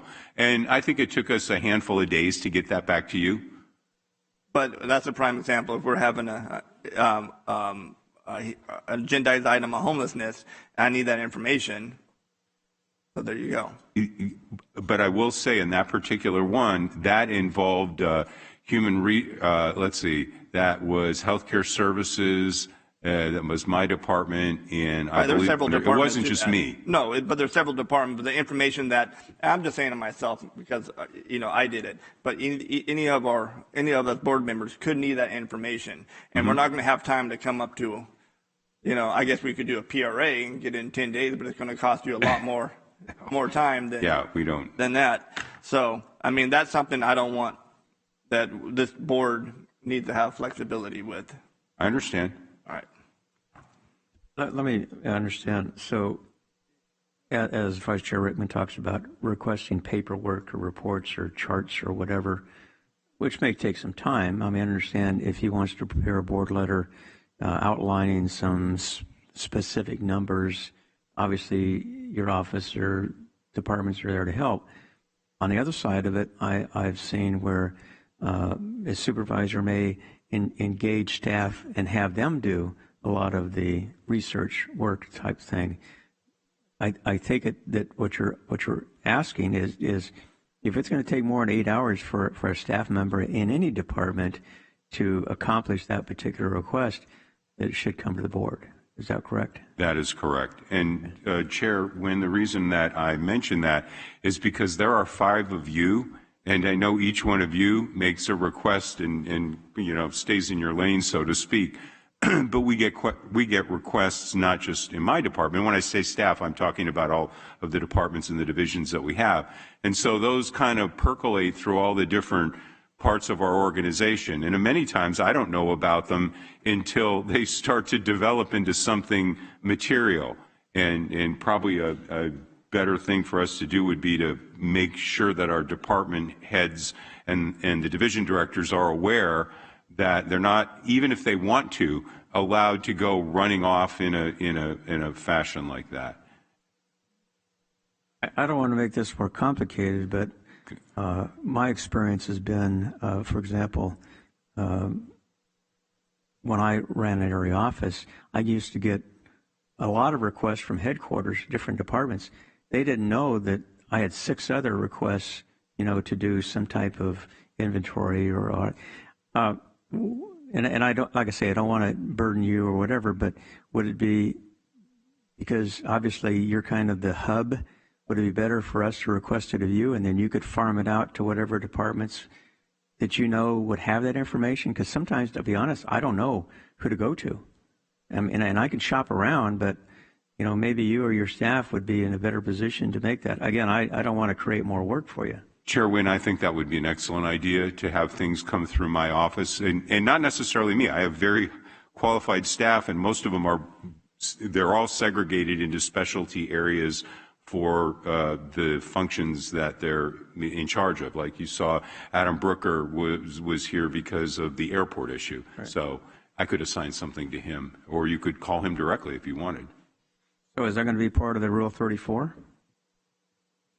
I hadn't really envisioned that. Well, the request is that if a supervisor is requesting information, as Vice Chair Redmond talks about, that they would contact the CAO's office. The CAO office would then obtain that for them by whoever has that information available. I just think about it.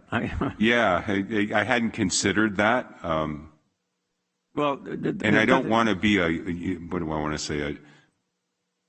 A bottleneck in the process. If it's a short, a 2-3 hour, do you have this? Can you get this for me? I don't want to have to be the person slowing that information down. Well, I would envision you being the traffic cop, kind of, directing traffic to wherever it needs to be. But again, I just throw that out there just for your information and certainly for departments. Supervisor Miller.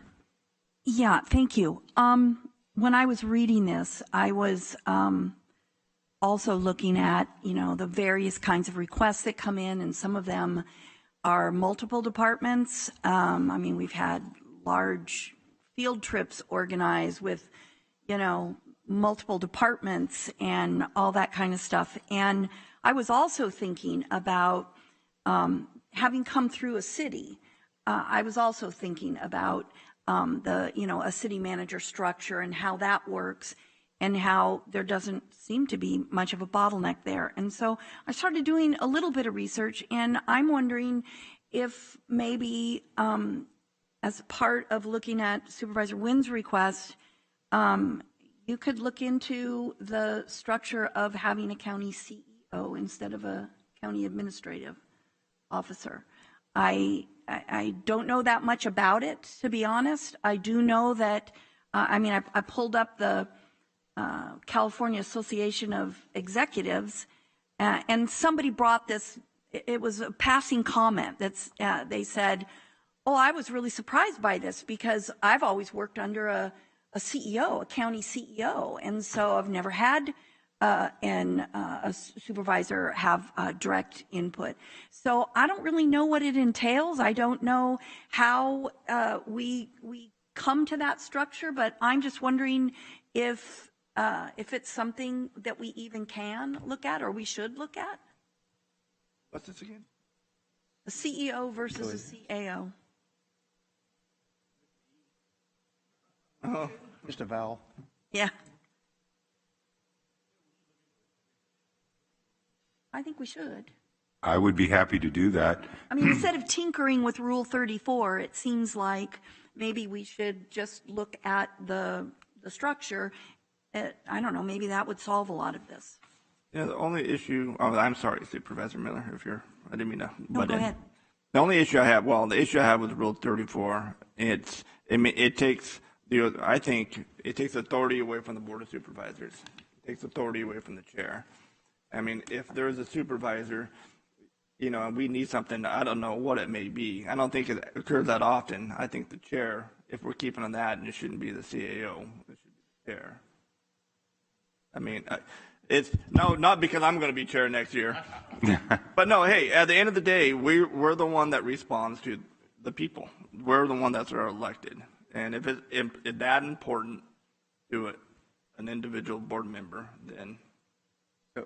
So does then the chair have the ability to reject that request? Yep. Oh. Through the chair, the reason that Rule 34 exists in the first place is not that I was around when it was first drafted, because it predates me, but my understanding is that the reason that it exists is to keep 5 supervisors from pulling a department head 5 different ways. And so it gives the department head to say, hey, time out, this project that you want me to take on, is directly in conflict with this other project, and I think this is significant enough that it needs to go to the board. So I, as a department head, I need direction from the board on how to proceed with your request. That's the rationale behind it. I understand, like you said, study or something like that, like you're talking about airport thing. Mm-hmm.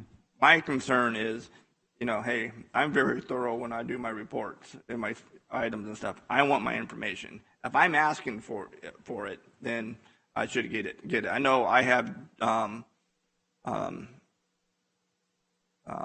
Diedrich got me some reports and stuff, and it took him a while to do it. It took, for several, not all at one time, but it took some time. But it's stuff I needed and I wanted, and I don't do it often. So now, instead of getting it in an efficient manner, I got to agendize it, bring it to the board. Hey, I like to get these reports, blah, blah. And 99.9% of the time, I can't imagine a board not approving something of that. So it's just another step that we have to, hoops that we have to jump through. I do appreciate the thoroughness of your reports, and Supervisor Villaputa and Supervisor Miller, because that gives me a lot more to review before a meeting. So. Anyway, based upon all those comments, I guess if you can look at some of those things, Jay, in regards to seeing what's feasible. Chair Wynn, what I can do is Human Resources is typically involved in these kind of changes when they're doing evaluations of changing positions and what do you call them, position studies and things like that. What I'll do is I'll work with Brandy Hopkins, if you think that's appropriate, and take a look at the, what that would involve, and look at something like that as a consideration and bring that back to the board. Great. But do we need a motion today because we have a whole bunch of other revisions for us as well? Do we want to go ahead and revise these things today, or do we want to revise everything except for Rule 34 and have Rule 34 come back from our CAO? I'm happy to make a motion. I'm just asking. If the board's not going to support Rule 34 at this time, I would ask that they do vote on the other changes. Okay, then I would make that motion. You'd change it to 9 a.m. though? No, I won't. Respectfully. I need more donuts. Respectfully, I won't take that friendly amendment. So I would make a motion to approve the revisions other than Rule 34, which will come back to us. I'll second the motion. Please vote. I liked it. I didn't know my. Adopted 4-0. Yeah. All right, so that pretty much ends it as far as closed session. Before we do closed session, well, I know we have reports out, but I don't think anybody wants to do a report at this hour. What's that? Yeah. Yeah, I got about 20. I just want to comment in regards to Mark Miles. I know we recognize you this morning, but I just have to thank you for helping me kind of wind my way through the maze, so to speak, in these past 8 years. And always appreciate somebody like yourself who's willing to, not only with your expertise, but also the strength of your conviction to set me straight on some issues. And you never folded on me in spite of, maybe some repeated questions. But I do wish you the very best. You've done a great job. You have a legacy that obviously you left with the county council's office. And I'm sure that there's a whole bunch of other chapters ahead of you. And, if you have an opportunity, just touch base, let us know what you're doing, and stop by, and maybe we can have lunch. Or I don't drink coffee, but something, maybe an iced tea. But anyway, I want to thank you for your service, not just for me and obviously since I've been here, but for 17 years, which you've provided this county with some expert advice and counsel. So I want to thank you for that, and look forward to hearing from you as far as your future. Thank you. Thank you very much. Serving the board and the county has truly been the highlight of my career. Great. Can I have my Scalia cut back? Really? I packed it up. Okay, so I'll turn it over to Mr. Miles, and we have closed session. The board will meet in closed session on the items listed on the agenda, except for the board will not be discussing the labor items. And there is likely a report out from closed session. Okay.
You can.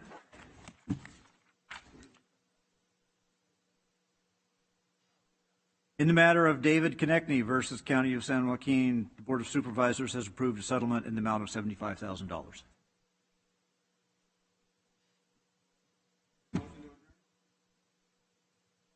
Adjourn to the next meeting.